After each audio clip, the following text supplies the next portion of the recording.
Srimad-Bhagavatam by His Divine Grace A.C. Bhaktivedanta Swami Prabhupada. First Canto, Preface. We must know the present need of human society. And what is that need? Human society is no longer bounded by geographical limits to particular countries or communities. Human society is broader than in the Middle Ages, and the world tendency is toward one state or one human society. The ideals of spiritual communism, according to Srimad-Bhagavatam, are based more or less on the oneness of the entire human society, nay, on the entire energy of living beings. The need is felt by great thinkers to make this a successful ideology. Srimad-Bhagavatam will fill this need in human society. It begins, therefore, with the aphorism of Vedanta philosophy, Janmadhyasya Taha, to establish the ideal of a common cause. Human society at the present moment is not in the darkness of oblivion. It has made rapid progress in the field of material comforts, education and economic development throughout the entire world. But there is a pinprick somewhere in the social body at large, and therefore there are large-scale quarrels, even over less important issues. There is a need of a clue as to how humanity can become one in peace, friendship, and prosperity with a common cause. Srimad-Bhagavatam will fill this need, for it is a cultural presentation for the re-spiritualization of the entire human society. Srimad-Bhagavatam should be introduced also in the schools and colleges, for it is recommended by the great student devotee, Prahlad Maharaj, in order to change the demoniac face of society. Kumara acharet pragyo dhamman bhagavataniha dulabham manusam janma tarapya dhruvamatadam. Disparity in human society is due to lack of principles in a godless civilization. There is God, all the Almighty One, from whom everything emanates, by whom everything is maintained, and in whom everything is merged to rest. Material science has tried to find the ultimate source of creation very insufficiently, but it is a fact that there is one ultimate source of everything that be. This ultimate source is explained rationally and authoritatively in the beautiful Bhagavatam, or Srimad-Bhagavatam. Srimad-Bhagavatam is the transcendental science, not only for knowing the ultimate source of everything, but also for knowing our relation with Him and our duty towards perfection of the human society on the basis of this perfect knowledge. It is powerful reading matter in the Sanskrit language, and it is now rendered into English elaborately, so that simply by a careful reading one will know God perfectly well, so much so that the reader will be sufficiently educated to defend himself from the onslaught of atheists. Over and above this, the reader will be able to convert others to accept God as a concrete principle. Srimad-Bhagavatam begins with the definition of the ultimate source. It is a bona fide commentary on the Vedanta Sutra by the same author, Srila Vyasadeva, and gradually develops into 9 cantos up to the highest state of God realization. The only qualification one needs to study this great book of transcendental knowledge is to proceed step by step, cautiously, and not jump forward haphazardly like with an ordinary book. It should be gone through chapter by chapter, one after another. The reading matter is so arranged with its original Sanskrit text, its English transliteration, synonyms, translation, and purports, so that one is sure to become a God-realized soul at the end of finishing the first 9 cantos. The 10th canto is distinct from the first 9 cantos because it deals directly with the transcendental activities of the personality of Godhead, Sri Krishna. One will be unable to capture the effects of the 10th canto without going through the first 9 cantos. The book is complete in 12 cantos, each independent, but it is good for all to read them in small installments, one after another. I must admit my frailties in presenting Srimad-Bhagavatam, but still I am hopeful of its good reception by the thinkers and leaders of society on the strength of the following statement of Srimad-Bhagavatam. Tadbhag Vishago Janataga Viplavo Yasmin Pratishlokam Abadhavatiapi Namani Anantashya Shankitani Jak Trinbanti Gayanti Gananti Sadhabaha. On the other hand, that literature which is full with descriptions of the transcendental glories of the name, fame, form, and pastimes of the unlimited Supreme Lord is a transcendental creation meant to bring about a revolution in the impious life of a misdirected civilization. Such transcendental literatures, even though irregularly composed, are heard, sung, and accepted by purified men who are thoroughly honest. Om Tat Sat. A.C. Bhaktivedanta Swami, dated at Delhi, December 15, 1962. Introduction. The conception of God and the conception of absolute truth are not on the same level. The Srimad-Bhagavatam hits on the target of the absolute truth. The conception of God indicates the controller, whereas the conception of the absolute truth indicates the summum bonum, or the ultimate source of all energies. There is no difference of opinion about the personal feature of God as the controller, because the controller cannot be impersonal. Of course, modern government, especially democratic government, is impersonal to some extent, but ultimately the chief executive head is a person, and the impersonal feature of government is subordinate to the personal feature. So without a doubt, whenever we refer to control over others, we must admit the existence of a personal feature. Because there are different controllers for different managerial positions, there may be many small gods. According to the Bhagavad Gita, any controller who has some specific extraordinary power is called a Vibhuti Mat Sattva, or controller empowered by the Lord. There are many Vibhuti Mat Sattvas, controllers or gods with various specific powers, but the absolute truth is one without a second. This Srimad-Bhagavatam designates the absolute truth, or the summum bonum, as the Param Satyam. The author of Srimad-Bhagavatam, Srila Vyasadeva, first offers his respectful obeisances unto the Param Satyam, absolute truth, and because the Param Satyam is the ultimate source of all energies, the Param Satyam is the Supreme Person. The gods or the controllers are undoubtedly persons, but the Param Satyam, from whom the gods derive powers of control, is the Supreme Person. The Sanskrit word Ishvara, controller, conveys the import of God, but the Supreme Person is called the Parameshwara, or the Supreme Ishvara. The Supreme Person, or Parameshwara, is the Supreme Conscious Personality, and because he does not derive any power from any other source, he is supremely independent. In the Vedic literatures, Brahma is described as the Supreme God, or the head of all other gods, like Indra, Chandra, Varuna, etc. But the Srimad-Bhagavatam confirms that even Brahma is not independent as far as his power and knowledge are concerned. He received knowledge in the form of the Vedas from the Supreme Person who resides within the heart of every living being. That Supreme Personality knows everything directly and indirectly. Individual infinitesimal persons who are parts and parcels of the Supreme Personality may know directly and indirectly everything about their bodies or external features, but the Supreme Personality knows everything about both his external and internal features. The words Janmadhyasya suggest that the source of all production, maintenance, or destruction is the same Supreme Conscious Person. Even in our present experience, we can know that nothing is generated from inert matter, but inert matter can be generated from the living entity. For instance, by contact with the living entity, the material body develops into a working machine. Men with a poor fund of knowledge mistake the bodily machinery to be the living being. But the fact is that the living being is the basis of the bodily machine.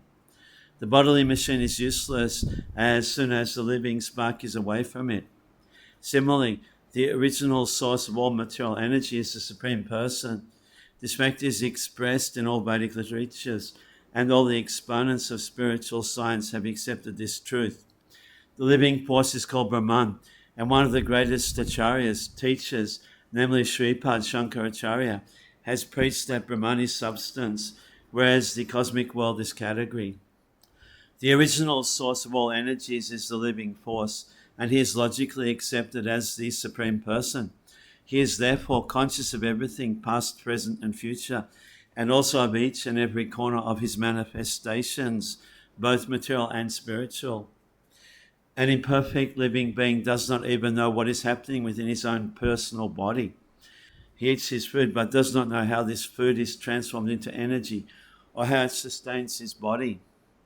When a living being is perfect, he is aware of everything that happens. And since the Supreme Person is all perfect, it is quite natural that he knows everything in all detail.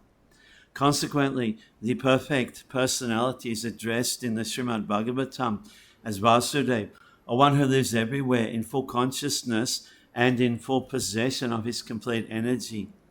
All this is clearly explained in the Srimad-Bhagavatam, and the reader has ample opportunity to study this critically. In the modern age, Lord Sri Chaitanya Mahaprabhu preached the Srimad-Bhagavatam by practical demonstration. It is easy to penetrate into the topics of the Srimad-Bhagavatam through the medium of Sri Chaitanya's causeless mercy. Therefore, a short sketch of his life and precepts is inserted herein to help the reader understand the real merit of Srimad-Bhagavatam. It is imperative that one learn the Srimad-Bhagavatam from the person Bhagavatam. The person Bhagavatam is one whose very life is Srimad-Bhagavatam in practice. Since Sri Chaitanya Mahaprabhu is the absolute personality of Godhead, he is both Bhagavan and Bhagavatam in person and in sound. Therefore, his process of approaching the Srimad-Bhagavatam is practical for all the people of the world. It was his wish that the Srimad-Bhagavatam be preached in every nook and corner of the world by those who happen to take their birth in India. The Srimad-Bhagavatam is the science of Krishna, the absolute personality of Godhead, of whom we have preliminary information from the text of the Bhagavad Gita. Sri Chaitanya Mahaprabhu has said that anyone, regardless of what he is, who is well versed in the science of Krishna, Srimad-Bhagavatam and Bhagavad Gita, can become an authorized preacher or preceptor in the science of Krishna. There is a need for the science of Krishna in human society, for the good of all suffering humanity of the world. And we simply request the leaders of all nations to pick up this science of Krishna for their own good, for the good of society, and for the good of all the world's people. A short sketch of the life and teachings of Lord Chaitanya, the preacher of Srimad-Bhagavatam. Lord Sri Chaitanya Mahaprabhu, the great apostle of love of God and the father of the congregational chanting of the holy name of the Lord, advented himself at Sridham Mayapur, a quarter in the city of Navadvip, in Bengal, on the Plaguni Purnim evening in the year 1407 Shakabda, corresponding to February 1486 by the Christian calendar. His father, Sri Jagannath Mishra, a learned Brahmana from the district of Shwalet, came to Navadvip as a student because at that time Navadvip was considered to be the center of education and culture. He domiciled on the banks of the Ganges after marrying Srimati Sachi Devi, a daughter of Srila Nilambara Chakravarti, the great learned scholar of Navadvip. Jagannath Mishra had a number of daughters by his wife, Srimati Sachi Devi, and most of them expired at an early age. Two surviving sons, Sri Vishwarupa and Vishwambara, became at last the object of their paternal affection. The 10th and youngest son, who was named Vishwambara, later became known as Nimai Pandit, and then, after accepting the renounced order of life, Lord Sri Chaitanya Mahaprabhu. Lord Sri Chaitanya Mahaprabhu exhibited his transcendental activities for 48 years and then disappeared in the year 1455 Shakabda at Puri. For his first 24 years he remained at Navadvip as a student and householder. His first wife was Srimati Lakshmi Priya, who died at an early age when the Lord was away from home. When he returned from East Bengal, he was requested by his mother to accept a second wife, and he agreed. His second wife was Srimati Vishnupriya Devi, who bore the separation of the Lord throughout her life, because the Lord took the order of sannyas at the age of 24, when Srimati Vishnupriya was barely 16 years old. After taking sannyas, the Lord made his headquarters at Jagannath Puri, due to the request of his mother, Srimati Sachi Devi. The Lord remained for 24 years at Puri. For 6 years of this time, he travelled continuously all over India, and especially throughout southern India, preaching the Srimad-Bhagavatam. Lord Chaitanya not only preached the Srimad-Bhagavatam, but propagated the teaching of the Bhagavad Gita as well, in the most practical way. In the Bhagavad Gita, Lord Sri Krishna is depicted as the absolute personality of Godhead, and his last teachings in that great book of transcendental knowledge instruct that one should give up all the modes of religious activities and accept him, Lord Sri Krishna, as the only worshipable Lord. The Lord then assured that all his devotees would be protected from all sorts of sinful acts, and that for them there would be no cause for anxiety. Unfortunately, despite Lord Sri Krishna's direct order and the teachings of the Bhagavad Gita, less intelligent people misunderstand him to be nothing but a great historical personality, and thus they cannot accept him as the original personality of Godhead. Such men with a poor fund of knowledge are misled by many non-devotees. Thus, the teachings of the Bhagavad Gita were misinterpreted even by great scholars. After the disappearance of Lord Sri Krishna, there were hundreds of commentaries on the Bhagavad Gita by many erudite scholars, and almost every one of them was motivated by self-interest. Lord Sri Chaitanya Mahaprabhu is the self-same Lord Sri Krishna. This time, however, he appeared as a great devotee of the Lord in order to preach to the people in general, as well as to religionists and philosophers, about the transcendental position of Sri Krishna, the primeval Lord and the cause of all causes. The essence of his preaching is that Lord Sri Krishna, who appeared at Brajbhumi, Vrindavan, as the son of the king of Raj, Nanda Maharaj, is the Supreme Personality of Godhead, and is therefore worshipable by all. Vrindavan Dham is non-different from the Lord, because the name, fame, form, and place where the Lord manifests himself are all identical with the Lord as absolute knowledge. Therefore, Vrindavan Dham is as worshipable as the Lord. The highest form of transcendental worship of the Lord was exhibited by the damsels of Rajbhumi in the form of pure affection for the Lord. And Lord Sri Chaitanya Mahaprabhu recommends this process as the most excellent mode of worship. He accepts the Srimad-Bhagavatam Purana as the spotless literature for understanding the Lord, and he preached that the ultimate goal of life for all human beings is to attain the stage of prema, or love of God. Many devotees of Lord Chaitanya, like Srila Vrindavan Das Thakur, Sri Lochan Das Thakur, Srila Krishna Das Kaviraj Goswami, Sri Kavi Karnapur, Sri Prabhupada Saraswati, Sri Rupa Goswami, Sri Sanatan Goswami, Sri Raghunath Bhatta Goswami, Sri Jiva Goswami, Sri Gopal Bhatta Goswami, Sri Raghunath Das Goswami, and in this later age, within 200 years, Sri Vishwanath Chakravarti, Sri Baladevi Jabhusan, Sri Shyamananda Goswami, Sri Nautam Das Thakur, Sri Bhaktivedanta Thakur, and at last Sri Bhaktisiddhanta Saraswati Thakur, our spiritual master, and many other great and renowned scholars and devotees of the Lord have prepared voluminous books and literatures on the life and precepts of the Lord. Such literatures are all based on the Shastras, like the Vedas, Puranas, Upanishads, Ramayana, Mahabharata, and other histories and authentic literatures approved by the recognized acharyas. They are unique in composition and unrivaled in presentation, and they are full of transcendental knowledge.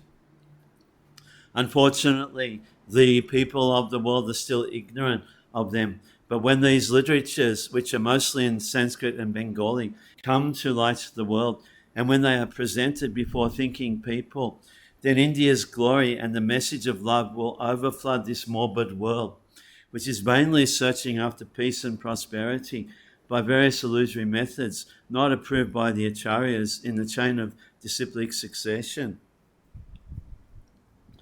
The readers of this small description of the life and precepts of Lord Chaitanya will profit much to go through the books of Srila Vrindavan Das Thakur, Sri Chaitanya Bhagavat, and Srila Krishnadas Kaviraj Goswami, Sri Chaitanya Charitamrita. The early life of the Lord is most fascinatingly expressed by the author of Chaitanya Bhagavat, and as far as the teachings are concerned, they are more vividly explained in the Chaitanya Charitamrita. Now they are available to the English-speaking public in our teachings of Lord Chaitanya. The Lord's early life was recorded by one of his chief devotees and contemporaries, namely Srila Murari Gupta, a medical practitioner of that time, and the later part of the life of Sri Chaitanya Mahaprabhu was recorded by his private secretary, Sri Damodar Goswami, or Srila Swarup Damodar, who was practically a constant companion of the Lord at Puri. These two devotees recorded practically all the incidents of the Lord's activities, and later on, all the books dealing with the Lord, which are above mentioned, were composed on the basis of the Karchas by Srila Damodar Goswami and Murari Gupta. So the Lord advented himself on the Plaguni Purnim, evening of 1407 Shakabda, and it was by the will of the Lord that there was a lunar eclipse on that evening. During the hours of the eclipse, it was the custom of the Hindu public to take bath in the Ganges or any other sacred river and chant the Vedic mantras for purification. When Lord Chaitanya was born during the lunar eclipse, all India was roaring with the holy sound of Hare Krishna, Hare Krishna, Krishna Krishna, Hare Hare, Hare Rama, Hare Rama, Rama Rama, Hare Hare. These 16 names of the Lord are mentioned in many Puranas and Upanishads, and they are described as the Tarka Brahmanama of this age. It is recommended in the Shastras that offenseless chanting of these holy names of the Lord can deliver a fallen soul from material bondage. There are innumerable names of the Lord both in India and outside, and all of them are equally good because all of them indicate the Supreme Personality of Godhead. But because these 16 are especially recommended for this age, people should take advantage of them and follow the path of the great acharyas who attain success by practicing the rules of the Shastras, revealed scriptures. The simultaneous occurrence of the Lord's appearance and the lunar eclipse indicated the distinctive mission of the Lord. This mission was to preach the importance of chanting the holy names of the Lord. In this age of Kali, quarrel. In this present age, quarrels take place even over trifles, and therefore the Shastras have recommended for this age a common platform for realization, namely chanting the holy names of the Lord. People can hold meetings to glorify the Lord in their respective languages and with melodious songs, and if such performances are executed in an offenseless manner, it is certain that the participants will gradually attain spiritual perfection without having to undergo more rigorous methods. At such meetings, everyone, the learned and the foolish, the rich and the poor, the Hindus and the Muslims, the Englishmen and the Indians, and the Chandala and the Brahmanas, can all hear the transcendental sounds and thus cleanse the dust of material association from the mirror of the heart. To confirm the Lord's mission, all the people of the world will accept the holy name of the Lord as the common platform for the universal religion of mankind.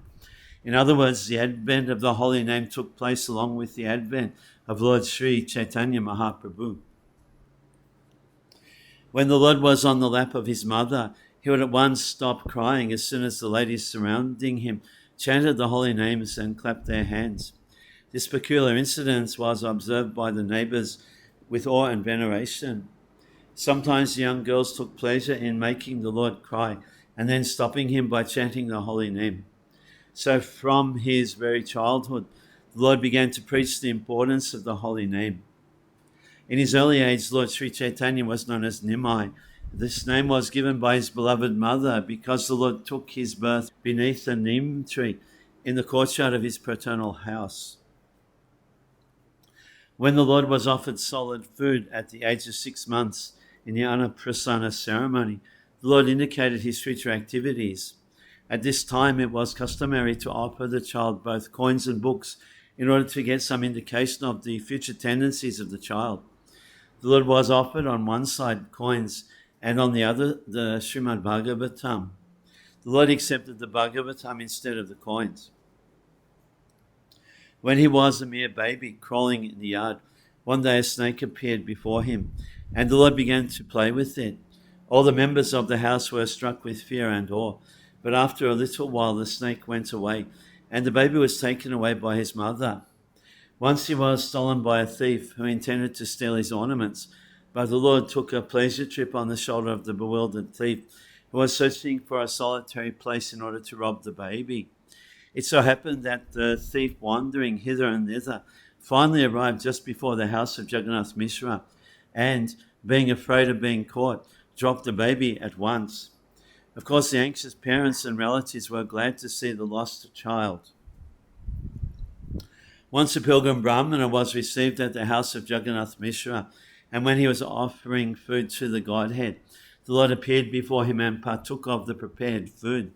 The eatables had to be rejected because the child touched them, and so the Brahmana had to make another preparation. The next time the same thing happened, and when this happened repeatedly for the third time, the baby was finally put to bed. At about 12 at night, when all the members of the house were fast asleep within their closed rooms, the pilgrim Brahmana offered his specially prepared foods to the deity, and in the same way, the baby Lord appeared before the pilgrim and spoiled his offerings. The Brahmana then began to cry, but since everyone was fast asleep, no one could hear him. At that time, the baby Lord appeared before the fortunate Brahmana and disclosed his identity as Krishna himself. The Brahmana was forbidden to disclose this incident, and the baby returned to the lap of his mother. There are many similar incidences in his childhood. As a naughty boy, he sometimes used to tease the orthodox Brahmanas who used to bathe in the Ganges. When the Brahmanas complained to his father that he was splashing them with water instead of attending school, the Lord suddenly appeared before his father as though just coming from school with all of his school clothes and books. At the bathing ghat, he also used to play jokes on the neighboring girls who engaged in worshipping Shiva in hopes of getting good husbands. This is a common practice amongst unmarried girls in Hindu families. While they were engaged in such worship, the Lord naughtily appeared before them and said, "My dear sisters, please give me all the offerings you have just brought for Lord Shiva. Lord Shiva is my devotee and Parvati is my maidservant. If you worship me, then Lord Shiva and all the other demigods will be more satisfied." Some of them refused to obey the naughty Lord, and he would curse them that due to their refusal, they would be married to old men who had 7 children by their previous wives.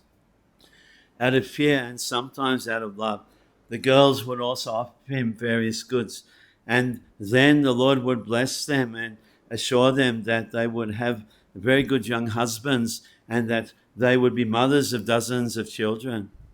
The blessings would enliven the girls, but they used often to complain of these incidences to their mothers. In this way, the Lord passed his early childhood. When he was just 16 years old, he started his own Chatushpati, village school conducted by a learned Brahmana. In this school, he would simply explain Krishna, even in readings of grammar.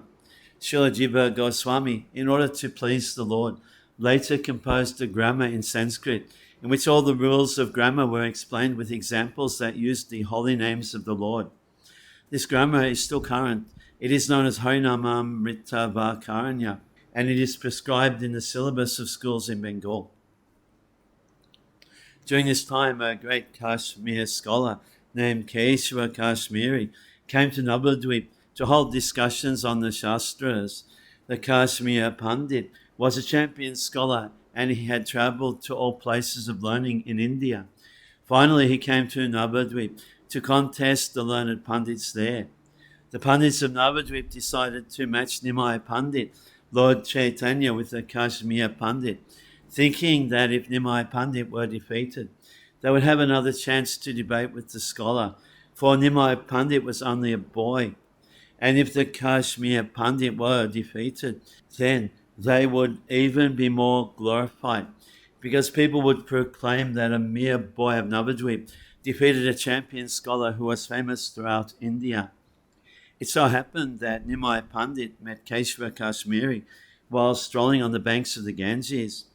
The Lord requested him to compose a Sanskrit verse in praise of the Ganges, and the Pandit within a short time composed 100 slokas, reciting the verses like a storm and showing the strength of his vast learning. Nimai Pandit at once memorized all the slokas without an error. He quoted the 64th shloka and pointed out certain rhetorical and literary irregularities. He particularly questioned the Pandit's use of the words Abhavani Bharata. He pointed out that the use of these two words was redundant. Bhavani means the wife of Shiva, and who else can be her Bharata or husband? He also pointed out several other discrepancies, and the Kashmir Pandit was struck with wonder. He was astonished that a mere student of grammar could point out the literary mistakes of an erudite scholar. Although this matter was ended prior to any public meeting, the news spread like wildfire all over Navadvip. But finally, Keshava Kashmiri was ordered in a dream by Saraswati, the goddess of learning, to submit to the Lord, and thus the Kashmir Pandit became a follower of the Lord. The Lord was then married with great pomp and gaiety, and at this time he began to preach the congregational chanting of the holy name of the Lord at Navadvip. Some of the Brahmanas became envious of his popularity, and they put many hindrances on his path. They were so jealous that they finally took the matter before the Muslim magistrate at Navadvip. Bengal was then governed by the Pathans, and the governor of the province was Nawab Hussain Saha. The Muslim magistrate of Navadvip took up the complaints of the Brahmanas seriously, and at first he warned the followers of Nimai Pandit not to chant loudly the name of Hari. But Lord Chaitanya asked his followers to disobey the orders of the Qazi, and they went on with their Sankirtan, chanting party as usual. The magistrate then sent constables who interrupted a Sankirtan and broke some of the Madanga's drums. When Nimai Pandit heard of this incident, he organized a party for civil disobedience. He is the pioneer of the civil disobedience movement in India for the right cause. He organized a procession of 100,000 men with thousands of mridangas and kartals, hand cymbals, and this procession passed over the roads of Navadvip in defiance of the Qazi who issued the order. Finally, the procession reached the house of the Qazi, who went upstairs out of fear of the masses. The great crowds assembled at the Qazi's house displayed a violent temper, but the Lord asked them to be peaceful. At this time, the Qazi came down and tried to pacify the Lord by addressing him as his nephew. He pointed out that Nilambara Chakravarti referred to him as an uncle, and consequently Shrimati Sachi Devi, the mother of Nimai Pandit, was his sister. He asked the Lord whether his sister's son could be angry at his maternal uncle, and the Lord replied that since the Qazi was his maternal uncle, he should receive his nephew well at his home. In this way, the issue was mitigated, and the two learned scholars began a long discussion on the Quran and Hindu Shastras. The Lord raised the question of cow killing, and the Qazi properly answered him by referring to the Quran.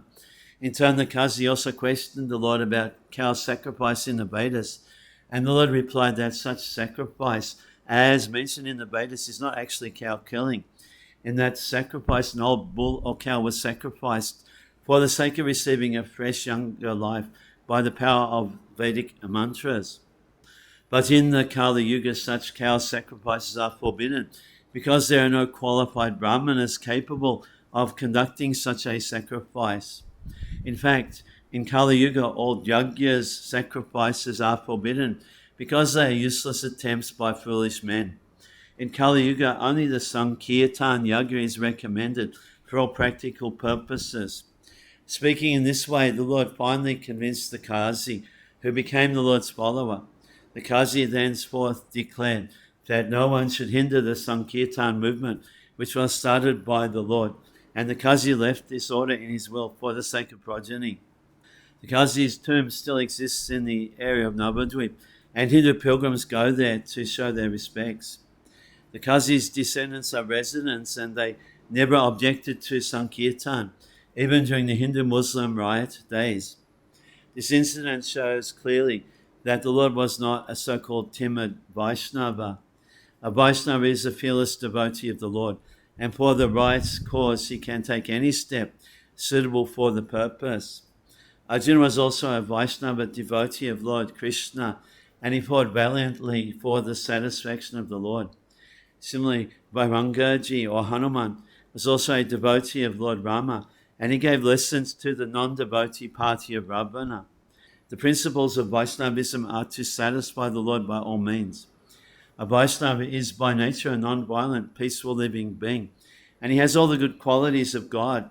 But when the non-devotee blasphemes the Lord or his devotee, the Vaishnava never tolerates such impudency. After this incident, the Lord began to preach and propagate his Bhagavad Dharma or Sankirtan movement more vigorously, and whoever stood against this propagation of the Yuga Dharma or duty of the age was properly punished by various types of chastisement. Two Brahmana gentlemen named Chapala and Gopala, who also happened to be maternal uncles of the Lord, were inflicted with leprosy by the way of chastisement, and later, when they were repentant, they were accepted by the Lord. In the course of his preaching work, he used to send daily all his followers, including Srila Nityananda Prabhu and Thakur Haridas, two chief whips of his party, from door to door to preach the Srimad-Bhagavatam. All of Navadvip was charged with his Sankirtan movement, and his headquarters were situated at the house of Srivas Thakur and Sri Advaita Prabhu, two of his chief householder disciples. These two learned heads of the Brahmana community were the most ardent supporters of Lord Chaitanya's movement. Sri Advaita Prabhu was the chief cause for the advent of the Lord. When Advaita Prabhu saw that the total human society was full of materialistic activities and devoid of devotional service, which alone could save mankind from the threefold miseries of material existence, he, out of his causeless compassion for the age-worn human society, prayed fervently for the incarnation of the Lord and continually worshipped the Lord with the water of the Ganges and the leaves of the holy Tulsi tree. As far as preaching work in the Sankirtan movement was concerned, everyone was expected to do his daily share according to the order of the Lord. Once Nityananda Prabhu and Srila Haridas Thakur were walking down a main road, and on the way they saw a roaring crowd assembled. Upon inquiring from passers-by, they understood that two brothers named Jagai and Madhai were creating a public disturbance in a drunken state. They also heard that these two brothers were born in a respectable Brahmana family, but because of low association, they had turned into debauchees of the worst type. They were not only drunkards, but also meat-eaters, woman hunters, dacoits, and sinners of all description. Srila Nityananda Prabhu heard all of these stories and decided that these two fallen souls must be the first to be delivered. If they were delivered from their sinful life, then the good name of Lord Chaitanya would be even still more glorified. Thinking in this way, Nityananda Prabhu and Haridas pushed their way through the crowd and asked the two brothers to chant the holy name of Lord Hari. The drunken brothers became enraged upon this request and attacked Nityananda Prabhu with filthy language. Both brothers chased them a considerable distance. In the evening, the report of the preaching work was submitted to the Lord, and he was glad to learn that Nityananda and Haridas had attempted to deliver such a stupid pair of fellows. The next day, Nityananda Prabhu went to see the brothers, and as soon as he approached them, one of them threw a piece of earthen pot at him. This struck him on the forehead, and immediately blood began to flow. But Nityananda Prabhu was so kind that instead of protesting this heinous act, he said, "It does not matter that you have thrown this stone at me. I still request you to chant the holy name of Lord Hari." One of the brothers, Jagai, was astonished to see this behavior of Nityananda Prabhu, and he at once fell down at his feet and asked him to pardon his sinful brother. When Madhai again attempted to hurt Nityananda, Prabhu Jagai stopped him and implored him to fall down at his feet. In the meantime, the news of Nityananda's injury reached the Lord, who at once hurried to the spot in a fiery and angry mood. The Lord immediately invoked his Sudarshan Chakra, the Lord's ultimate weapon shaped like a wheel, to kill the sinners, but Nityananda Prabhu reminded him of his mission. The mission of the Lord was to deliver the hopelessly fallen souls of Kali Yuga, and the brothers Jagai and Madhai were typical examples of these fallen souls. 90% of the population of this age resembles these brothers, despite high birth and mundane respectability. According to the verdict of the revealed scriptures, the total population of the world in this age will be of the lowest Sudra quality, or even lower. It should be noted that Sri Chaitanya Mahaprabhu never acknowledged the stereotyped caste system by birthright. Rather, he strictly followed the verdict of the Shastras in the matter of one's swarup, or real identity. When the Lord was invoking his Sudarshan Chakra, and Srila Nityananda Prabhu was imploring him to forgive the two brothers, both the brothers fell down at the lotus feet of the Lord and begged his pardon for their gross behavior. The Lord was also asked by Nityananda Prabhu to accept these repenting souls, and the Lord agreed to accept them on one condition, that they henceforward completely give up all their sinful activities and habits of debauchery. Both the brothers agreed and promised to give up all their sinful habits, and the kind Lord accepted them and did not again refer to their past misdeeds. This is the specific kindness of Lord Chaitanya. In this age, no one can say that he is free from sin. It is impossible for anyone to say this, but Lord Chaitanya accepts all kinds of sinful persons on the one condition that they promise not to indulge in sinful habits after being spiritually initiated by the bona fide spiritual master. There are a number of instructive points to be observed in this incident of the two brothers. In this Kali Yuga, practically all people are of the quality of Jagai and Madhai. If they want to be relieved from the reactions of their misdeeds, they must take shelter of Lord Chaitanya Mahaprabhu, and after spiritual initiation, thus refrain from those things which are prohibited in the Shastras. The prohibitory rules are dealt with in the Lord's teachings to Srila Rupa Goswami. During his household life, the Lord did not display many of the miracles which are generally expected from such personalities, but he did once perform a wonderful miracle in the house of Srinivas Thakur while Sankirtan was in full swing. He asked the devotees what they wanted to eat, and when he was informed they wanted to eat mangoes, he asked for a seed of a mango, although this fruit was out of season. When the seed was brought to him, he sowed it in the yard of Srinivas, and at once a creeper began to grow out of the seed. Within no time, this creeper became a full-grown mango tree, heavy with more ripened fruits than the devotees could eat. The tree remained in Srinivas's yard, and from then on, devotees used to take as many mangoes from the tree as they wanted. The Lord had a very high estimation of the affections of the damsels of Rajbhumi, Vrindavan, for Krishna, and in appreciation of their unalloyed service to the Lord, once Sri Chaitanya Mahaprabhu chanted the holy names of the gopis, cowherd girls, instead of the names of the Lord. At this time, some of his students, who were also disciples, came to see him, and when they saw that the Lord was chanting the names of the gopis, they were astonished. Out of sheer foolishness, they asked the Lord why he was chanting the names of the gopis and advised him to chant the name of Krishna. The Lord, who was in ecstasy, was thus disturbed by these foolish students. He chastised them and chased them away. The students were almost the same age as the Lord, and thus they wrongly thought of the Lord as one of their peers. They held a meeting and resolved that they would attack the Lord if he dared to punish them again in such a manner. This incident provoked some malicious talks about the Lord on the part of the general public. When the Lord became aware of this, he began to consider the various types of men which are found in society. He noted that especially the students, professors, fruited workers, yogis, non-devotees, and different types of atheists were all opposed to the devotional service of the Lord.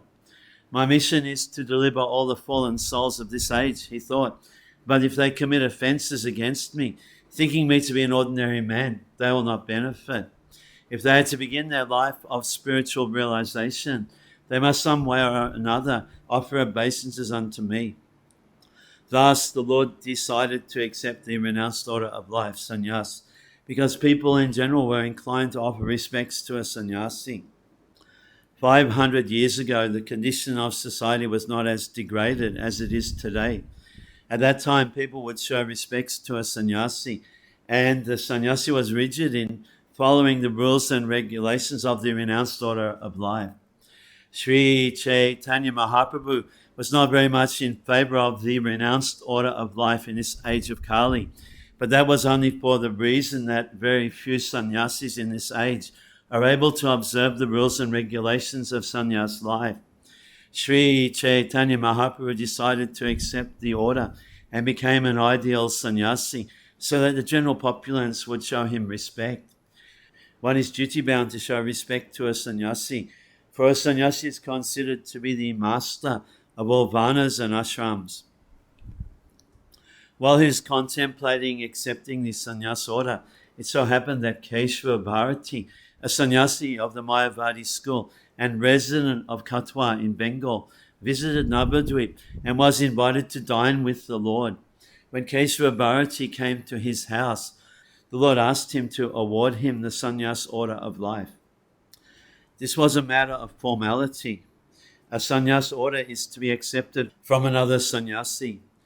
Although the Lord was independent in all respects, still to keep up the formalities of the Shastras, he accepted the sannyas order from Keshava Bharati, although Keshava Bharati was not in the Vaishnava Sampradaya school. After consulting with Keshava Bharati, the Lord left Navadvip for Katwa to formally accept the sannyas order of life. He was accompanied by Srila Nityananda Prabhu, Chandrasekhar Acharya, and Mukunda Datta. These three assisted him in the details of the ceremony. The incidents of the Lord's accepting the sannyas order is very elaborately described in the Chaitanya Bhagavat by Srila Vrindavan Das Thakur. Thus, at the end of his 24th year, the Lord accepted the sannyas order of life in the month of Magha. After accepting this order, he became a full-fledged preacher of the Bhagavad Dhamma. Although he was doing the same preaching work in his householder life, when he experienced some obstacles to his preaching, he sacrificed even the comfort of his home life for the sake of the fallen souls. In his householder life, his chief assistants were Srila Advaita Prabhu and Srila Srivas Thakur. But after he accepted the sannyas order, his chief assistants became Srila Nityananda Prabhu, who was deputed to preach specifically in Bengal, and the 6 Goswamis, Rupa Goswami, Sanatan Goswami, Jiva Goswami, Gopal Bhatta Goswami, Raghunath Das Goswami, and Raghunath Bhatta Goswami, headed by Srila Rupa and Sanatan, who were deputed to go to Vrindavan to excavate the present places of pilgrimage. The present city of Vrindavan and the importance of Braj Bhumi were thus disclosed by the will of Lord Sri Chaitanya Mahaprabhu. The Lord, after accepting the sannyas order, at once wanted to start for Vrindavan. For 3 continual days he travelled in the Radhadesh, places where the Ganges does not flow. He was in full ecstasy over the idea of going to Vrindavan. However, Srila Nityananda Prabhu diverted his path and brought him instead to the house of Advaita Prabhu in Shantipur. The Lord stayed at Sri Advaita Prabhu's house for a few days, and knowing well that the Lord was leaving his hearth and home for good, Sri Advaita Prabhu sent his men to Navadvip to bring Mother Sachi to have a last meeting with her son.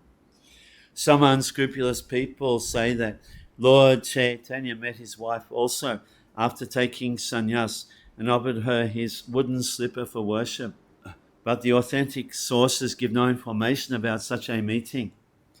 His mother met him at the house of Advaita Prabhu, and when she saw her son in sannyas, she lamented. By way of compromise, she requested her son to make his headquarters in Puri, so that she would easily be able to get information about him. The Lord granted this last desire of his beloved mother.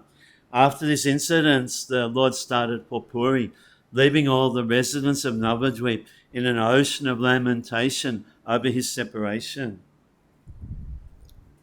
The Lord visited many important places on the way to Puri. He visited the temple of Gopinath Ji, who had stolen condensed milk for his devotee, Srila Madhavendra Puri. Since then, deity Gopinath Ji is well known as Kshirakor Gopinath. The Lord relished this story with great pleasure. The propensity of stealing is there, even in the absolute consciousness.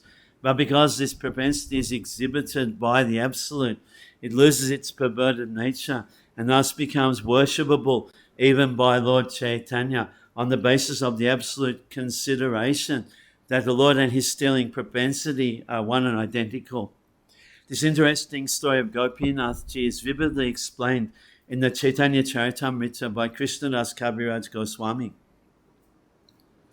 After visiting the temple of Kshirakor Gopinath of Ramuna at Balasore in Orissa, the Lord proceeded towards Puri, and on the way visited the temple of Shakshi Gopal, who appeared as a witness in the matter of two Brahmana devotees' family quarrel.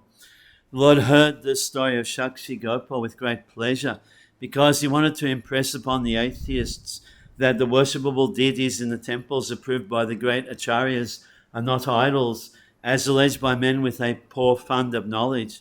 The deity in the temple is the Archa incarnation of the personality of Godhead, and thus the deity is identical with the Lord in all respects.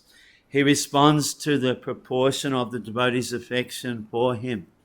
In the story of Shakshi Gopal, in which there was a family misunderstanding by two devotees of the Lord, in order to mitigate the turmoil, as well as to show specific favor to his servitors, traveled from Vrindavan to Vijayanagar, a village in Orissa, in the form of his Archer incarnation. From there, the deity was brought to Cuttack, and thus the temple of Shakshi Gopal is even today visited by thousands of pilgrims on the way to Jagannath Puri. The Lord stayed overnight there and began to proceed toward Puri. On the way, his sannyas rod was broken by Nityananda Prabhu. The Lord became apparently angry with him about this and went alone to Puri, leaving his companions behind. At Puri, when he entered the temple of Jagannath, he became at once saturated with transcendental ecstasy and fell down on the floor of the temple unconscious.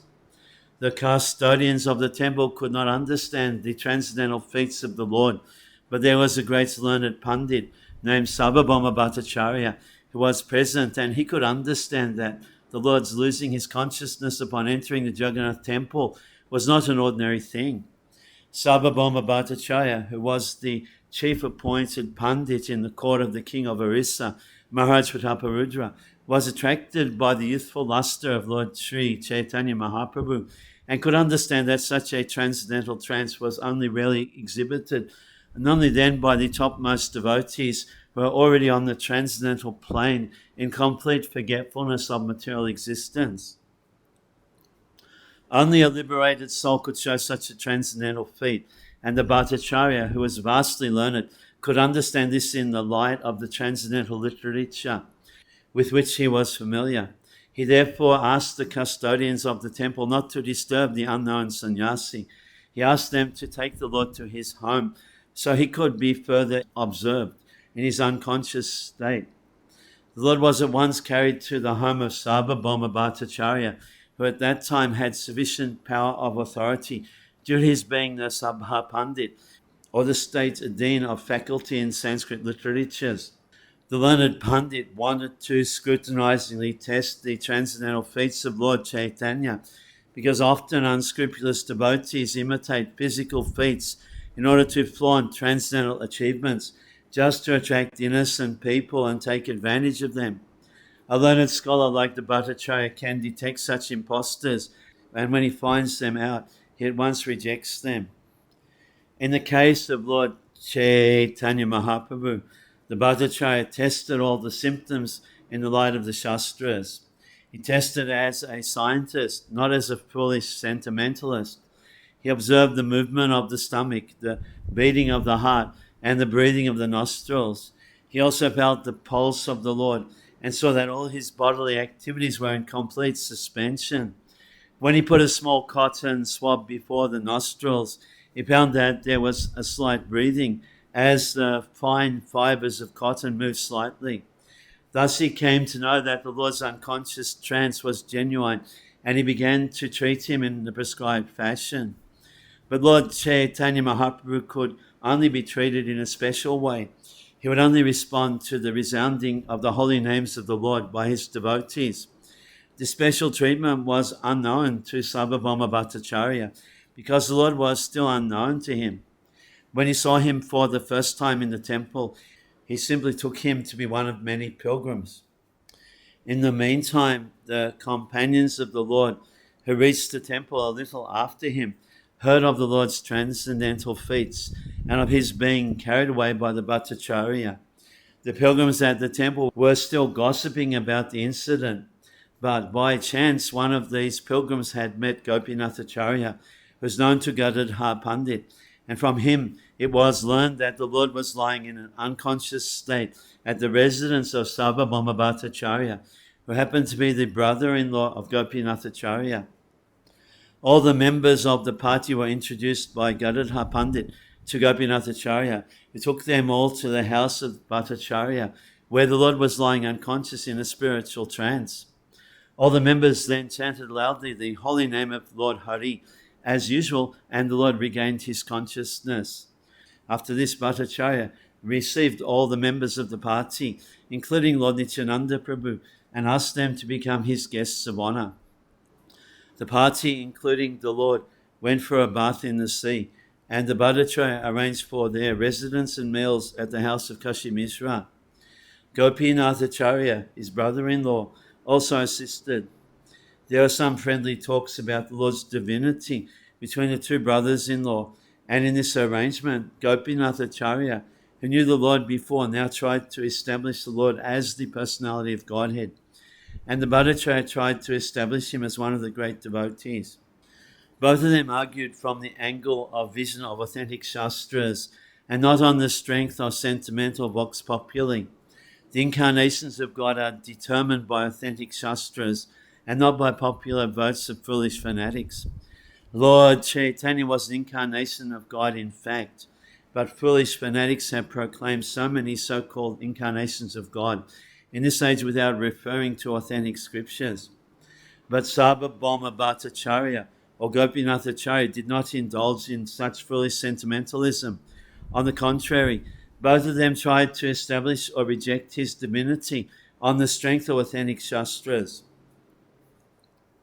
Later, it was disclosed that Bhattacharya also came from the Navadvip area, and it was understood from him that Nilambara Chakravarti, the maternal grandfather of Lord Chaitanya, happened to be a class fellow of the father of Sarvabhauma Bhattacharya. In that sense, the young sannyasi, Lord Chaitanya, evoked paternal affection from Bhattacharya.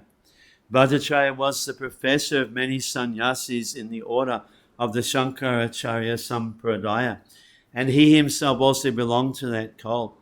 As such, the Bhattacharya desired that the young sannyasi, Lord Chaitanya, also hear from him about the teachings of Vedanta. Those who are followers of the Shankara cult are generally known as Vedantists. This does not, however, mean that Vedanta is a monopoly study of the Shankara Sampradaya. Vedanta is studied by all the bona fide Sampradayas, but they have their own interpretations. But those in the Shankara Sampradaya are generally known to be ignorant of the knowledge of the Vedantist Vaishnavas. For this reason, the Bhaktivedanta title was first offered to the author by the Vaishnavas. The Lord agreed to take lessons from Bhattacharya on the Vedanta, and they sat together in the temple of Lord Jagannath. The Bhattacharya went on speaking continually for 7 days, and the Lord heard him with all attention and did not interrupt. The Lord's silence raised some doubts in Bhattacharya's heart, and he asked the Lord how it was that he did not ask anything or comment on his explanations of Vedanta. The Lord posed himself before the Bhattacharya as a foolish student and pretended that he heard the Vedanta from him because the Bhattacharya felt that this was the duty of a sannyasi. But the Lord did not agree with his lectures. By this, the Lord indicated that the so-called Vedantists amongst the Shankara Sampradaya or any other Sampradaya who do not follow the instructions of Srila Vyasadeva are mechanical students of the Vedanta. They are not fully aware of that great knowledge. The explanation of the Vedanta Sutra is given by the author himself in the text of Srimad-Bhagavatam. One who has no knowledge of the Bhagavatam will hardly be able to know what the Vedanta says. The Bhattacharya, being a vastly learned man, could follow the Lord's sarcastic remarks on the popular Vedantists. He therefore asked him why he did not ask about any point which he could not follow. The Bhattacharya could understand the purpose of his dead silence for the days he heard him. This shows clearly that the Lord had something else in mind. Thus, the Bhattacharya requested him to disclose his mind. Upon this, the Lord spoke as follows: "My dear sir, I can understand the meaning of the sutras like Janmaryasya Taha and Shastra Jonitvat and Ahato Brahma Jigyas of the Vedanta Sutra. But when you explain them in your own way, it becomes difficult for me to follow them. The purpose of the sutras is already explained in them, but your explanations are covering them with something else. You do not purposefully take the direct meaning of the sutras, but indirectly give your own interpretations." The Lord thus attacked all Vedantists who interpret the Vedanta Sutra fashionably, according to their limited power of thinking, to serve their own purpose. Such indirect interpretations of the authentic literatures, like the Vedanta, are hereby condemned by the Lord. The Lord continued, "Srila Vyasadeva has summarized the direct meanings of the mantras in the Upanishads in the Vedanta Sutra. Unfortunately, you do not take their direct meaning. Indirectly, you interpret them in a different way. The authority of the Vedas is unchallengeable and stands without any question of doubt. And whatever is stated in the Vedas must be accepted completely. Otherwise, one challenges the authority of the Vedas. The conch shell and cow dung are bone and stool of two living beings, but because they have been recommended by the Vedas as pure, people accept them as such because of the authority of the Vedas. The idea is that one cannot set his imperfect reason above the authority of the Vedas. The orders of the Vedas must be obeyed as they stand, without any mundane reasoning. The so-called followers of the Vedic injunction make their own interpretations of the Vedic injunctions, and thus they establish different parties and sects of the Vedic religion. Lord Buddha directly denied the authority of the Vedas, and he established his own religion. Only for this reason, the Buddhist religion was not accepted by the strict followers of the Vedas. But those who are so-called followers of the Vedas are more harmful than the Buddhists. The Buddhists have the courage to deny the Vedas directly, but the so-called followers of the Vedas have no courage to deny the Vedas, although indirectly they disobey all the injunctions of the Vedas. Lord Chaitanya condemned this. The example of the conch shell and that of the cow dung given by the Lord are very much appropriate in this connection. If one argues that since cow dung is pure, the stool of a learned Brahmana is still more pure, his argument will not be accepted. Cow dung is accepted and the stool of a highly posted Brahmana is rejected. The Lord continued, "The Vedic injunctions are self-authorized, and if some mundane creature adjusts the interpretations of the Vedas, he defies their authority. It is foolish to think of oneself as more intelligent than Srila Vyasadeva. He has already expressed himself in his sutras, and there is no need of help from personalities of lesser importance. His work, the Vedanta Sutra, is as dazzling as the midday sun. And when someone tries to give his own interpretations on the self-effulgent sun-like Vedanta Sutra, he attempts to cover the sun with the cloud of his imagination. The purpose of the Vedas and Puranas are one and the same. They ascertain the absolute truth, which is greater than everything else. The absolute truth is ultimately realized as the absolute personality of Godhead with absolute controlling power. As such, the absolute personality of Godhead must be completely full of opulence, strength, fame, beauty, knowledge, and renunciation. Yet the transcendental personality of Godhead is astonishingly ascertained as impersonal. The impersonal description of the absolute truth in the Vedas is given to nullify the mundane conception of the absolute whole. Personal features of the Lord are completely different from all kinds of mundane features. The living entities are all individual persons, and they are all parts and parcels of the supreme whole.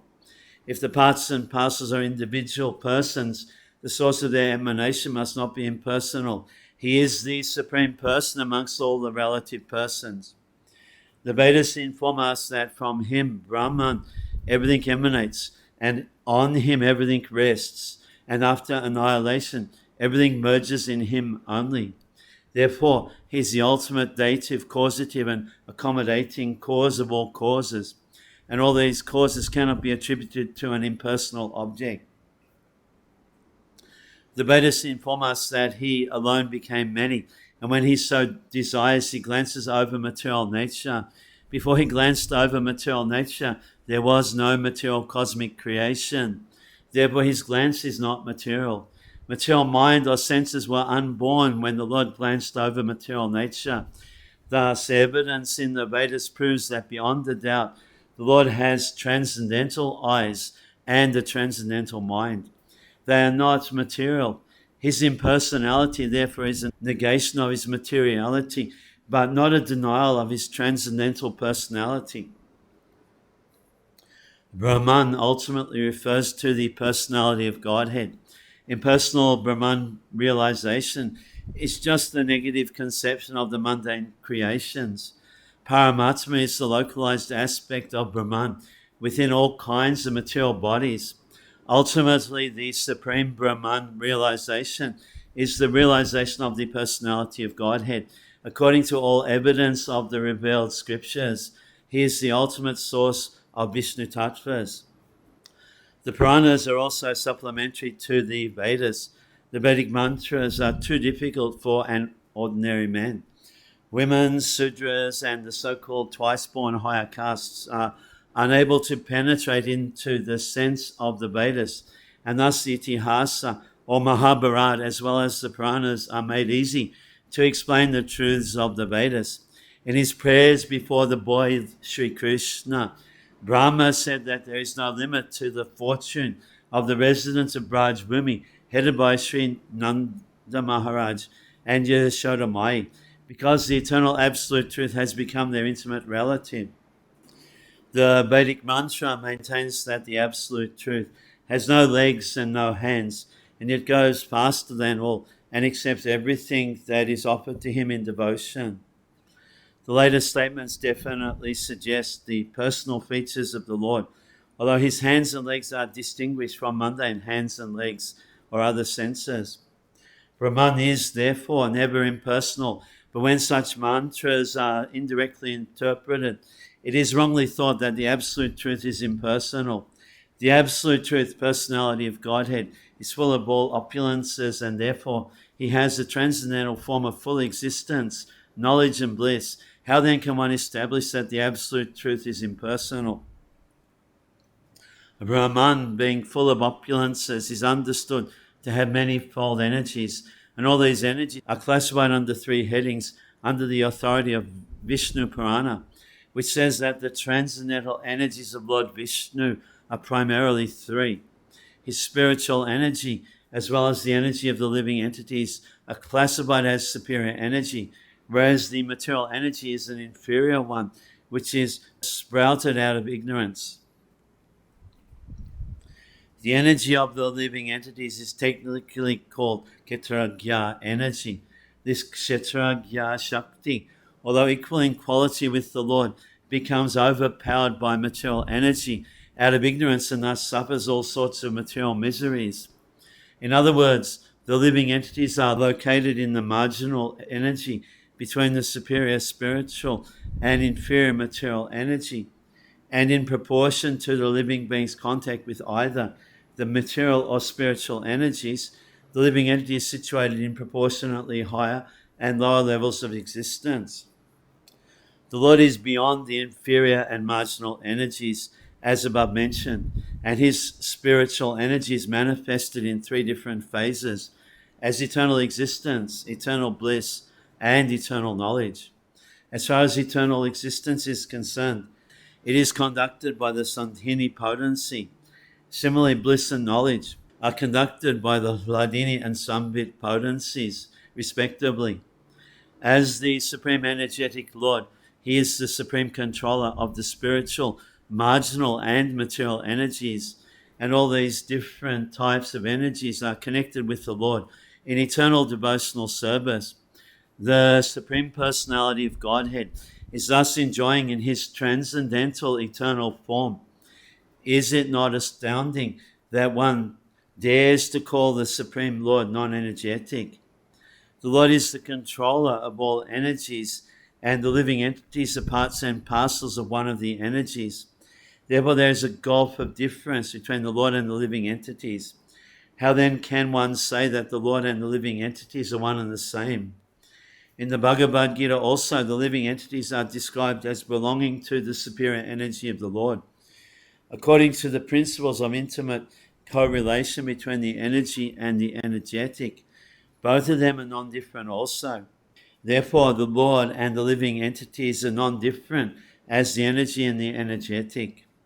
Earth, water, fire, air, ether, mind, intelligence, and ego are all inferior energies of the Lord, but the living entities are different from all as superior energy.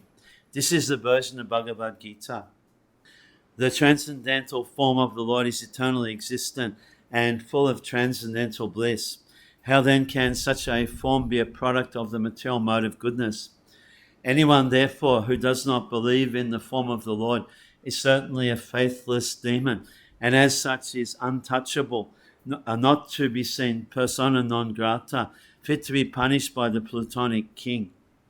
The Buddhists are called atheists because they have no respect for the Vedas, but those who defy the Vedic conclusions, as above mentioned, under the pretense of being followers of the Vedas, are verily more dangerous than the Buddhists. Sri Vyasadeva very kindly compiled the Vedic knowledge in his Vedanta Sutra, but if one hears the commentation of the Mayavadi school, as represented by the Shankara Sampradaya, certainly he will be misled on the path of spiritual realization. The theory of emanations is the beginning subject of the Vedanta Sutra. All the cosmic manifestations are emanations from the absolute personality of Godhead by his inconceivable different energies. The example of the touchstone is applicable to the theory of emanation.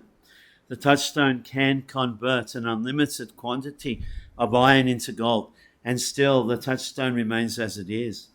Similarly, the Supreme Lord can produce all manifested worlds by his inconceivable energies, and yet he is full and unchanged. He is Purna, complete, and although an unlimited number of Purnas emanate from him, he is still Purna. The theory of illusion of the Mayavad school is advocated on the ground that the theory of emanation will cause a transformation of the absolute truth. If that is the case, Vyasadeva is wrong. To avoid this, they have skillfully brought in the theory of illusion. But the world or the cosmic creation is not false, as maintained by the Mayavad school. It simply has no permanent existence.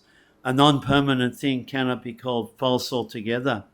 But the conception that the material body is the self is certainly wrong. Pranab Om, or the Omkara in the Vedas, is a primeval hymn. This transcendental sound is identical with the form of the Lord. All the Vedic hymns are based on this pranab, Omkara. Tattvamasi is but a side word in the Vedic literatures, and therefore this word cannot be the primeval hymn of the Vedas. Sripad Shankaracharya has given more stress on the side word, Tattvamasi, than on the primeval principle, Omkara. The Lord thus spoke on the Vedanta Sutra and defied all the propaganda of the Mayavad school.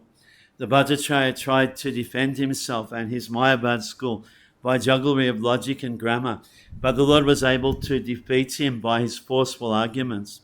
He affirmed that we are all related with the personality of Godhead eternally, and that devotional service is our eternal function to exchange the dealings of our relations. And the result of such exchanges is to attain prema, or love of Godhead.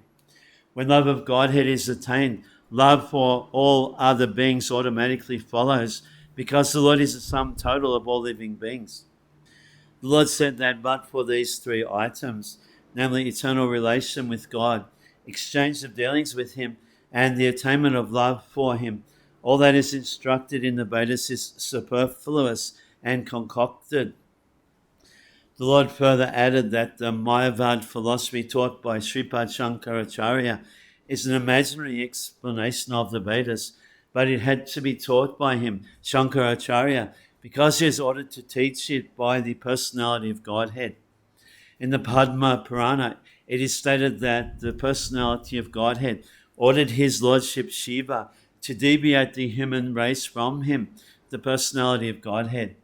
The personality of Godhead was to be so covered so that people would be encouraged to generate more and more population.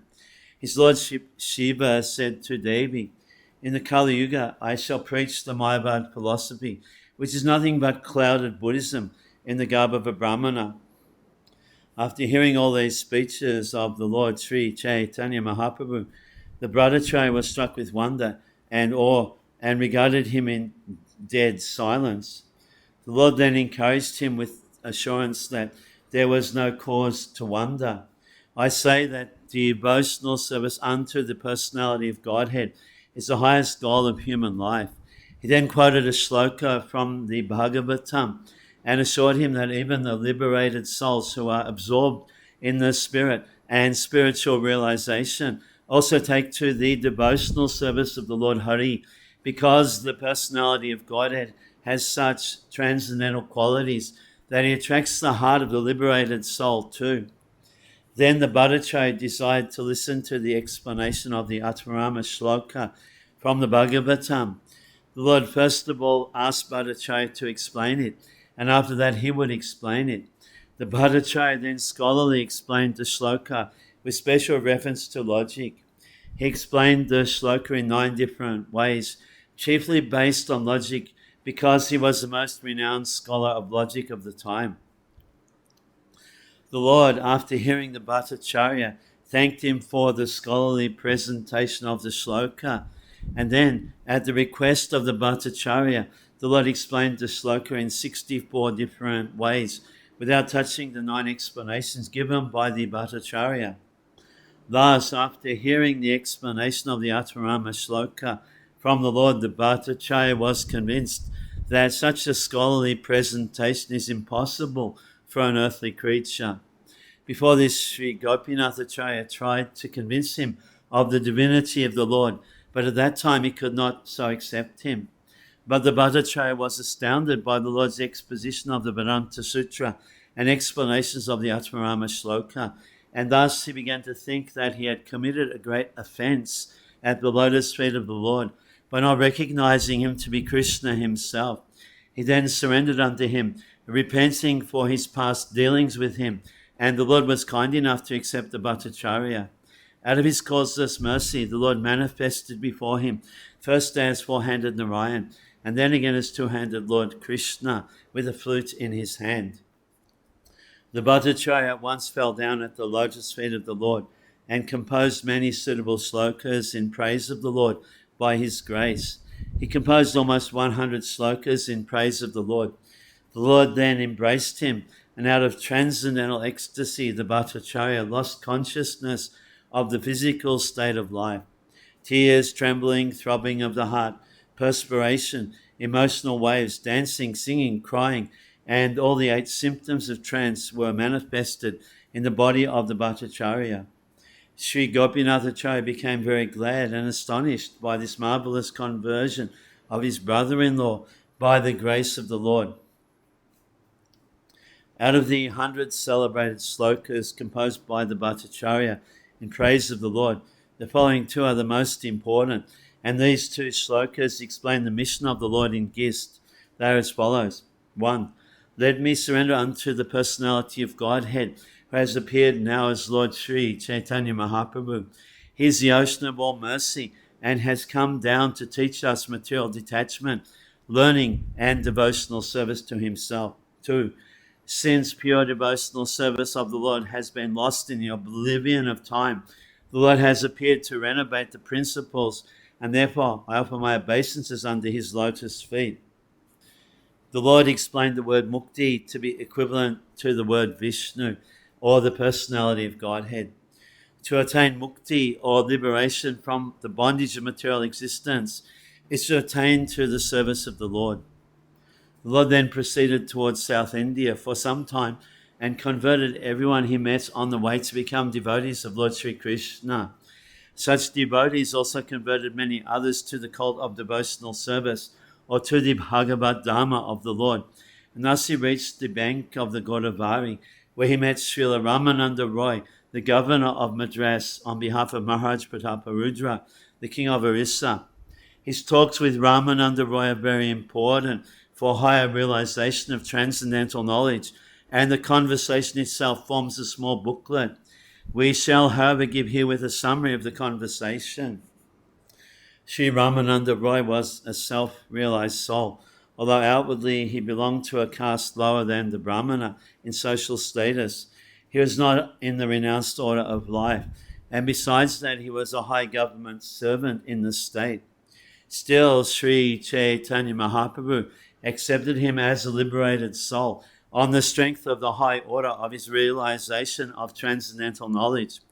Similarly, the Lord accepted Srila Haridas Thakur, a veteran devotee of the Lord coming from a Mohammedan family. And there are many other great devotees of the Lord who came from different communities, sects, and castes. The Lord's only criterion was the standard of devotional service of the particular person. He was not concerned with the outward dress of a man. He was concerned only with the inner soul and its activities. Therefore, the whole missionary activities of the Lord are to be understood to be on the spiritual plane. And as such, the cult of Sri Chaitanya Mahaprabhu, or the cult of Bhagavad Dharma, has nothing to do with mundane affairs, sociology, politics, economic development, or any such sphere of life. Srimad-Bhagavatam is the purely transcendental urge of the soul. When he met Sri Ramananda Roy on the bank of the Godavari, the Varnashram Dham, followed by the Hindus, was mentioned by the Lord. Srila Ramananda Roy said that by following the principles of Varnashram Dharma, the system of 4 castes and 4 orders of human life, everyone could realize transcendence. In the opinion of the Lord, the system of Varnashram Dharma is superficial only, and it has very little to do with the highest realization of spiritual values.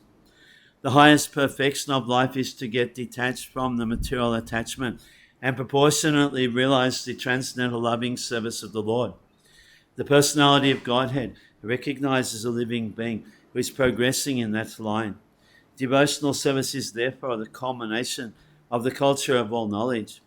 When Sri Krishna, the Supreme Personality of Godhead, appeared for the deliverance of all fallen souls, he advised the deliverance of all living entities as follows. The Supreme Absolute Personality of Godhead, from whom all living entities have emanated, must be worshipped by all of their respective engagements, because everything that we see is also the expansion of his energy. That is the way of real perfection, and it is approved by all bona fide acharyas, past and present. The system of Varnashram is more or less based on moral and ethical principles. There is very little realization of the transcendence as such, and Lord Sri Chaitanya Mahaprabhu rejected it as superficial and asked Ramananda Roy to go further into the matter. Sri Ramananda Roy then suggested renunciation of fruitive actions unto the Lord. The Bhagavad Gita advises in this connection, whatever you do, whatever you eat, and whatever you give, as well as whatever you perform in penance, offer to me alone. This dedication on the part of the worker suggests that the personality of Godhead is a step higher than the impersonal conception of the Varnashram system.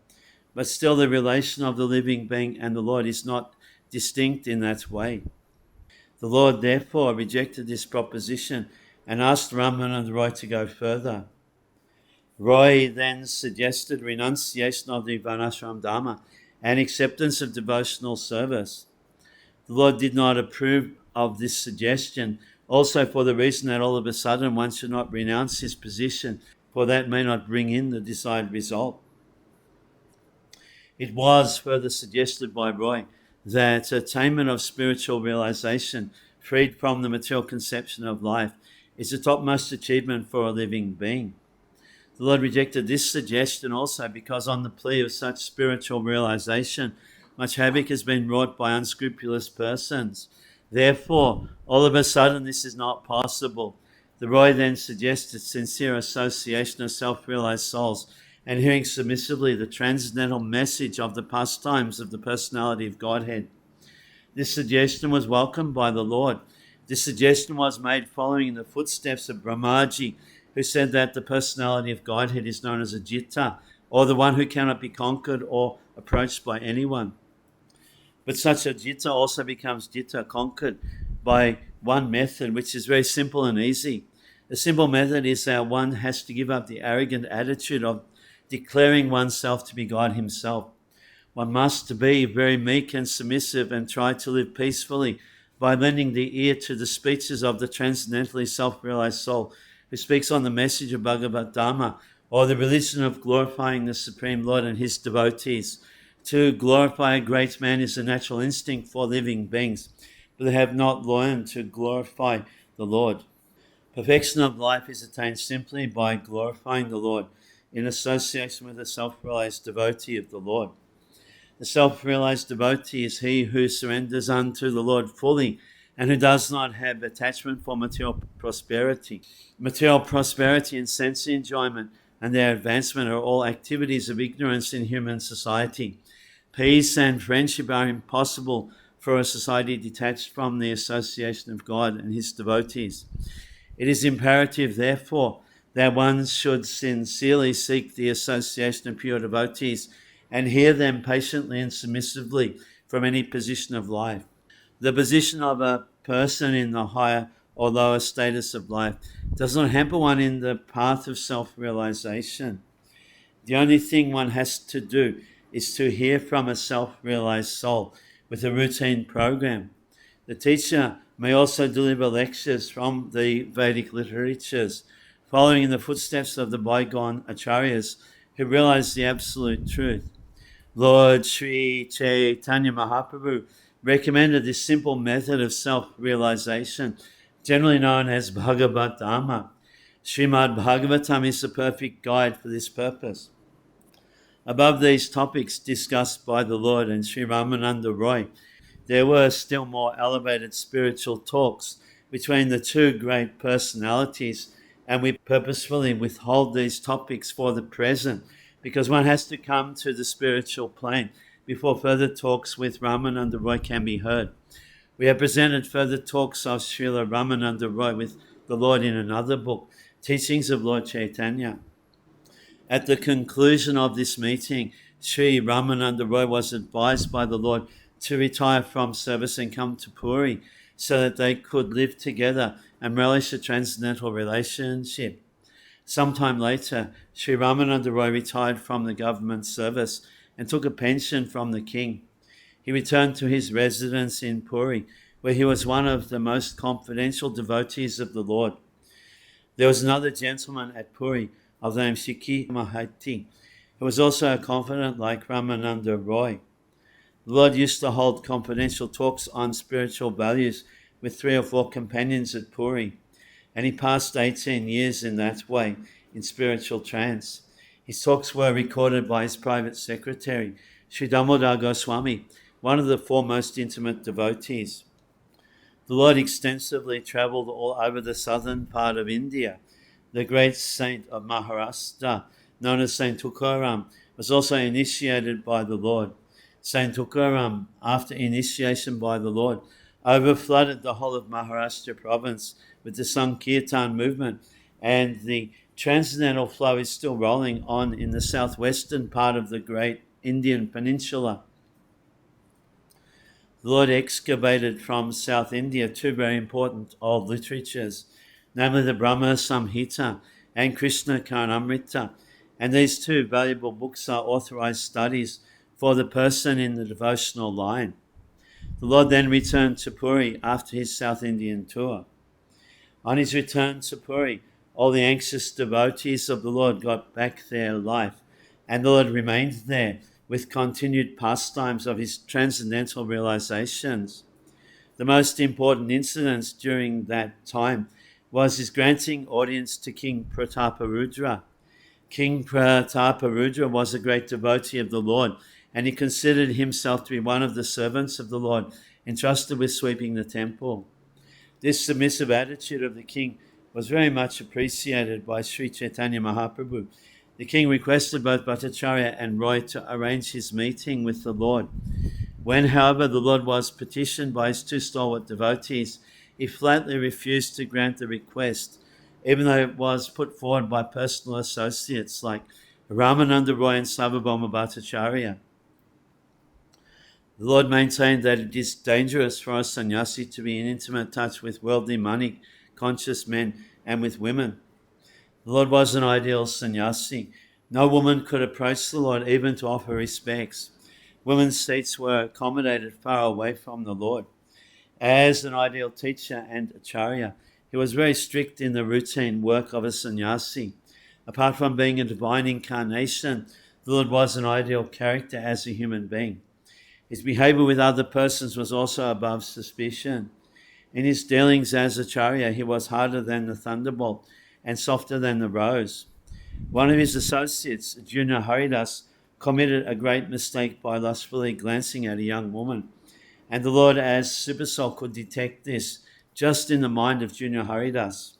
He was at once banished from his association and was never accepted again, even though he was implored to excuse Haridas for the mistake. Junior Haridas afterwards committed suicide due to being disassociated from the company of the Lord, and the news of suicide was duly related to the Lord.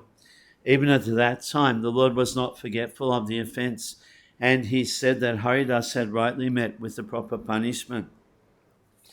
On the principles of the renounced order of life and discipline, the Lord knew no compromise, and therefore, even though he knew that the king was a great devotee, he refused to see the king only because the king was a dollar and cent man. By this example, the Lord wanted to emphasize the proper behavior for a transcendentalist. A transcendentalist has nothing to do with women and money. He must always refrain from such intimate relations. The king was, however, favored by the Lord by the expert arrangement of the devotees. This means that the beloved devotee of the Lord can favor a neophyte more liberally than the Lord. Pure devotees, therefore, never commit an offense at the feet of another pure devotee. An offense at the lotus feet of the Lord is sometimes excused by the merciful Lord, but an offense at the feet of a devotee is very dangerous for one who actually wants to make progress in devotional service. As long as the Lord remained at Puri, thousands of his devotees used to come to see him during the Rath Yatra car festival of Lord Jagannath.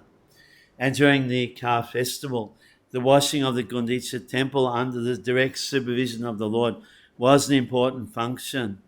The Lord's congregational Sankirtan movement at Puri was a unique exhibition for the mass of people. That is the way to turn the mass mind towards spiritual realization. The Lord inaugurated this system of mass Sankirtan, and the leaders of all countries can take advantage of this spiritual movement in order to keep the mass of people in a pure state of peace and friendship with one another. This is now the demand of the present human society all over the world. After some time, the Lord again started on his tour towards northern India, and he decided to visit Vrindavan and its neighboring places. He passed through the jungles of Jharkhand, Madhya Bharat, and all of the wild animals also joined his Sankirtan movement. The wild tigers, elephants, bears, and deer all together accompanied the Lord, and the Lord accompanied them in Sankirtan.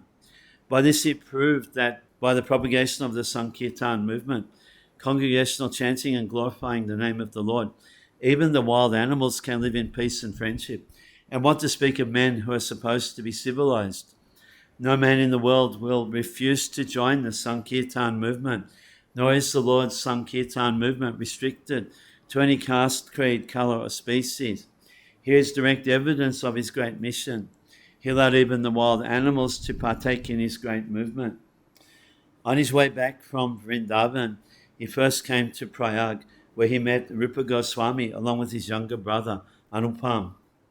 Then he came down to Benares. For 2 months he instructed Sri Sanatan Goswami in the transcendental science. The instruction to Sanatan Goswami is in itself a long narration, and a full presentation of the instruction will not be possible here. The main ideas are given as follows. Sanatan Goswami, formerly known as Dabir Kash, was in the cabinet service of the Bengal government under the regime of Nawab Hussain Saha. He decided to join with the Lord and thus retired from the service. On his way back from Vrindavan, when he reached Varanasi, the Lord became the guest of Sri Tapan Mishra and Chandrasekhar, assisted by a Maharashtrian Brahmana. At that time, Varanasi was headed by a great sannyasi of the Mayabad school named Sripad Prakashananda Saraswati. When the Lord was at Varanasi, the people in general became more attracted to Lord Chaitanya Mahaprabhu on account of his mass Sankirtan movement. Wherever he visited, especially the Vishwanath temple, thousands of pilgrims would follow him.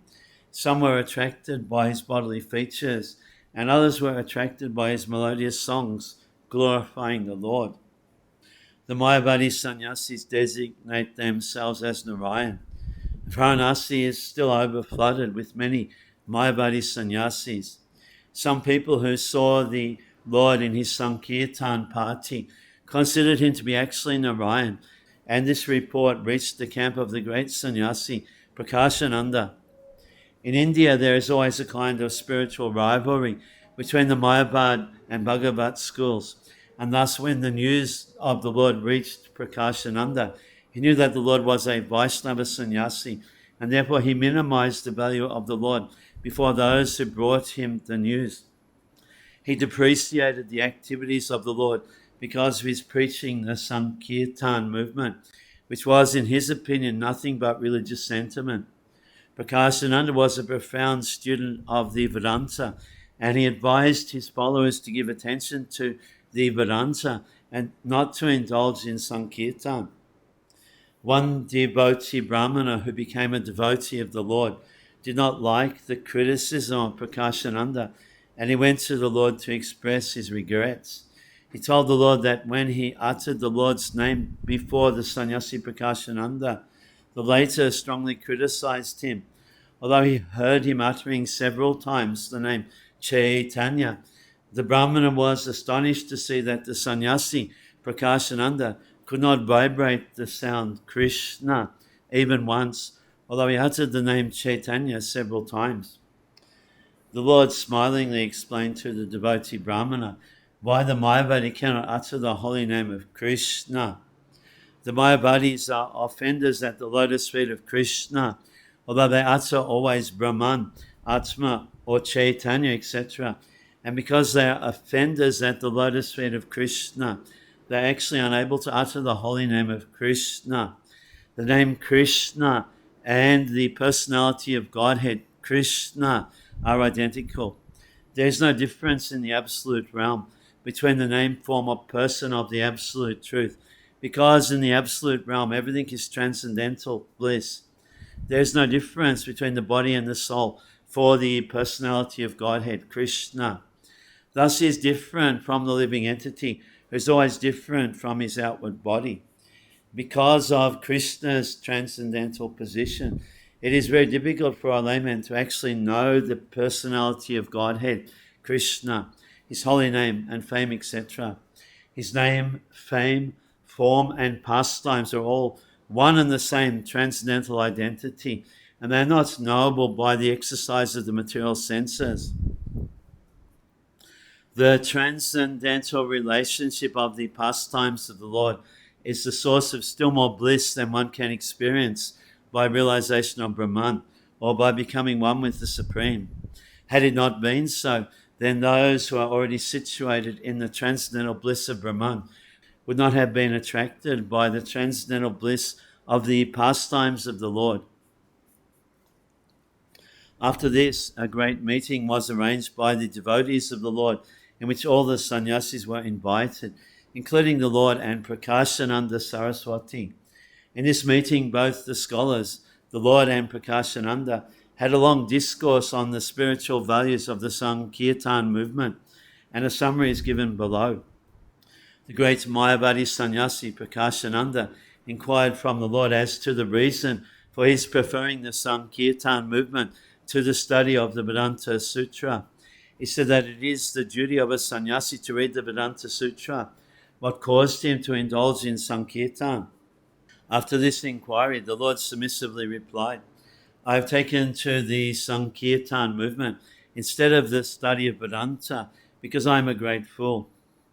The Lord thus represented himself as one of the numberless fools of this age who are absolutely incapable of studying the Vedanta philosophy. The fool's indulgence in the study of Vedanta has caused so much havoc in society. The Lord thus continued, and because I am a great fool, my spiritual master forbade me to play with Vedanta philosophy. He said that it is better that I chant the holy name of the Lord, for that would deliver me from material bondage.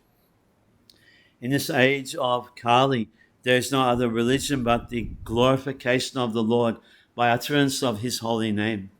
And that is the injunction of all the revealed scriptures.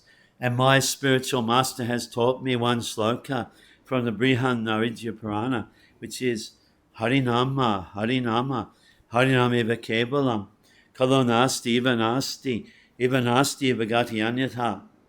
So on the order of my spiritual master, I chant the holy name of Hari, and I am now mad after this holy name. Whenever I utter the holy name, I forget myself completely, and sometimes I laugh, cry, and dance like a madman. I thought that I had actually gone mad by this process of chanting, and therefore I asked my spiritual master about it. He informed me that this was the real effect of chanting the holy name, which produces a transcendental emotion that is a rare manifestation. It is the sign of love of God, which is the ultimate end of life. Love of God is transcendental to liberation, mukti, and thus it is called the fifth stage of spiritual realization, above the stage of liberation. By chanting the holy name of Krishna, one attains the stage of love of God. And it was good that, fortunately, I was favored with the blessing. On hearing this statement from the Lord, the Mayavadi sannyasi asked the Lord, what was the harm in studying the Vedanta along with chanting the holy name? Prakashananda Saraswati knew well that the Lord was formerly known as Nimai Pandit, a very learned scholar of Navadvip, and his posing as a great fool was certainly to some purpose. Hearing this inquiry by the sannyasi, the Lord smiled and said, My dear sir, if you do not mind, I'll answer your inquiry. All the sannyasis there were very much pleased with the Lord for his honest dealings, and they unanimously replied that they would not be offended by whatever he replied. The Lord then spoke as follows. Vedanta Sutra is composed of transcendental words or sounds uttered by the transcendental personality of Godhead. As such, in the Vedanta, there cannot be any human deficiencies like mistake, illusion, cheating, or inefficiency. The message of the Upanishads is expressed in the Vedanta Sutra, and what is said there directly is certainly glorified. Whatever interpretations have been given by Shankaracharya have no direct bearing on the sutra, and therefore such commentation spoils everything. The word Brahman indicates the greatest of all, which is full with transcendental opulences, superior to all. Brahman is ultimately the personality of Godhead, and he is covered by indirect interpretations and established as impersonal. Everything that is in the spiritual world is full of transcendental bliss, including the form, body, place, and paraphernalia of the Lord. All are eternally cognizant and blissful.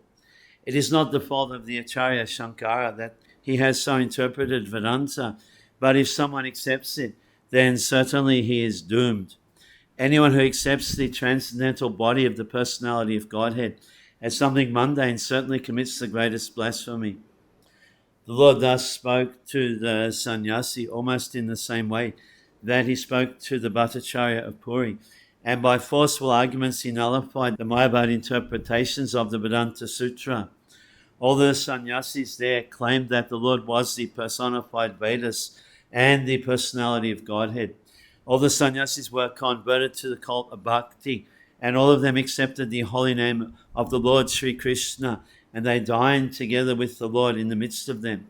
After this conversion of the sannyasis, the popularity of the Lord increased at Varanasi, and thousands of people assembled to see the Lord in person. The Lord thus established the primary importance of Srimad-Bhagavatam, and he defeated all the other systems of spiritual realization.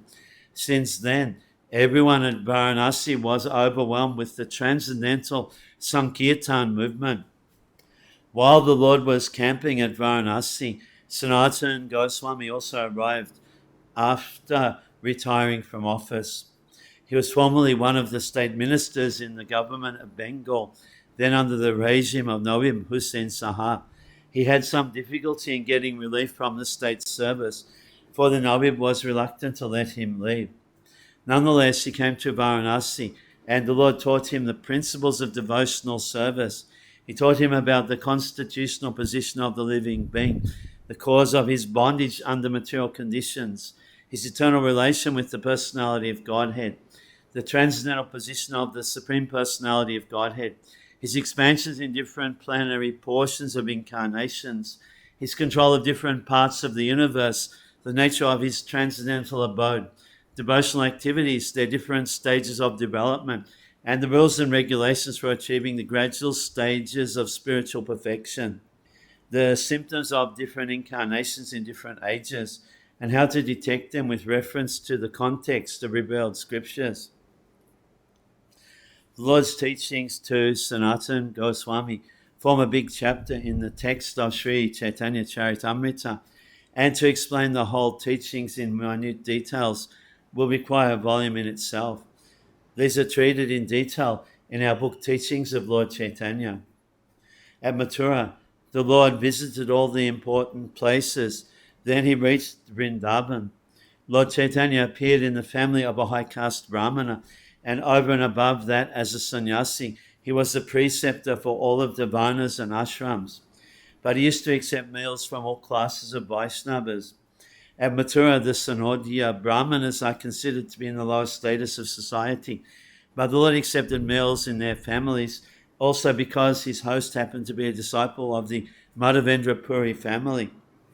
At Vrindavan, the Lord took bath in 24 important bathing places and ghats.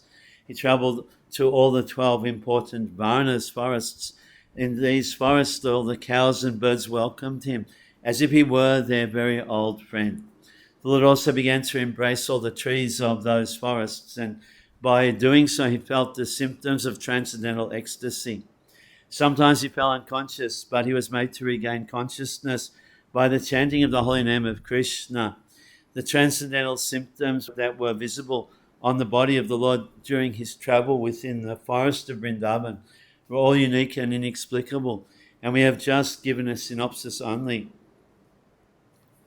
Some of the important places that were visited by the Lord in Vrindavan were Kamyavan, Adishwara, Parvana Savobra, Kandiravan, Seshashayi, Kalitirtha, Bandiravan, Bhadravan, Srivan, Lohavan, Mahavan, Gokul, Kalyadraha, Dwadadasa Ticha, Keshitirtha, etc. When he saw the place where the rasa dance took place, he at once fell down in trance. As long as he remained at Vrindavan, he made his headquarters at Akrura Ghat. From Vrindavan, his personal servitor, Krishnadas Vipra, induced him to go back to Prayag to take bath during the Magha Mela. The Lord acceded to this proposal, and they started for Prayag. On the way, they were met with some Pathans, amongst whom there was a learned Maulana. The Lord had some talks with the Maulana and his companions, and the Lord convinced the Maulana that in the Quran also there are descriptions of Bhagavad Dharma and Krishna.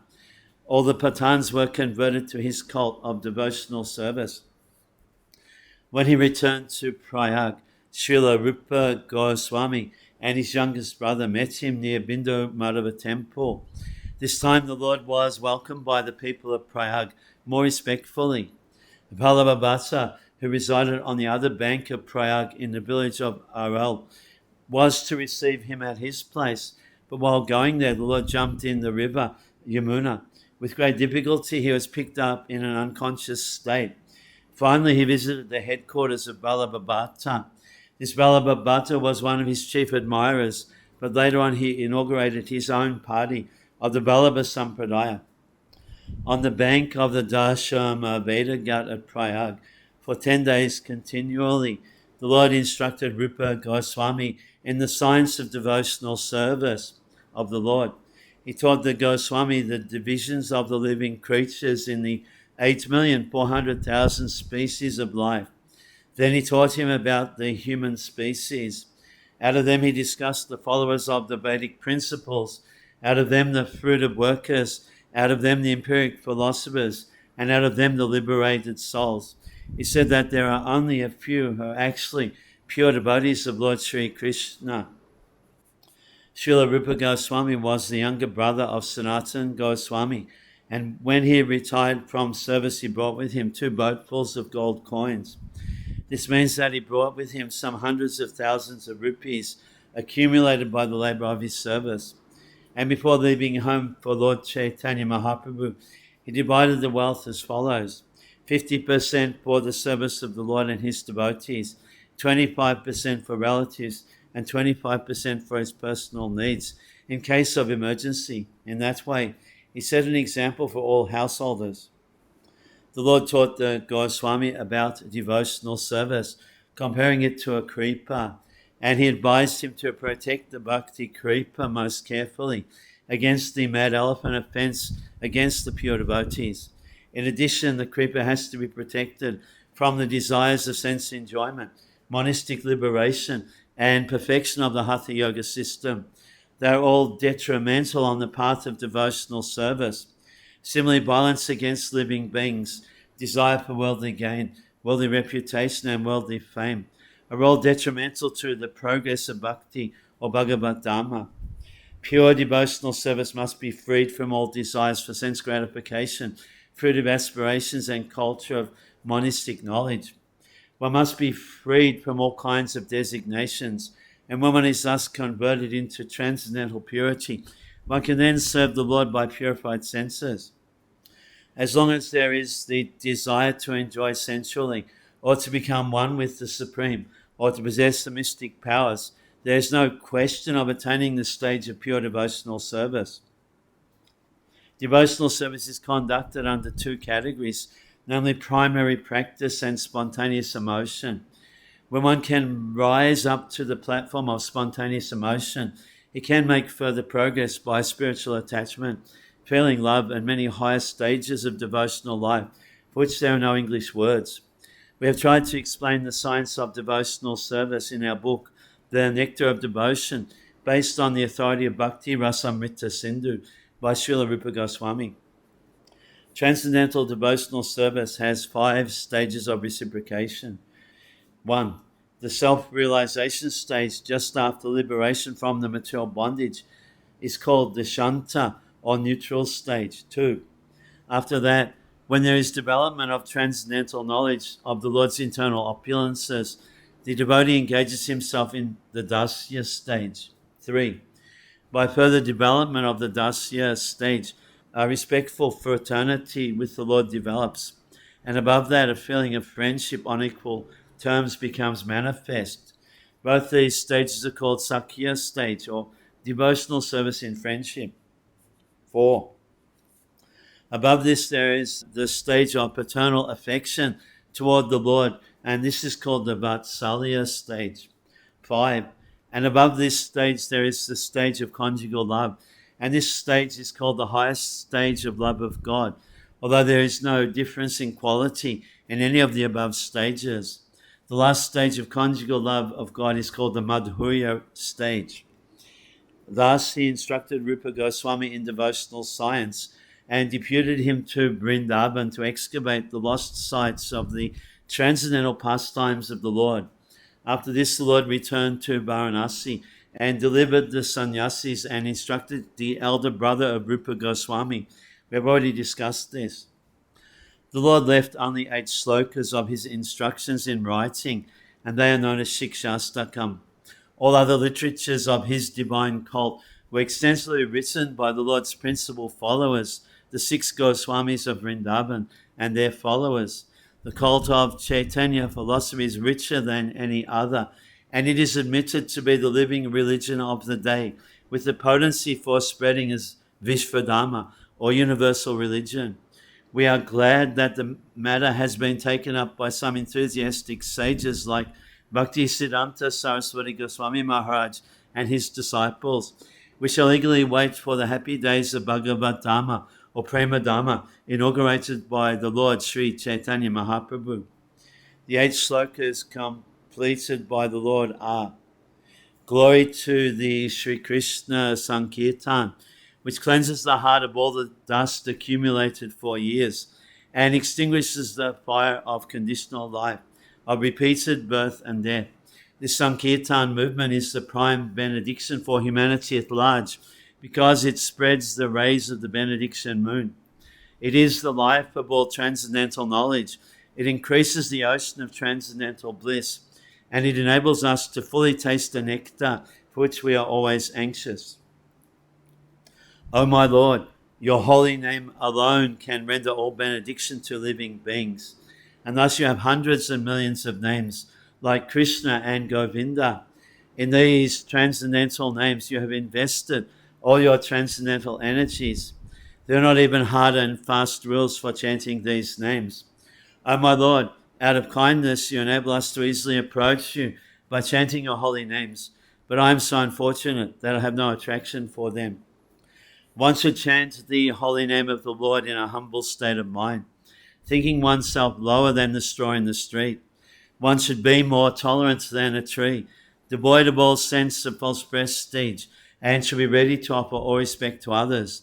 In such a state of mind, one can chant the holy name of the Lord constantly. Almighty Lord, I have no desire to accumulate wealth, nor do I desire beautiful women, nor do I want any number of followers. I only want your causeless devotional service, birth after birth. O son of Maharaj Nanda, Krishna, I am your eternal servitor, yet somehow or other I have fallen into the ocean of birth and death. Please pick me up from this ocean of death and place me as one of the atoms at your lotus feet. O my Lord, when will my eyes be decorated with tears of love flowing constantly when I chant your holy name? When will my voice choke up, and when will the hairs of my body stand on end at the recitation of your name? O Govinda, feeling your separation, I am considering a moment to be like 12 years or more. Tears are flowing from my eyes like torrents of rain, and I'm feeling all vacant in the world in your absence. I know no one but Krishna as my Lord, and he shall remain so, even if he handles me roughly in his embrace or makes me broken-hearted by not being present before me. He is completely free to do anything and everything, for he is always my worshipful Lord, unconditionally. Srimad-Bhagavatam, by His Divine Grace, A.C. Bhaktivedanta Swami Prabhupada, First Canto, Chapter 1, Questions by the Sages.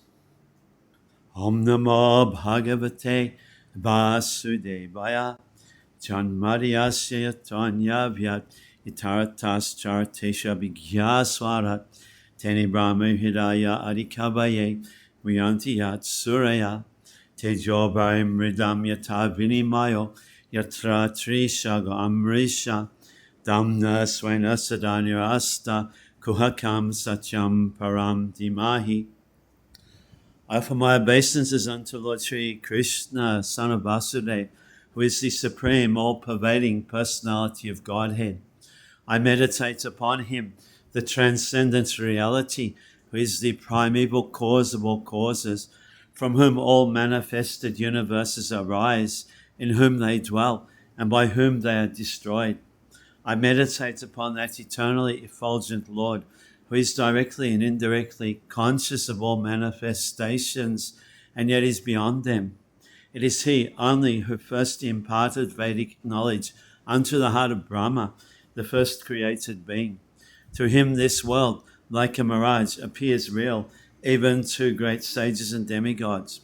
Because of him, the material universes created by the three modes of nature appear to be factual, although they are unreal. I meditate therefore upon him, the absolute truth, who is eternally existent in his transcendental abode, and who is forever free of illusion. Obeisances unto the personality of Godhead, Vasudeva, directly indicate Lord Sri Krishna, who is the divine son of Vasudeva and Devaki. This fact will be more explicitly explained in the text of this work. Sri Vyasadeva asserts herein that Sri Krishna is the original personality of Godhead, and all others are his direct or indirect plenary portions, or portions of the portion.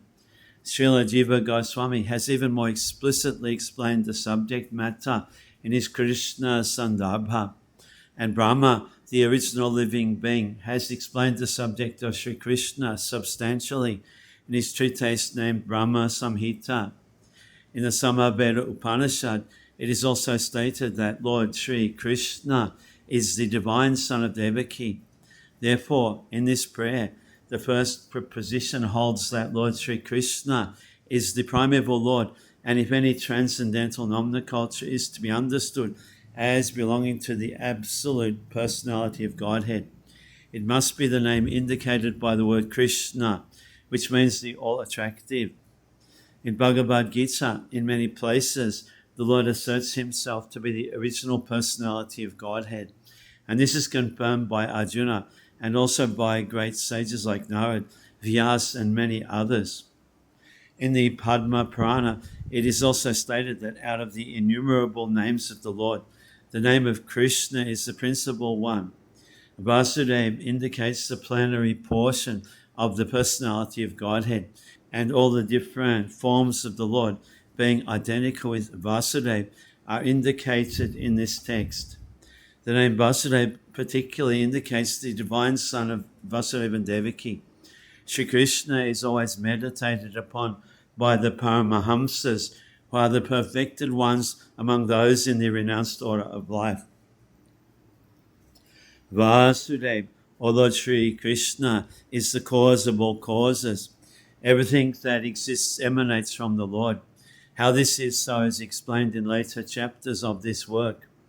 This work is described by Mahaprabhu Sri Chaitanya as the spotless Purana because it contains the transcendental narration of the personality of Godhead, Sri Krishna. The history of the Srimad-Bhagavatam is also very glorious. It was compiled by Sri Vyasadeva after he had attained maturity in transcendental knowledge. He wrote this under the instructions of Sri Naradaji, his spiritual master. Vyasadeva compiled all Vedic literatures containing the four divisions of the Vedas, the Vedanta Sutras or the Brahma Sutras, the Puranas, the Mahabharata, and so on. But nevertheless, he was not satisfied. His dissatisfaction was observed by his spiritual master, and thus Narada advised him to write on the transcendental activities of Lord Sri Krishna. These transcendental activities are described specifically in the 10th canto of this work. But in order to reach to the very substance, one must proceed gradually by developing knowledge of the categories. It is natural that a philosophical mind wants to know about the origin of the creation. At night he sees these stars in the sky, and he naturally speculates about their inhabitants. Such inquiries are natural for man, because man has a developed consciousness which is higher than that of the animals. The author of Srimad-Bhagavatam gives a direct answer to such inquiries. He says that the Lord Sri Krishna is the origin of all creations. He's not only the creator of the universe, but the destroyer as well. The manifested cosmic nature is created at a certain period by the will of the Lord. It is maintained for some time, and then it is annihilated by his will. Therefore, the Supreme Will is behind all cosmic activities. Of course, there are atheists of various categories who do not believe in a creator, but that is due to a poor fund of knowledge. The modern scientist, for example, has created space satellites, and by some arrangement or other, these satellites are thrown into outer space to fly for some time at the control of the scientist who is far away. Similarly, all the universes with innumerable stars and planets are controlled by the intelligence of the personality of Godhead. In Vedic literatures, it is said that the absolute truth, personality of Godhead, is the chief amongst all living personalities. All living beings, beginning from the first created being, Brahma, down to the smallest ant, are individual living beings. And above Brahma, there are even other living beings with individual capacities, and the personality of Godhead is also a similar living being. And he is an individual, as are the other living beings. But the Supreme Lord, or the Supreme Living Being, has the greatest intelligence, and he possesses supermost inconceivable energies of all different varieties. If a man's brain can produce a space satellite, one can very easily imagine how brains higher than man can produce similarly wonderful things which are far superior. The reasonable person will easily accept this argument, but there are stubborn atheists who would never agree. Srila Vyasadeva, however, at once accepts the Supreme Intelligence as the Parameshwara. He offers his respectful obeisances unto the Supreme Intelligence, addressed as the Para, or the Parameshwara, or the Supreme Personality of Godhead. And that Parameshwara is Sri Krishna, as admitted in Bhagavad Gita and other scriptures delivered by Sri Vyasadeva, and specifically in this Srimad-Bhagavatam. In Bhagavad Gita, the Lord says that there is no other Paratattva, summum bonum, than himself. Therefore, Sri Vyasadeva at once worships the Paratattva, Sri Krishna, whose transcendental activities are described in the 10th canto. Unscrupulous persons go immediately to the 10th canto, and especially to the 5 chapters which describe the Lord's rasa dance. This portion of the Srimad-Bhagavatam is the most confidential part of this great literature. Unless one is thoroughly accomplished in the transcendental knowledge of the Lord, one is sure to misunderstand the Lord's worshipable transcendental pastimes called rasa dance and his love affairs with the gopis. This subject matter is highly spiritual, and only the liberated persons who have gradually attained to this stage of Paramahamsa can transcendentally relish this rasa dance. Srila Vyasadeva therefore gives the reader the chance to gradually develop spiritual realization before actually relishing the essence of the pastimes of the Lord. Therefore, he purposely invokes a Gayatri mantra, Dimahi. This Gayatri mantra is meant for spiritually advanced people. When one is successful in chanting the Gayatri mantra, he can enter into the transcendental position of the Lord. One must therefore acquire Brahminical qualities or be perfectly situated in the quality of goodness in order to chant the Gayatri mantra successfully and then attain to the stage of transcendentally realizing the Lord, his name, his flame, his qualities, and so on. Srimad-Bhagavatam is the narration of the Swarup of the Lord manifested by his internal potency. And this potency is distinguished from the external potency which has manifested the cosmic world, which is within our experience. Srila Vyasadeva makes a clear distinction between the two in this shloka. Sri Vyasadeva says herein that the manifested internal potency is real, whereas the external manifested energy in the form of material existence is only temporary and illusory, like the mirage in the desert. In the desert mirage, there is no actual water. There's only the appearance of water.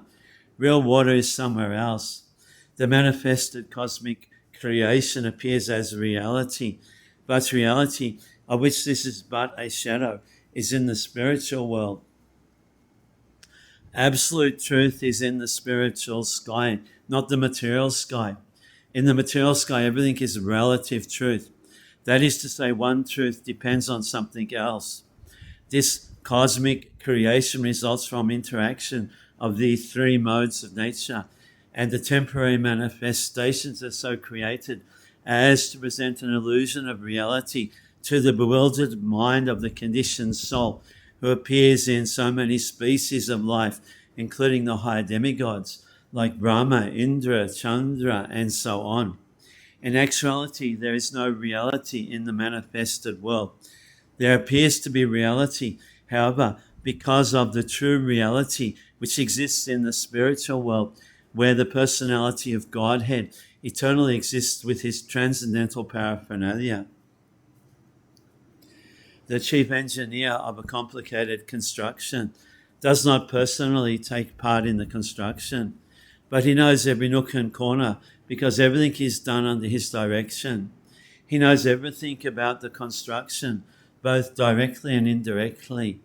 Similarly, the personality of Godhead, who is the supreme engineer of this cosmic creation, knows every nook and corner, although affairs are being carried out by demigods. Beginning from Brahma down to the insignificant ant, no one is independent in the material creation. The hand of the Lord is seen everywhere. All material elements, as well as all spiritual sparks, emanate from him only. And whatever is created in this material world is but the interaction of two energies, the material and the spiritual, which emanate from the absolute truth, the personality of Godhead, Sri Krishna.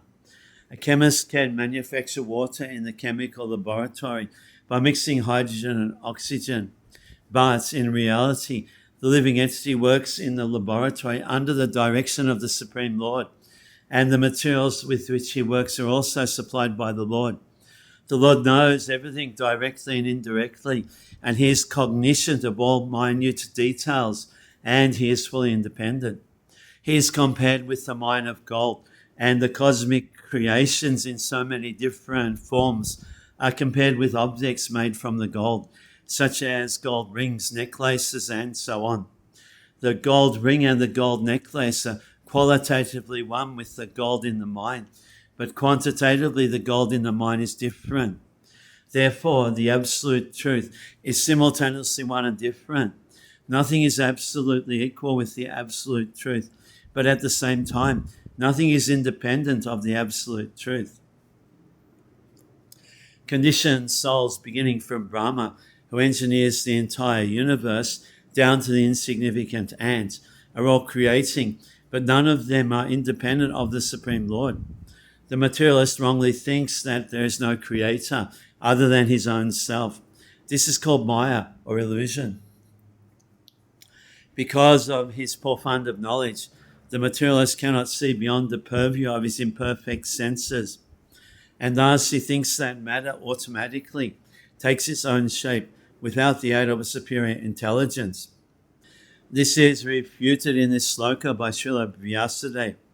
Since the complete whole or the absolute truth is the source of everything, nothing can be independent of the body of the absolute truth.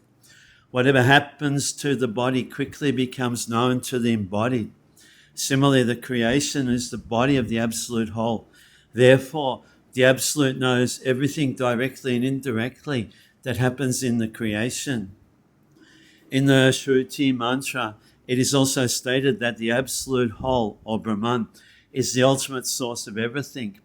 Everything emanates from him, and everything is maintained by him, and at the end, everything enters into him. That is the law of nature. In the Smriti mantra, the same is confirmed. It is said that the source from which everything emanates at the beginning of Brahma's millennium, and the reservoir to which everything ultimately enters, is the absolute truth of Brahman. Material scientists take it for granted that the ultimate source of the planetary system is the sun, but they are unable to explain the source of the sun. Herein, the ultimate source is explained.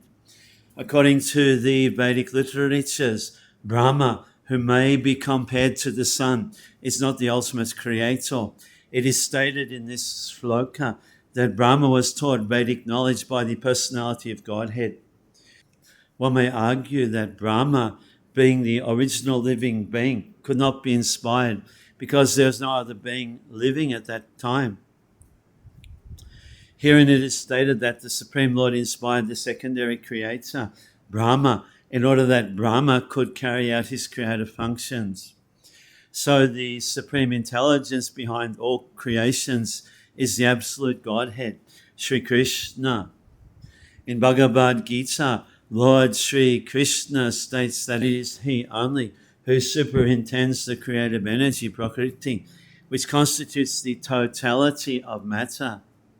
Therefore, Sri Vyasadeva does not worship Brahma, but the Supreme Lord who guides Brahma in his creative activities. In this shloka, the particular words avijja and swarat are significant. These two words distinguish the Supreme Lord from all the other living entities. No other living entity is either avijja or swarat. Namely, no one is either fully cognition or fully independent. Even Brahma has to meditate upon the Supreme Lord in order to create. Then what to speak of great scientists like Einstein? The brains of such a scientist are certainly not the products of any human being. Scientists cannot manufacture such a brain. And what to speak of foolish atheists who defy the authority of the Lord? Even Mayavadi impersonalists who flatter themselves that they can become one with the Lord are neither avijja nor swarat. Such impersonalists undergo severe austerities to acquire knowledge, to become one with the Lord. But ultimately they become dependent on some rich disciple who supplies them with money to build monasteries and temples. Atheists like Ravana or Hiranyakashipu had to undergo severe penances before they could flout the authority of the Lord. But ultimately they were rendered helpless and could not save themselves when the Lord appeared before them as cruel death. This is also the case with the modern atheists who also dare to flout the authority of the Lord. Such atheists will be dealt with similarly, for history repeats itself. Whenever men neglect the authority of the Lord, nature and her laws are there to penalize them. This is confirmed in Bhagavad Gita in the well-known verse, Yada yada hi dhammasya glani. Whenever there is a decline of dharma and a rise of adharma, O Arjuna, then I incarnate myself. That the Supreme Lord is all perfect is confirmed in all Shruti mantras. It is said in the Shruti mantras that the all-perfect Lord threw a glance over matter and thus created all living beings. The living beings are parts and parcels of the Lord, and He impregnates the vast material creation with seeds of spiritual sparks. And thus the creative energies are set in motion to enact so many wonderful creations. An atheist may argue that God is no more expert than a watchmaker. But of course, God is greater because He can create machines in duplicate, male and female forms. The male and female forms of different types of machineries go on producing innumerable similar machines without God's further attention. If a man could manufacture such a set of machines that could produce other machines without His attention, then he could approach the intelligence of God. But that is not possible, for each machine has to be handled individually. Therefore, no one can create as well as God. Another name for God is Asamudha, which means that no one is equal to or greater than Him. Param Satyam, or the Supreme Truth, is He who has no equal or superior. This is confirmed in the Shruti mantras. It is said that before the creation of the material universe, there existed the Lord only, who is master of everyone. That Lord instructed Brahma in Vedic knowledge.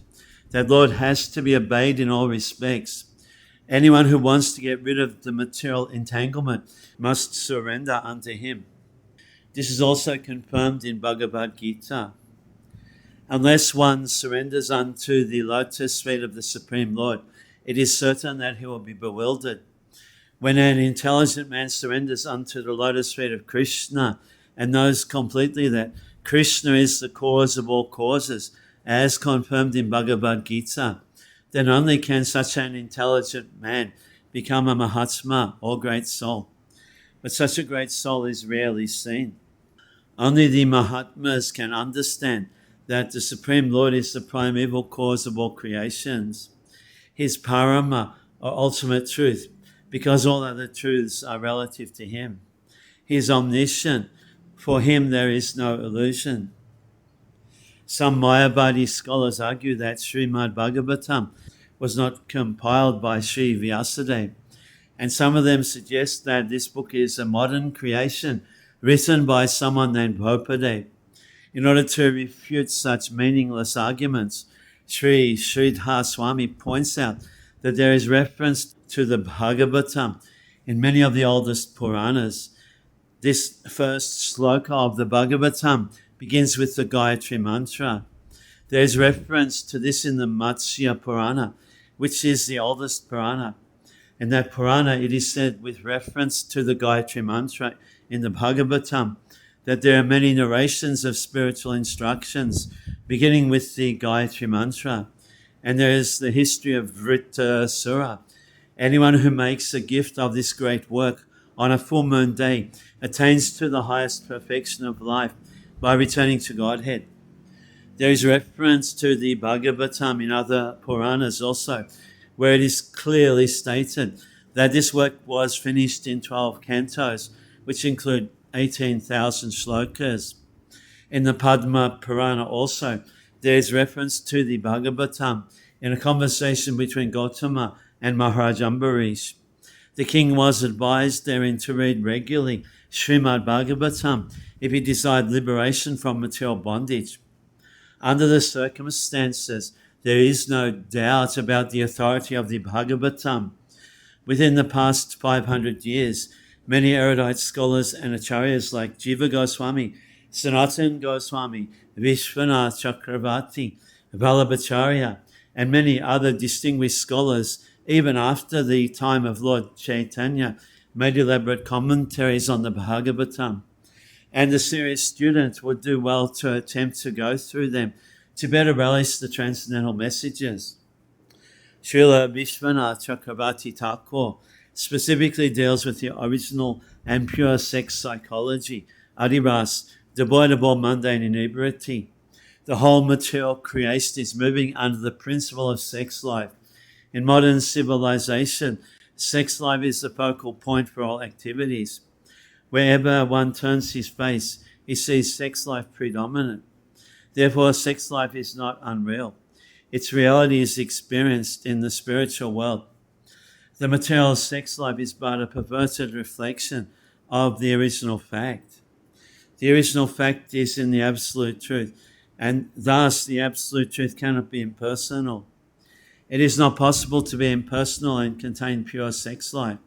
Consequently, the impersonalist philosophers have given indirect impetus to the abominable mundane sex life because they have overstressed the impersonality of the ultimate truth.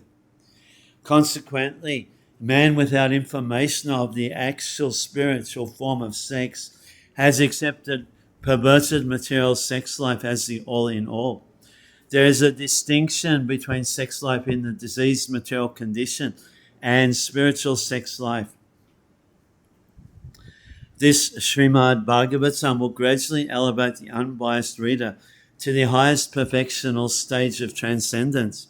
It will enable him to transcend the three modes of material activities, fruitive actions, speculative philosophy, and worship of functional deities as inculcated in Vedic verses.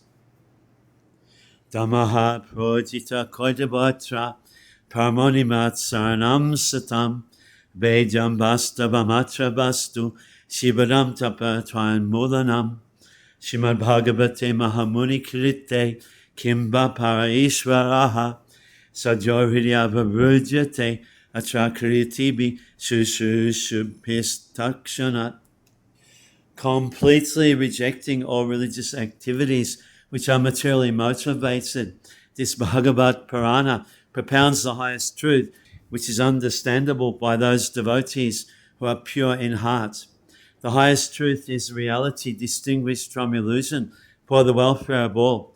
Such truth uproots the threefold miseries. This beautiful Bhagavatam, compiled by the great sage Sri Vyasadeva, is sufficient in itself for God realization. As soon as one attentively and submissively hears the message of Bhagavatam, he becomes attached to the Supreme Lord. Religion includes four primary subjects, namely pious activities, economic development, satisfaction of the senses, and finally liberation from material bondage. Irreligious life is a barbarous condition.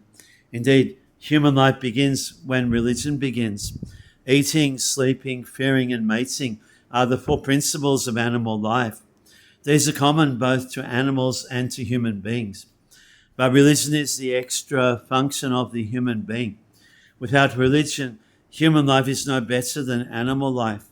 Therefore, in human societies, there is some form of religion which aims at self-realization and which makes reference to man's eternal relationship with God.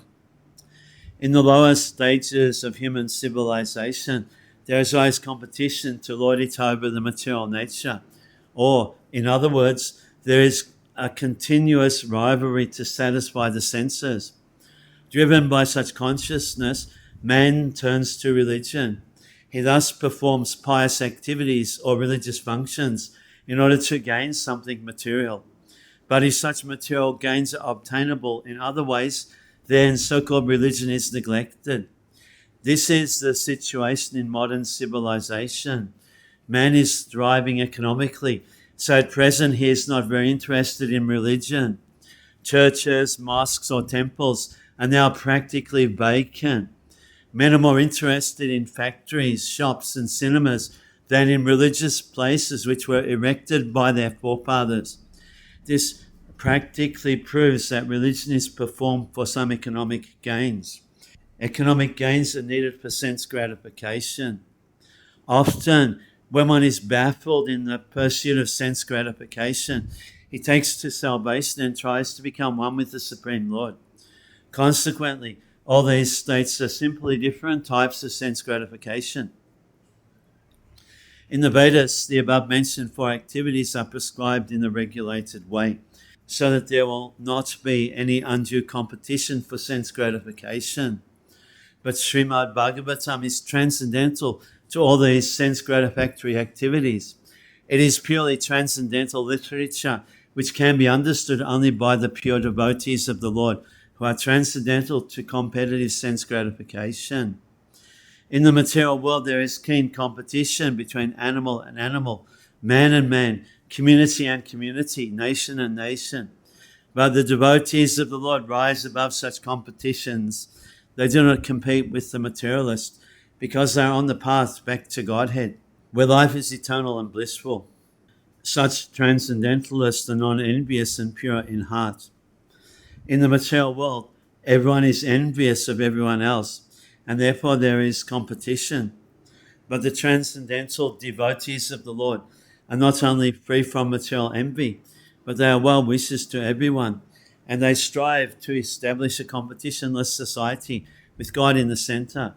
The contemporary socialist conception of a competitionless society is artificial because in the socialist state there is competition for the post of dictator. From the point of view of the Vedas, or from the point of view of common human activities, sense gratification is the basis of material life. There are three paths mentioned in the Vedas. One involves fruitive activities to gain promotion to better planets. Another involves worshipping different demigods for promotion to the planets of the demigods. And another involves realizing the absolute truth and his impersonal feature and becoming one with him. The impersonal aspect of the absolute truth is not the highest. Above the impersonal feature is the Paramatma feature, and above this there is the personal feature of the Absolute Truth, or Bhagavan. Srimad-Bhagavatam gives information about the Absolute Truth in his personal feature. It is higher than impersonalist literatures and higher than the Jnana-Kand division of the Vedas. It is even higher than the Karma-Kand division and even higher than the Upasana-Kand division, because it recommends the worship of the Supreme Personality of Godhead, Lord Sri Krishna. In the Karma-Kand, there is competition to reach heavenly planets for better sense gratification. And there is similar competition in the Jnana-Kand and the Upasana-Kand. The Srimad-Bhagavatam is superior to all of these because it aims at the Supreme Truth, which is the substance or the root of all categories. From Srimad-Bhagavatam, one can come to know the substance as well as the categories. The substance is the Absolute Truth, the Supreme Lord, and all emanations are relative forms of energy. Nothing is apart from the substance, but at the same time the energies are different from the substance. This conception is not contradictory. Srimad-Bhagavatam explicitly promulgates this simultaneously one and different philosophy of the Vedanta Sutra, which begins with the Janmadhyasya Sutra. This knowledge of the energy of the Lord being simultaneously one and different from the Lord is an answer to the mental speculator's attempt to establish the energy as the absolute. When this knowledge is factually understood, one sees the conceptions of monism and dualism to be imperfect. Development of this transcendental consciousness, grounded in the conception of simultaneously one and different, leads one immediately to the stage of freedom from the threefold miseries. The threefold miseries are: 1, those miseries which arise from the mind and body; 2, those miseries inflicted by other living beings; and 3, those miseries arising from natural catastrophes over which one has no control. Srimad-Bhagavatam begins with the surrender of the devotee unto the Absolute Person. The devotee is fully aware that he is one with the Absolute, and at the same time in the eternal position of servant to the Absolute. In the material conception, one falsely thinks himself the Lord of all he surveys, and therefore he is always troubled by the threefold miseries of life. But as soon as one comes to know his real position as transcendental servant, he at once becomes free from all miseries. As long as the living entity is trying to master material nature, there is no possibility of his becoming servant of the Supreme. Service to the Lord is rendered in pure consciousness of one's spiritual identity. By service, one is immediately freed from material encumbrances. Over and above this, Srimad-Bhagavatam is a personal commentation on the Vedanta Sutra by Sri Vyasadeva. It is written in the maturity of his spiritual life through the mercy of Narad. Sri Vyasadeva is the authorized incarnation of Narayan, the personality of Godhead. Therefore, there is no question as to his authority. He is the author of all other Vedic literatures, yet he recommends the study of Srimad-Bhagavatam above all others. In other Puranas, there are different methods set forth by which one can worship the demigods, but in the Bhagavatam, only the Supreme Lord is mentioned. The Supreme Lord is the total body, and the demigods are the different parts of that body. Consequently, by worshipping the Supreme Lord, one does not need to worship the demigods. The Supreme Lord becomes fixed in the heart of the devotee immediately. Lord Chaitanya Mahaprabhu has recommended the Srimad-Bhagavatam as a spotless Purana and distinguishes it from all other Puranas. The proper method for receiving this transcendental message is to hear it submissively. A challenging attitude cannot help one realize this transcendental message. One particular word is used herein for proper guidance. This word is Shushrushu. One must be anxious to hear this transcendental message. The desire to sincerely hear is the first qualification. Less fortunate persons are not at all interested in hearing this Srimad-Bhagavatam. The process is simple, but the application is difficult. Unfortunate people find enough time to hear idle social, political conversations, but when invited to attend a meeting of devotees to hear Srimad-Bhagavatam, they suddenly become reluctant. Sometimes professional readers of the Bhagavatam immediately plunge into the confidential topics of the pastimes of the Supreme Lord, which they seemingly interpret as sex literature. Srimad-Bhagavatam is meant to be heard from the beginning. Those who are fit to assimilate this work are mentioned in this shloka. One becomes qualified to hear Srimad-Bhagavatam after many pious deeds. The intelligent person, by thoughtful discretion, can be assured by the great sage Vyasadeva that he can realize the Supreme Personality directly by hearing Srimad-Bhagavatam. Without undergoing the different stages of realization set forth in the Vedas, one can be lifted immediately to the position of Paramahamsa simply by agreeing to receive this message. Nigama kalpatru galitam phalam shukamukhat amrita dravya samyutam pibata bhagavatam rasamalayam muahorashika bhuvi bhavukaha. Know, O thoughtful men, that Srimad-Bhagavatam is the mature fruit of the tree of Vedic literatures. It emanated from the lips of Sri Shukadeva Goswami. Therefore, this nectarian fruit is all the more relishable by liberated souls. In the two previous shlokas, it has been definitely proved that the Srimad-Bhagavatam is sublime literature which surpasses all other Vedic scriptures due to its transcendental qualities. It is transcendental to all mundane activities and mundane knowledge. In this shloka, it is stated that Srimad-Bhagavatam is not only a superior literature, but that it is the ripened fruit of all Vedic literatures. In other words, it is the cream of all Vedic knowledge. Considering all this, patient and submissive hearing is definitely essential. With great respect and attention, one should receive the message and lessons imparted by the Srimad-Bhagavatam. The Vedas are compared to the desire tree because they contain all things knowable by man. They deal with mundane necessities as well as spiritual realization.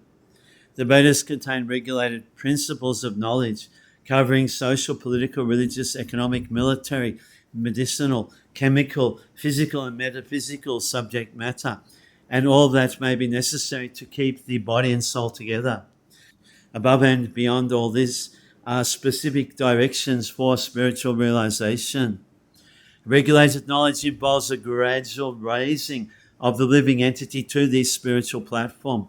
And the highest spiritual realization is to know that the personality of Godhead is the reservoir of all spiritual tastes or rasas. Every living entity, beginning from Brahma, the firstborn living being within the material world, down to the insignificant ant, desires to relish some sort of taste derived from sense perceptions. These sensual pleasures are technically called rasas. Such rasas are of different varieties. In the revealed scriptures, the following 12 varieties of rasas are enumerated. 1. Rudra, anger. 2. Adbhuta, wonder. 3. Shringara, conjugal love. 4. Hasya, comedy. 5. Virya, chivalry. 6. Daya, mercy. 7. Dasya, servitorship. 8. Sakya, fraternity. 9.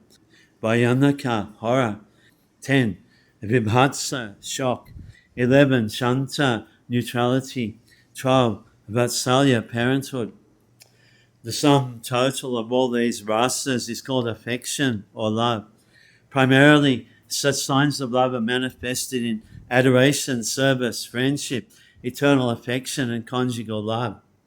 And when these 5 are absent, love is present indirectly in anger, wonder, comedy, chivalry, fear, shock, and so on.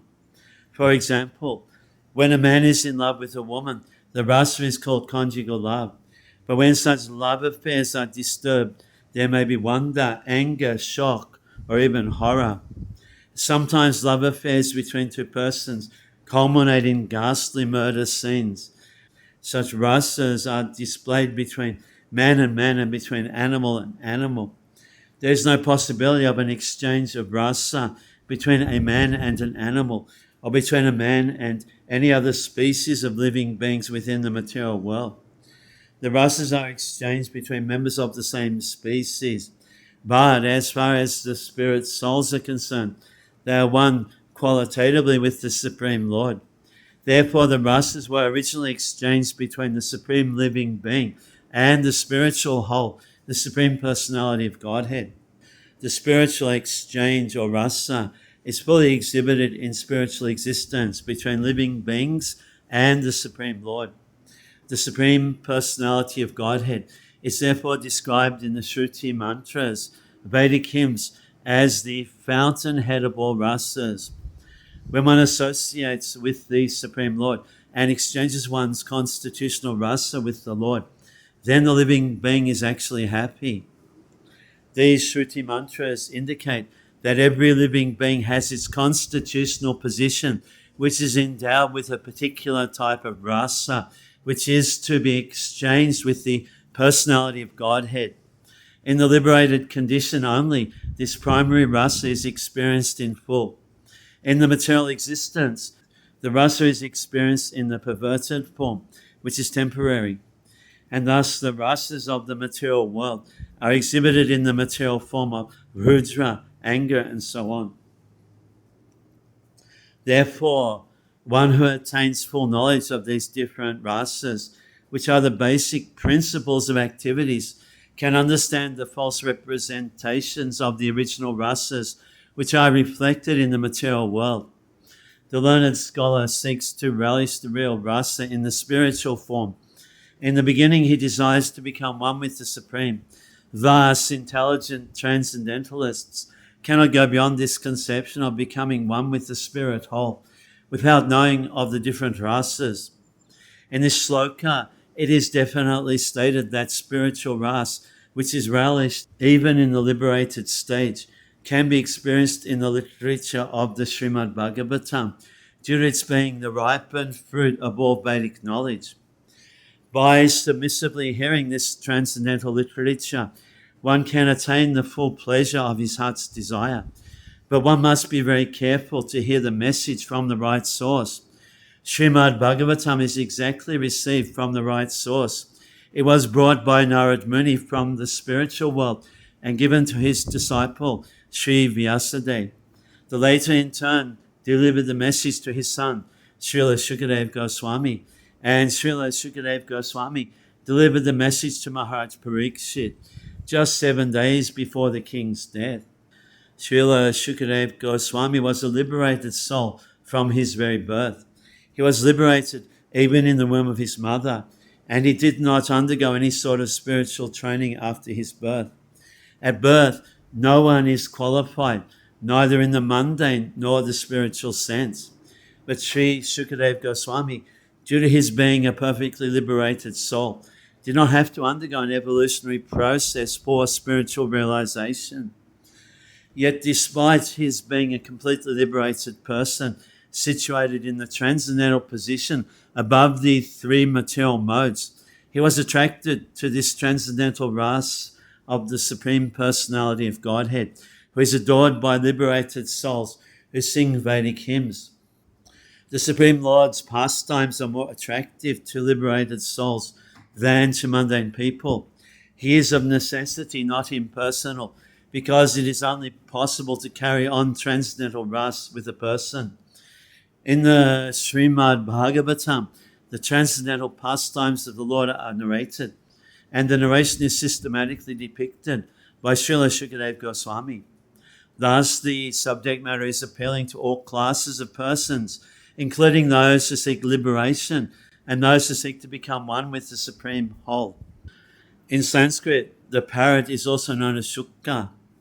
When a ripened fruit is cut by the red beaks of such birds, its sweet flavour is enhanced.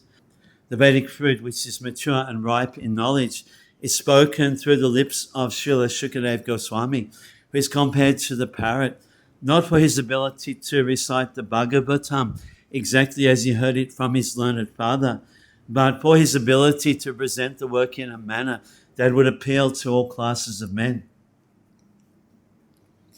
The subject matter is so presented through the lips of Srila Shukadeva Goswami that any sincere listener that hears submissively can at once relish transcendental tastes, which are distinct from the perverted tastes of the material world. The ripened fruit is not dropped all of a sudden from the highest planet of Krishna Loka. Rather, it has come down carefully through the chain of disciplic succession without change or disturbance. Foolish people who are not in the transcendental disciplic succession commit great blunders by trying to understand the highest transcendental ras, known as the rasa dance, without following in the footsteps of Shukadeva Goswami, who presents this fruit very carefully by stages of transcendental realization. One should be intelligent to know the position of Srimad-Bhagavatam by considering personalities like Shukadeva Goswami, who deals with these subjects so carefully. This process of disciplic succession of the Bhagavat school suggests that in the future also, Srimad-Bhagavatam has to be understood from a person who is factually a representative of Srila Shukadeva Goswami. A professional man who makes a business out of reciting the Bhagavatam illegally is certainly not a representative of Shukadeva Goswami. Such a man's business is only to earn his livelihood. Therefore, one should refrain from hearing the lectures of such professional men. Such men usually go to the most confidential part of the literature without undergoing the gradual process of understanding this grave subject. They usually plunge into the subject matter of the rasa dance, which is misunderstood by the foolish class of men. Some of them take this to be immoral, while others try to cover it up by their own stupid interpretations. They have no desire to follow in the footsteps of Srila Shukadeva Goswami. One should conclude, therefore, that the serious student of the rasa should receive the message of Bhagavatam in the chain of disciplic succession from Srila Shukadeva Goswami, who describes the Bhagavatam from its very beginning, and not whimsically to satisfy the mundaner who has very little knowledge in transcendental science. Srimad-Bhagavatam is so carefully presented that a sincere and serious person can at once enjoy the ripened fruit of Vedic knowledge simply by drinking the nectarine juice through the mouth of Shukadeva Goswami or his bona fide representative. Naima Shyanimi Shakshetre Rishaya Shanukaraya Satram Swagaya Lokaya Sahasra Samamasata. Once in a holy place in the forest of Namashranya, great sages headed by the sage Shonika assembled to perform a great 1,000-year sacrifice for the satisfaction of the Lord and his devotees. The prelude of the Srimad-Bhagavatam was spoken in the previous 3 shlokas. Now the main topic of this great literature is being presented. Srimad-Bhagavatam, after its first recitation by Srila Shukadeva Goswami, was repeated for the second time at Namashranya. In the Vaibhaya Tantra, it is said that Brahma, the engineer of this particular universe, contemplated a great wheel which could enclose the universe. The hub of this great circle was fixed at a particular place known as Namashranya. Similarly, there is another reference to the forest of Namashranya in the Varaha Purana, where it is stated that by performance of sacrifice at this place, the strength of demoniac people is curtailed. Thus, Brahmanas prefer Namashranya for such sacrificial performances. The devotees of Lord Vishnu offer all kinds of sacrifices for his pleasure. The devotees are always attached to service of the Lord, whereas fallen souls are attached to the pleasures of material existence. In Bhagavad Gita, it is said that anything performed in the material world for any reason other than for the pleasure of Lord Vishnu causes further bondage for the performer. It is enjoined, therefore, that all acts must be performed sacrificially for the satisfaction of Vishnu and his devotees. This will bring everyone peace and prosperity. The great sages are always anxious to do good to the people in general, and as such, the sages, headed by Shunika and others, assembled at this holy place of Namaskayanya with a program of performing a great and continuous chain of sacrificial ceremonies.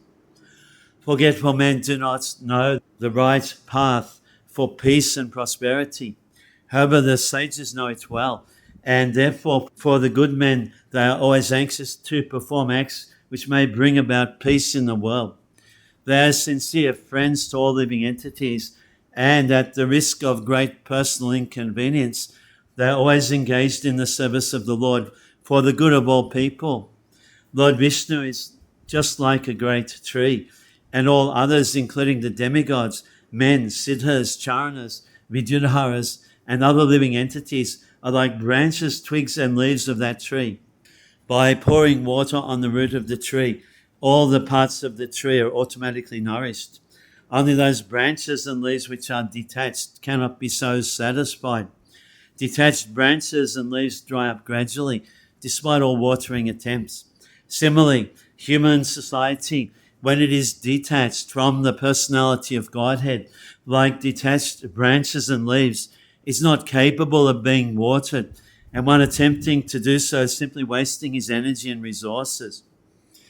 The modern materialistic society is detached from its relation to the Supreme Lord, and all his plans which are being made by atheistic leaders are sure to be baffled in every step. Yet they do not wake up to this. In this age, the congregational chanting of the holy names of the Lord is the prescribed method for waking up.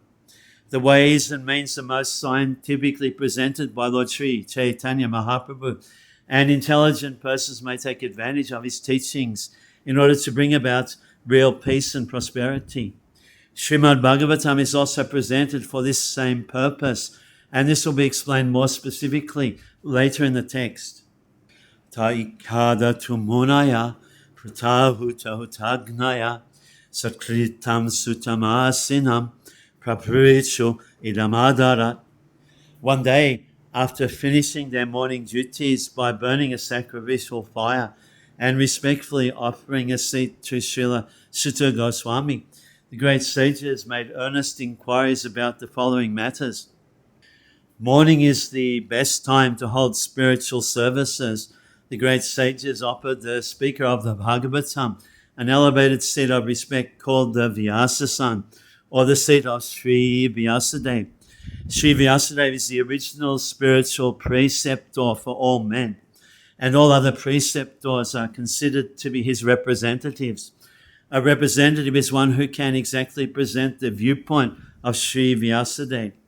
Sri Vyasadeva impregnated the message of Bhagavatam unto Srila Shukadeva Goswami, and Sri Sutta Goswami heard it from him, Sri Shukadeva Goswami. All bona fide representatives of Sri Vyasadeva in the chain of disciplic succession are to be understood to be Goswamis. These Goswamis restrain all their senses, and they stick to the path made by the previous acharyas. The Goswamis do not deliver lectures on the Bhagavatam capriciously. Rather, they execute their services most carefully, following their predecessors who delivered the spiritual message unbroken to them.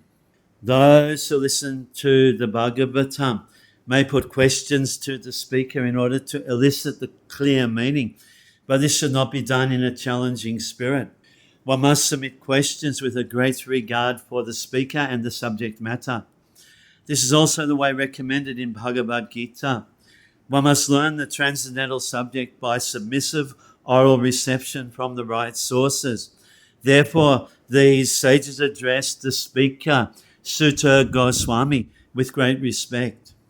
Rishya ucho tvaya kalu puranani satihasani chanagha akyatani apyathitani dhamma shastrani aniyuta. The sages said, Respected Sutta Goswami, You are completely free from all vice. You are well versed in all religious scriptures, the Puranas and histories, for you have gone through them under proper guidance and have also explained them. A Goswami, or the bona fide representative of Sri Vyasadeva, must be free from all kinds of vices. The four major vices of Kali Yuga are: 1. Illicit connection with women; 2. Animal slaughter; 3. Intoxication; 4. Speculative gambling of all sorts. A Goswami must be free from all these vices before he can dare sit on the Vyasa-san. No one should be allowed to sit on the Vyasa-san who is not spotless in character and who is not freed from the above-mentioned vices. He should not only be freed from all such vices, but he must also be well versed in all revealed scriptures or in the Vedas. The Puranas are also parts of the Vedas, and histories like the Mahabharata or Ramayana are also parts of the Vedas. The Acharya or the Goswami must be well acquainted with all these literatures. To hear and explain them is more important than reading them. One can only assimilate the knowledge of the revealed scriptures by hearing and explaining. Hearing is called Shravana and explaining is called Kirtan. The two processes of Shravan and Kirtan are of primary importance to progressive spiritual life. Only one who has properly grasped the transcendental knowledge from the right source by submissive hearing can properly explain the subject. Jnani Veda Vidam Shreshto Bhagavan Bhadrayanaha Anyecha Muraya Sutta Parabara Vidu Vidu. Being the eldest learned Vedantist, O Sutta Goswami, you are acquainted with the knowledge of Vyasadeva, who is the incarnation of Godhead. And you also know the other sages who are fully versed in all kinds of physical and metaphysical knowledge. Srimad-Bhagavatam is a natural commentation on the Brahma Sutra or the Dvaina Vedanta Sutras. It is called natural because Vyasadeva is the author of both Vedanta Sutras as well as Srimad-Bhagavatam, or the essence of all Vedic literatures. Besides Vyasadeva, there are other sages who are authors of 6 different philosophical systems, namely Gautama, Kanada, Kapila, Patanjali, Jaimini, and Astabhaka. Theism is explained completely in the Vedanta Sutra, whereas in other systems of philosophical speculations, practically no mention is given to the ultimate cause of all causes. One can sit on the Vyasa-san only after being conversant in all systems of philosophy, so that one can present fully the theistic views of the Bhagavatam in defiance of all other systems. Srila Sutta Goswami was a proper teacher, and therefore the sages at Namashrayanya elevated him to the Vyasa-san. Srila Vyasadeva is designated herein as the personality of Godhead because he is the authorized incarnation. Veta tvam sumya tat savam totvatas tadanugrahat bhuya sniktasya shisyasya gurabo guyamapi uta. And because you are submissive, your spiritual masters have endowed you with all their favors. Therefore, you can tell us all you have learned from them. The secret of success in spiritual life is in satisfying the spiritual master and thereby getting his sincere blessings. Srila Vishwanath Chakravarti Thakur has sung in his famous 8 stanzas on the spiritual master as follows: I offer my respectful obeisances unto the lotus feet of my spiritual master. Only by his satisfaction can one please the personality of Godhead. And when he is dissatisfied, there is only havoc on the path of spiritual realization. It is essential, therefore, that a disciple be very much obedient and submissive to the bona fide spiritual master. Srila Sutta Goswami fulfilled all these qualifications as a disciple, and therefore he was endowed with all favors by his learned and self-realized spiritual masters, such as Srila Vyasadeva and others. The sages of Namashrayanya were confident that Srila Sutta Goswami was bona fide. Therefore, they were anxious to hear from him. Tatra tatrang jasa jushman Bhavataya vinistitam Pum shamikanta taha shreyas Tanasam shitamahasi. Please, therefore, being blessed with many years, explain to us what you ascertain to be the absolute and ultimate good for the people in general. In Bhagavad Gita, worship of the Acharya is recommended. The Acharyas and the Goswamis are always well-wishers for the general public. They are especially spiritual well-wishers. Spiritual well-being is automatically followed by material well-being. The Acharyas therefore give directions in spiritual well-being for the people in general. Foreseeing the incompetencies of the people in this age of Kali, or the Iron Age of quarrel, the sages requested that Sutta Goswami give a summary of all revealed scriptures, because the people of this age are condemned in every respect. The sages therefore inquired of the absolute good, which is the ultimate good for the people. The condemned state of affairs of the people of this age is described as follows. Praina Vayushaha Sabya Kalabasmin Yuge Janaha Mandaha Sumanda Matayo Mandabhagihyu Padrutaha. O learned one, in this iron age of Kali, men have but short lives. They are quarrelsome, lazy, misguided, unlucky, and above all, always disturbed. The devotees of the Lord are always anxious for the spiritual improvement of the general public. When the sages of Namasranya analyzed the state of affairs of the people in this age of Kali, they foresaw that men would live short lives. In Kali Yuga, the duration of life is shortened, not so much because of insufficient food, but because of irregular habits. By keeping regular habits and eating simple food, any man can maintain his health. Overeating, over sense gratification, over dependence on another's mercy, and artificial standards of living sap the very vitality of human energy. Therefore, the duration of life is shortened. The people of this age are also very lazy, not only materially, but in the matter of self-realization. The human life is especially meant for self-realization.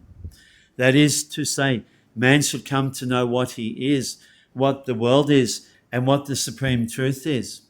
Human life is the means by which the living entity can end all miseries of material existence, which arise in the hard struggle for existence, and by which he can return to Godhead, his eternal home. But due to a bad system of education, men have no desire for self-realization. Even if they come to know about it, they unfortunately become victims of misguided teachers.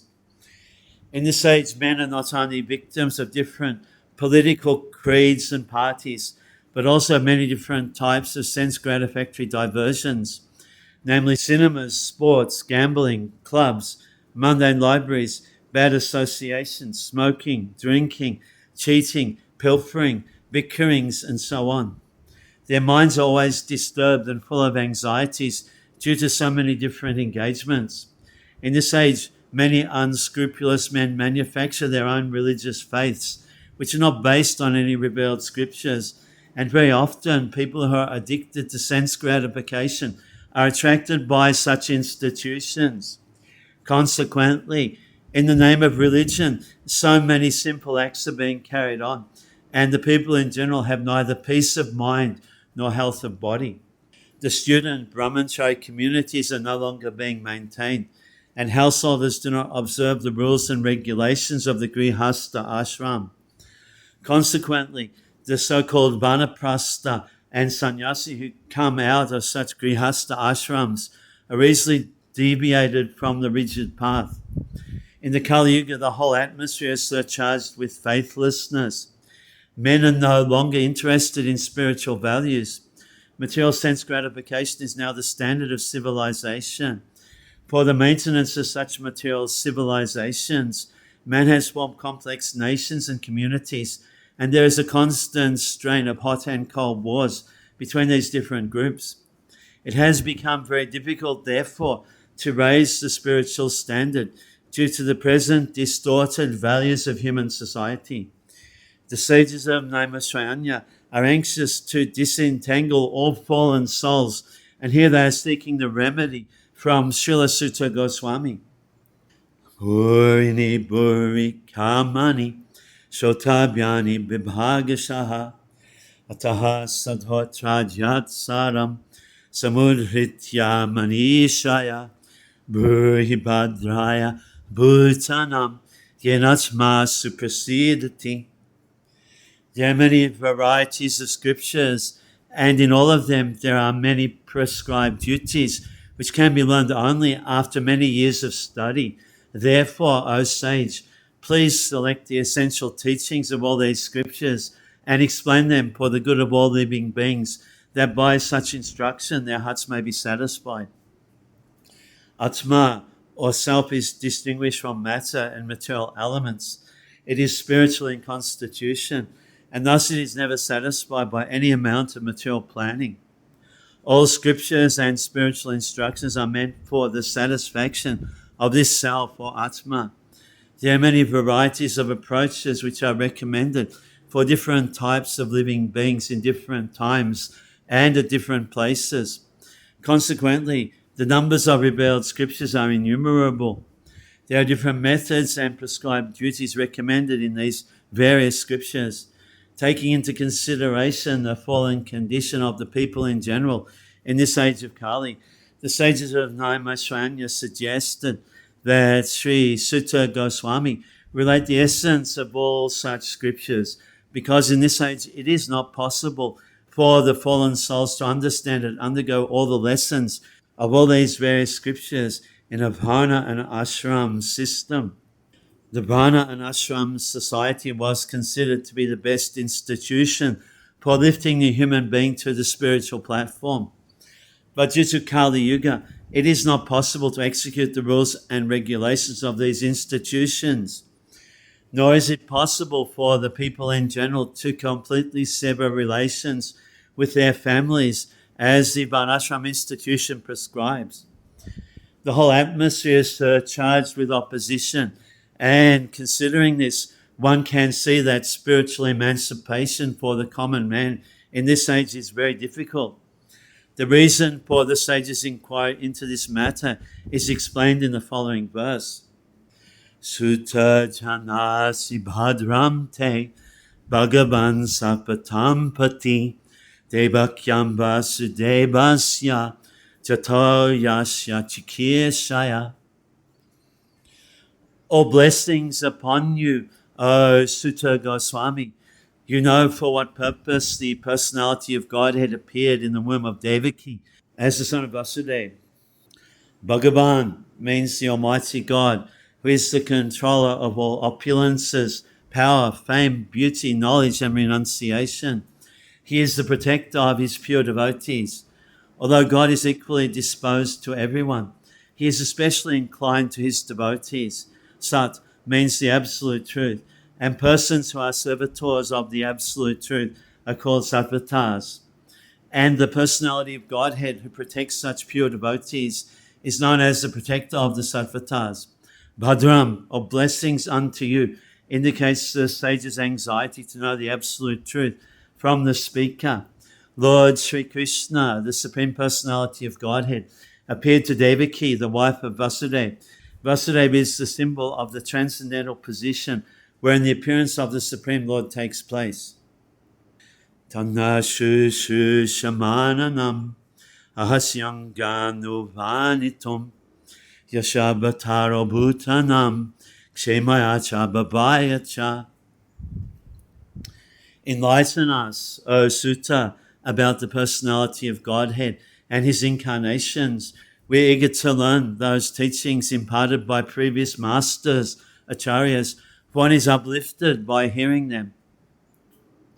The conditions for hearing the transcendental message of the absolute truth are set forth herein. The first condition is that the audience must be very sincere and eager to hear, and the speaker must be in the line of disciplic succession from the recognized acharya. The transcendental message of the absolute is not understandable by those who are materially absorbed. Under the direction of a bona fide spiritual master, one becomes gradually purified. Therefore, one must be in the chain of disciplic succession and learn the spiritual art by submissive hearing. In the case of Sutta Goswami and the sages of Naimisharanya, all these conditions are fulfilled because Srila Sutta Goswami is in the line of Srila Vyasadeva, and the sages of Naimisharanya are all sincere souls who are anxious to learn the truth. Thus, the transcendental topics of Lord Sri Krishna's superhuman activities, his incarnation, his birth, appearance or disappearance, his forms, his names, and so on, are all easily understandable because all requirements are fulfilled. Such discourses help all men on the path of spiritual realization. Apanaha samsritim ghoram yanama vivashoganam tataha sadyo vimuchyeta yadbibheti swayambhayam.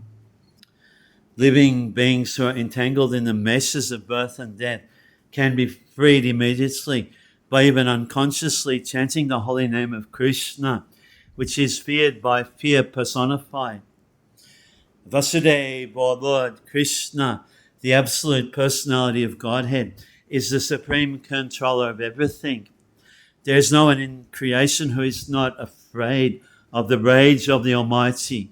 Great asuras like Ravana, Hiranyakashipu, Kamsa, and others who are very powerful living entities were all killed by the personality of Godhead. And the Almighty Vasudeva has empowered his name with the powers of his personal self. Everything is related to him, and everything has its identity in him. It is stated herein that the name of Krishna is feared even by fear personified. This indicates that the name of Krishna is non-different from Krishna. Therefore, the name of Krishna is as powerful as Lord Krishna himself. There's no difference at all. Anyone, therefore, can take advantage of the holy names of Lord Sri Krishna, even in the midst of greatest dangers. The transcendental name of Krishna, even though uttered unconsciously or by force of circumstances, can help one obtain freedom from the hurdle of birth and death.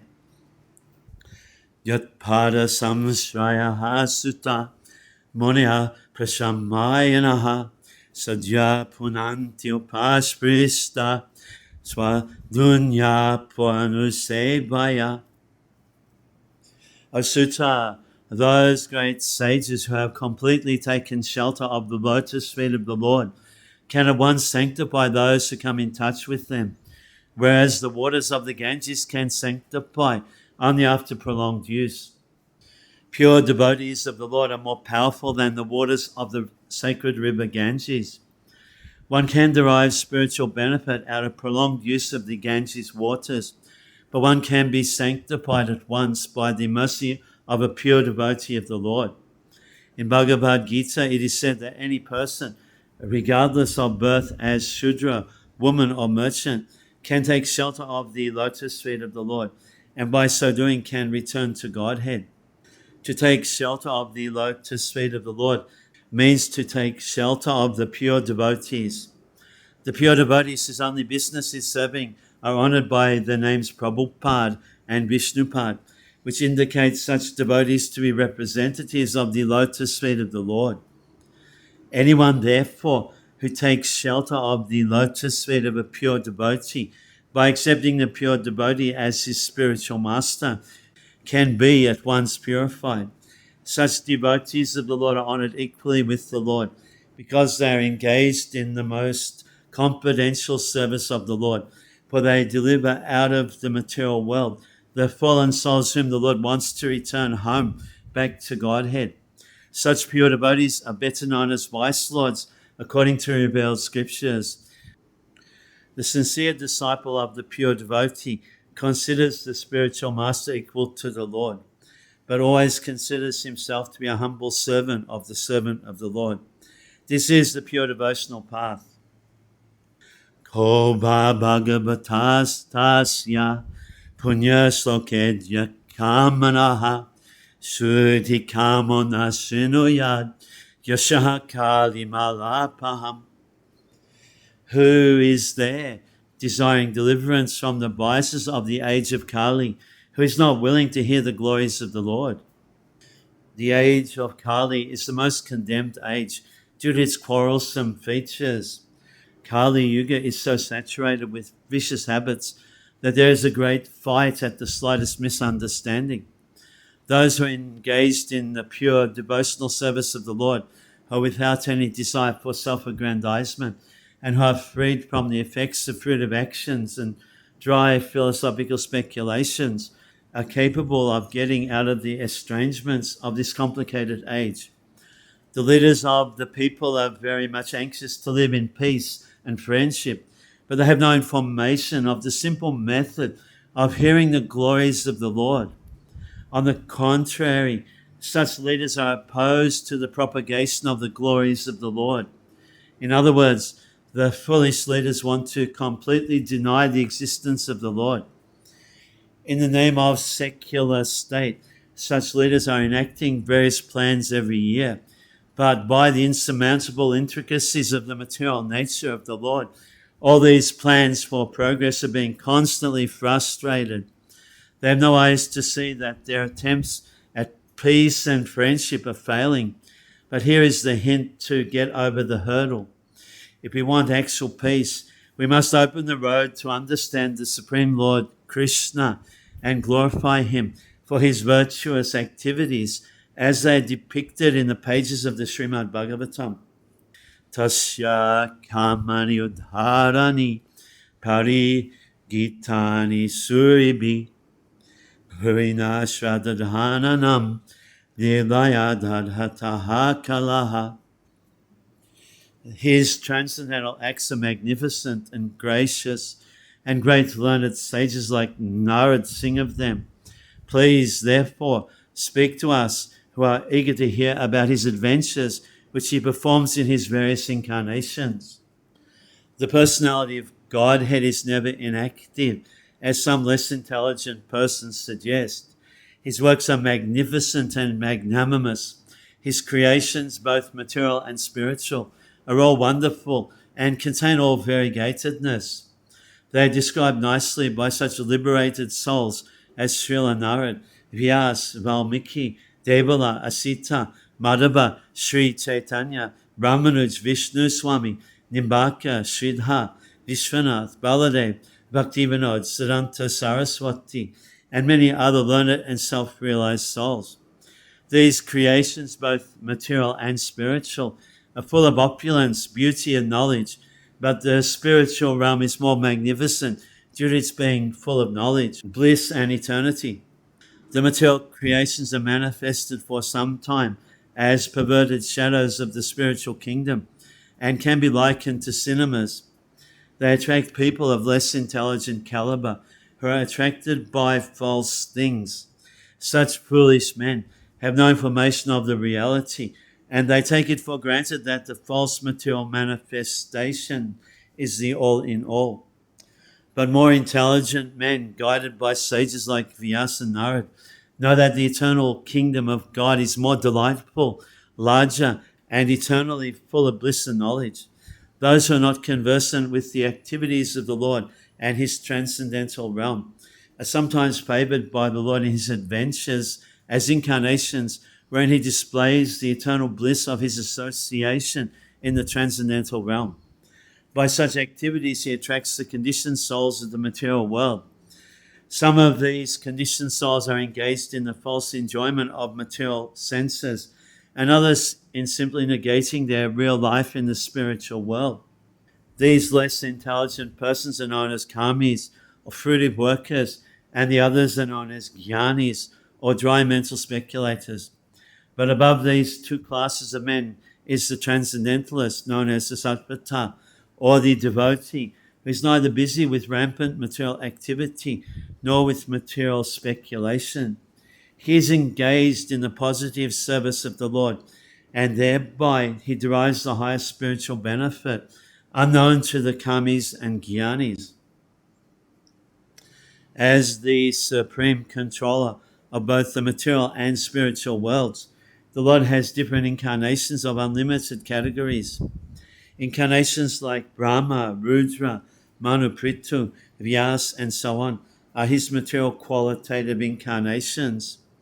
But his incarnations like Rama, Narasingha, Varaha, Vamana, and so on are his transcendental incarnations. Lord Sri Krishna is the fountainhead of all incarnations, and he is therefore the cause of all causes. Adhakyahi Haridiman Avatara Kataha Shubha Dila Vidha Tataha Swairam Ishvaras Yatma Mayaya. A wise sutta, please narrate to us the transcendental pastimes of the Supreme Godhead's multi-incarnations. Such auspicious adventures and pastimes of the Lord are performed by his internal powers. For the creation, maintenance, and destruction of the material worlds, the Supreme Lord, personality of Godhead, himself appears in many thousands of forms of incarnations, and the specific adventures found in those transcendental forms are all auspicious. Both those who are present during such activities and those who hear the transcendental narrations of such activities are benefited. Vayam tu na vitripyama Uttama shloka vikrame yatrin batam rasagyanam swadu swarupade pade. We never tire of hearing the transcendental pastimes of the personality of Godhead, who is glorified by hymns and prayers. Those who enjoy association with him relish hearing of his pastimes at every moment. There is a great difference between mundane stories, fiction, or history, and the transcendental pastimes of the Lord. The histories of the whole universe contain references to the pastimes of the incarnations of the Lord. The Ramayana, Mahabharata, and the Puranas are histories of bygone ages recorded in connection with the pastimes of the incarnations of the Lord, and therefore remain fresh even after repeated readings. For example, anyone may read Bhagavad Gita or the Srimad-Bhagavatam repeatedly throughout his whole life, and yet find in them new light of information. Mundane news is static, whereas transcendental news is dynamic, inasmuch as the spirit is dynamic and matter is static. Those who have developed a taste for understanding the transcendental subject matter are never tired of hearing such narrations. One is quickly satiated by mundane activities, but no one is satiated by transcendental or devotional activities. Uttama Shloka indicates that literature, which is not meant for nescience, mundane literature is in the mode of darkness or ignorance, whereas transcendental literature is quite different. Transcendental literature is above the mode of darkness, and its light becomes more luminous with progressive reading and realization of the transcendental subject matter. The so-called liberated persons are never satisfied by the repetition of the words Aham Brahmasmi.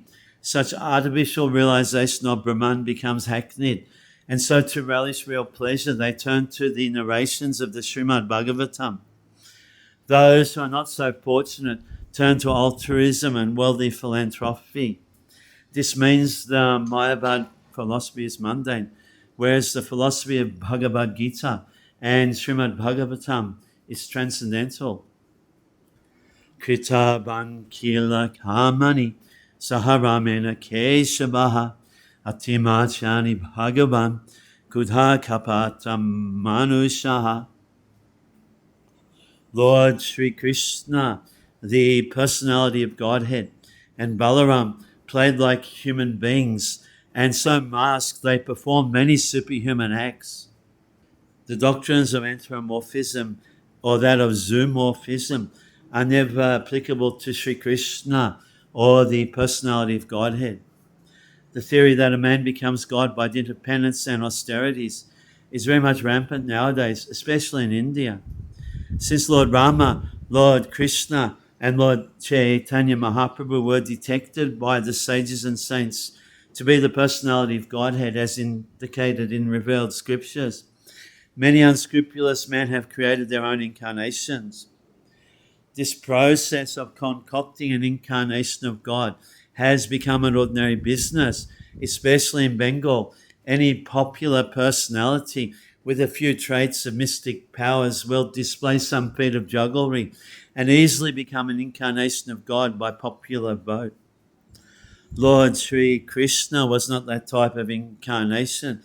He was actually the personality of Godhead from the very beginning of his appearance. He appeared before his so-called mother as four-armed Vishnu. Then, at the request of the mother, he became like a human child and at once left her for another devotee at Gokul, where he was accepted as the son of Nanda Maharaj and Yashoda Mata. Similarly, Sri Baladev, the counterpart of Lord Sri Krishna, was also considered a human child born of another wife of Sri Vasudeva. In Bhagavad Gita, the Lord says that his birth and deeds are transcendental, and that anyone who is so fortunate as to know the transcendental nature of his birth and deeds will at once become liberated and eligible to return to the kingdom of God. So knowledge of the transcendental nature of the birth and deeds of Lord Sri Krishna is sufficient for liberation. In the Bhagavatam, the transcendental nature of the Lord is described in 9 cantos, and in the 10th canto his specific pastimes are taken up. All this becomes known as one's reading of this literature progresses. It is important to note here, however, that the Lord exhibited his divinity even from the lap of his mother, that his deeds are all superhuman. He lifted Govardhan Hill at the age of 6, and that all these acts definitely prove him to be actually the Supreme Personality of Godhead. Yet, due to his mystic covering, he is always accepted as an ordinary human child by his so-called father and mother and other relatives. Whenever some Herculean task was performed by him, the father and mother took it otherwise, and they remained satisfied with unflinching filial love for their son. As such, the sages of Naimashranya describe him as apparently resembling a human being, but actually he is the Supreme Almighty Personality of Godhead. Kalimaghatamagyaya kshetrayasmin vaishnave bayam asinadrika satrena katayam sakshanahari. Knowing well that the age of Kali has already begun, we are assembled here in this holy place to hear at great length the transcendental message of God, and in this way perform sacrifice. The age of Kali is not at all suitable for self-realization, as was Satya Yuga, the Golden Age, or Treta, or Dwarpa Yugas, the Silver and Copper Ages. For self-realization, the people in Satya Yuga, living a lifetime of 100,000 years, were able to perform prolonged meditation. And in Treta Yuga, when the duration of life was 10,000 years, self-realization was attained by performance of great sacrifice. And in the Dwarpa Yuga, when the duration of life was for 1,000 years, self-realization was attained by worshipping the Lord. But in the Kali Yuga, the maximum duration of life being 100 years only, and that combined with various difficulties, the process of self-realization is recommended by hearing and chanting of the holy name, fame and pastimes of the Lord. The sages of Namashranya began this process for the devotees of the Lord, so they prepared themselves to hear the pastimes of the Lord over a period of 1,000 years. By the example of these sages, one should learn that regular hearing and recitation of the Bhagavatam is the only way for self-realization. Other attempts are simply a waste of time, for they do not give any tangible results. Lord Sri Chaitanya Mahaprabhu preached this system of Bhagavatama, and he recommended that all those who were born in India should take the responsibility of broadcasting the messages of Lord Sri Krishna, primarily the message of Bhagavad Gita. And when one is well established in the teachings of Bhagavad Gita, he can take up the study of Srimad-Bhagavatam for further enlightenment in self-realization. Tvamna sandashito dhatra dushtam nishtiteshatam kalim satvaharam pumsham karnadari bhanavam. We think that we have met your grace by the will of providence, and thus we accept you as the captain of the ship for those who desire to cross the dangerous ocean of Kali, which destroys all the good qualities of a human being. The age of Kali is very dangerous for the human being. Human life is simply meant for self-realization, but due to this dangerous age, men have completely forgotten the aim of life. In this age, the lifespan will gradually decrease. People will gradually lose their memory, finer sentiments, strength, and better qualities. A list of the anomalies for this age is given in the 12th canto of this work. And so this age is very difficult for those who want to utilize this life for self-realization. The people are so busy with sense gratification that they completely forget about self-realization. Out of madness, they frankly say that there is no need for self-realization because they do not realize that this brief life is but a moment on our greater journey towards self-realization. The whole system of education is geared to sense gratification, and if a learned man thinks it over, he sees that the children of this age are being intentionally sent to the slaughterhouses of so-called education. Learned men, therefore, must be cautious of this dangerous age, and if they at all want to cross over the dangerous ocean of Kali, they must follow the footsteps of these sages of Namaskar and accept Sri Sutta Goswami or his bona fide representative as the captain of the ship. The ship is the message of Lord Sri Krishna in the shape of Bhagavad Gita or the Srimad-Bhagavatam. Ruhi Jogeshware Krishna Ramanye Dhamma Vamani Swam Kashtamadhanopate Dhammaha Kam Shanam Gataha. Now that Sri Krishna, the Absolute Truth, the Master of all mystic powers, has departed for his own abode, please tell us by whom religious principles are presently protected. Essentially, religion is the prescribed codes enunciated by the personality of Godhead himself. Whenever there is gross misuse or neglect of the principles of religion, the Supreme Lord appears himself to restore religious principles. That is stated in Bhagavad Gita. Here, the sages of Namaskar are inquiring about these principles. The reply to this question is given later. The Srimad-Bhagavatam is the transcendental sound representation of the personality of Godhead, and thus it is the full representation of transcendental knowledge and religious principles. Thus end the Bhaktivedanta purports of the first canto, first chapter of Srimad-Bhagavatam, entitled Questions by the Sages. Srimad-Bhagavatam, first canto, chapter 2. By His Divine Grace, A.C. Bhaktivedanta Swami Prabhupada.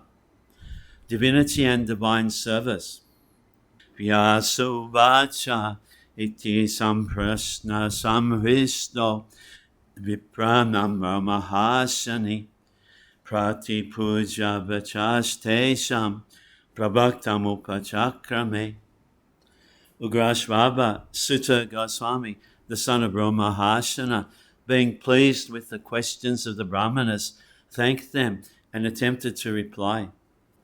The sages of Namaskar asked Sutta Goswami 6 questions, and so he's answering them one by one.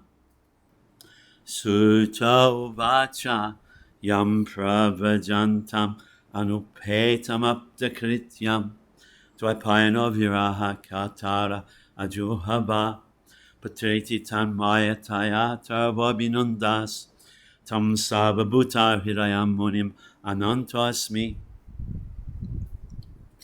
Srila Sutta Goswami said, "Let me offer my respectful obeisances unto that great sage, Shukadev Goswami, who can answer the hearts of all. When he went away to take up the renounced order of life, sannyas, leaving home without undergoing the sacred thread ceremony, his father, Vyasadeva, cried out to him, 'O my son!' Indeed, only the trees echoed in response to the bereaved father. The institution of Varna and Ashram prescribes many regulative duties to be observed by its followers. Such duties enjoin that a candidate willing to study the Vedas must approach a bona fide spiritual master and request acceptance as his disciple. The sacred thread is the sign of those who are competent to study the Vedas from the Acharya or the bona fide spiritual master. Sri Shukadev Goswami did not undergo such a purificatory ceremony because he was a liberated soul from his very birth. Generally, a man is born as an ordinary being, and by the purificatory process, he is born for the second time. When he sees a new light and seeks direction for spiritual progress, he approaches the spiritual master to instruct him in the Vedas. The spiritual master accepts only the sincere inquirer as his disciple and gives him the sacred thread. In this way, a man becomes twice born, or a Dvija. After qualifying as a Dvija, one may study the Vedas, and after becoming well versed in the Vedas, one becomes a Vipra. A Vipra, or a qualified Brahmana, thus realizes the Absolute and makes further progress in spiritual life until he reaches the Vaishnava stage. The Vaishnava stage is the postgraduate status of a Brahmana. A progressive Brahmana must necessarily become a Vaishnava, for a Vaishnava is a self-realized learned Brahmana. Srila Shukadev Goswami was a Vaishnava from the beginning. Therefore, there was no need for him to undergo all the processes of the Varnashram institution. Ultimately, the aim of Varnashram Dharma is to turn a crude man into a pure devotee of the Lord, or a Vaishnava. Anyone, therefore, who becomes a Vaishnava accepted by the first-class Vaishnava, or Uttama Adhikari Vaishnava, is already considered a Brahmana, regardless of his birth or past deeds. Sri Chaitanya Mahaprabhu accepted this principle and recognized Srila Haridas Thakur as the Acharya of the holy name, although Thakur Haridas appeared in a Mohammedan family. In conclusion, Srila Shukadev Goswami was born a Vaishnava, and therefore Brahmanism was included in him. He did not have to undergo any ceremonies. Any low-born person, be he a Kirata, Hun, Andhra, Pulinda, Pukasha, Abhira, Shamba, Yavana, Kasha, or even lower, can be delivered to the highest transcendental position by the mercy of Vaishnavas. Srila Shukadev Goswami was the spiritual master of Srila Sutta Goswami, and therefore he offers his respectful obeisances unto him before he begins his answers to the questions of the sages at Namashvanya. Ya swanubhavam akila sruti saramikam aryatmadipam atityeshatam tamoandham samsarinam kurunayaha puranaguyam tam vyasasunam upayami gurum muninam. Let me offer my respectful obeisances unto him, Shuka, the spiritual master of all sages, the son of Vyasadeva, who, out of his great compassion for those gross materialists who struggle to cross over the darkest regions of material existence, spoke this Purana, supplement to the Vedas, the cream of Vedic knowledge, after having personally assimilated it by experience. In this prayer, Srila Sutta Goswami practically summarizes the complete introduction of Srimad-Bhagavatam. Srimad-Bhagavatam is the natural supplementary commentary on the Vedanta Sutras. The Vedanta Sutras, or the Brahma Sutras, were compiled by Vyasadeva with a view to presenting just the cream of Vedic knowledge. Srimad-Bhagavatam is the natural commentary on this cream. Srila Shukadev Goswami was a thoroughly realized master of the Vedanta Sutra, and consequently, he also personally realized the commentary, Srimad-Bhagavatam. And just to show his boundless mercy upon bewildered materialistic men who want to cross completely over nescience, he recited for the first time this confidential knowledge. There is no point in arguing that a materialistic man can be happy. No materialistic creature, be he the great Brahma or an insignificant ant, can be happy. Everyone tries to make a permanent plan for happiness, but everyone is baffled by the laws of material nature. Therefore, the materialistic world is called the darkest region of God's creation. Yet, the unhappy materialist can get out of it simply by desiring to get out. Unfortunately, they are so foolish that they do not want to escape. Therefore, they are compared to the camel who relishes thorny twigs because he likes the taste of the twigs mixed with blood. He does not realize that it is his own blood and that his tongue is being cut by the thorns. Similarly, to the materialist, his own blood is as sweet as honey, and although he is always harassed by his own material creations, he does not wish to escape. Such materialists are called karmis. Out of hundreds of thousands of karmis, only a few may feel tired of material engagement and desire to get out of the labyrinth. Such intelligent persons are called jnanis.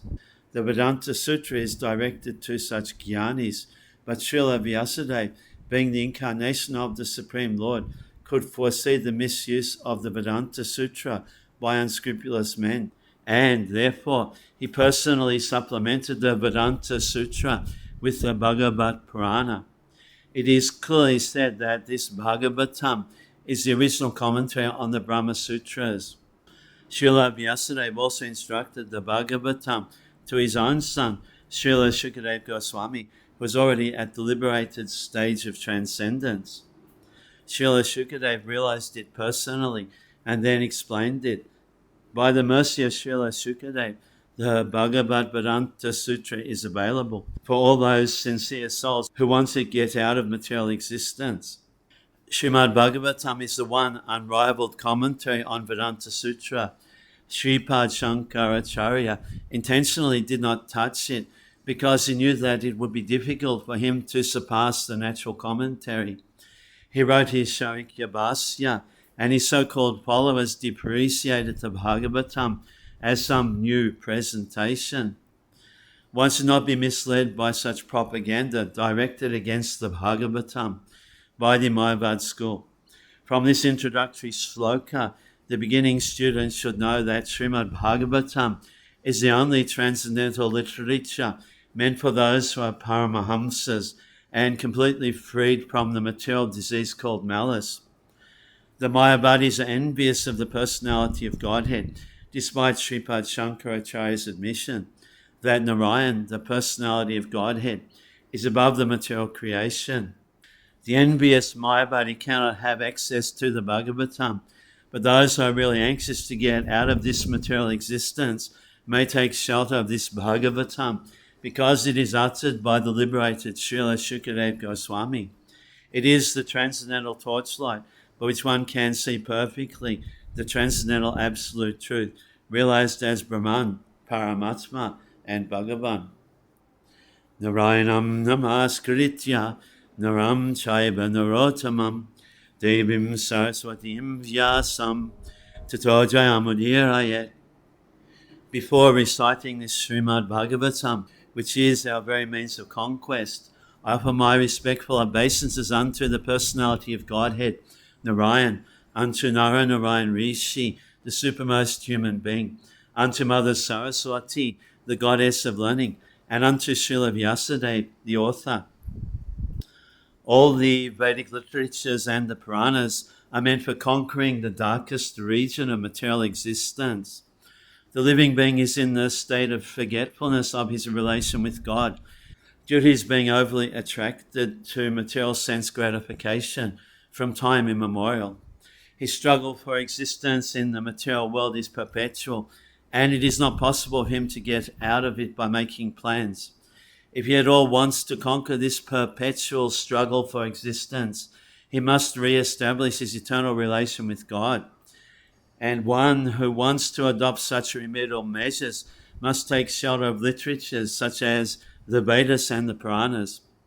Foolish people say that the Puranas have no connection with the Vedas. However, the Puranas are supplementary explanations of the Vedas intended for different types of men. All men are not equal.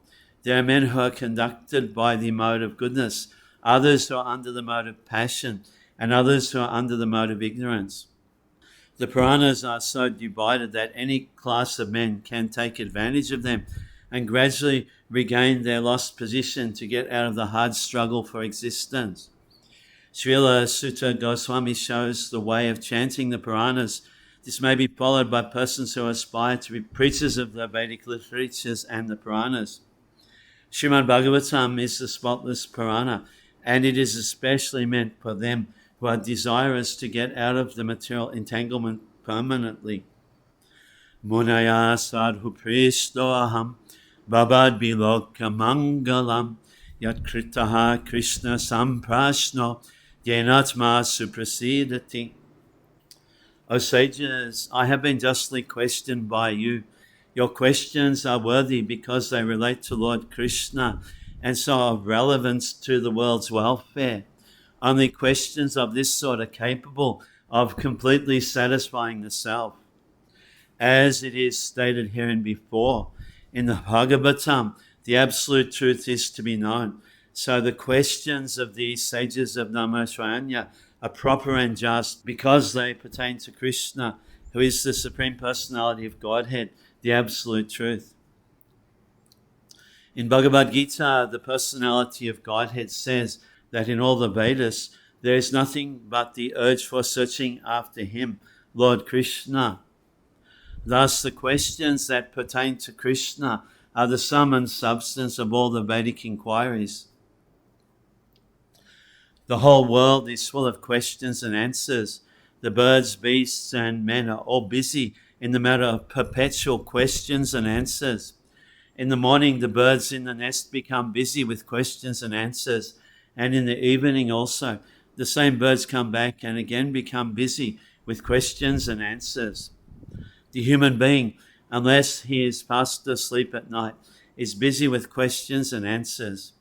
The businessmen in the market are busy with questions and answers, and so also the lawyers in the court and the students in the schools and colleges. The legislators in the parliament are also busy with questions and answers, and the politicians and the press representatives are all busy with questions and answers. Although they go on making such questions and answers for their whole lives, they are not at all satisfied. Satisfaction of the soul can only be obtained by questions and answers on the subject of Krishna. Krishna is our most intimate master, friend, father or son, an object of conjugal love. Forgetting Krishna, we have created so many objects of questions and answers, but none of them are able to give us complete satisfaction. All things but Krishna give temporary satisfaction only. So if we are to have complete satisfaction, we must take to the questions and answers about Krishna. We cannot live for a moment without being questioned or without giving answers. Because the Srimad-Bhagavatam deals with questions and answers that are related to Krishna, we can derive the highest satisfaction only by reading and hearing this transcendental literature. Once you learn the Srimad-Bhagavatam and make an all-around solution to all problems pertaining to social, political or religious matters, Srimad-Bhagavatam and Krishna are the sum total of all things. Sabai pum sham parodhamo yato bhaktir hoksaje ahoitukia pratyata yayatma suprasidati. The supreme occupation, Dharma, for all humanity is that by which men can attain to loving devotional service unto the transcendent Lord. Such devotional service must be unmotivated and uninterrupted in order to completely satisfy the self. In this statement, Sri Sutta Goswami answers the first question of the sages of Namaskar. The sages asked him to summarize the whole range of revealed scriptures and present the most essential part so that the fallen people or the people in general might easily take it up. The Vedas prescribe two different types of occupation for the human being. One is called the Pravritti Marga, or the path of sense enjoyment, and the other is called the Nivritti Marga, or the path of renunciation. The path of enjoyment is inferior, but the path of sacrifice for the supreme cause is superior. The material existence of the living being is a diseased condition of actual life. Actual life is spiritual existence, or Brahmabhuta existence, where life is eternal, blissful and full of knowledge. Material existence is temporary illusory, and full of miseries. There is no happiness at all. There is just a futile attempt to get rid of the miseries, and temporary cessation of misery is falsely called happiness. Therefore, the path of progressive material enjoyment, which is temporary, miserable, and illusory, is inferior. But devotional service of the Supreme Lord, which leads one to eternal, blissful, and all-cognizant life, is called the superior quality of occupation. This is sometimes polluted when mixed with the inferior quality. For example, adoption of devotional service for material gain is certainly an obstruction to the progressive path of renunciation. Renunciation or abnegation for ultimate good is certainly a better occupation than enjoyment in the diseased condition of life. Such enjoyment only aggravates the symptoms of disease and increases its duration. Therefore, devotional service of the Lord must be pure in quality, i.e., without the least desire for material enjoyment. One should, therefore, accept the superior quality of occupation in the form of devotional service of the Lord without any tinge of unnecessary desire, fruit of action, and philosophical speculation. This alone can lead one to perpetual solace in his service. We have purposefully denoted dharma as occupation because the root meaning of the word dharma is that which sustains one's existence. A living being's sustenance of existence is to coordinate his activities with his eternal relation with the Supreme Lord Krishna. Krishna is the central pivot of living beings, and he is the all-attractive living entity or eternal form amongst all other living beings or eternal forms. Each and every living being has his eternal form in the spiritual existence, and Krishna is the eternal attraction for all of them. Krishna is the complete whole, and everything else is his part and parcel. The relation is one of the servant and the served, and it is transcendental and is completely distinguished from our experience in material existence. This relation of servant and the served is the most congenial form of intimacy. One can realize it as devotional service progresses. Everyone should engage himself in that transcendental loving service of the Lord, even in the present conditional state of material existence. That will gradually give one the clue to actual life and please him to complete satisfaction. Vasudeva Bhagavati Bhakti Yogaha Prayojitaha Janayatya Shubhairagyam Gyanam Chayarohoitukam. By rendering devotional service unto the personality of Godhead, Sri Krishna, one immediately acquires causeless knowledge and detachment from the world. Those who consider devotional service of the Supreme Lord Sri Krishna to be something like material emotional affairs may argue that in the revealed scriptures, sacrifice, charity, austerity, knowledge, mystic powers, and similar other processes of transcendental realization are recommended. According to them, bhakti, or devotional service of the Lord, is meant for those who cannot perform the high-grade activities. Generally, it is said that the bhakti cult is meant for the sudras, vaishyas, and the less intelligent woman class. But that is not the actual fact. The bhakti cult is the topmost of all transcendental activities, and therefore it is simultaneously sublime and easy. It is sublime for the pure devotees who are serious about getting in contact with the Supreme Lord, and it is easy for the neophytes who are just on the threshold of the house of bhakti. It is a great science to achieve the contact of the Supreme Personality of Godhead, Sri Krishna, and it is open for all living beings, including the sudras, vaishyas, women, or even those lower than the sudras who are called lowborn. So what to speak of the high-class men like the qualified brahmanas and the great self-realized kings? The other high-grade activities designated as sacrifice, charity, austerity, etc., are all correlative factors following the pure and scientific bhakti cult. The principles of knowledge and detachment are two important factors on the path of transcendental realization. The whole spiritual process leads to perfect knowledge of everything material and spiritual. And the results of such perfect knowledge are that one becomes detached from material affection and becomes attached to spiritual activities. Becoming detached from material things does not mean becoming inert altogether, as men with a poor fund of knowledge think. Noish karma means not undertaking such activities that will produce good or bad effects. Negation does not mean negation of the positive. Negation of the non-essentials does not mean negation of the essential. Similarly, detachment from material forms does not mean nullifying the positive form. The bhakti cult is meant for realization of the positive form. When the positive form is realized, the negative forms are automatically eliminated. Therefore, with the development of the bhakti cult, with the application of the positive service to the positive form, one naturally becomes detached from inferior things, and he becomes attached to superior things. Similarly, the bhakti cult, being the supermost occupation of the living being, leads him out of material sense enjoyment.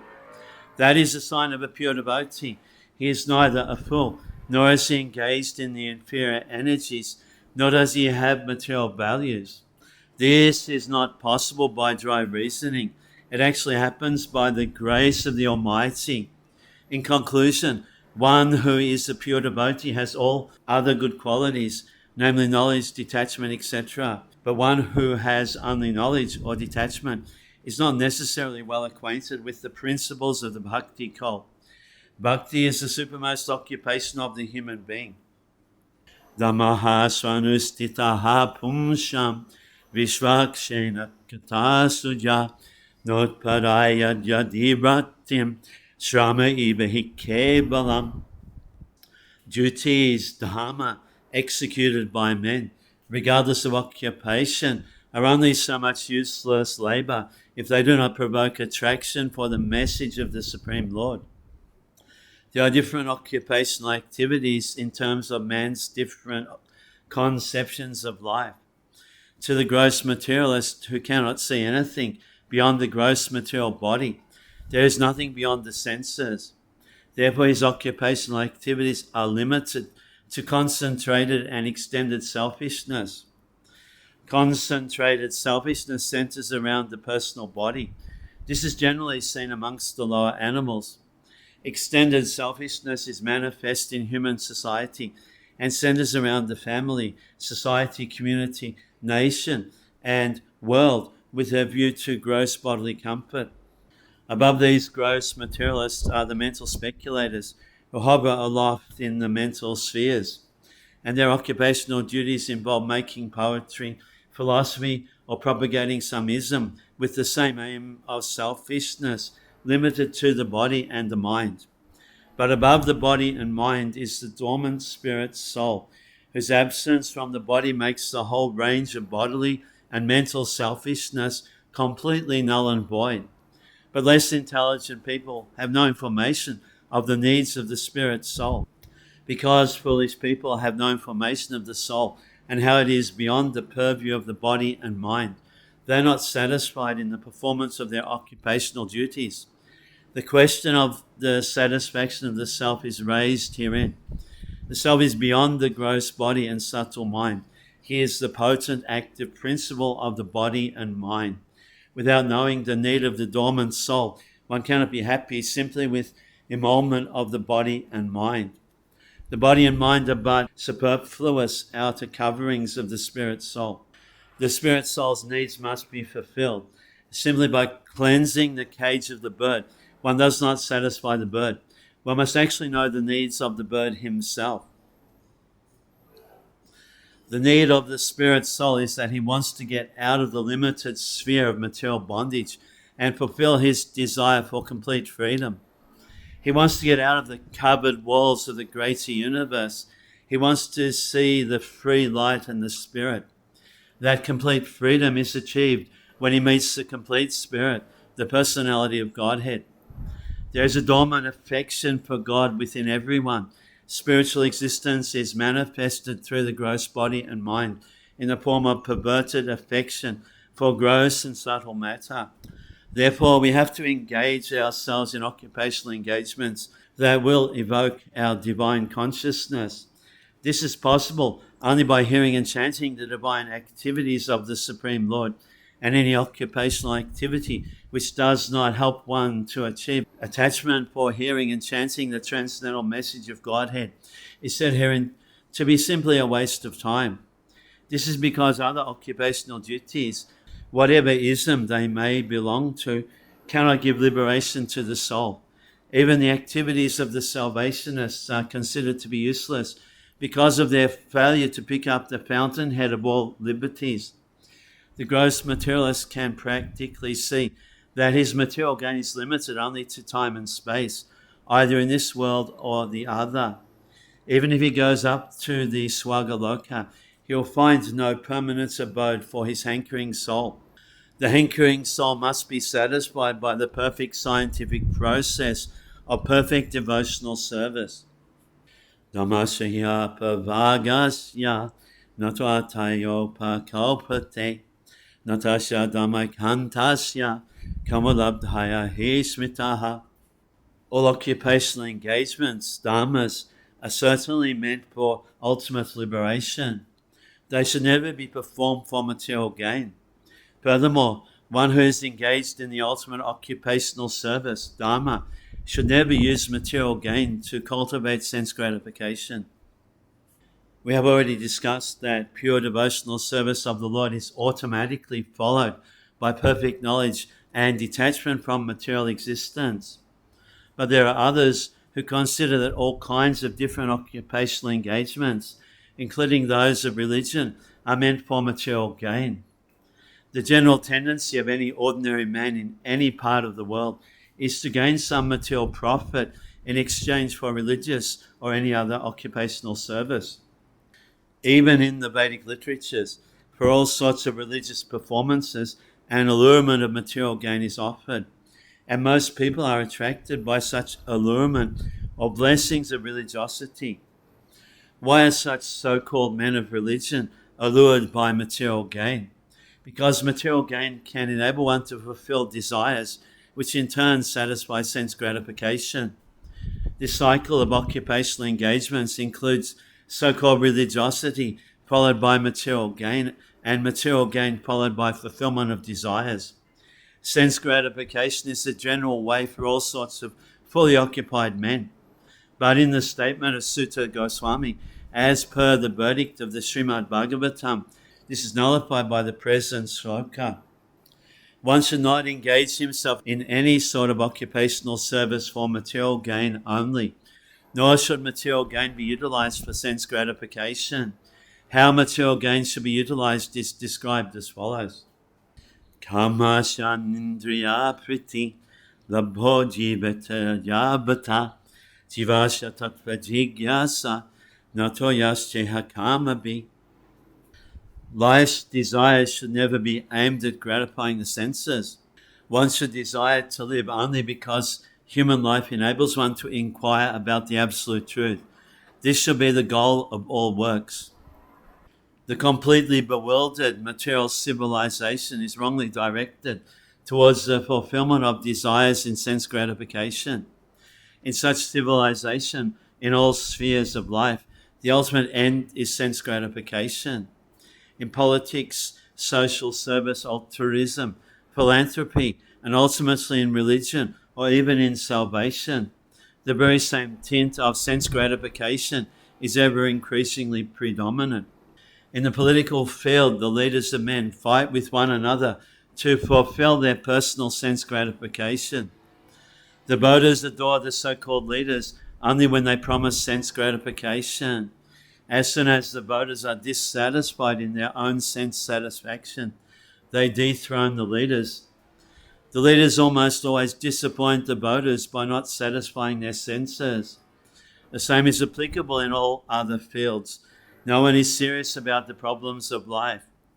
Even those who are on the path of salvation desire to become one with the absolute truth and desire to commit spiritual suicide for sense gratification.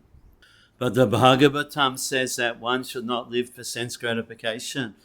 One should satisfy the senses only in so much as is required for self-preservation and not for sense gratification. Because the body is made of senses, which also require a certain amount of satisfaction, there are regulative directions for satisfaction of such senses. But the senses are not meant for unrestricted enjoyment. For example, marriage or the combination of a man with a woman is necessary for progeny, but it is not meant for sense enjoyment. In the absence of such voluntary restraint, there is propaganda for family planning. But foolish men do not know that family planning is automatically executed as soon as there is search after the absolute truth. Seekers of the absolute truth are never allured by unnecessary engagements in sense gratification, because the serious students seeking the absolute truth are always overwhelmed with the work of researching the truth. In every sphere of life, therefore, the ultimate end must be seeking after the absolute truth. And that sort of engagement will make everyone happy, because they will be less engaged in varieties of sense gratification. And what that absolute truth is explained as follows. Vedanti tat tatva vidas tatvam yajganam adhvayam brahmati paramatmati bhagavaniti shabdyate. Learned transcendentalists who know the absolute truth call this non-dual substance Brahman, Paramatma or Bhagavan. The absolute truth is both subject and object, and there is no qualitative difference there. Therefore, Brahman, Paramatma and Bhagavan are qualitatively one and the same. The same substance is realized as impersonal Brahman by the students of the Upanishads, as localized Paramatma by the Hiranyagarbhas or the yogis, and as Bhagavan by the devotees. In other words, Bhagavan, or the personality of Godhead, is the last word of the absolute truth. Paramatma is the partial representation of the personality of Godhead, and impersonal Brahman is the glowing effulgence of the personality of Godhead, as the sun rays are to the sun God. Less intelligent students of either of the above schools sometimes argue in favor of their own respective realization. But those who are perfect seers of the absolute truth know well that the above three features of the one absolute truth are different perspective views seen from different angles of vision. As it is explained in the first sloka of the first chapter of the Bhagavatam, the supreme truth is self-sufficient, cognition, and freed from the illusion of relativity. In the relative world, the knower is different from the known. But in the absolute truth, both the knower and the known are one and the same thing. In the relative world, the knower is the living spirit or superior energy, whereas the known is inert matter or inferior energy. Therefore, there is a duality of inferior and superior energy. Whereas in the absolute realm, both the knower and the known are of the same superior energy. There are three kinds of energies of the supreme energetic. There is no difference between the energy and the energetic, but there is a difference of quality of energies. The absolute realm and the living entities are of the same superior energy, but the material world is inferior energy. The living being in contact with the inferior energy is illusion, thinking he belongs to the inferior energy. Therefore, there is the sense of relativity in the material world. In the absolute, there is no such sense of difference between the knower and the known, and therefore everything there is absolute. Tatra dadhanaha munayo jnana vairagya yuktaya pasyantyatmani chatmanam bhaktya shuttagrihitaya. That absolute truth is realized by the seriously inquisitive student or sage who is well equipped with knowledge and who has become detached by rendering devotional service and hearing the Vedanta Shruti. The absolute truth is realized in full by the process of devotional service to the Lord Vasudeva, or the personality of Godhead, who is the full-fledged absolute truth. Brahman is his transcendental bodily effulgence, and Paramatma is his partial representation.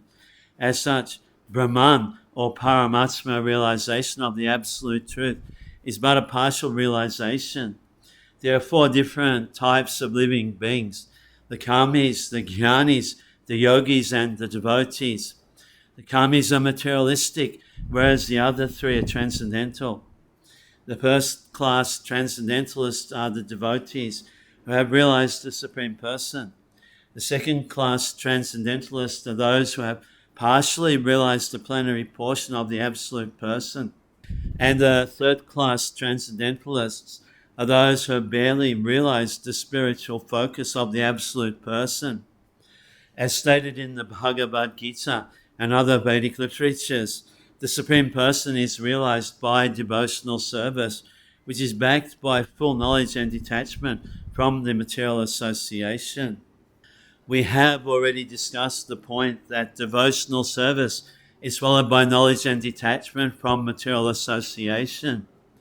As Brahman and Paramatma realization are imperfect realizations of the Absolute Truth, so the means of realizing Brahman and Paramatma, i.e. the paths of jnana and yoga, are also imperfect means of realizing the Absolute Truth. Devotional service, which is based on the foreground of full knowledge, combined with detachment from material association, fixed up on the oral reception of the Vedanta Shruti, is the only perfect method of realizing the Absolute Truth by the seriously inquisitive student. Devotional service is not, therefore, meant for the less intelligent class of transcendentalists. There are 3 classes of devotees, namely first, second, and third class. The third class devotees, or the neophytes, who have no knowledge nor are detached from the material association, but who are simply attracted by the preliminary processes of worshipping the deity in the temple, are called material devotees. Material devotees are more attached to material benefit than transcendental profit. Therefore, one has to make definite progress from the position of material devotional service to the second class devotional position. In the second class position, the devotee can see 4 principles in the devotional line, namely the personality of Godhead, his devotees, the ignorant, and the envious. One has to raise himself at least to the stage of a second class devotee and thus become eligible to know the Absolute Truth. A third class devotee, therefore, has to receive the instructions of devotional service from the authoritative sources of Bhagavatam. The number 1 Bhagavatam is the established personality of devotee, and the other Bhagavatam is the message of Godhead. The third class devotee has, therefore, to go to the personality of devotee in order to learn the instructions of devotional service. Such a personality of devotee is not a professional man who earns his livelihood by the business of Bhagavatam. Such a devotee must be a representative of Shukadeva Goswami, like Sutta Goswami, and must preach the cult of devotional service for the all-round benefit of all people. A neophyte devotee has very little taste for hearing from the authorities. Such a neophyte devotee makes a show of hearing from the professional man to satisfy his senses. This sort of hearing and chanting has spoiled the whole thing, so one should be very careful about the faulty process.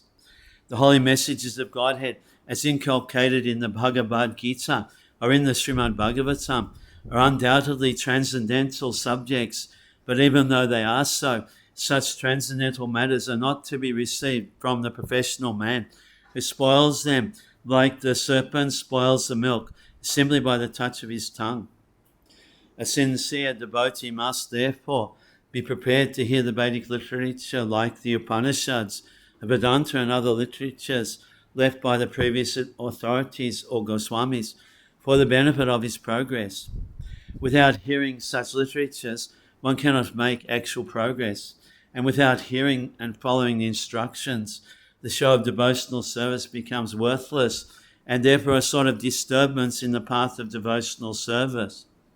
Unless, therefore, devotional service is established on the principles of Shruti, Smriti, Prana, or Pancharatra authorities, The make show of devotional service should at once be rejected. An unauthorized devotee should never be recognized as a pure devotee. By assimilation of such messages from the Vedic literatures, one can see the all-pervading localized aspect of the personality of Godhead within his own self constantly. This is called samadhi. Ataha pumbi dvija shreshta varnashrama vibhagashaha sanustitasya dhammasya samsiddhi haritoshanam. Are best among the twice born. It is therefore concluded that the highest perfection one can achieve by discharging his prescribed duties, dharma, according to caste divisions and order of life, is to please the Lord, Hari. Human society all over the world is divided into 4 castes and 4 orders of life. The 4 castes are the intelligent caste, the martial caste, the productive caste, and the labourer caste. These castes are classified in terms of one's work and qualification, and not by birth. Then again, there are 4 orders of life, namely the student life, the householder's life, the retired, and the devotional life. In the best interest of human society, there must be such divisions of life. Otherwise, no social institution can grow up in a healthy state. And in each and every one of the above-mentioned divisions of life, the aim must be to please the supreme authority of the personality of Godhead. This institutional function of human society is known as the system of Varnashram Dharma, which is quite natural for the civilized life. The Varnashram institution is constructed to enable one to realize the absolute truth. It is not for artificial domination of one division over the other. When the aim of life, i.e. realization of the absolute truth, is missed by too much attachment for indriya priti, or sense gratification, as it is already discussed here and before, the institution of the Varnashram is utilized by selfish men to pose an artificial predominance over the weaker section. In the Kali Yuga, or in the age of quarrel, this artificial predominance is already current, but the sanest section of the people know it well, that the division of castes and orders of life are meant for smooth social intercourse and high-thinking self-realization, and not for any other purpose.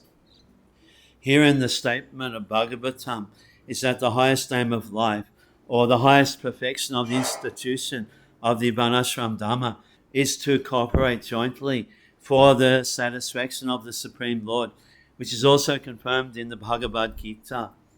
Tasmadi kena manasa bhagavan sapatam pati srotavya kriti tabyascha dvayaya pujascha nityada.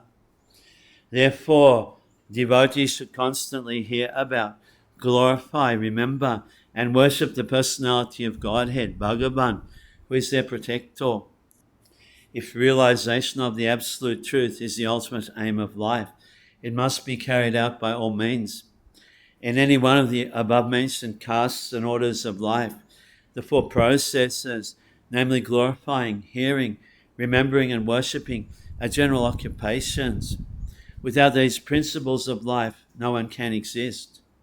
Activities of the living being involve engagements in these different 4 principles of life.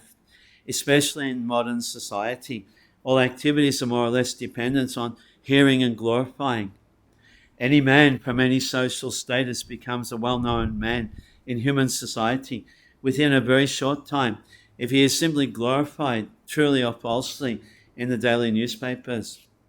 Sometimes political leaders of a particular party are also advertised by newspaper propaganda, and by such glorifying method, an insignificant man becomes an important man within no time. But such propaganda work by false glorification of an unqualified person cannot bring about any good, either for the particular man or for the society.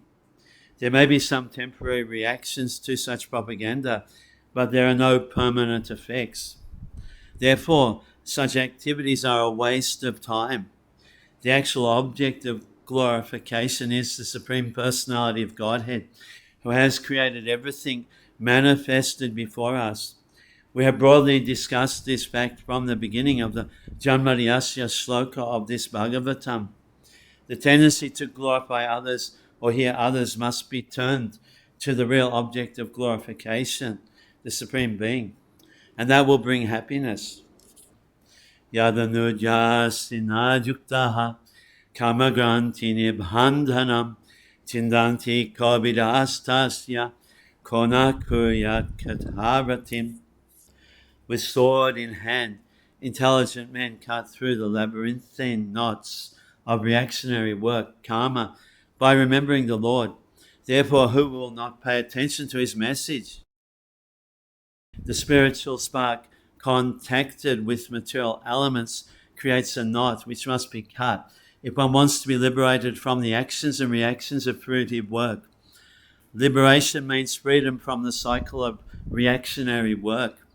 This liberation automatically follows for one who constantly remembers the transcendental pastimes of the personality of Godhead.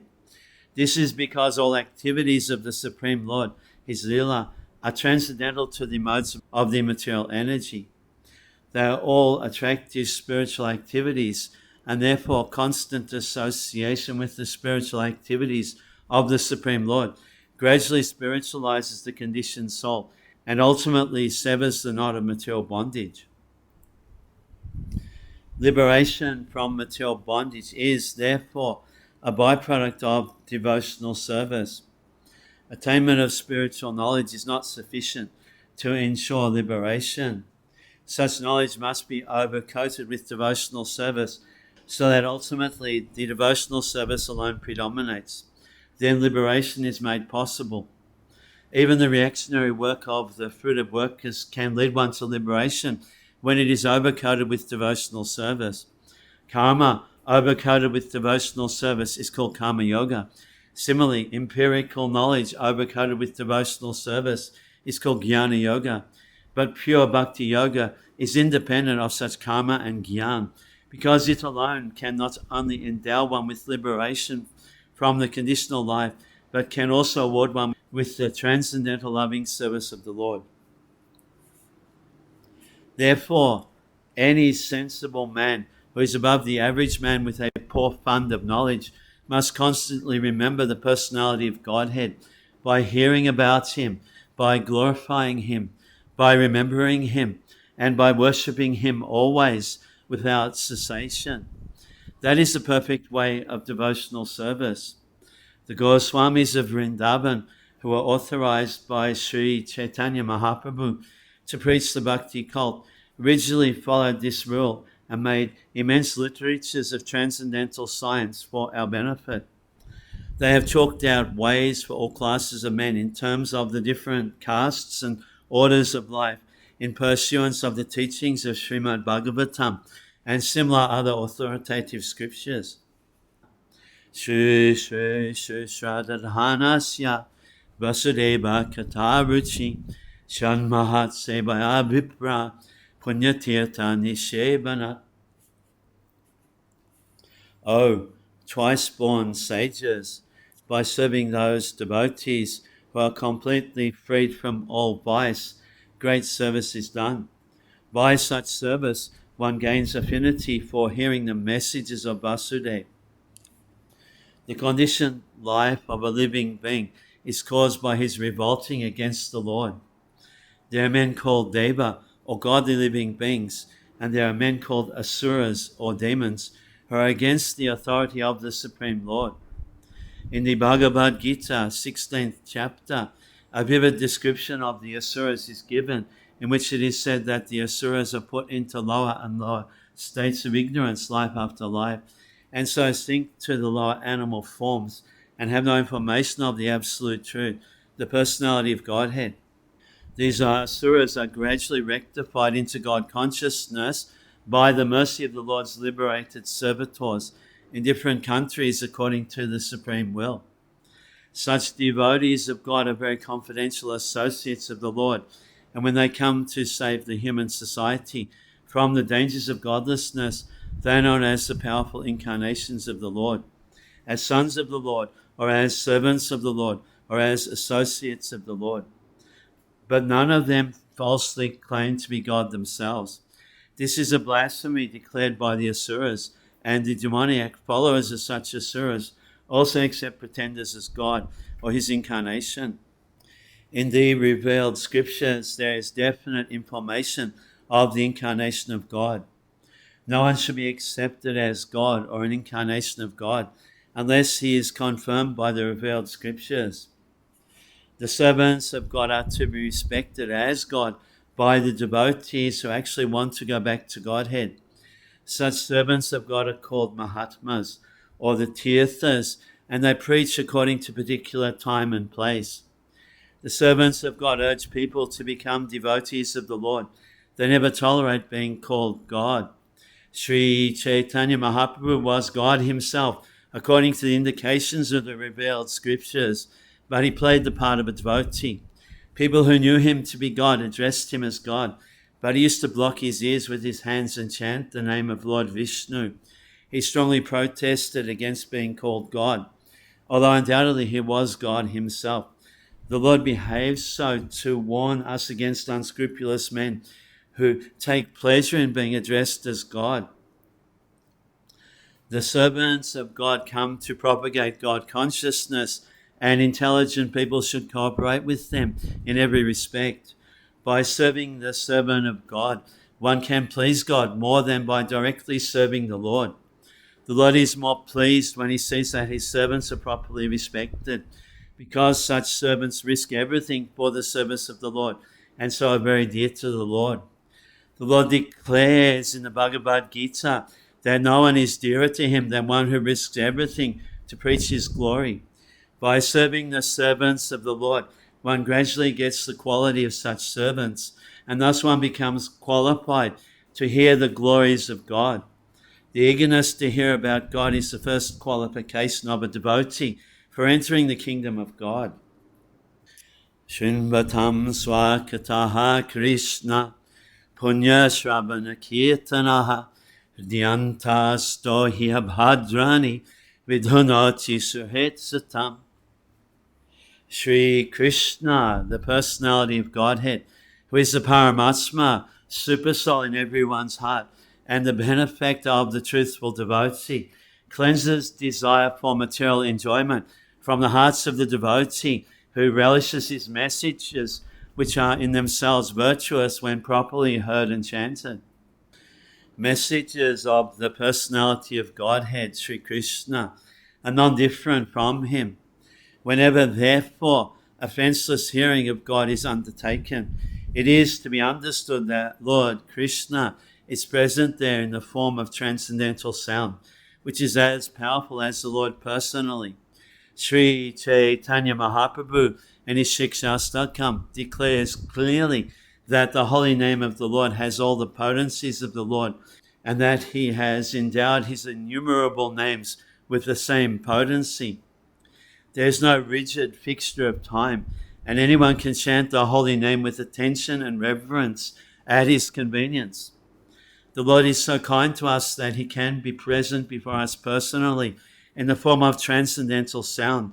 But unfortunately, we have no taste for hearing and glorifying the Lord's name and activities. We have already discussed developing a taste for hearing and chanting the holy sound. It is done through the medium of service to the pure devotee of the Lord. The Lord is reciprocally respondent to his devotees. When he sees that a devotee is completely sincere in getting admittance to the transcendental service of the Lord, and thus becomes eager to hear about him, the Lord acts from within the devotee in such a way that the devotee may easily go back to him. The Lord is more anxious to take us back into his kingdom than we can desire. Most of us do not desire at all to go back to Godhead. Only a very few men want to go back to Godhead. But anyone who desires to go back to Godhead, Sri Krishna helps in all respects. One cannot enter into the kingdom of God unless one is perfectly cleared of all sins. The material sins are products of our desires to lord it over material nature. It is very difficult to get rid of such desires.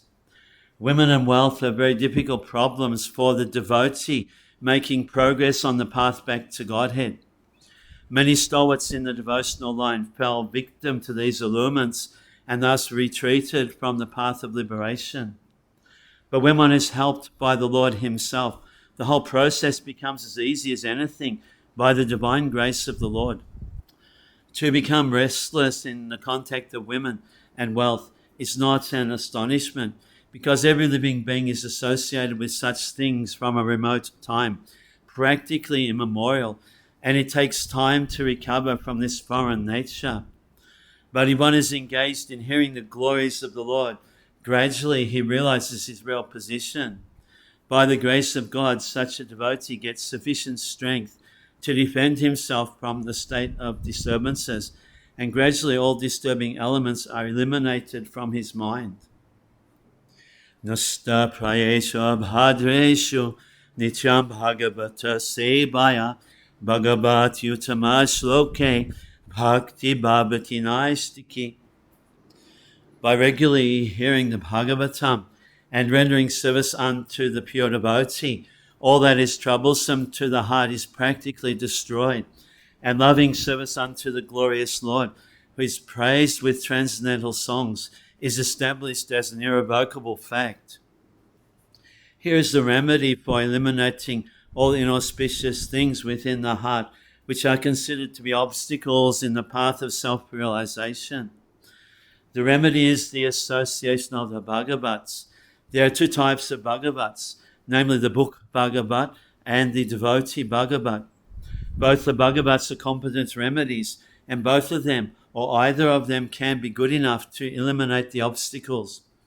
A devotee Bhagavat is as good as the book Bhagavat, because the devotee Bhagavat leads his life in terms of the book Bhagavat, and the book Bhagavat is full of information about the personality of Godhead, and his pure devotees are also Bhagavats. Bhagavat book and person are identical. The devotee Bhagavat is a direct representative of Bhagavan, the personality of Godhead. So by pleasing the devotee Bhagavat, one can receive the benefit of the book Bhagavat. Human reason fails to understand how by serving the devotee Bhagavat or the book Bhagavat, one gets gradual promotion on the path of devotion. But actually these are facts explained by Srila Narada, who happened to be a maidservant's son in his previous life. The maidservant was engaged in the menial service of the sages, and thus he also came into contact with them. And simply by associating with them and accepting the remnants of foodstuff left by the sages, the son of the maidservant got the chance to become the greater devotee and personality Srila Narada. These are the miraculous effects of the association of Bhagavats. And to understand these effects practically, it should be noted that by such sincere association of the Bhagavats, one is sure to receive transcendental knowledge very easily. And the result is that he becomes fixed in the devotional service of the Lord. The more progress is made in devotional service under the guidance of the Bhagavats, the more one becomes fixed in the transcendental loving service of the Lord.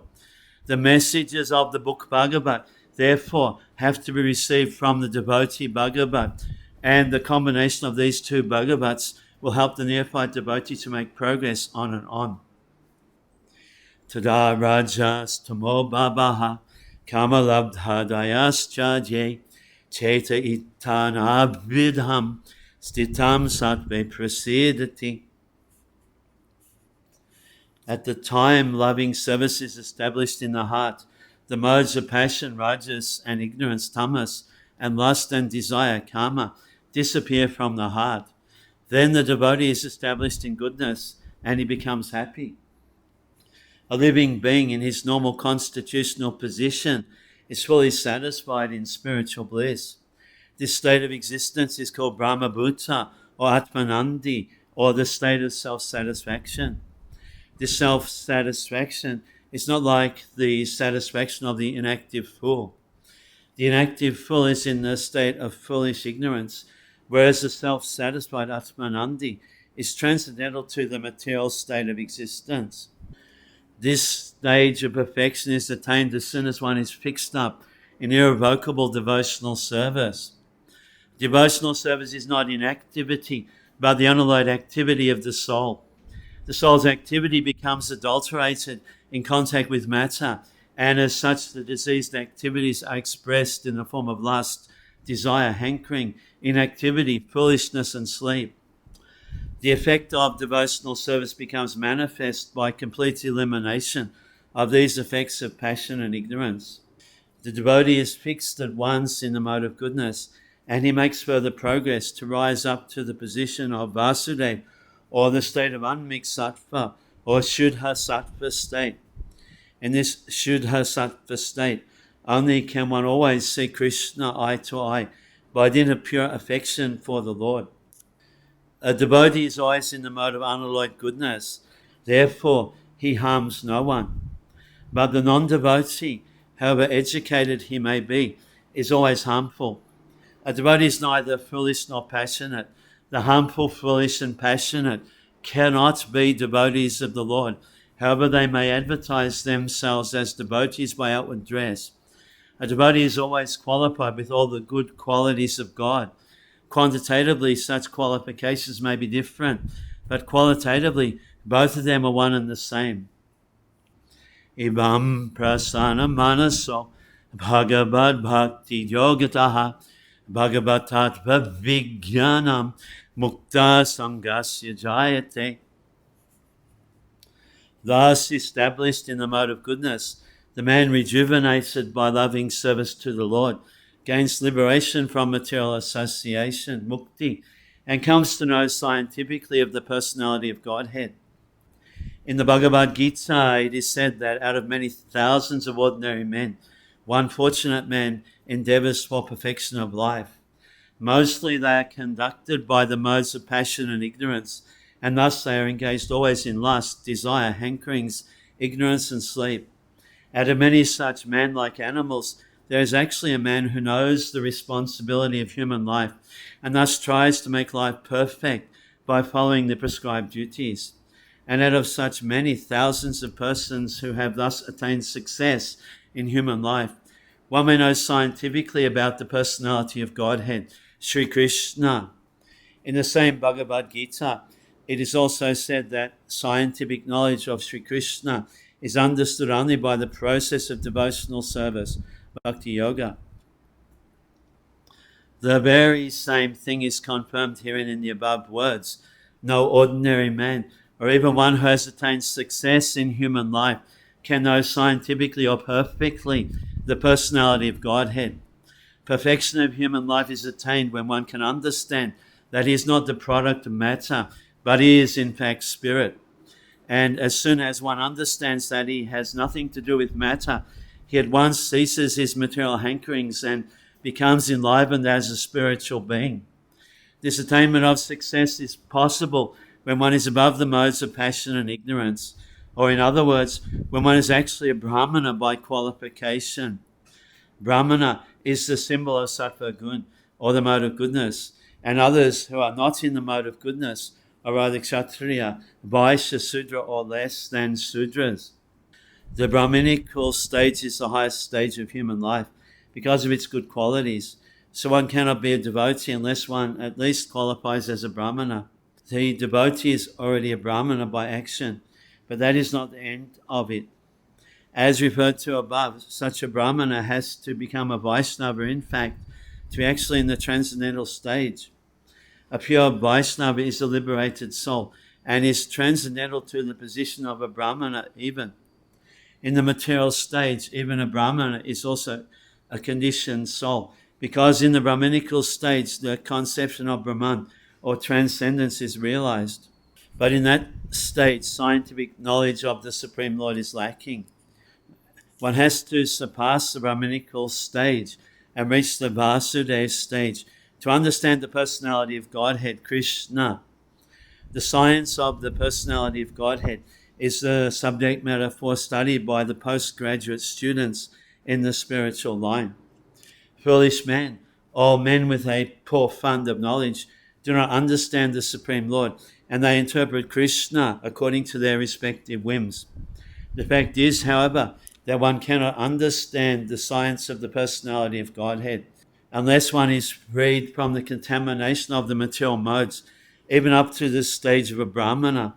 When a qualified Brahmana factually becomes a Vaishnava in the enlivened state of liberation, he can know what is actually the Supreme Lord. Vidyate hridaya grantis chidante sabha samshayaha chiyante kasya kamani drista ibatmanishvare.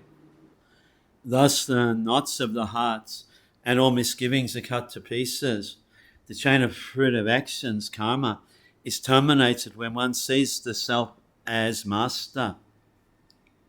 Attainment of scientific knowledge of the personality of Godhead means seeing one's own self simultaneously. As far as the identity of the living being as spirit self is concerned, there are a number of speculations and misgivings. The materialist does not believe in the existence of the spirit self, and empiric philosophers believe in the impersonal feature of the whole spirit without individuality of the living beings. But the transcendentalists affirm that the soul and the supersoul are two different identities, qualitatively one, but quantitatively different. There are many other theories, but all these different speculations are at once cleared off as soon as Sri Krishna is realized in truth by the process of bhakti yoga. Sri Krishna is like the sun, and the materialistic speculations about the absolute truth are like the darkest midnight. As soon as the Krishna sun is arisen within one's heart, the darkness of materialistic speculations about the absolute truth and the living beings is at once cleared off. In the presence of the sun, the darkness cannot stand, and the relative truths that were hidden within the dense darkness of ignorance become clearly manifested by the mercy of Krishna, who is residing in everyone's heart as the Supersoul. In Bhagavad Gita, the Lord says that in order to show special favor to his pure devotees, he personally eradicates the dense darkness of all misgivings by switching on the light of pure knowledge within the heart of a devotee. Therefore, because of the personality of Godhead's taking charge of illuminating the heart of his devotee, certainly a devotee engaged in his service in transcendental love cannot remain in darkness. He comes to know everything of the absolute and the relative truths.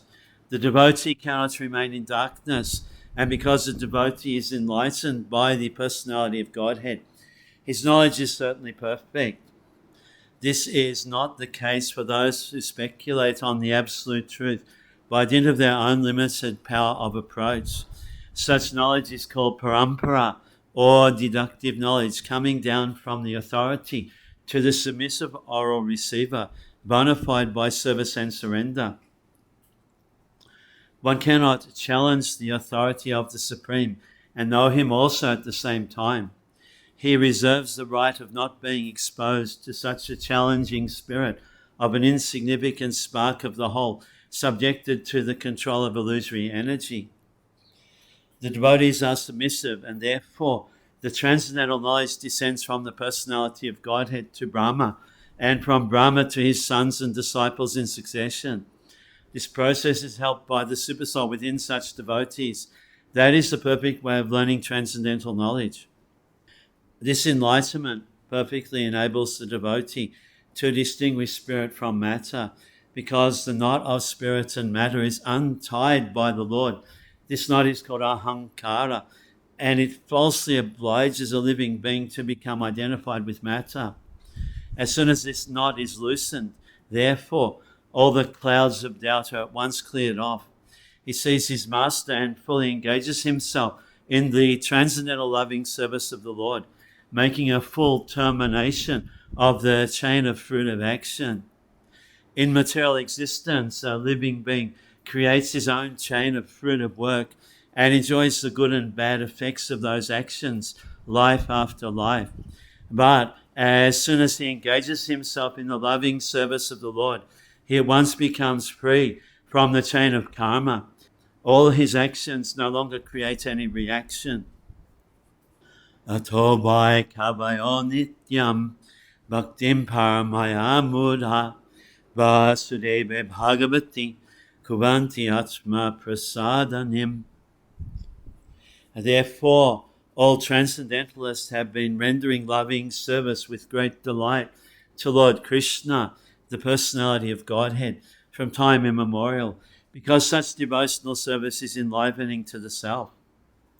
The speciality of devotional service unto the personality of Godhead, Lord Sri Krishna, is specifically mentioned herein. Lord Sri Krishna is the Swayam Rupa, personality of Godhead, and all other forms of Godhead, beginning from Sri Baladev, Sankarshan, Vasudev, Aniruddha, Pradyumna, Narayan, Purusha avatars, Guna avatars, Lila avatars, Juga avatars, and many other thousands of manifestations of the personality of Godhead are Lord Sri Krishna's plenary portions and integrated parts. The living entities are separated parts and parcels of the personality of Godhead. Therefore, Lord Sri Krishna is the original form of Godhead, and he is the last word in the transcendence. Thus, he is more attractive to the higher transcendentalists who participate in the eternal pastimes of the Lord. In other forms of the personality of Godhead, except Sri Krishna and Baladev, there is no facility for intimate personal contact, as in the case of the transcendental pastimes of the Lord of Raj Bhumi. The transcendental pastimes of Lord Sri Krishna are not newly accepted, as argued by some less intelligent persons, but his pastimes are eternal and are manifested in due course once in a day of Brahmaji, as the sun rises on the eastern horizon at the end of every 24 hours. Sadvam Rajastamaiti Prakriti Gunaistai Yuktaha Puraha Purusha Ika Ihasya Tate Sityadye Hari Vrinchi Harati Samgya Shayam Sitatra Kalusatpatano Rinamshya. The Transcendental Lord is indirectly associated with the three modes of material nature, namely passion, goodness, and ignorance, and just for the material world's creation, maintenance, and destruction, he accepts the three qualitative forms of Brahma, Vishnu, and Shiva. Of these three, all living beings can derive ultimate benefit from Vishnu, the form of the quality of goodness. That Lord Sri Krishna, by his plenary parts, should be rendered devotional service as explained above, is confirmed by this statement. Lord Sri Krishna and all his plenary parts are Vishnu Tattva, or the Lordship of Godhead. From Sri Krishna, the next manifestation is Baladev. From Baladev is Sankarshan. From Sankarshan is Narayan. From Narayan there is the second Sankarshan. And from this Sankarshan, the Vishnu Purusha avatars. The Vishnu, or the deity of the quality of goodness in the material world, is the Purusha avatar known as Kshuradakshaya Vishnu, or Paramatma. Brahma is the deity of Rajas, passion, and Shiva of ignorance. They are the three departmental heads of the three qualities of this material world. Creation is made possible by the goodness of Vishnu, and when it is required to be destroyed, Lord Shiva does it by the Tandava Nritya. The materialists and the foolish human beings worship Brahma and Shiva respectively, but the pure transcendentalists worship the form of goodness, Vishnu, in his various integrated forms and separated forms. The integrated forms are called Godhead, and the separated forms are called the living entities, or the jivas. Both the jivas and the Godhead have their original spiritual forms. Jivas are sometimes subjected to the control of material energy, but the Vishnu forms are always controllers of energy. When Vishnu, the personality of Godhead, appears in the material world, he comes to deliver the conditioned living beings who are under the material energy. Such living beings appear in the material world with intentions of being lords, and thus they become entrapped by the three modes of nature. As such, the living entities have to change the material coverings for undergoing different terms of imprisonment. The prison house of the material world is created by Brahma under instruction of the personality of Godhead, and at the conclusion of a kalpa, the whole thing is destroyed by Shiva. But as far as maintenance of the prison house is concerned, it is done by Vishnu, as much as the state prison house is maintained by the state. Anyone, therefore, who wishes to get out of this prison house of material existence, which is full of miseries like repetition of birth, death, disease, and old age, must please Lord Vishnu for such liberation. Lord Vishnu is worshipped by devotional service only, and if anyone has to continue prison life in the material world, he may ask for relative facilities from the different demigods like Shiva, Brahma, Indra, Varuna, etc. for temporary relief. No demigod can, however, release the imprisoned living being from the conditioned life of material existence, except Vishnu. Therefore, the ultimate benefit may be derived from Vishnu, the personality of Godhead. Patibadaruna drumas tasmad agnistraimayaha tamasastu rajas tasmat satvam yad brahmadashanam. Coal, firewood, is better than raw wood, and fire is even better, for the fire is the sound of Vedic sacrifice. Similarly, passion, rajas, is better than ignorance, tamas, but goodness, sattva, is best because by goodness one can come to realize the absolute truth, Brahman. As explained above, one can get release from the conditioned life of material existence by devotional service to the personality of Godhead. It is further comprehended herein that one has to rise up to the platform of the mode of goodness, sattva, so that one can be eligible for the devotional service of the Lord.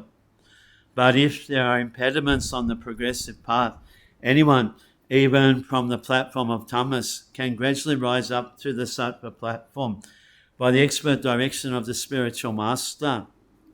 Sincere candidates must therefore approach an expert spiritual master for such a progressive march, and the bona fide expert spiritual master is competent to direct a disciple from any stage of life, tamas, rajas, or sattva. It is a mistake, therefore, to consider that worship of any quality or any form of the Supreme Personality of Godhead is equally beneficial. Except Vishnu, all separated forms are manifested under the conditions of material energy, and therefore the forms of material energy cannot help anyone to rise to the platform of sattva, which alone can liberate a person from the material bondage. The uncivilized state of life, or the life of the lower animals, is controlled by the modes of tamas. The civilized life of man, with a passion for various types of material benefits, is the stage of rajas. The rajas stage of life gives a slight clue to the realization of the absolute truth in the forms of fine sentiments in philosophy, arts, and culture, with moral and ethical principles. But the mode of sattva is a still higher stage of material quality, which actually helps one in realizing the absolute truth. In other words, there is a qualitative difference between the different kinds of worshipping methods, as well as the respective results derived from the predominating deities, namely Brahma, Vishnu, and Hara. Vijere monayo atagre bhagavantam arhoksajam sarvam vishudham kshemaya kalpante yanutaniha. Previously, all the great sages rendered service unto the transcendental personality of Godhead, Bhagavan, due to his existence above the three modes of material nature. They worshipped him to become free from material conditions. Whoever follows such sages is also eligible for liberation from the material world. The purpose of performing religion is neither to profit by material gain, nor to get the simple knowledge of discerning matter from spirit. The ultimate aim of religious performances is to release oneself from material bondage and regain the life of freedom in the transcendental world, where the personality of Godhead is the Supreme Person. Laws of religion are, therefore, directly enacted by the personality of Godhead, and except the Mahajans, or the authorized agents of the Lord, no one knows the purpose of religion. There are 12 particular agents of the Lord who know the purpose of religion, and all of them render transcendental service unto him. Persons who desire their own good may follow these Mahajans and thus attain the supreme benefit. Moksha Bhogora Bhupan Hitva Bhuta Patin Ata Narayanaha Kalaha Santa Bhajanti Anasuyabaha. Those who are serious about liberation are certainly not envious, and they respect all. Yet they reject the horrible and ghastly forms of the demigods and worship only the all blissful forms and plenary portions of Lord Vishnu. The Supreme Personality of Godhead, Sri Krishna, who is the original person of the Vishnu categories, expands himself in two different categories, namely integrated plenary portions and separated parts and parcels. The separated parts and parcels are the servitors, and the integrated plenary portions of Vishnu Tattvas are the worshipful objects of service. All demigods who are empowered by the Supreme Lord are also separated parts and parcels. They do not belong to the categories of Vishnu Tattva. The Vishnu Tattvas are equally powerful living beings, like the original form of the personality of Godhead, and they display only different categories of power in consideration of different times and circumstances. The separated parts and parcels are powerful by limitation. They do not have unlimited power like the Vishnu Tattvas. Therefore, the Vishnu Tattvas, or the plenary portions of Narayan, the personality of Godhead, are never to be classified in the same categories with the parts and parcels. If anyone does so, he becomes at once an offender by the name Pershandi. In the age of Kali, many foolish persons commit such unlawful offences and equalize the two categories. The separated parts and parcels have different positions in the estimation of material powers, and some of them are like Kala Bhairava, Smasha Bhairava, Shani, Mahakali, Chandika. These demigods are worshipped mostly by those who are in the lowest categories of the mode of darkness or ignorance, and there are others who are in the mode of passion and worship demigods like Brahma, Shiva, Surya, Ganesh, and many similar deities urged by the desire for material enjoyment. But those who are actually situated in the mode of goodness, Sattva Gun, of material nature, worship only Vishnu Tattvas. Vishnu Tattvas are represented by various names and forms, such as Narayan, Damodar, Vamana, Govinda, Adhokshaja, etc. The qualified Brahmanas worship the Vishnu Tattvas represented by Shalagram, Shila, and so on. And so also some of the higher castes like the Kshatriyas and Vaishyas worship the Vishnu Tattvas generally. Highly qualified Brahmanas situated in the mode of goodness have no grudges against the mode of worship of others. They have all respect for other demigods, even though they are ghastly looking like the Kala Bhairava or Mahakali, etc. They know very well that these horrible features of the Supreme Lord are all different servitors of the Lord under different conditions, yet they reject the worship of both horrible and attractive features of the demigods, and they concentrate only on the forms of Vishnu because they are serious about liberation from the material conditions. The demigods, even to the stage of Brahma, the supreme of all the demigods, cannot offer liberation to anyone. Hiranyakashipu underwent a severe type of penance to become eternal in life, but his worshipful deity, Brahma, could not satisfy him with such blessings. Therefore, Vishnu is called Muktipad, or the personality of Godhead who can bestow upon us mukti, liberation, and none else. The demigods, being like other living entities in the material world, are all liquidated at the time of the annihilation of the material structure. They themselves are unable to get liberation, and what to speak of giving liberation to their devotees. The demigods can award the worshippers some temporary benefit only, and not the ultimate one. It is for this reason only that candidates for liberation deliberately reject the worship of the demigods, although they have no disrespect for any one of them. Rajastamaha Prakritya Samashila Bhajanti Bai Pitri Bhuta Prajeshadin Shri Aishvarya Prajepshabaha. Those who are in the modes of passion and ignorance worship the forefathers, other living beings, and the demigods who are in charge of cosmic activities, for they are urged by a desire to be materially benefited with women, wealth, power, and aristocratic birth. There is no need to worship demigods of whatsoever category if one is serious about going back to Godhead. In the Bhagavad Gita, it is clearly said that those who are mad after material enjoyment approach the different demigods for temporary benefits, which are meant for men with a poor fund of knowledge. We should never desire to increase the depth of material enjoyment. Material enjoyment shall be accepted only up to the point of the bare necessities of life, and not more or less than that. To accept more material enjoyment means to bind oneself more and more to the miseries of material existence. More wealth, more women, and false aristocracy are some of the demands of the materially disposed man, because he has no information of the benefit derived from Vishnu worship. By Vishnu worship, one can derive benefit in this life as well as in life after death. Forgetting these principles, foolish people who are after more wealth, more wives, and more children worship various demigods.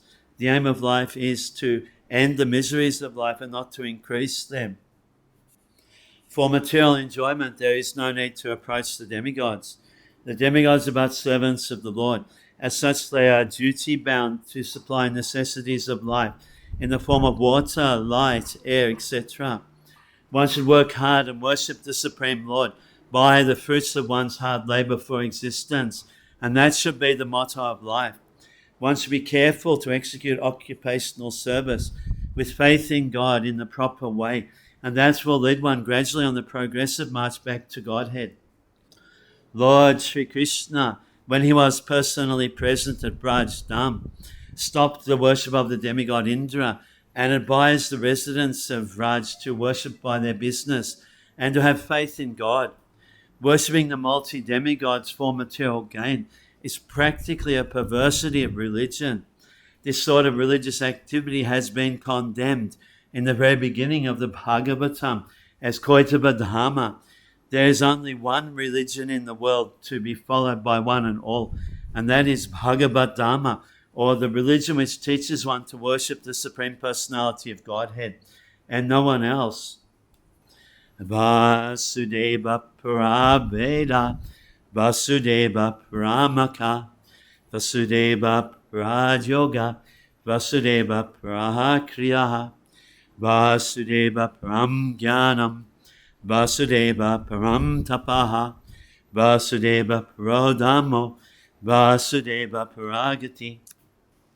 In the revealed scriptures, the ultimate object of knowledge is Sri Krishna, the personality of Godhead. The purpose of performing sacrifice is to please him. Yoga is for realizing him. All fruitive activities are ultimately rewarded by him only.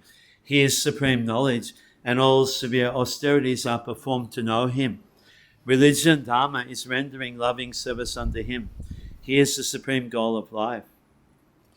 That Sri Krishna, the personality of Godhead, is the only object of worship is confirmed in these two slokas. In the Vedic literature, there is the same objective, establishing one's relationship and ultimately reviving our lost loving service unto him. That is the sum and substance of the Vedas. In the Bhagavad Gita, the same theory is confirmed by the Lord in his own words. The ultimate purpose of the Vedas is to know him only. All the revealed scriptures are prepared by the Lord through his incarnation in the body of Srila Vyasadeva, just to remind the fallen souls conditioned by material nature of Sri Krishna, the personality of Godhead. No demigod can award freedom from material bondage. That is the verdict of all the Vedic literatures. Impersonalists who have no information of the personality of Godhead minimize the omnipotency of the Supreme Lord and put him on equal footing with all other living beings. And for this act, such impersonalists get freedom from material bondage with great difficulty. They can only surrender unto him after many, many births and culture of transcendental knowledge. One may argue that the Vedic activities are based on sacrificial ceremonies. That is true, but all such sacrifices are also meant for realizing the truth about Vasudeva. Another name of Vasudeva is Yajna, sacrifice, and in the Bhagavad Gita it is clearly stated that all sacrifices and all activities are to be conducted for the satisfaction of Yajna, of Vishnu, the personality of Godhead. This is the case also with the yoga systems. Yoga means to get into touch with the Supreme Lord. The process, however, includes several bodily features such as asana, dhyan, pranayam, meditation, etc. And all of them are meant for concentrating upon the localized aspect of Vasudeva, represented as Paramatma. Paramatma realization is but partial realization of Vasudeva. And if one is successful in that attempt, one realizes Vasudeva in full. But by ill luck, most of the yogis are stranded by the powers of mysticism achieved through the bodily process. Ill-fated yogis are given a chance in the next birth by being placed in the families of good learned brahmanas or in the families of rich merchants in order to execute the unfinished task of Vasudeva realization. If such fortunate brahmanas and sons of rich men properly utilize the chance, they can easily realize Vasudeva by good association with saintly persons. Unfortunately, such preferential persons are captivated again by material wealth and honor and practically forget the aim of life. This is also so for the culture of knowledge. According to Bhagavad Gita, there are 18 items in culturing knowledge, and by such culture of knowledge one becomes gradually prideless, devoid of vanity, non-violent, forbearing, simple, devoted to the great spiritual master, and self-controlled. By culture of knowledge, one becomes unattached to hearth and home and becomes conscious of the miseries due to death, birth, old age, and disease. And all culture of knowledge culminates in devotional service to the personality of Godhead, Vasudeva. Therefore, Vasudeva is the ultimate aim in culturing all different branches of knowledge. Culture of knowledge leading one to the transcendental plane of meeting Vasudeva is real knowledge. Physical knowledge in its various branches is condemned in the Bhagavad Gita as ajnan, or the opposite of real knowledge. The ultimate aim of physical knowledge is to satisfy the senses, which means prolongation of the term of material existence, and thereby continuance of the threefold miseries. So prolonging the miserable life of material existence is nescience, but the same physical knowledge leading to the way of spiritual understanding helps one to end the miserable life of physical existence and to begin the life of spiritual existence on the plane of Vasudeva. The same applies to all kinds of austerities. Tapasya means voluntarily acceptance of bodily pains to achieve some higher end in life. Ravana and Hiranyakashipu underwent a severe type of bodily torture to achieve the end of sense gratification. Sometimes modern politicians also undergo severe types of austerities to achieve some political end. This is not actually tapasya. One should accept voluntary bodily inconvenience for the sake of knowing Vasudeva, because that is the way of real austerities. Otherwise, all forms of austerities are classified as modes of passion and ignorance. Passion and ignorance cannot end the miseries of life. Only the mode of goodness can mitigate the threefold miseries of life.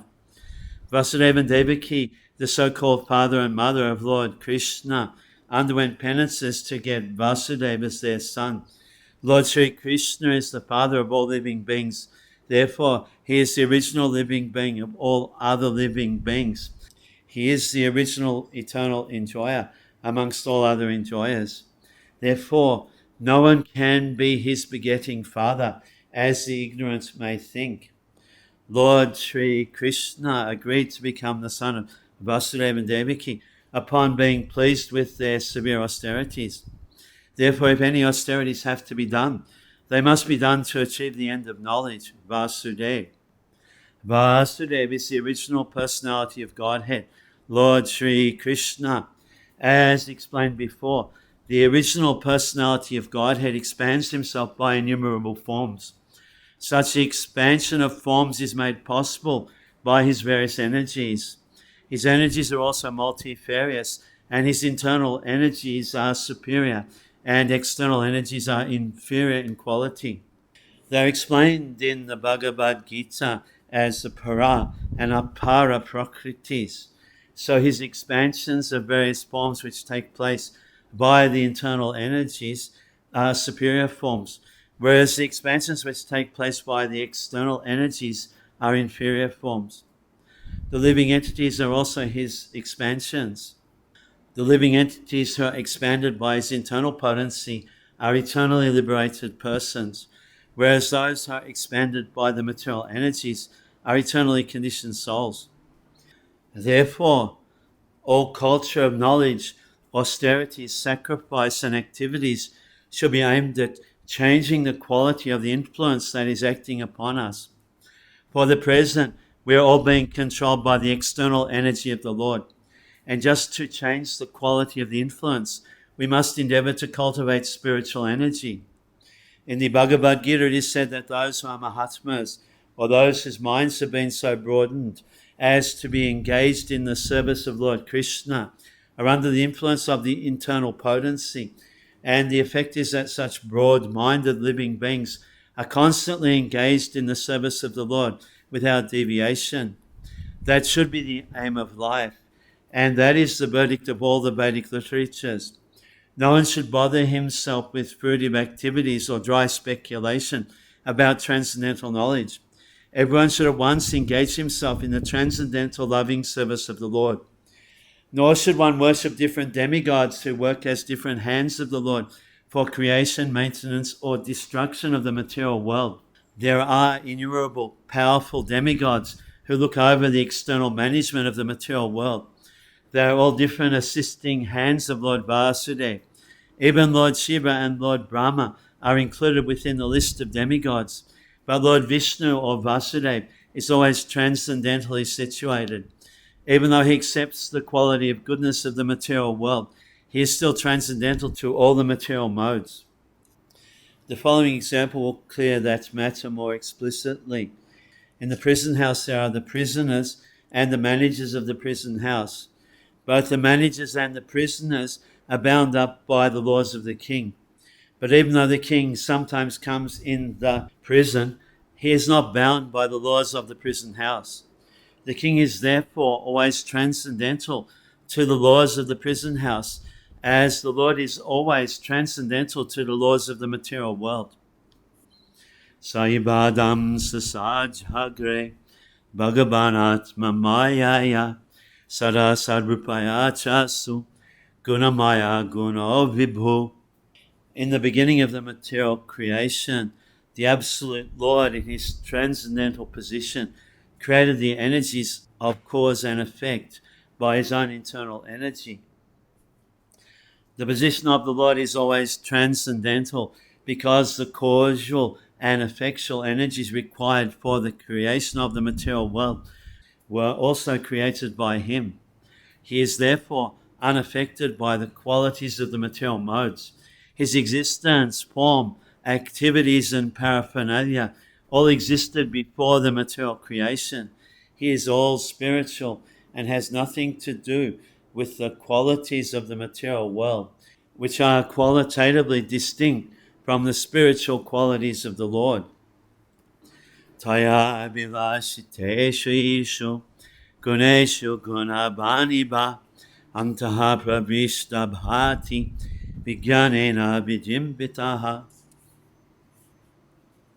After creating the material substance, the Lord expands himself and enters into it.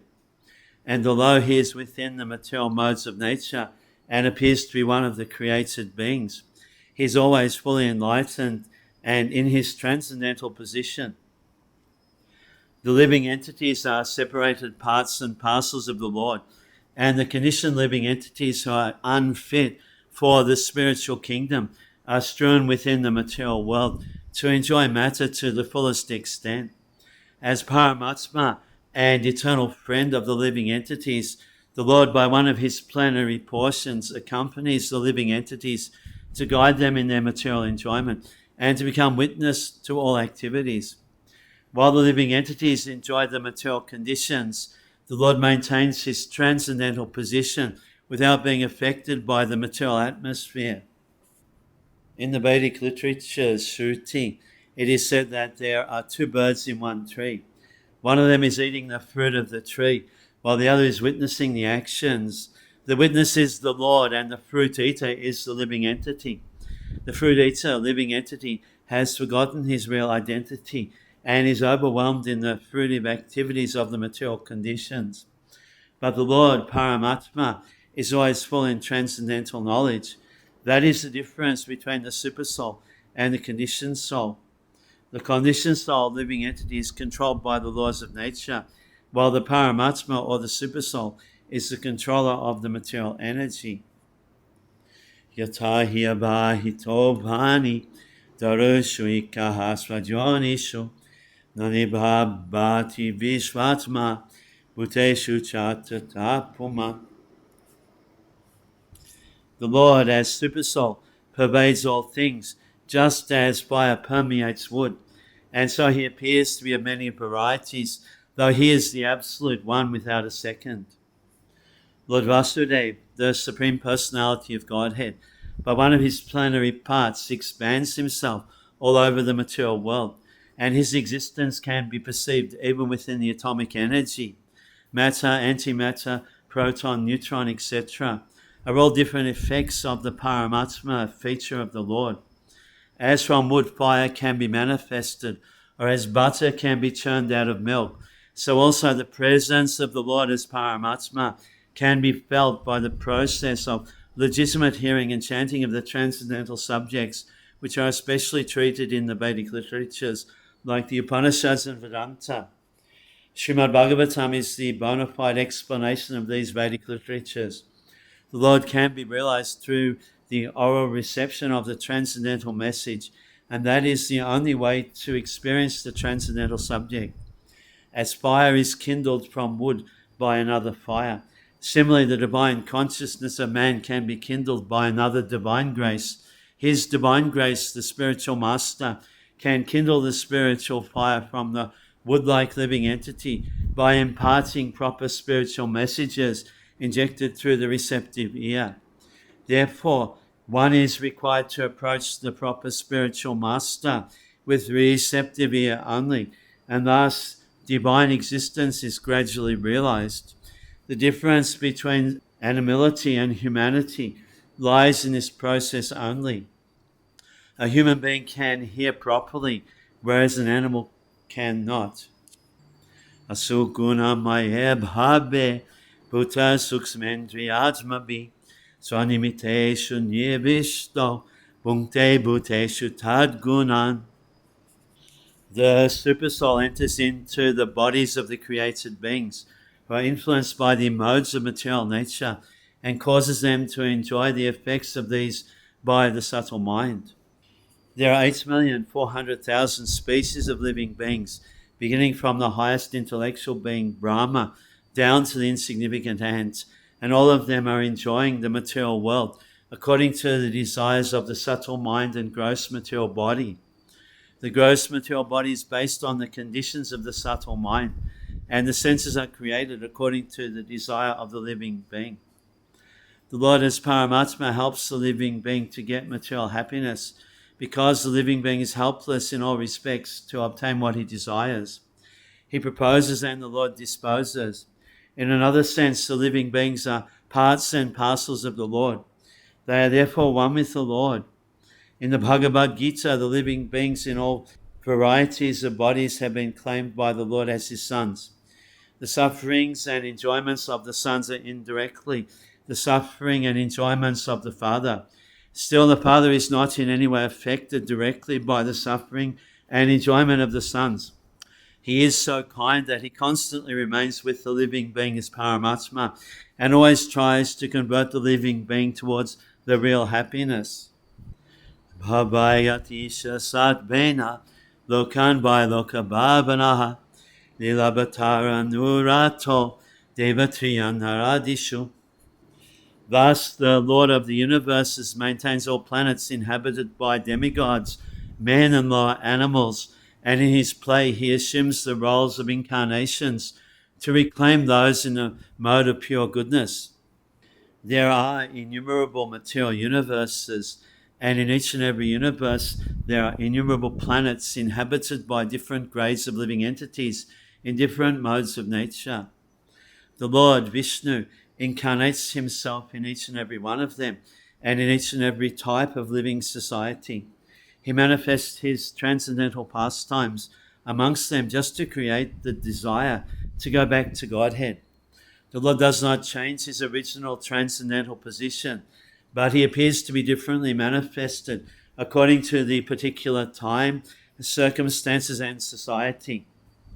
Sometimes he incarnates himself or empowers a suitable living being to act for him, but in either case the purpose is the same. The Lord wants the suffering living being to go back home, back to Godhead. The happiness which the living beings are hankering for is not to be found within any corner of the innumerable universes and material planets. The eternal happiness which the living being wants is obtainable in the kingdom of God. But the forgetful living beings, under the influence of the material modes, have no information of the kingdom of God. The Lord, therefore, comes to propagate the message of the kingdom of God, either personally as an incarnation or through his bona fide representative as the good Son of God. Such incarnations or sons of God are not only making propaganda for going back to Godhead within human society, their work is also going on in all types of societies, amongst demigods and those other than human beings. Thus end the Bhaktivedanta purports of the first canto, second chapter of Srimad-Bhagavatam, entitled Divinity and Divine Service.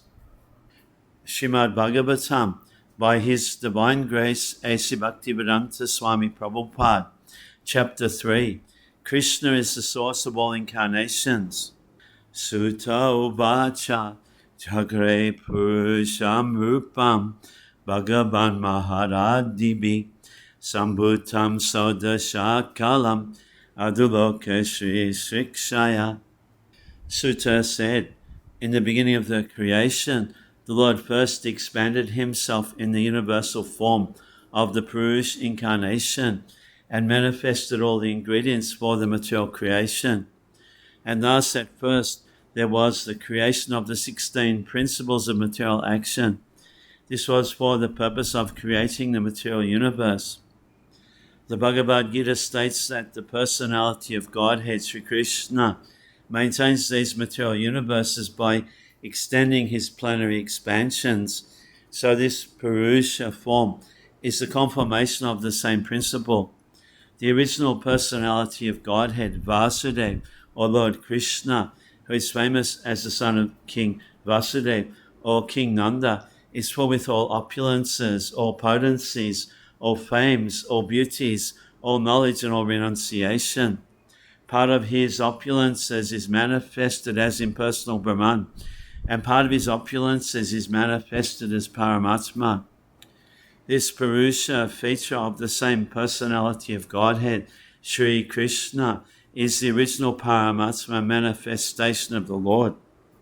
There are 3 Purusha features in the material creation, and this form, who is known as the Karanadakshayi Vishnu, is the first of the 3.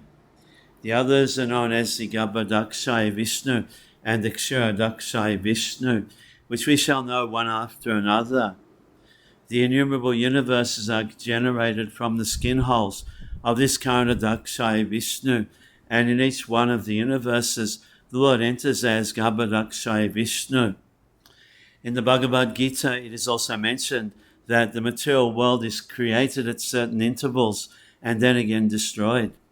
This creation and destruction is done by the Supreme Will because of the conditioned souls or the Nityabadha living beings. The Nityabadha, or the eternally conditioned souls, have the sense of individuality or ahankara, which dictates them sense enjoyment, which they are unable to have constitutionally. The Lord is the only enjoyer, and all others are enjoyed. The living beings are predominated enjoyers, but the eternally conditioned souls, forgetful of this constitutional position, have strong aspirations to enjoy. This chance to enjoy matter is given to the conditioned souls in the material world, and side by side they're given the chance to understand their real constitutional position. Those fortunate living entities who catch the truth and surrender unto the lotus feet of Vasudeva after many, many births in the material world, join the eternally liberated souls and thus are allowed to enter into the kingdom of Godhead. After this, such fortunate living entities need not come again within the occasional material creation. But those who cannot catch the constitutional truth are again merged into the Mahatattva at the time of annihilation of the material creation.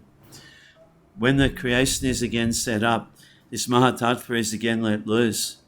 This Mahatattva contains all the ingredients of the material manifestations, including the conditioned souls.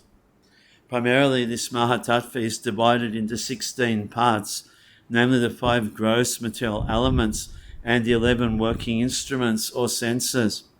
It is like the cloud in a clear sky. In the spiritual sky, the effulgence of Brahman is spread all round, and the whole system is dazzling in spiritual light. The Mahatattva is assembled in some corner of the vast, unlimited spiritual sky, and the part which is thus covered by the Mahatattva is called the material sky. This part of the spiritual sky, called the Mahatattva, is only an insignificant portion of the whole spiritual sky, and within this Mahatattva there are innumerable universes. All these universes are collectively produced by the Karanadakshaya Vishnu, called also the Mahavishnu, who simply throws his glance to impregnate the material sky. Yasyam bhasi shayanasya yoga nidram vitan bataha nabhi hridam bhujadasit brahma vishva srijampati.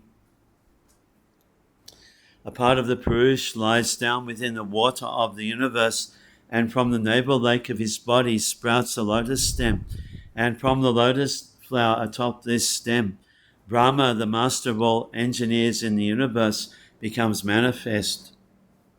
The first Purush is the Karanadakshaya Vishnu. From his skin holes, innumerable universes have sprung up. In each and every one of them, the Purush enters as the Garbhodakshaya Vishnu. He's lying within half of the universe, which is full with the water of his body. And from the navel of Garbhodakshaya Vishnu has sprung up the stem of the lotus flower, the birthplace of Brahma, who is the father of all living beings, and the master of all the demigod engineers, engaged in the perfect design and working of the universal order. Within the stem of the lotus there are 14 divisions of planetary systems, and the earthly planets are situated in the middle. Upwards there are other, better planetary systems, and the topmost system is called Brahmaloka or Satyaloka.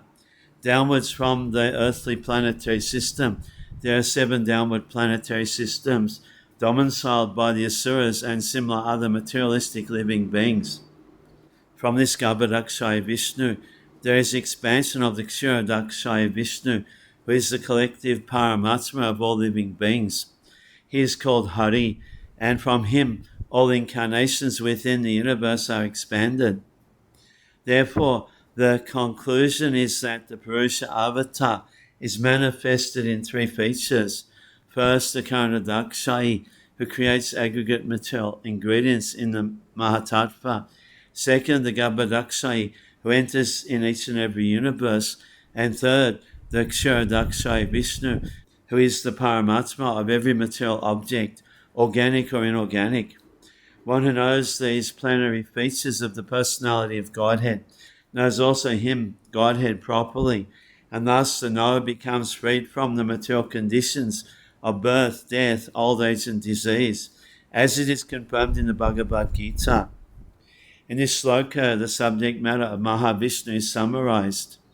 The Mahavishnu lies down in some part of the spiritual sky by his own free will, and thus he lies on the ocean of Karuna, from where he glances over his material nature, and the Mahatattva is at once created.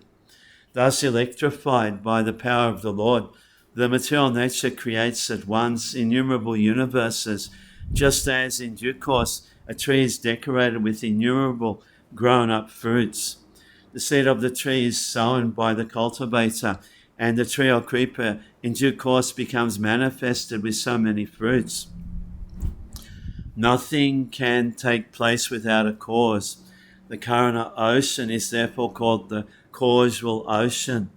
Karuna means causal. We should not foolishly accept the atheistic theory of creation. The description of the atheist is given in the Bhagavad Gita.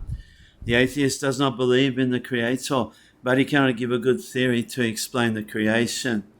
Material nature has no power to create without the power of the Purush, just as a Prakriti or woman cannot produce a child without the connection of a Purusha. The Purusha impregnates and the Prakriti delivers. We should not expect milk from the fleshy bags on the neck of the goat, although they look like breastly nipples. Similarly, we should not expect any creative power from the material ingredients. We must believe in the power of the Purush, who impregnates Prakriti or nature. And because the Lord wished to lie down in meditation, the material energy created innumerable universes at once, and in each of them the Lord laid himself down, and thus all the planets and the different paraphernalia were created at once by the will of the Lord. The Lord has unlimited potencies, and thus he can perform as he likes by perfect planning, although personally he has nothing to do, and no one is greater than or equal to him. That is the verdict of the Vedas. Yasya vyav samstanai kalpito loka vistaraha tadvaya bhagavato rupam visudham sattvam ujitam. It is believed that all universal planetary systems are situated on the extensive body of the Purush, but he has nothing to do with the created material ingredients. His body is eternally in spiritual existence par excellence. The conception of the Virat Rupa or Vishvarupa of the Supreme Absolute Truth is especially meant for the neophyte who can hardly think of the transcendental form of the personality of Godhead. To him, a form means something of this material world, and therefore an opposite conception of the Absolute is necessary in the beginning to concentrate the mind on the power extension of the Lord. As stated above, the Lord extends his potency in the form of the Mahatattva, which includes all material ingredients.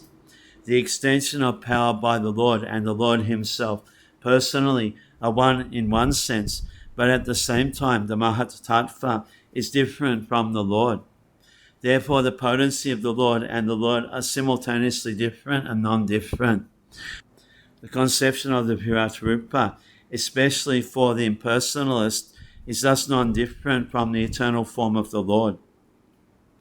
This eternal form of the Lord exists prior to the creation of the Mahatattva, and it is stressed here that the eternal form of the Lord is par excellence spiritual or transcendental to the modes of material nature.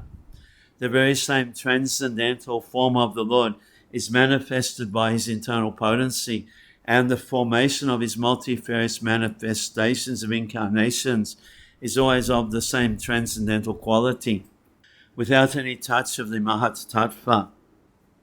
Pasyantyado rupamadhabra chakshusha sasapadoru pujananand bhutam sahasamudha shabanakshinashikam sahasamuli ambara kundalola sat. The devotees with their perfect eyes see the transcendental form of the Purush, who has thousands of legs, thighs, arms and faces, all extraordinary. In that body there are thousands of heads, ears, eyes and noses, They are decorated with thousands of helmets and earrings and are adorned with garlands. With our present materialized senses, we cannot perceive anything of the Transcendental Lord. Our present senses are to be rectified by the process of devotional service, and then the Lord becomes himself revealed to us. In the Bhagavad Gita, it is confirmed that the Transcendental Lord can be perceived only by pure devotional service. So it is confirmed in the Vedas that devotional service can lead one to the side of the Lord, and devotional service only can reveal him. In the Brahma Samhita also it is said that the Lord is always visible to the devotees whose eyes have been anointed with the tinge of devotional service. So we have to take information of the transcendental form of the Lord from persons who have actually seen him with perfect eyes smeared with devotional service. In the material world also we do not always see things with our own eyes, but through the experience of those who have actually seen or done things. If that is the process for experiencing a mundane object, it is more perfectly applicable in matters transcendental.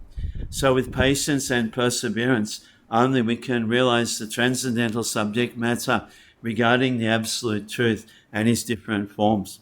He is formless to the neophytes, but he is in transcendental form to the expert servitor.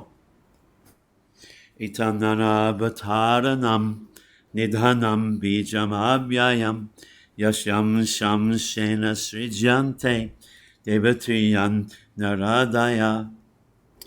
This form, the second manifestation of the Purush, is the source and indestructible seed of multifarious incarnations within the universe, and from the particles and portions of this form, different living entities like demigods, men, and others are created. The Purusha, after creating innumerable universes in the Mahatattva, enters into each of them as the second Purusha, Garbhodakshaya Vishnu. When he saw that within the universe there is all darkness and space only, without a resting place, he filled up half of the universe with water out of his own perspiration and laid himself down on the same water. This water is called Garbhodak. Then from his navel the stem of the lotus flower sprouted, and on the flower petals the birth of Brahma, or the master engineer of the universal plan, took place. Brahma became the engineer of the universe, and the Lord himself took charge of the maintenance of the universe as Vishnu. Brahma is generated from Rajaguna Prakriti, or in the mode of passion in nature, and Vishnu became the Lord of the mode of goodness. Vishnu, being transcendental to all the modes, is always aloof from the materialistic affection. This is already explained before. And from Brahma there is Rudra, Shiva, who is in charge of the modes of ignorance or darkness. He destroys the whole creation by the will of the Lord. Therefore all three, namely Brahma, Vishnu and Shiva, are incarnations of the Garbhodakshaya Vishnu. From Brahma, the other demigods like Daksha, Marishyadi, Manu and many others become incarnated to generate living entities within the universe. This Garbhodakshaya Vishnu is glorified in the Vedas in the hymns of Garbhastruti, which begin with the description of the Lord as having thousands of heads, etc. The Garbhodakshaya Vishnu is the Lord of the universe, and although he appears to be lying within the universe, he is always transcendental. This is also already explained. Vishnu, who is the plenary portion of the Garbhodakshaya Vishnu, is the supersoul of the universal life, and he is known as the maintainer of the universe, or Kshirodakshaya Vishnu. So the three features of the original Purusha are thus understood, and all the incarnations within the universe are emanations from this Kshirodakshaya Vishnu. In different millennia there are different incarnations, and they are innumerable, although some of them are very prominent, such as Matsya, Korma, Varaha, Rama, Nrsimha, Vamana, and many others.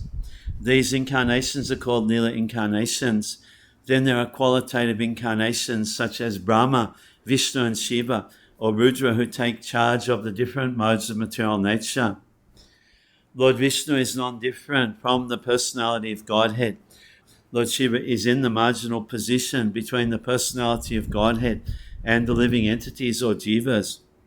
Brahma is always a jiva tattva. The highest pious living being or the greatest devotee of the Lord is empowered with the potency of the Lord for creation, and he is called Brahma. His power is like the power of the sun reflected in valuable stones and jewels. When there is no such living being to take charge of the post of Brahma, the Lord himself becomes a Brahma and takes charge of the post. Lord Shiva is not an ordinary living being. He is the plenary portion of the Lord. But because Lord Shiva is in direct touch with material nature, he's not exactly in the same transcendental position as Lord Vishnu. The difference is like that between milk and curd. Curd is nothing but milk, and yet it cannot be used in place of milk.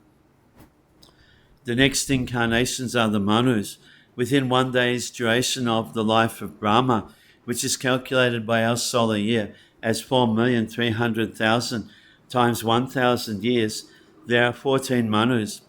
Therefore, there are 420 Manus in 1 month of Brahma and 5,040 Manus in 1 year of Brahma. Brahma lives for 100 years of his age, and therefore there are 5,040 times 100, or 504,000 Manus in the duration of Brahma's life. There are innumerable universes with one Brahma in each of them, and all of them are created and annihilated during the breathing time of the Purush. Therefore, one can simply imagine how many millions of Manus there are during one breath of the Purush. The Manus who are prominent within this universe are as follows: Yagya as Swayambhuva Manu, Vibhu as Swarochisha Manu, Satyasen as Uttama Manu, Hari as Tamasa Manu, Vaikuntha as Raivata Manu, Ajita as Chakshus Manu, Vamana as Vaivasvat Manu. The present age is under the Vaivasvat Manu. Sarvabhauma as Sarvani Manu, Rishab as Daksha Sarvani Manu, Vishvaksena as Brahma Sarvani Manu, Dhammasetu as Dhamma Sarvani Manu, Sudama as Rudra Sarvani Manu, Yogeshwara as Deva Sarvani Manu, and Bridhabhanu as Indra Sarvani Manu. These are the names of one set of 14 Manus covering 4,300,000,000 solar years as described above. Then there are the Yuga avatars, or the incarnations of the millennia. The Yugas are known as Satya Yuga, Treta Yuga, Dwapara Yuga, and Kali Yuga. The incarnations of each Yuga are of different color. The colors are white, red, black, and yellow. In the Dwapara Yuga, Lord Krishna in black color appeared, and in the Kali Yuga, Lord Chaitanya in yellow color appeared. So all the incarnations of the Lord are mentioned in the revealed scriptures. There is no scope for an impostor to become an incarnation, for he must be mentioned in the Shastras. An incarnation does not declare himself to be an incarnation of the Lord, but great sages agree by the symptoms mentioned in the revealed scriptures. The features of the incarnation and the particular type of mission which he has to execute are mentioned in the revealed scriptures. Apart from the direct incarnations, there are innumerable empowered incarnations. They are also mentioned in the revealed scriptures. Such incarnations are directly as well as indirectly empowered. When they are directly empowered, they are called incarnations, but when they are indirectly empowered, they are called vibhutis. Directly empowered incarnations are the Kumaras, Narad, Prithu, Sesha, Ananta, etc. As far as vibhutis are concerned, they are very explicitly described in the Bhagavad Gita in the Vibhuti Yoga chapter.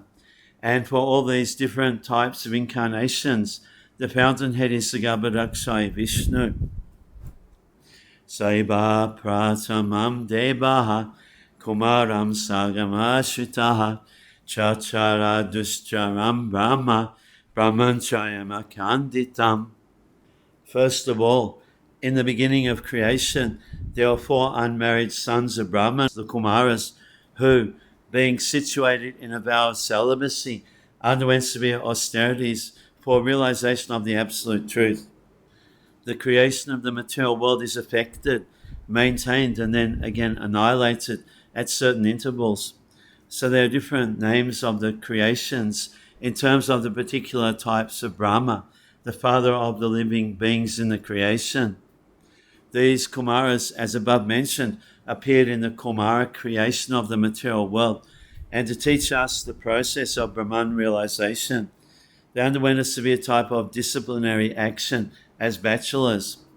These Kumaras are empowered incarnations, and before executing the severe type of disciplinary actions, all of them became qualified Brahmanas. This example suggests that one must first acquire the qualifications of a Brahmana, not simply by birth, but also by quality, and then one can undergo the process of Brahman realization.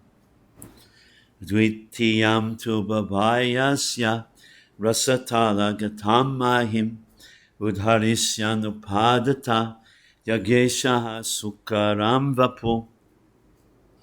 The supreme enjoyer of all sacrifices accepted the incarnation of a boar, the second incarnation, and for the welfare of the earth, he lifted the earth up from the nether regions of the universe. The indication is that for each and every incarnation of the personality of Godhead, the particular function executed is also mentioned. There cannot be any incarnation without a particular function, and such functions are always extraordinary. They are impossible for any living being to perform. The incarnation of the boar was to take the earth out of Pluto's region of filthy matter. Picking up something from a filthy place is done by a boar, and the all-powerful personality of Godhead displayed this wonder to the Asuras, who hid the earth in such a filthy place. There is nothing impossible for him, and although the personality of Godhead played the part of a boar, still by the devotees he is worshipped, staying always in transcendence. Tritiyam rishi sagam vai deva sitvam upecha saha tantram sarpatam achasta naiskamyam kamanam yataha. In the millennium of the rishis, the personality of Godhead accepted the third empowered incarnation in the form of Deva Rishi Narad, who is a great sage amongst the demigods.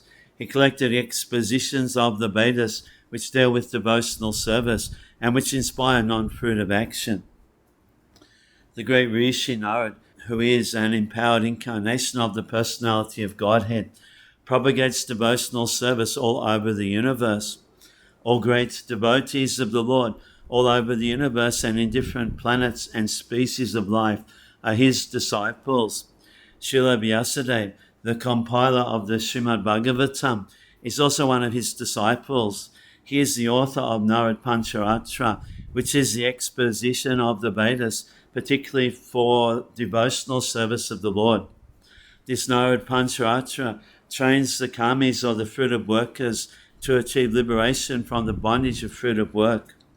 The conditioned souls are mostly attracted by fruitive work because they want to enjoy life by the sweat of their own brow.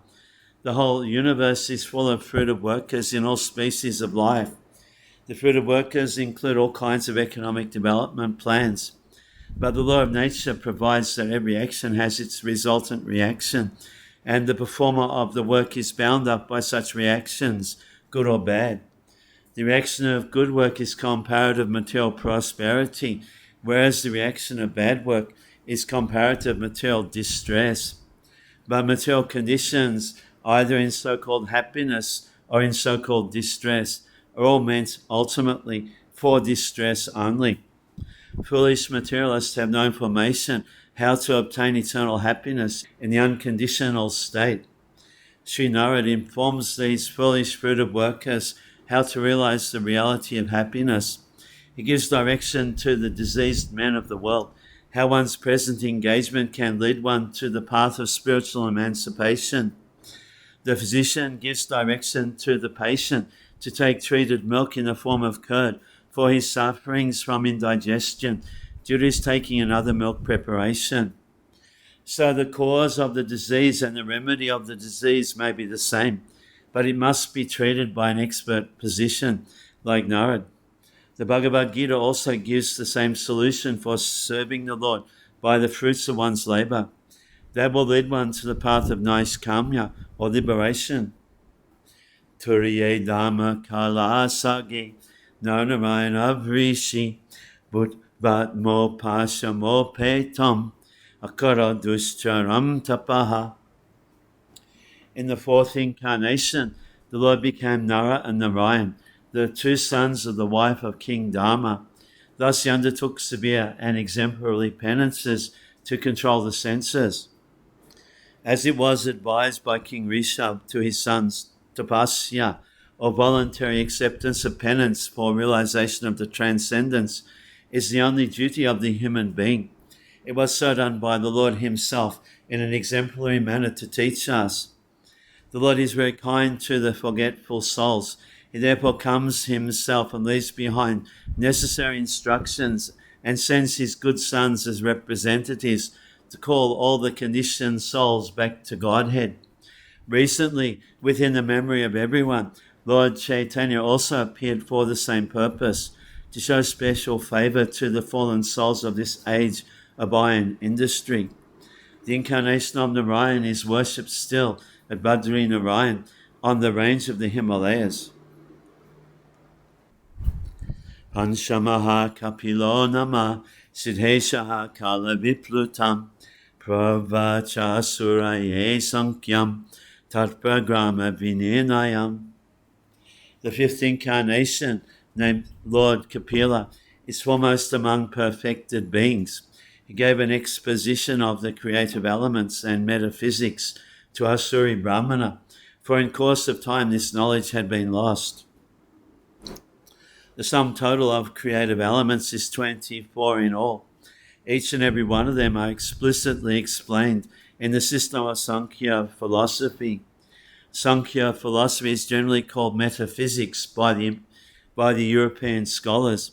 The etymological meaning of Sankhya is that which explains very lucidly by analysis of the material elements. This was done for the first time by Lord Kapila, who is said herein to be the fifth in the line of incarnations. Shastamatya Patyadvam Ritaha Praptana Suyaya Anvikshikim Alakaya Praladadibhya Uchiban. The sixth incarnation of the Purush was the son of the sage Atri. He was born in the womb of Anasuya, who prayed for an incarnation. He spoke on the subject of transcendence to Alaka, Prahlad and others, Yaru, Haihaya, etc. The Lord incarnated himself as Dattatreya, the son of Rishi Atri and Anasuya. The history of the birth of Dattatreya as an incarnation of the Lord is mentioned in the Brahmananda Purana in connection with the story of the devoted wife. It is said there that Anasuya, the wife of Rishi Atri, prayed before the Lords Brahma, Vishnu and Shiva as follows: My lords, if you are pleased with me, and if you desire me to ask from you some sort of blessings, then I pray that you combine together to become my son. This was accepted by the lords, and as Dattatreya, the Lord expounded the philosophy of the spirit soul, and especially instructed Alaka, Prahlad, Yaru, Haihaya, etc. Tataha saptama akutyam ruchi jagyo abhyajayata sayamadhyai suragana apaswayam bhuvantaram. The seventh incarnation was Yagya, the son of Prajapati Ruchi, and his wife Akuti. He controlled the period during the change of the Swayambhuva Manu and was assisted by demigods such as his son Yama and others. The administrative posts occupied by the demigods for maintaining the regulations of the material world are offered to highly elevated pious living beings. When there is a scarcity of such pious living beings, the Lord incarnates himself as Brahma, Prajapati, Indra, etc., and takes up the charge. During the period of Swayambhuva Manu, the present period is of Vaivasvat Manu, there was no suitable living being who could occupy the post of Indra, the king of Indraloka, heaven, planet. The Lord himself at that time became Indra, Assisted by his own sons like Yama and other demigods, Lord Yagya ruled the administration of the universal affairs.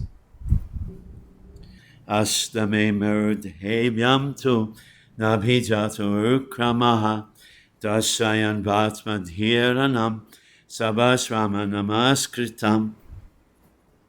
The eighth incarnation was King Rishabh, son of King Nabhi, and his wife Murudevi. In this incarnation, the Lord showed the path of perfection, which is followed by those who have fully controlled their senses and who are honored by all orders of life. The society of human beings is naturally divided into 8 by orders and statuses of life. The 4 divisions of occupation and 4 divisions of cultural advancement. The intelligent class, the administrative class, the productive class, and the laborer class are the 4 divisions of occupation, and the student life, the householder's life, retired life, and renounced life are the 4 statuses of cultural advancement towards the path of spiritual realization. Out of these, the renounced order of life, or the order of sannyas, is considered the highest of all, and the sannyasi is constitutionally the spiritual master for all the orders and divisions.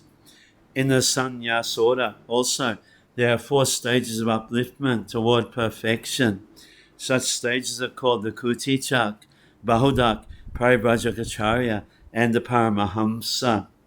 The Paramahamsa stage of life is the highest stage of perfection. This order of life is respected by all others.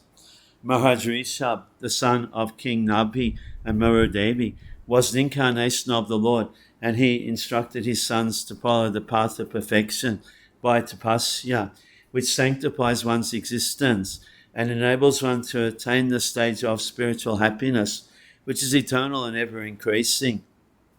Every living being is searching after happiness, but no one knows where eternal and unlimited happiness is obtainable. Foolish men seek after material sense pleasure as a substitute for real happiness, but such foolish men forget that temporary so-called happiness derived from sense pleasures is also enjoyed by the dogs and hogs. No animal, bird, or beast is bereft of this sense pleasure. In every species of life, including the human form of life, such happiness is immensely obtainable. The human form of life is, however, not meant for such cheap happiness. The human life is meant for attaining eternal and unlimited happiness by spiritual realization. This spiritual realization is obtained by tapasya, or undergoing voluntarily the path of penance and abstinence from material pleasures. Those who have been trained for abstinence in material pleasures are called dhira, or men undisturbed by the senses. These dhiras can accept the orders of sannyas, and they can gradually rise up to the status of the Paramahamsa, which is adored by all members of the society. King Rishabh propagated this mission, and at the last stage he became completely aloof from the material bodily needs, which is a rare stage not to be imitated by foolish men, but to be worshipped by all.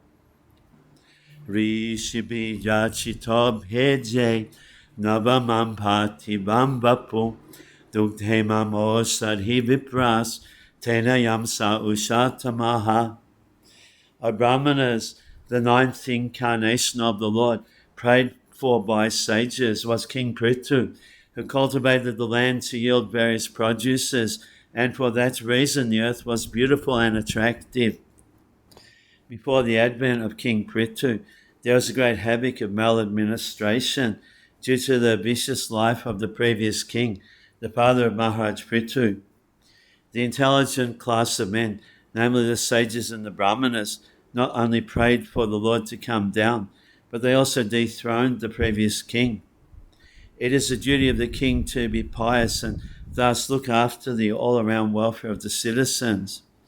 Whenever there is some negligence on the part of the king in discharging his duty, the intelligent class of men must dethrone him. The intelligent class of men, however, do not occupy the royal throne because they have much more important duties for the welfare of the public. Instead of occupying the royal throne, they prayed for the incarnation of the Lord and the Lord came as Maharaj Prithu. Real intelligent men or qualified brahmanas never aspire for political posts. Maharaj Prithu excavated many produces from the earth, and thus not only the citizens became happy to have such a good king, but the complete side of the earth also became beautiful and attractive. Rupam sajhagre matsyam chakshu sodadhi samplabe navyaropya mahimayam aparbhai manum. When there was a complete inundation after the period of the Chakshusha Manu, and the whole world was deep within water, the Lord accepted the form of a fish and protected Vaibhasvat Manu, keeping him up on a boat. According to Sripad Sridhar Swami, the original commentator on the Bhagavat, there is not always a devastation after the change of every Manu. And yet this inundation after the period of Chakshush Manu took place in order to show some wonders to Satyavrat. But Sri Jiva Goswami has given definite proofs from authoritative scriptures like Vishnu Dharmottara, Markandeya Purana, Harivamsa, etc., that there is always a devastation after the end of each and every Manu. Srila Vishwanath Chakrabarti has also supported Srila Jiva Goswami, and he, Sri Chakrabarti, has also quoted from Bhagavatamritam about this inundation after each Manu.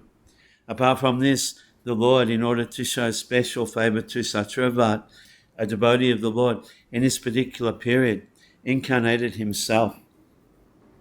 Sura Suranam Mudadhim Matnatam Mandalachalam Dadare Kamata Rupena Pristikadashi Vibho. The 11th incarnation of the Lord was in the form of a tortoise, whose shell served as a pivot for the Mandachalam hill, which was being used as a churning rod by the theists and the atheists of the universe. Once both the atheists and the theists were engaged in producing nectar from the sea, so that all of them could become deathless by drinking it. At that time, the Mandachalam hill was used as the churning rod, and the shell of Lord Tortoise, the incarnation of God, became the resting place, pivot of the hill in the seawater. Danvantaram dvadashamam trayadashamam ibacha apayayatsuran anyam mohinya mohayan striya. In the 12th incarnation, the Lord appeared as Danvantari, and in the 13th, he allured the atheists by the charming beauty of a woman and gave nectar to the demigods to drink. Chaturdasham narashringaham vibradaityendram urjitam dadara karajauru irakam kata kridyata. In the 14th incarnation, the Lord appeared as Nrsimha and bifurcated the strong body of the atheist Hiranyakashipu with his nails, just as a carpenter pierces cane. Pancha dasham vamanakam kritbagadadharambali padatrayam yatsamanaha prataditsus tripristapam. In the 15th incarnation, the Lord assumed the form of a dwarf Vamana, and visited the arena of sacrifice arranged by Maharaj Bali. Although at heart he was willing to regain the kingdom of the 3 planetary systems, he simply asked for a donation of 3 steps of land.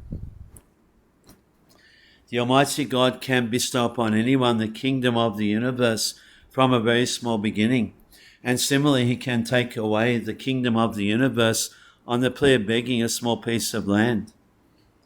Avatari sodashame pasyan brahma druhonipan trisapta kritva kupito dikshatram makaran mahim.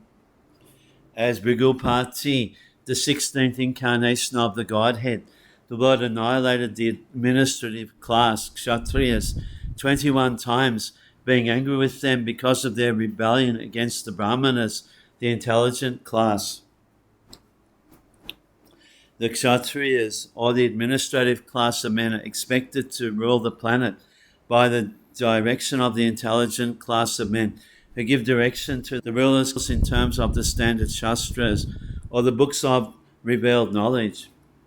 The rulers carry on the administration according to that direction. Whenever there is disobedience on the part of the Kshatriyas or the administrative class against the orders of the learned and intelligent Brahmanas, the administrators are removed by force from the posts and arrangement is made for better administration. Tataha sapta dashe jataha sacha vacham parashara chakre veda tarushaka drisva pumshopa medhasaha. Thereafter, in the 17th incarnation of Godhead, Sri Vyasadeva appeared in the womb of Satyavati, wife of Parashara Muni, and he divided the one Veda into several branches and sub-branches, seeing that the people in general were less intelligent. Originally, the Veda is one, but Srila Vyasadeva divided the original Veda into four, namely Sama, Yajna, Rig, Atharva, and then again they were explained in different branches like the Puranas and the Mahabharata. Vedic language and the subject matter are very difficult for ordinary men. They are understood by the highly intelligent and self-realized Brahmanas, but the present age of Kali is full of ignorant men. Even those who are born by a Brahmana father are, in the present age, no better than Sudras or the women.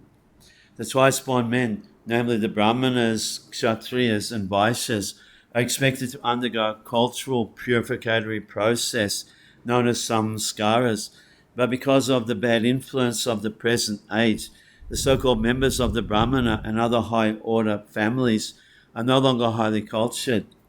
They're called the Dvija Bandhu, or the friends and family members of the twice-born. But these Dvija Bandhus are classified amongst the Sudras and the women. Srila Vyasadeva divided the Vedas into various branches and sub-branches for the sake of the less intelligent classes, like the Dvija Bandhus, Sudras, and the women. Naradebhat Pamapanaha Sura Karya Chikeshaya Samudra Nigrahadini Chakre Viryanyataha Param. In the 18th incarnation, the Lord appeared as King Rama. In order to perform some pleasing work for the demigods, he exhibited superhuman powers by controlling the Indian Ocean and then killing the atheist King Ravana, who was on the other side of the sea. The personality of Godhead, Sri Rama, assumed the form of a human being and appeared on the earth for the purpose of doing some pleasing work for the demigods or the administrative personalities to maintain the order of the universe. Sometimes great demons and atheists like Ravana and Hiranyakashipu and many others become very famous due to advancing material civilization by the help of material science and other activities, with the spirit of challenging the established order of the Lord. For example, the attempt to fly to other planets by material means is a challenge to the established order. The conditions of each and every planet are different, and different classes of human beings are accommodated there for particular purposes mentioned in the codes of the Lord. But puffed up by tiny success in material advancement, sometimes the godless materialist challenges the existence of God. Ravana was one of them, and he wanted to deport ordinary men to the planets of Indra, heaven, by material means, without consideration of the necessary qualifications. He wanted a staircase to be built up directly reaching the heavenly planet, so people might not be required to undergo the routine of pious work necessary to enter that planet. He also wanted to perform other acts against the established rule of the Lord. He even challenged the authority of Sri Rama, the personality of Godhead, and kidnapped his wife Sita. Of course, Lord Rama came to chastise this atheist, answering the prayer and desire of the demigods. He therefore took up the challenge of Ravana and the complete activities, the subject matter of the Ramayana. Because Lord Ramachandra was the personality of Godhead, he exhibited superhuman activities which no human being, including the materially advanced Ravana, could perform. Lord Ramachandra prepared a royal road on the Indian Ocean with stones that floated on the water. The modern scientists have done research in the area of weightlessness, but it is not possible to bring in weightlessness anywhere and everywhere. But because weightlessness is the creation of the Lord, by which he can make the gigantic planets fly and float in the air, he made the stones even within this earth to be weightless and prepared a stone bridge on the sea without any supporting pillar. That is the display of the power of God. Ikonavimse vimsati me Rishneshu prapya janmani Brahma Krishno iti brubha Bhagavana harad Braram. In the 19th and 20th incarnations, the Lord advented himself as Lord Balaram and Lord Krishna in the family of Vrishni, the Yadu dynasty, and by so doing he removed the burden of the world. The specific mention of the word Bhagavan in this text indicates that Balaram and Krishna are original forms of the Lord. This will be further explained later. Lord Krishna is not an incarnation of the Purush, as we learn from the beginning of this chapter. He is directly the original personality of Godhead, and Balaram is the first plenary manifestation of the Lord. From Baladev, the first flanks of plenary expansions, Vasudev, Sankarshan, Aniruddha and Pradyumna expands. Lord Sri Krishna is Vasudev and Baladev is Sankarshan. Tataha kala sampravrite sammohaya suradvisham buddhonam nanjana sutaha kikate shubhavishyati. Then, in the beginning of Kali Yuga, the Lord will appear as Lord Buddha, the son of Anjana, in the province of Gaya, just for the purpose of deluding those who are envious of the faithful theist. Lord Buddha, a powerful incarnation of the personality of Godhead, appeared in the province of Gaya, Bihar, as the son of Anjana, and he preached his own conception of non-violence and depreciated even the animal sacrifices sanctioned in the Vedas. At the time when Lord Buddha appeared, the people in general were atheistic and preferred animal flesh to anything else. On the plea of Vedic sacrifice, every place was practically turned into a slaughterhouse, and animal killing was indulged in unrestrictedly. Lord Buddha preached non-violence, taking pity on the poor animals. He preached that he did not believe in the tenets of the Vedas and stressed the adverse psychological effects incurred by animal killing. Less intelligent men of the age of Kali, who had no faith in God, followed his principle, and for the time being they were trained in moral discipline and non-violence, the preliminary steps for proceeding further on the path of God realization. He deluded the atheists because such atheists who followed his principles did not believe in God, but they kept their absolute faith in Lord Buddha, who himself was the incarnation of God. Thus, the faithless people were made to believe in God in the form of Lord Buddha. That was the mercy of Lord Buddha. He made the faithless faithful to him. Killing of animals before the advent of Lord Buddha was the most prominent feature of the society. They claimed that these were Vedic sacrifices. When the Vedas are not accepted through the authoritative disciplic succession, the casual readers of the Vedas are misled by the flowery language of that system of knowledge. In the Bhagavad Gita, a comment has been made on such foolish scholars. The foolish scholars of Vedic literature who do not care to receive the transcendental message through the transcendental realized sources of disciplic succession are sure to be bewildered. To them, the ritualistic ceremonies are considered to be all in all. They have no depth of knowledge. According to the Bhagavad Gita, the whole system of the Vedas is to lead one gradually to the path of the Supreme Lord. The whole theme of Vedic literature is to know the Supreme Lord, the individual soul, the cosmic situation, and the relations between all these items. When the relation is known, the relative function begins, and as a result of such a function, the ultimate goal of life, or going back to Godhead, takes place in the easiest manner. Unfortunately, unauthorized scholars of the Vedas become captivated by the purificatory ceremonies only, and natural progress is checked thereby. To such bewildered persons of atheistic propensity, Lord Buddha is the emblem of theism. He therefore first of all wanted to check the habit of animal killing. The animal killers are dangerous elements on the path of going back to Godhead. There are two types of animal killers. The soul is also sometimes called the animal or the living being. Therefore, both the slaughterer of animals as well as those who have lost their identity of soul are animal killers. Maharaj Parikshit said that only the animal killer cannot relish the transcendental message of the Supreme Lord. Therefore, if people are to be educated to the path of Godhead, they must be taught first and foremost to stop the process of animal killing as above mentioned.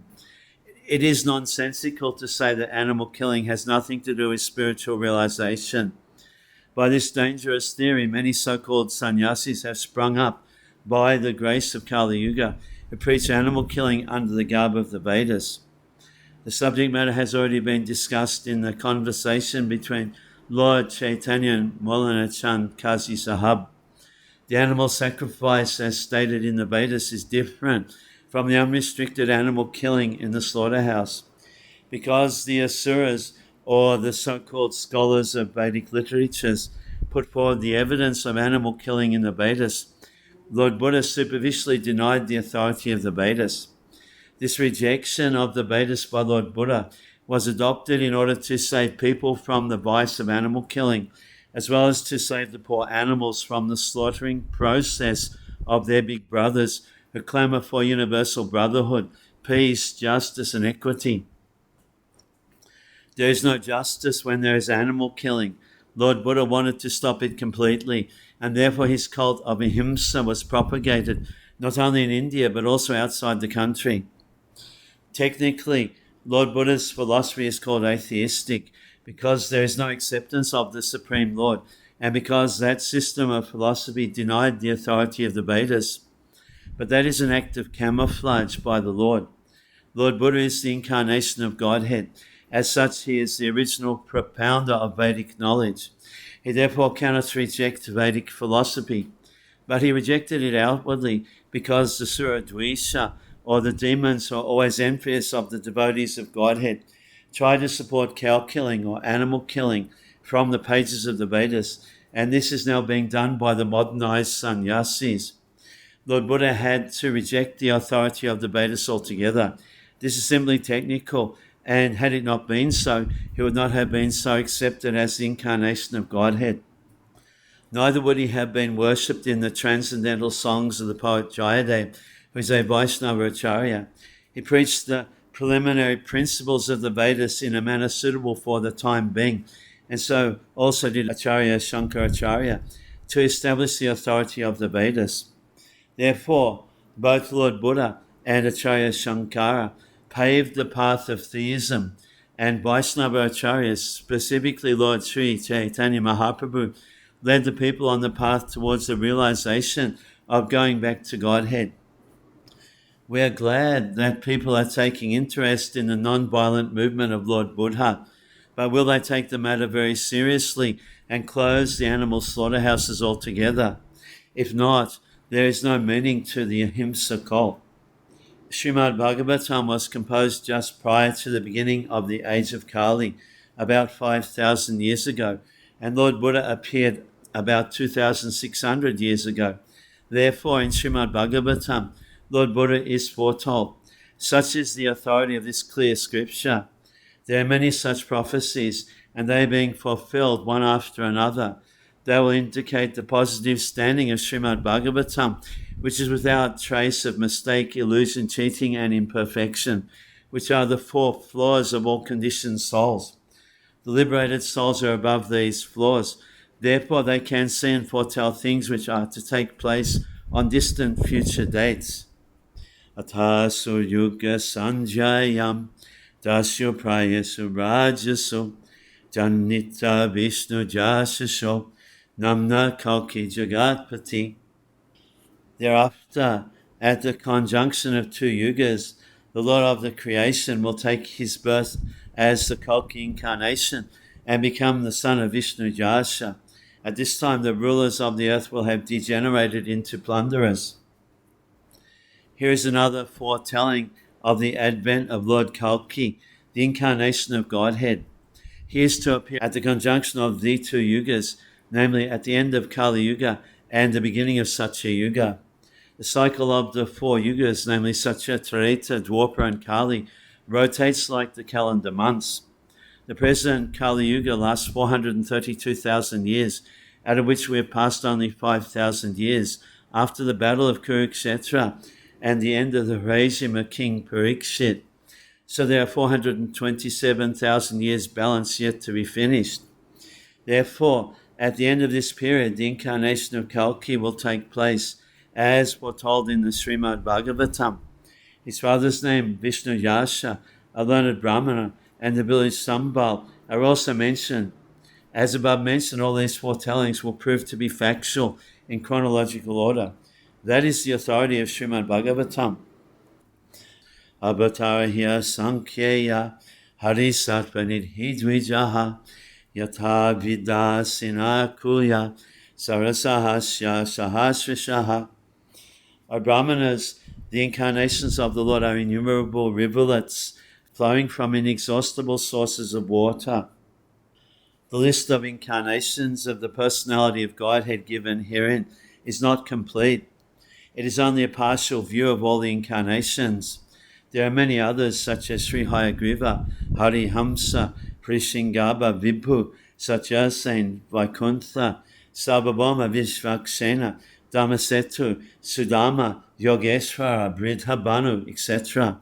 In the bygone ages, Sri Prahlad Maharaj said in his prayer, "My Lord, you manifest in as many incarnations as there are species of life, namely the aquatics, the vegetables, the reptiles, the birds, the beasts, the men, the demigods, etc.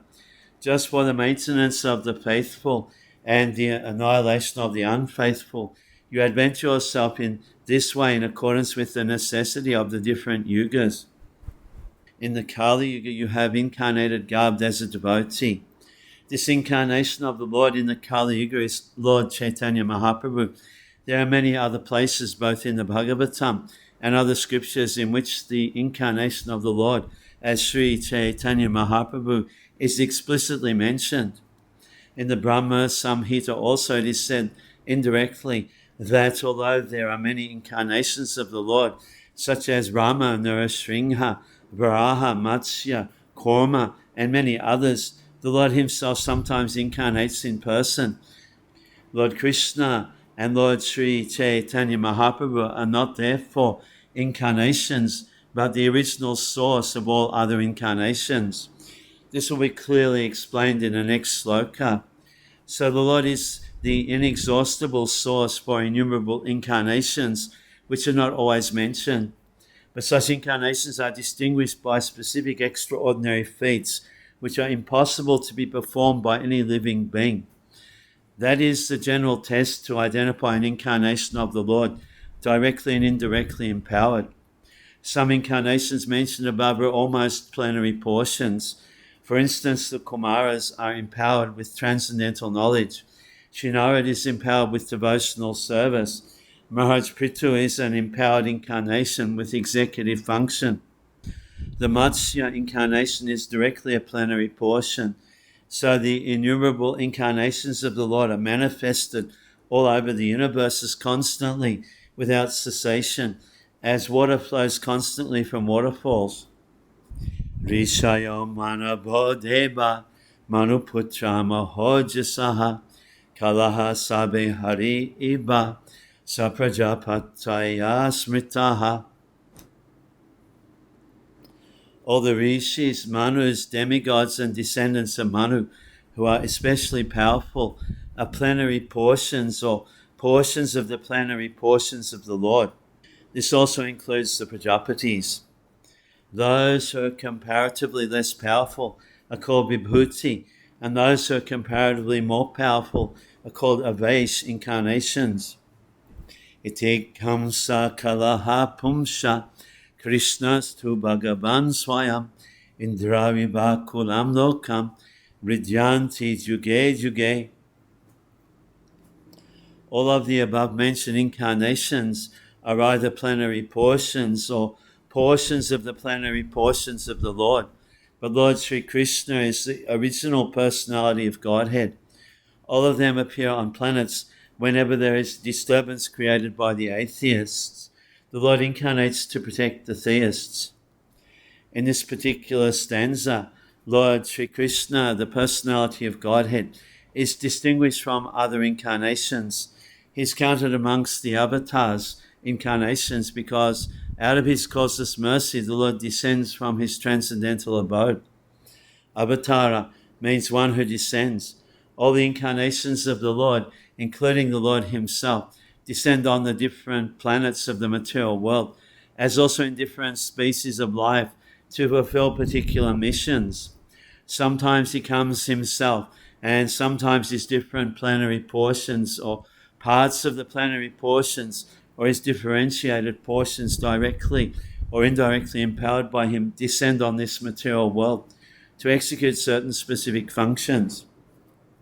Originally, the Lord is full of all opulences, all prowess, all fames, all beauties, all knowledge and all renunciations.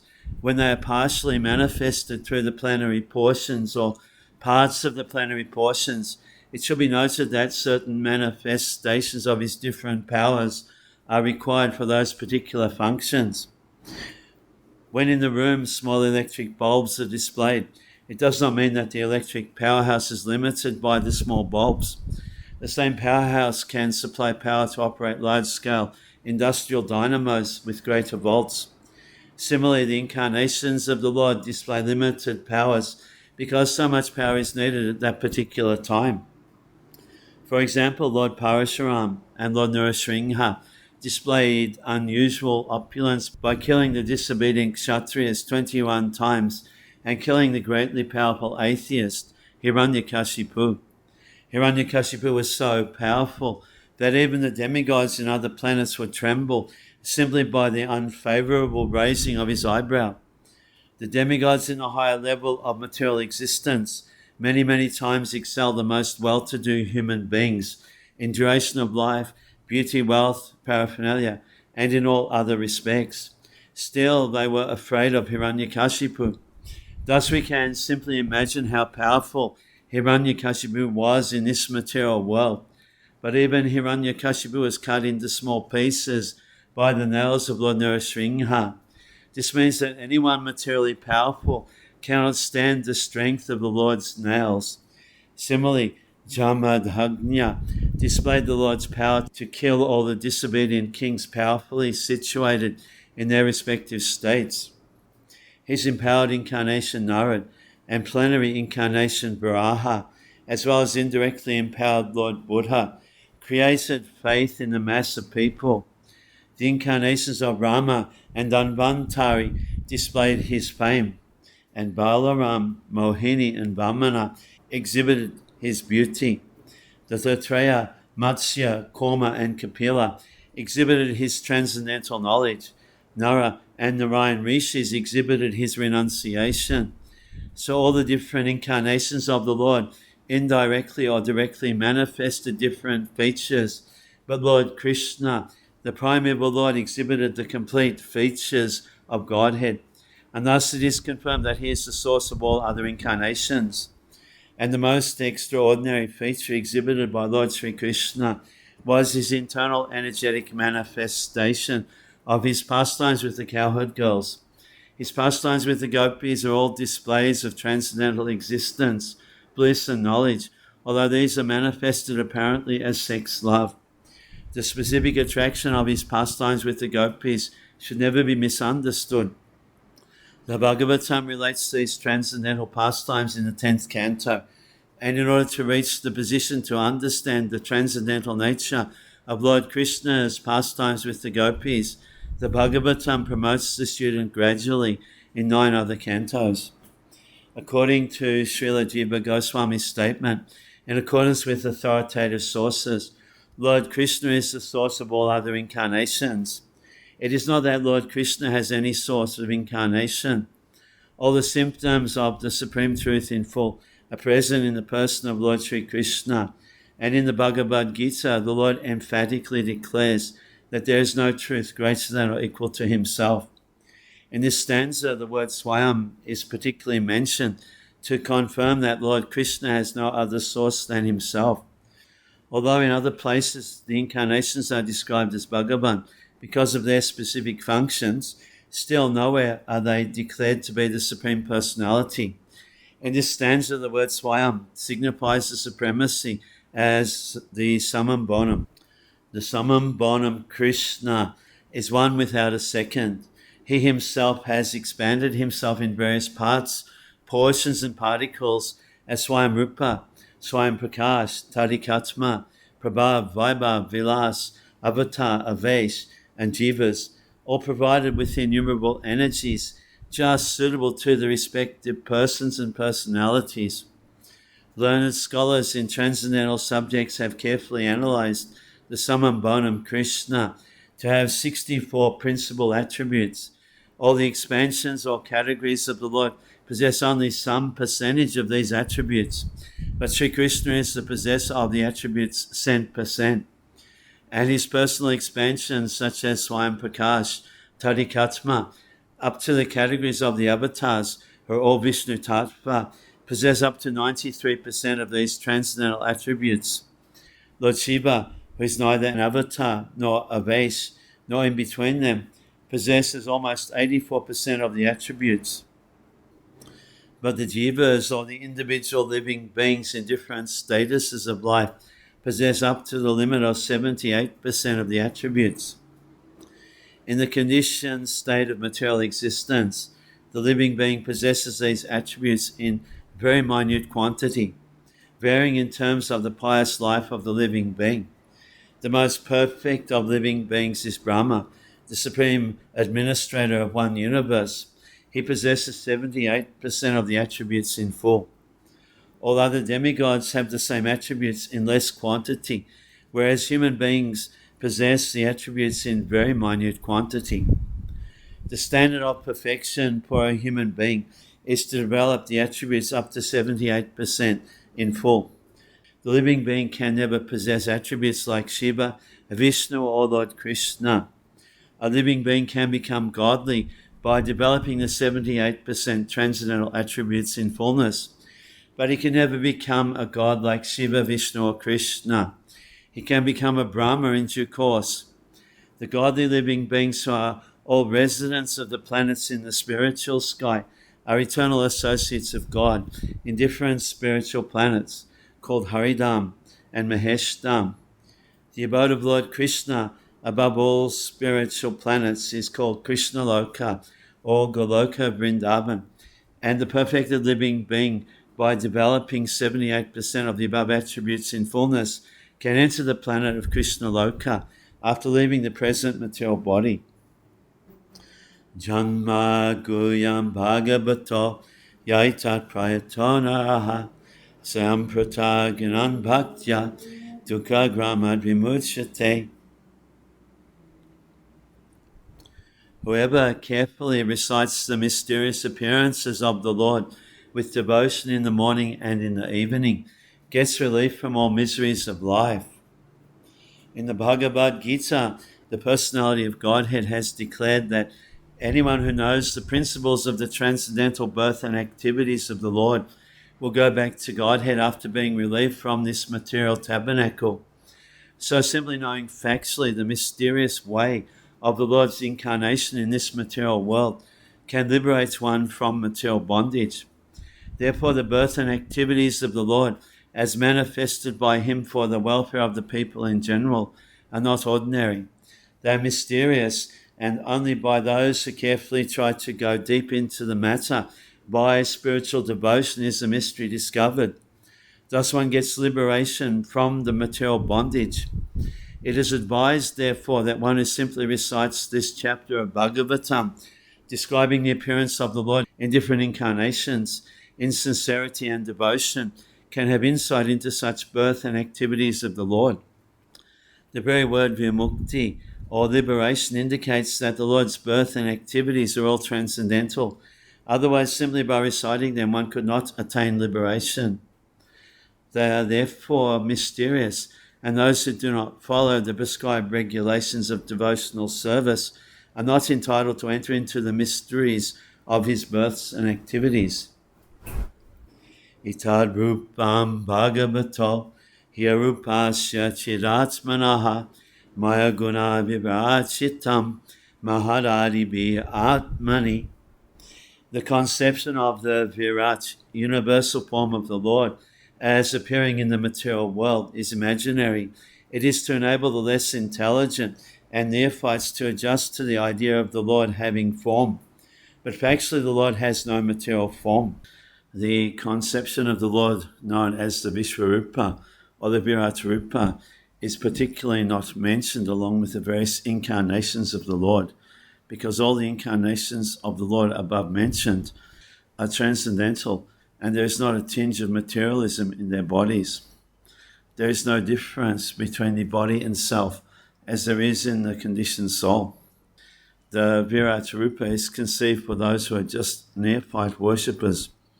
For them, the material Virat Rupa is presented, and it will be explained in the second canto. In the Virat Rupa, the material manifestations of different planets have been conceived as his legs, hands, etc. Actually, all such descriptions are for the neophytes. The neophytes cannot conceive anything beyond matter. The material conception of the Lord is not counted in the list of his factual forms. As Paramatma or Supersoul, the Lord is within each and every material form, even within the atoms. But the outward material form is but an imagination, both for the Lord and the living being. The present forms of the conditioned souls are also not factual. The conclusion is that the material conception of the body of the Lord as Virat is imaginary.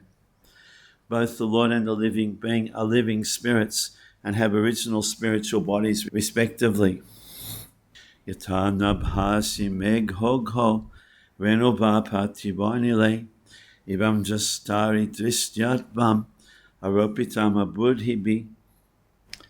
Clouds and dust are carried by the air, but less intelligent persons say that the sky is cloudy and the air is dirty. Similarly, they also implant material bodily conceptions on the spirit self. It is further confirmed herein that with our material eyes and senses we cannot see the Lord, who is all spirit. We cannot even detect the spiritual spark which exists within the material body of the living being. We look to the outward covering of the body or subtle mind of the living being, but we cannot see the spiritual spark within the body. So I have to accept the living being's presence by the presence of his gross body. Similarly, those who want to see the Lord with their present material eyes or with the material senses are advised to meditate on the gigantic external feature called the Virat Rupa. For instance, when a particular gentleman goes in his car, which can be seen very easily, we identify the car with the man within the car. When the president goes out in his particular car, we say there is the president. For the time being, we identify the car with the president.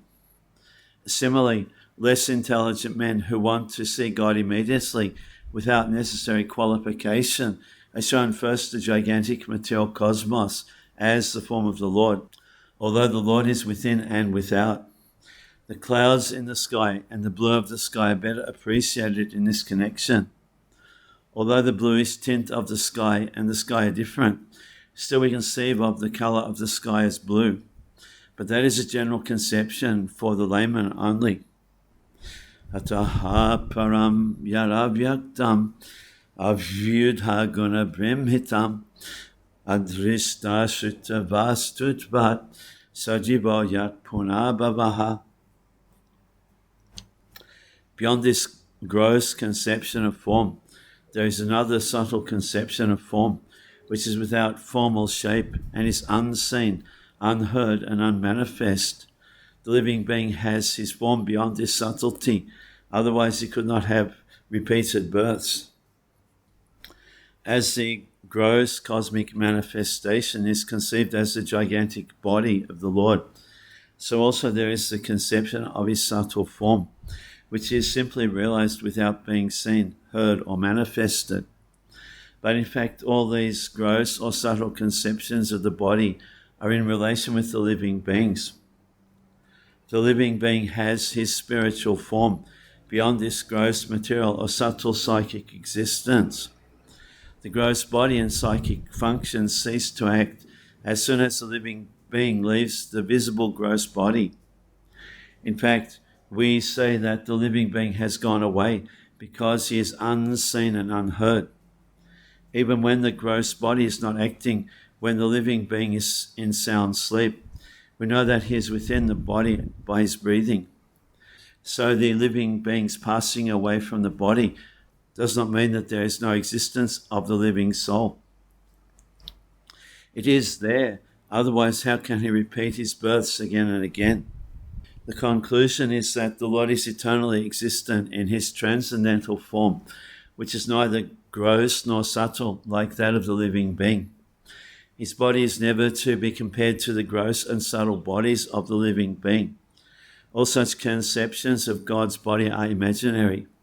The living being has his eternal spiritual form, which is conditioned only by his material contamination.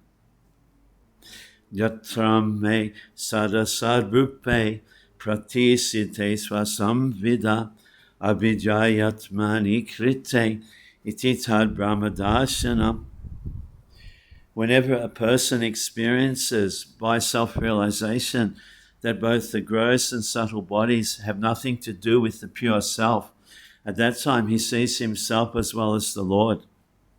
The difference between self-realization and material illusion is to know that the temporary or illusory impositions of material energy in the shape of gross and subtle bodies are superficial coverings of the self. The coverings take place due to ignorance. Such coverings are never effective in the person of the personality of Godhead. Knowing this convincingly is called liberation or seeing the Absolute. This means that perfect self-realization is made possible by adoption of godly or spiritual life. Self-realization means to become indifferent to the needs of the gross and subtle bodies and to become serious about the activities of the self. The impetus for activities is generated from the self, but such activities become illusory due to ignorance of the real position of the self. By ignorance, self-interest is calculated in terms of the gross and subtle bodies, and therefore a whole set of activities is spoiled life after life. When, however, one meets the self by proper culture, the activities of the self begin. Therefore, a man who is engaged in the activities of the self is called Jivan Mukta, or a liberated person, even in the conditional existence. This perfect stage of self-realization is not attained by artificial means, but under the lotus feet of the Lord, who is always transcendental. In the Bhagavad Gita, the Lord says that he is present in everyone's heart, and from him only all knowledge, remembrance, or forgetfulness takes place. When the living being desires to be an enjoyer of material energy, illusory phenomena, the Lord covers the living being in the mystery of forgetfulness, and thus the living being misinterprets the gross body and subtle mind to be his own self. And by culture of transcendental knowledge, when the living being prays to the Lord for deliverance from the clutches of forgetfulness, the Lord, by his causeless mercy, removes the living being's illusory curtain, and thus he realizes his own self. He then engages himself in the service of the Lord in his eternal constitutional position, becoming liberated from the conditioned life. All this is executed by the Lord through either his external potency or directly by the internal potency. Yadi Shoparata Devi Mayabai Sharadi Mati Sampanayubati Vidu Mahimni Swemahiyate. If the illusory energy subsides and the living entity becomes fully enriched with knowledge by the grace of the Lord, then he becomes at once enlightened with self-realization and thus becomes situated in his own glory. Being part of the absolute transcendence, all the Lord's forms, names, pastimes, attributes, associates, and energies are identical with him. His transcendental energy acts according to his omnipotency. The same energy acts as his external, internal, and marginal energies. And by his omnipotency, he can perform anything and everything through the agency of any of the above energies. He can turn the external energy into internal by his will. Therefore, by his grace, the external energy, which is employed in illusioning those living beings who want to have it, subsides by the will of the Lord in terms of repentance and penance for the conditioned soul. And the very same energy then acts to help the purified living being make progress on the path of self-realization. The example of electrical energy is very appropriate in this connection. The expert electrician can utilize the electrical energy for both heating and cooling by adjustment only. Similarly, the external energy, which now bewilders the living being into continuation of birth and death, is turned into internal potency by the will of the Lord to lead the living being to eternal life. When a living being is thus graced by the Lord, he is placed in his proper constitutional position to enjoy eternal spiritual life.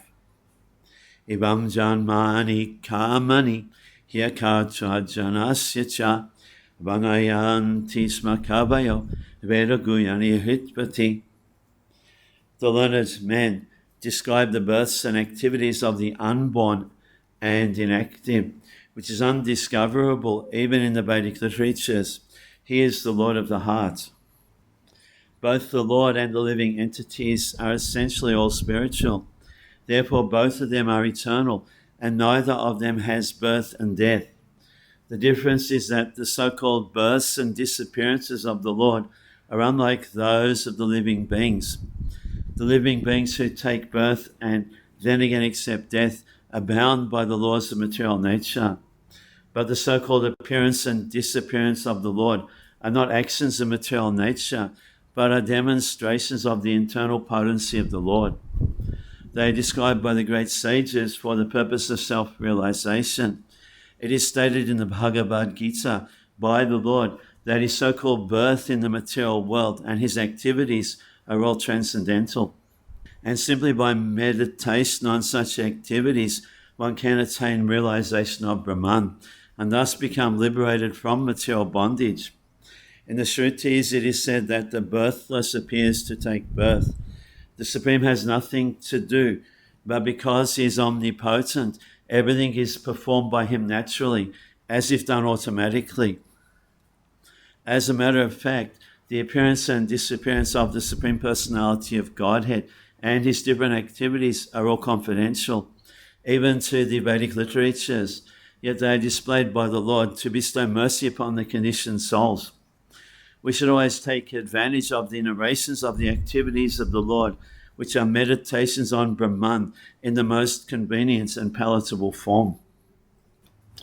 Sabha idam vishvamam bhoga lila shijatya vaityatina sajite asmin utesha chantahita atmatantra sarvagikam jigarati sadguneshaha. The Lord, whose activities are always spotless, is the master of the six senses and is omnipotent, and for his six opulences, he creates the manifested universes, maintains them, and annihilates them without being in the least affected. He is within every living being and is always independent. The prime difference between the Lord and the living entities is that the Lord is the creator and the living entities are the created. Here, he is called the Amogha Lila, which indicates that there is nothing lamentable in his creation. Those who create disturbance in his creation are themselves disturbed. He is transcendental to all material afflictions because he is with all six opulences, namely wealth, power, fame, beauty, knowledge, and renunciation. And thus he is the master of the senses. He creates these manifested universes in order to reclaim the living beings who are within them suffering threefold miseries, maintains them, and in due course annihilates them without being the least affected by such actions. He is connected with this material creation very superficially, as one smells odor without being connected with the odorous article. Non-godly elements, therefore, can never approach him, despite all endeavors. Nachasya kaschin nipunena datu, abhaiti jantu kumanisha uti, namani rupani manobachobi, santan batona tacharyami vagya. The foolish, with poor fund of knowledge, cannot know the transcendental nature of the forms, names, and activities of the Lord, who is playing like an actor in a drama, nor can they express such things, neither in their speculations nor their writings. No one can properly describe the transcendental nature of the Absolute Truth. Therefore it is said that he is beyond the expression of mind and speech. And yet there are some men with poor fund of knowledge who desire to understand the Absolute Truth by imperfect mental speculation and faulty description of his activities. To the layman, his activities, appearance and disappearance, his names, his forms, his paraphernalia, his personalities, and all things in relation with him are mysterious acts. There are two classes of materialists, namely the fruitive workers and the empiric philosophers. The fruitive workers have practically no information of the Absolute Truth, and the mental speculators, after being frustrated in fruitive activities, turn their faces towards the Absolute Truth and try to know him by mental speculation. And for all these men, the Absolute Truth is a mystery, as the jugglery of the magician is a mystery to children. Being deceived by the jugglery of the Supreme Being, the non-devotees, who may be very dexterous in fruitive work and mental speculation, are always in ignorance. With such limited knowledge, they are unable to penetrate into the mysterious region of transcendence. The mental speculators are a little more progressive than the gross materialists or the fruitive workers, but because they are also within the grip of illusion, they take it for granted that anything which has form, a name, and activities is but a product of material energy. For them, the Supreme Spirit is formless, nameless, and inactive. And because such mental speculators equalize the transcendental name and form of the Lord with mundane names and form, they are in fact in ignorance. With such a poor fund of knowledge, there is no access to the real nature of the Supreme Being. As stated in Bhagavad Gita, the Lord is always in a transcendental position, even when he is within the material world. But ignorant men consider the Lord one of the great personalities of the world, and thus they are misled by the illusory energy. Sabeda dhatu paravimparasya duranta viryasya ratangapani yomayaya santatayanu bhajeta tatpada saroja gandham. Only those who render unreserved, uninterrupted, favourable service unto the lotus feet of Lord Krishna, who carries the wheel of the chariot in his hand, can know the Creator of the universe in his full glory, power and transcendence. Only the pure devotees can know the transcendental name, form and activities of Lord Krishna, due to their being completely freed from the reaction of fruitive work and mental speculation. The pure devotees have nothing to derive as personal profit from their unalloyed service to the Lord. They render incessant service to the Lord spontaneously, without any reservation. Everyone within the creation of the Lord is rendering service to the Lord, indirectly or directly. No one is an exception to this law of the Lord. Those who are rendering service indirectly, being forced by the illusory agent of the Lord, are rendering service unto him unfavourably. But those who are rendering service unto him directly, under the direction of his beloved agent, are rendering service unto him favourably. Such favourable servitors are devotees of the Lord, and by the grace of the Lord, they can enter into the mysterious region of transcendence by the mercy of the Lord. But the mental speculators remain in darkness all the time. As stated in Bhagavad Gita, The Lord himself guides the pure devotees toward the path of realization due to their constant engagement in the loving service of the Lord in spontaneous affection. That is the secret of entering into the kingdom of God. Fruitive activities and speculation are no qualifications for entering. Ate hadanya bhagavantayitam yad vasudeve akila lokanathe kubanti sabadmakam atma bhavam najatra bhuya parivatugra.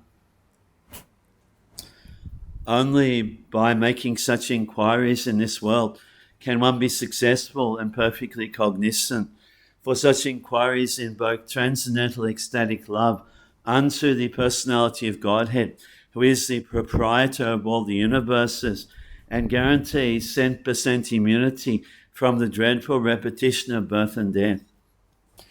The inquiries of the sages headed by Shonika are herewith praised by Sutta Goswami on the merit of their transcendental nature. As already concluded, only the devotees of the Lord can know him to a considerable extent, and no one else can know him at all. So the devotees are perfectly cognizant of all spiritual knowledge. The personality of Godhead is the last word in absolute truth. Impersonal Brahman and localized Paramatma, Supersoul, are included in the knowledge of the personality of Godhead. So one who knows the personality of Godhead can automatically know all about him, his multipotencies and expansions.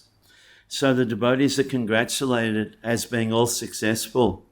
A 10% devotee of the Lord is immune to the dreadful material miseries of repeated birth and death.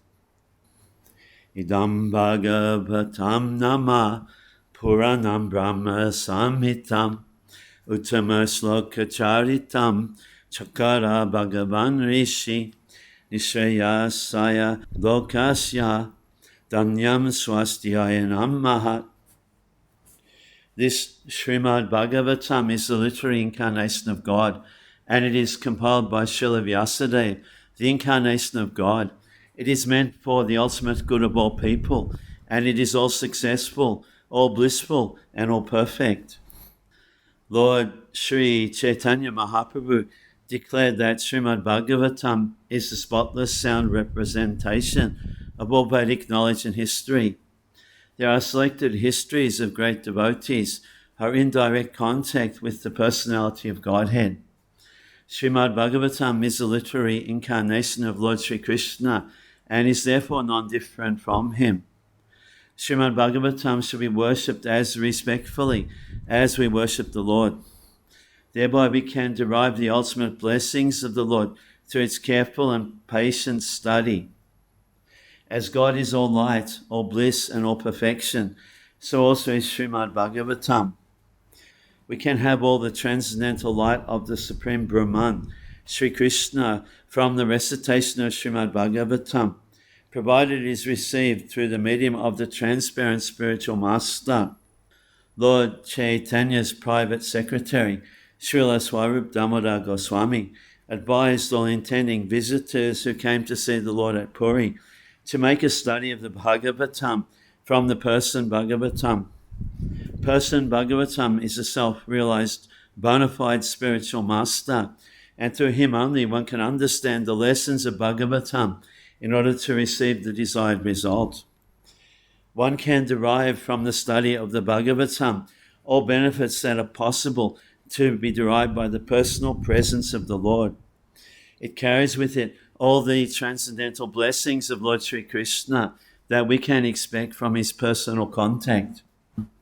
Taridam grahamanasa sutamadma vatambaram sabha vediti hasanam saram samudhitam. Sri Vyasadeva delivered it to his son, who is the most respected among the self-realized, after extricating the cream of all Vedic literatures and histories of the universe.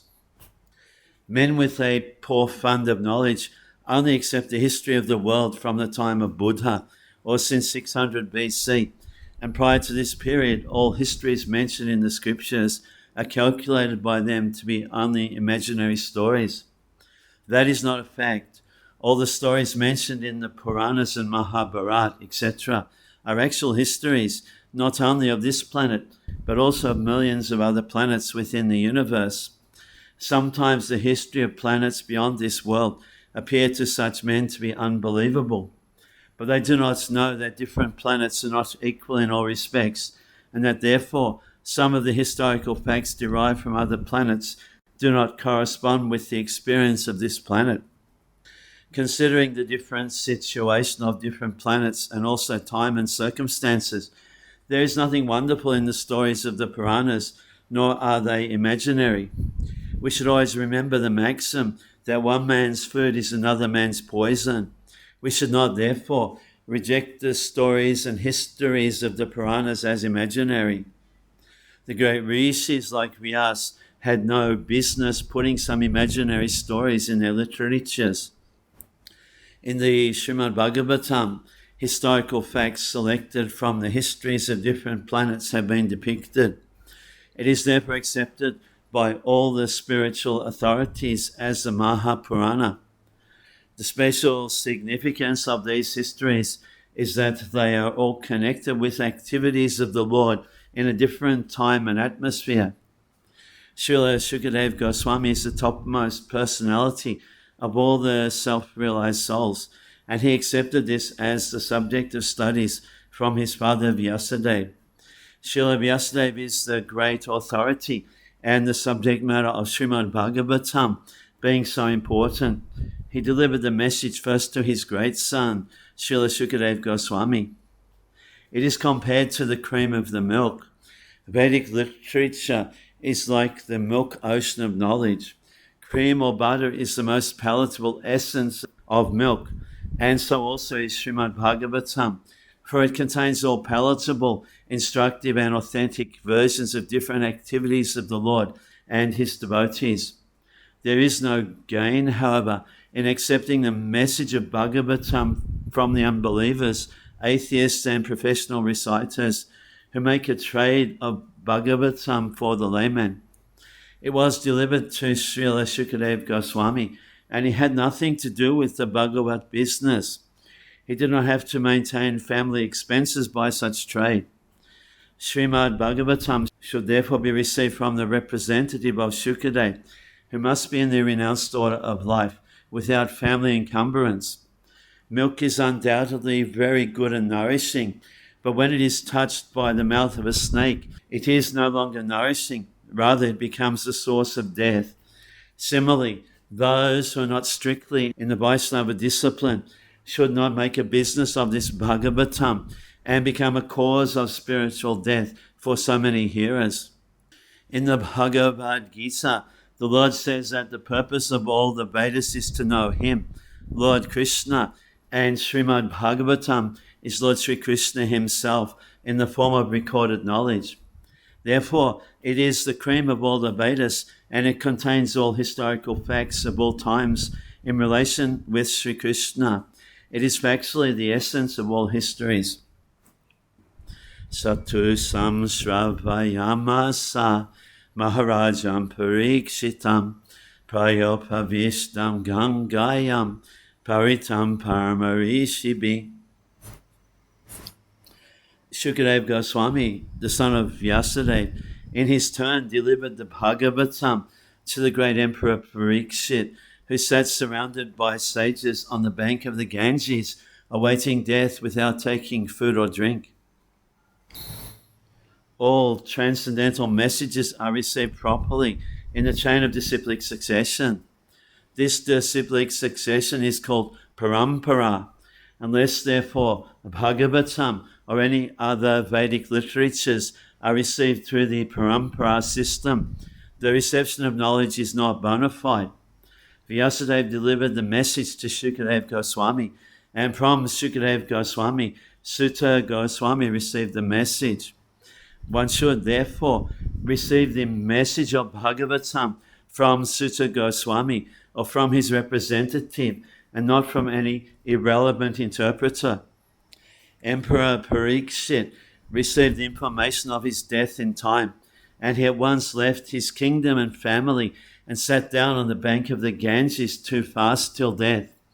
All great sages, rishis, philosophers, mystics, etc., went there due to his imperial position.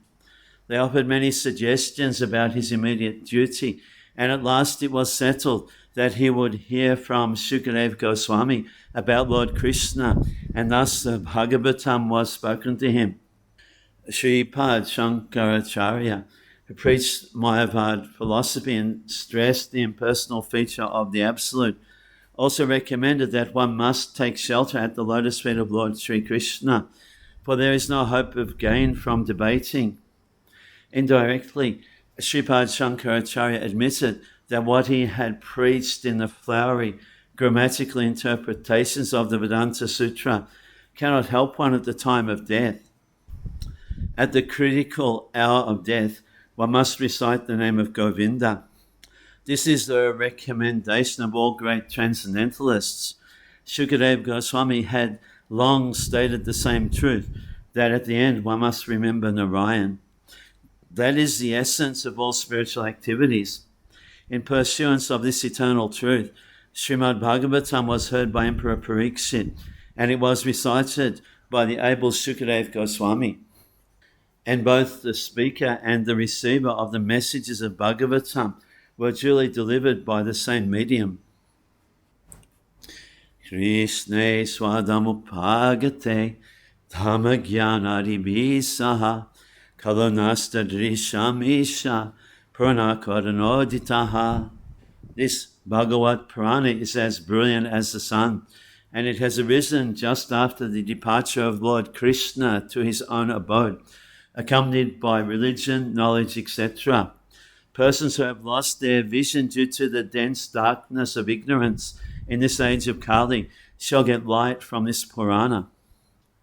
Lord Sri Krishna has his eternal Dhamma, or abode, where he eternally enjoys himself with his eternal associates and paraphernalia, and his eternal abode is a manifestation of his internal energy, whereas the material world is a manifestation of his external energy.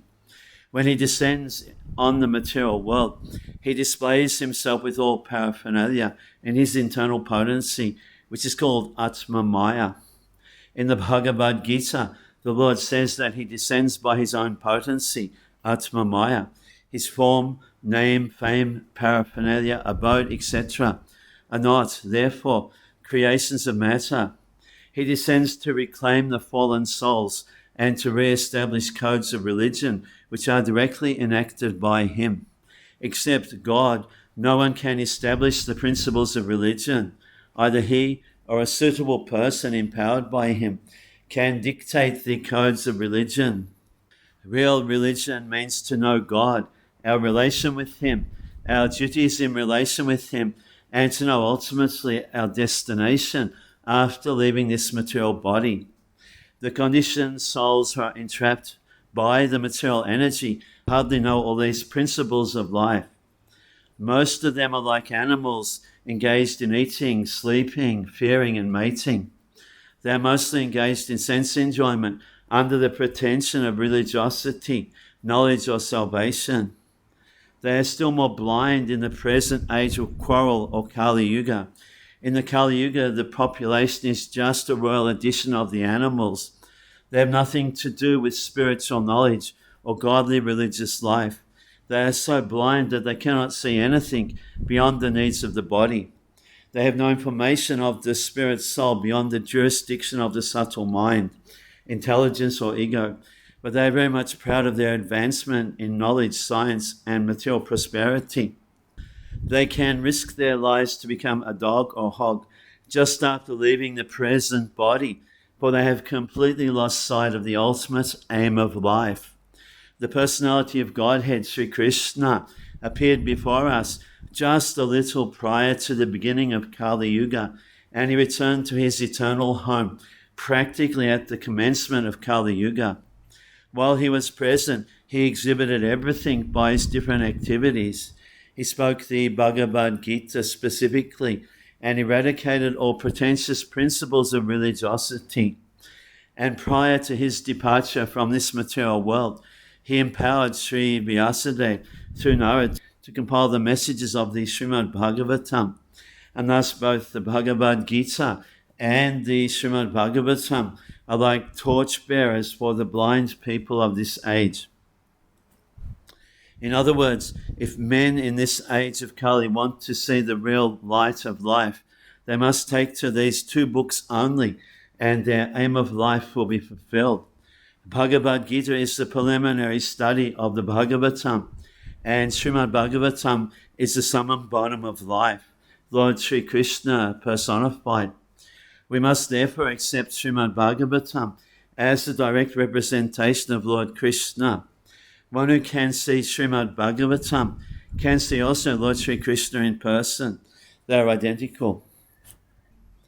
Tatra kirtayato vipra rishi buri tejasaha aham shajagamam tatra nirvishtastanugrahat soham vashrabayisyami yathadhitam yathamati. Oh, learned Brahmanas, when Shukadeva Goswami recited Bhagavatam there in the presence of Emperor Pariksit, by his mercy I heard this from that great and powerful sage with rapt attention. Now I shall try to make you hear the very same thing as I learned it from him and as I have realized it.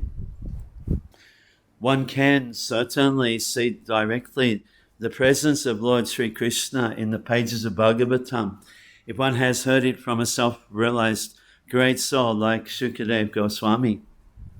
One cannot, however, learn Bhagavatam from a bogus hired reciter whose aim of life is to earn some money out of such recitation and employ the earning in sex indulgence. No one can learn Srimad-Bhagavatam who is associated with persons engaged in sex life. That is the secret of learning Bhagavatam. No one can learn Bhagavatam from one who interprets the text by his mundane scholarship. One has to learn Bhagavatam from the representative of Shukadeva Goswami and no one else. If one at all wants to see Lord Sri Krishna in the pages, that is the process and there is no alternative. Sutta Goswami is a bona fide representative of Shukadeva Goswami because he wants to present the message which he has received from the great learned Brahmana. Shukadeva Goswami also presented Bhagavatam as he heard it from his great father, and so also Sutta Goswami is presenting Bhagavatam as he had heard it from Shukadeva Goswami. Simple hearing is not all. One must realize the text with proper attention. The word Nirvishta means that Sutta Goswami drank the juice of Bhagavatam through his ears. That is the real process of receiving Bhagavatam. One should hear with rapt attention from the real person, and then he can at once realize the presence of Lord Krishna in every page. The secret of knowing Bhagavatam is mentioned here. No one can give rapt attention who is not pure in mind. No one can be pure in mind who is not pure in action. No one can be pure in action who is not pure in eating, sleeping, fearing, and mating. But somehow or other, if someone hears with rapt attention from the right person, at the very beginning, one can assuredly see Lord Sri Krishna in person in the pages of Bhagavatam. Thus end the Bhaktivedanta purports of the first canto, third chapter of Srimad-Bhagavatam, entitled Krishna is the source of all incarnations. Srimad-Bhagavatam, by His Divine Grace, A.C. Bhaktivedanta Swami Prabhupada. First Canto, Chapter 4, Appearance of Sri Narad. Vyasuvacha iti bhruvanam samstuya muninam drika satrinam hridha kulapati sutam babaruchi sunakobravit. On hearing Sutta Goswami speak thus, Shunika Muni, who was the elderly, learned leader of all the rishis engaged in that prolonged sacrificial ceremony, congratulated Sutta Goswami by addressing him as follows. In a meeting of learned men, when there are congratulations or addresses for the speaker, The qualifications of the congratulator should be as follows. He must be the leader of the house and an elderly man. He must be vastly learned also. Sri Shunika Rishi had all these qualifications, and thus he stood up to congratulate Sri Sutta Goswami when he expressed his desire to present Srimad-Bhagavatam exactly as he heard it from Shukadeva Goswami, and also realized it personally. Personal realization does not mean that one should, out of vanity, attempt to show one's own learning by trying to surpass the previous acharya. He must have full confidence in the previous acharya, and at the same time, he must realize the subject matter so nicely that he can present the matter for the particular circumstances in a suitable manner. The original purpose of the text must be maintained. No obscure meaning should be screwed out of it, yet it should be presented in an interesting manner for the understanding of the audience. This is called realization. The leader of the assembly, Shunika, could estimate the value of the speaker, Sri Sutta Goswami, simply by his uttering Yadhadhitam and Yadhamati, and therefore he was very glad to congratulate him in ecstasy. No learned man should be willing to hear a person who does not represent the original acharya. So the speaker, as well as the audience, were bona fide in this meeting, where Bhagavatam was being recited for the second time. That should be the standard of recitation of Bhagavatam, so that the real purpose can be served without difficulty. Unless this situation is created, Bhagavatam recitation for extraneous purposes is useless labor, both for the speaker and the audience. Shunika uvacha sutta sutta mahabhaga badano badatambara katam bhagavatim punyam yadaha bhagavan shukaha. Shunika said, O Sutta Goswami, you are the most fortunate and respected of all those who can speak and recite.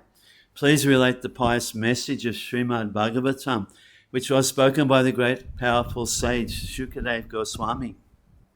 Sutta Goswami is twice addressed herein by Shunika Goswami out of great joy, because he and the members of the assembly were eager to hear the text of Bhagavatam uttered by Shukadeva Goswami.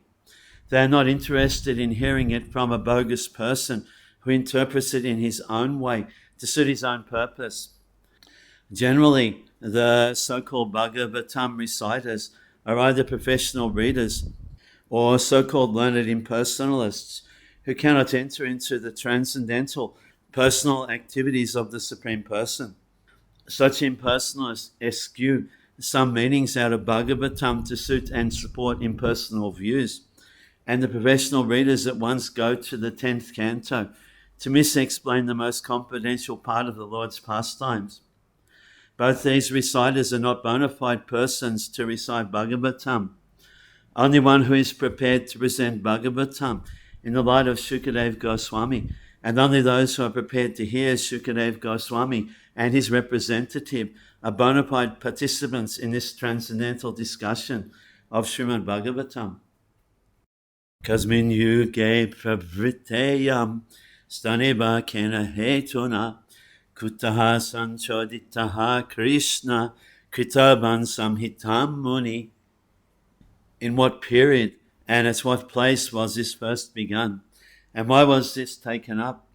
From where did Krishna Dvaipayana Vyas, the great sage, get the inspiration to compile this literature? Because Srimad-Bhagavatam is a special contribution of Srila Vyasadeva, there are so many inquiries by the learned Shunika Muni. It was known to them that Srila Vyasadeva had already explained the text of the Vedas in various ways up to the Mahabharata for the understanding of less intelligent women, Sudras, and the fallen members of the family of twice-born men. Srimad-Bhagavatam is transcendental to all of them because it has nothing to do with anything mundane, so the inquiries are very intelligent and relevant. Tasya putro mahajogi samadrindi vikalpakaha ikanta mati unidro gudho mudha ibeyate. He, Vyasadev's son was a great devotee, an equibalanced monist, whose mind was always concentrated in monism. He was not ignorant, but was transcendental to mundane activities. Srila Shukadev Goswami was a liberated soul, and thus he remained always alert, not to be trapped by the illusory energy. In the Bhagavad Gita, this alertness is very lucidly explained. The liberated soul and the conditioned soul have different engagements. The liberated soul is always engaged in a progressive path of spiritual attainment, which is something like a dream for the conditioned soul. The conditioned soul cannot imagine the actual engagements of the liberated soul.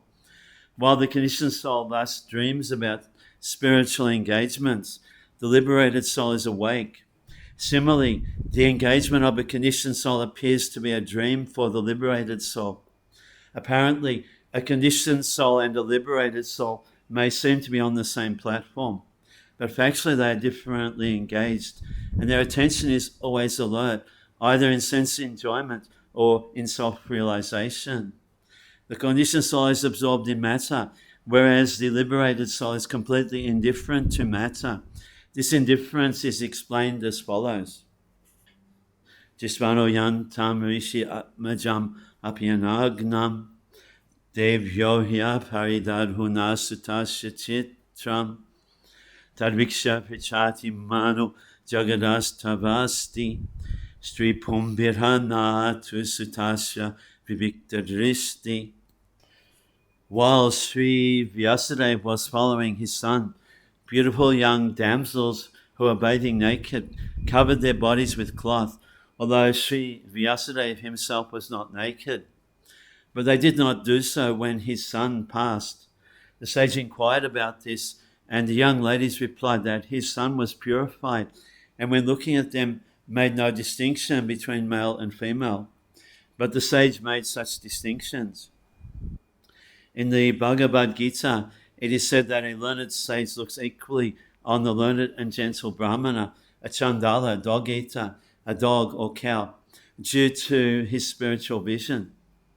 Srila Shukadev Goswami attained that stage. Thus he did not see a male or female, but he saw all living entities in different dress. The ladies who were bathing could understand the mind of a man simply by studying his demeanor, just as by looking at a child one can understand how innocent he is. Shukadev Goswami was a young boy, 16 years old, and therefore all the parts of his body were developed. He was naked also, and so were the ladies. But because Shukadev Goswami was transcendental to sex relations, he appeared very innocent. The ladies, by their special qualifications, could sense this at once, and therefore they were not very concerned about him. But when his father passed, the ladies quickly dressed. The ladies were exactly like his children or grandchildren, yet they reacted to the presence of Vyasadeva according to their social custom, because Srila Vyasadeva played the part of a householder. A householder has to distinguish between a male and female. Otherwise, he cannot be a householder. One should, therefore, attempt to know the distinction between spirit soul without any attachment for male and female. As long as such distinction is there, one should not try to become a sannyasi like Shukadev Goswami. At least theoretically, one must be convinced that a living entity is neither male nor female. The outward dress is made of matter by material nature to attract the opposite sex, and thus keep one entangled in material existence. A liberated soul is above this perverted distinction. He does not distinguish between one living being and another. For him they are all one and the same spirit. The perfection of this spiritual vision is the liberated stage, and Srila Shukadev Goswami attained that stage. Srila Vyasadeva was also in the transcendental stage, but because he was in the householder's life, he did not pretend to be a liberated soul as a matter of custom. Katam malakshitaha purai sampraptaha kurjangalan unmata mukha charavad vicharanga How was he, Srila Shukadev, the son of Vyas, recognized by the citizens when he entered the city of Hastinapur, now Delhi, after wandering in the provinces of Kuru and Jangala, appearing like a madman, dumb and retarded. The present city of Delhi was formerly known as Hastinapur because it was first established by King Hasti.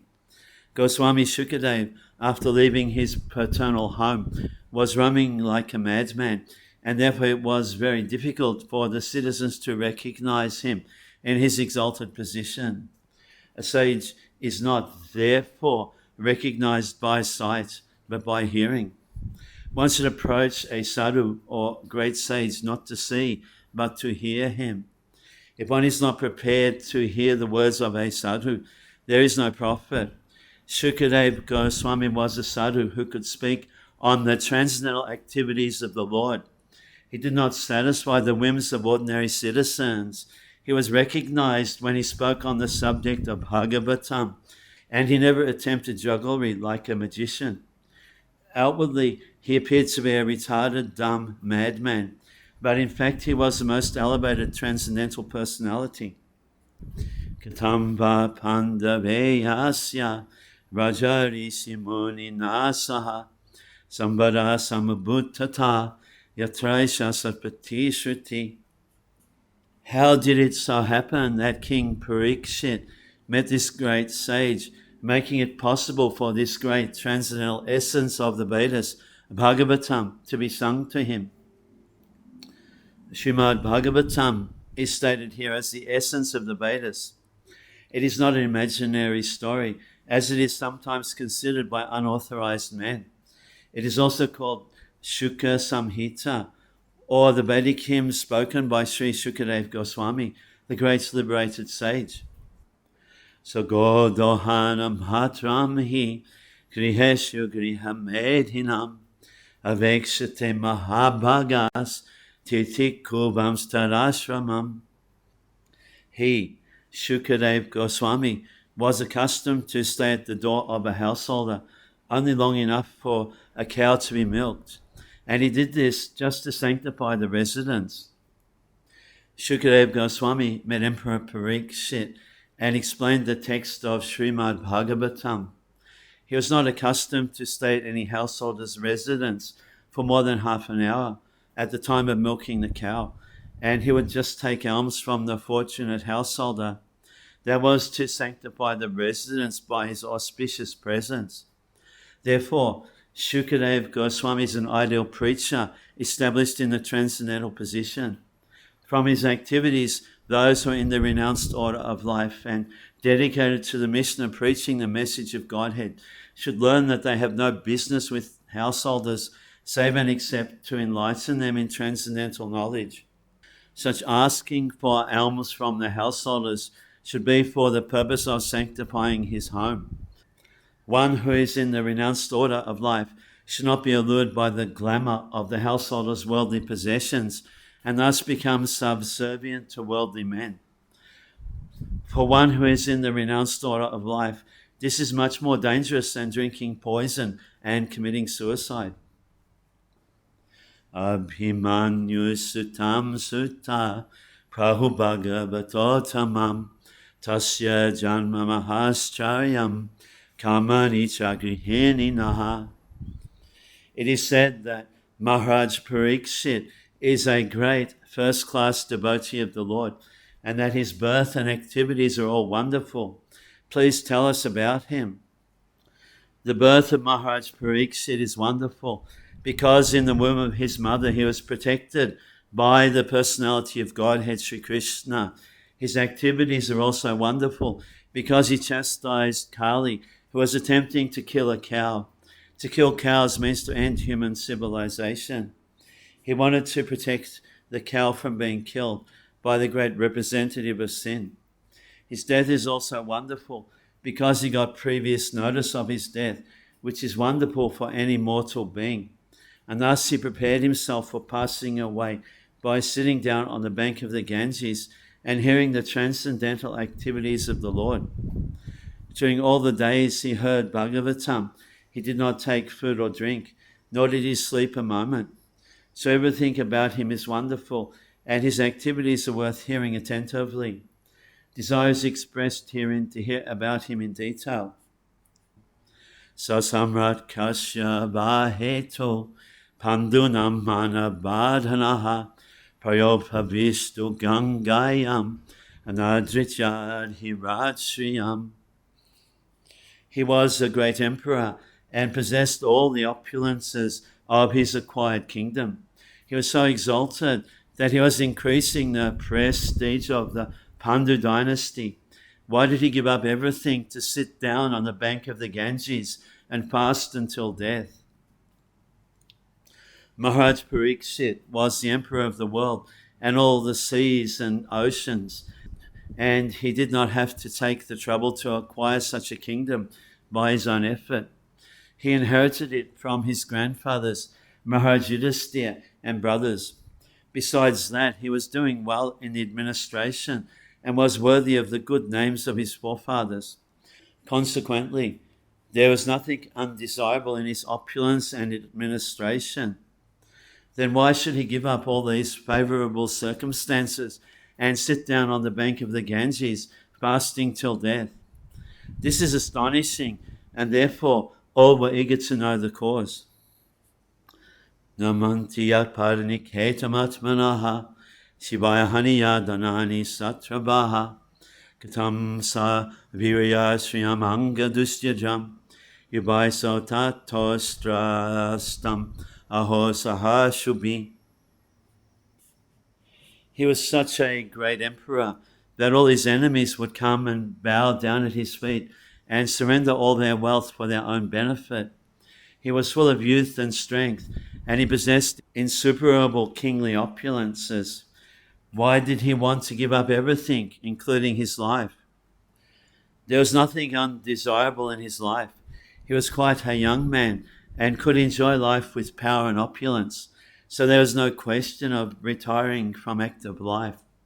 There was no difficulty in collecting these state taxes because he was so powerful and chivalrous that even his enemies would come to him and bow down at his feet and surrender all wealth for their own benefit. Maharaj Parikshit was a pious king. He conquered his enemies, and therefore the kingdom was full of prosperity. There was enough milk, grains and metals, and all the rivers and mountains were full of potency. So materially, everything was satisfactory. Therefore, there was no question of untimely giving up his kingdom and life. They were eager to hear about all this. Shivaya lokasya bhavaya bhutaye ya uttama sloka parayanaha janaha jivanti na matam asuparasharyam mumocha nibija kutaha kalevaram. Those who are devoted to the cause of the personality of Godhead live only for the welfare, development, and happiness of others. They do not live for any selfish interest. So even though the Emperor Parikshit was free from all attachment to worldly possessions, how could he give up his mortal body, which was shelter for others? Parikshit Maharaj was an ideal king and householder because he was a devotee of the personality of Godhead. A devotee of the Lord has automatically all good qualifications, and the emperor was a typical example of this. Personally, he had no attachment for all the worldly opulences in his possession, but since he was king for the all-round welfare of his citizens, he was always busy in the welfare work of the public, not only for this life, but also for the next. He would not allow slaughterhouses or killing of cows. He was not a foolish and partial administrator who would arrange for the protection of one living being and allow another to be killed. Because he was a devotee of the Lord, he knew perfectly well how to conduct his administration for everyone's happiness, men, animals, plants, and all living creatures. He was not selfishly interested. Selfishness is either self-centered or self-extended. He was neither. His interest was to please the Supreme Truth, personality of Godhead. The king is a representative of the Supreme Lord, and therefore the king's interest must be identical with that of the Supreme Lord. The Supreme Lord wants all living beings to be obedient to him, and thereby become happy. Therefore, the king's interest is to guide all subjects back to the kingdom of God. Hence, the activities of the citizens should be so coordinated that they can at the end go back home, back to Godhead. Under the administration of a representative king, the kingdom is full of opulence. At that time, human beings need not eat animals. There is ample food, grains, milk, fruit, and vegetables, so that the human beings as well as the animals can eat sumptuously and to their heart's content. If all living beings are satisfied with food and shelter and obey the prescribed rules, there cannot be any disturbance between one living being and another. Emperor Parikshit was a worthy king, and therefore all were happy during his reign. Tatsavam nasamachaksva pristoyadiha kinchana manye tvam vishaye bacham snatamanyatra chandasat. We know that you are experts in the meaning of all subjects, except some portions of the Vedas, and thus you can clearly explain the answers to all the questions we have just put to you. The difference between the Vedas and the Puranas is like between the Brahmanas and the Parivrajaka's. The Brahmanas are meant to administer some fruitive sacrifices mentioned in the Vedas, but the Parivrajakacharyas, or learned preachers, are meant to disseminate transcendental knowledge to one and all.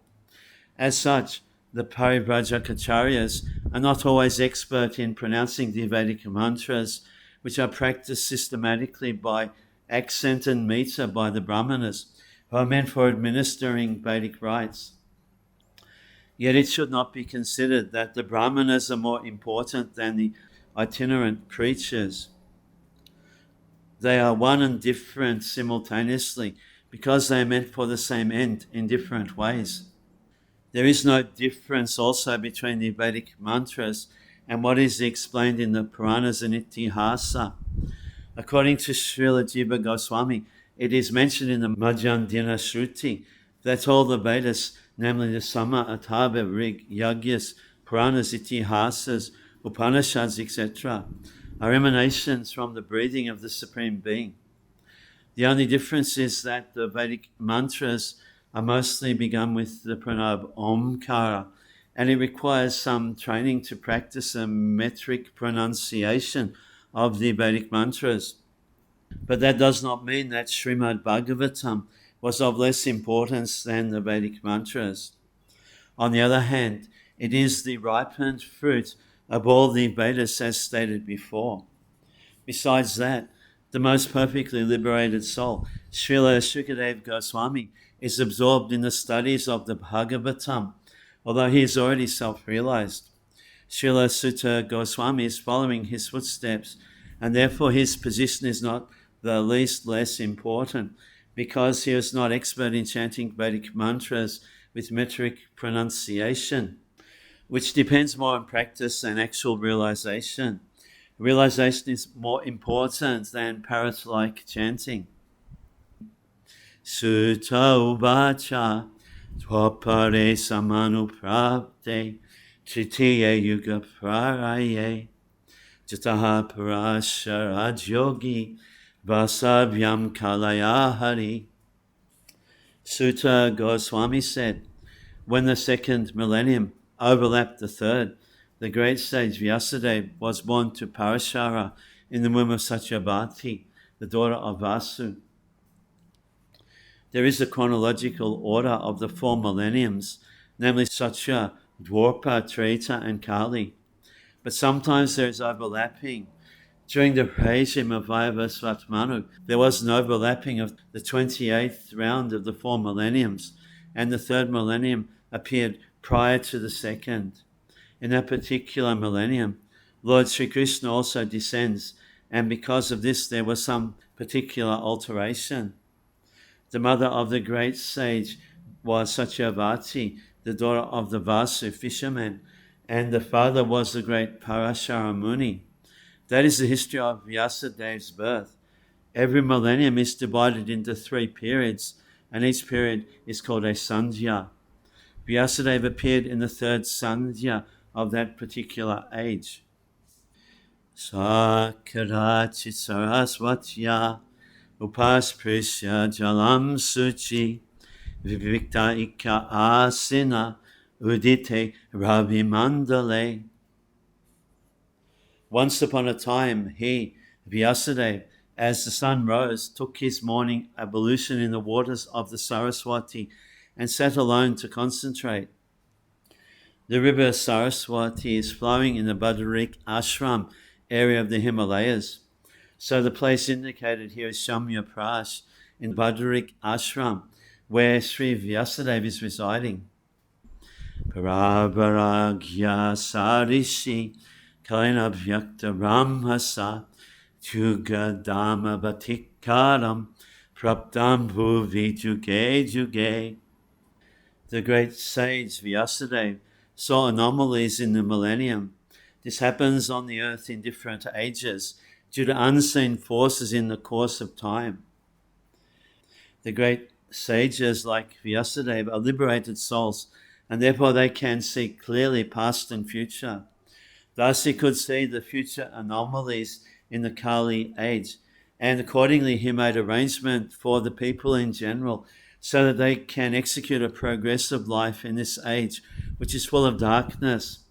The people in general in this age of Kali are too much interested in matter, which is temporary. Because of ignorance, they are unable to evaluate the assets of life and be enlightened in spiritual knowledge. Bhutikanam cha bhavanam shakti hasham cha tatkritam asradadhanan nisadban dumedhan hasitayushaha dubaghams cha janan vikshya muni divyena chakshusha sabhabanashmamanam jat dadyuhitama moghadrik. The great sage, who was fully equipped in knowledge, could see through his transcendental vision the deterioration of everything material due to the influence of the age. He could see also that the faithless people in general will be reduced in duration of life and will be impatient due to lack of goodness.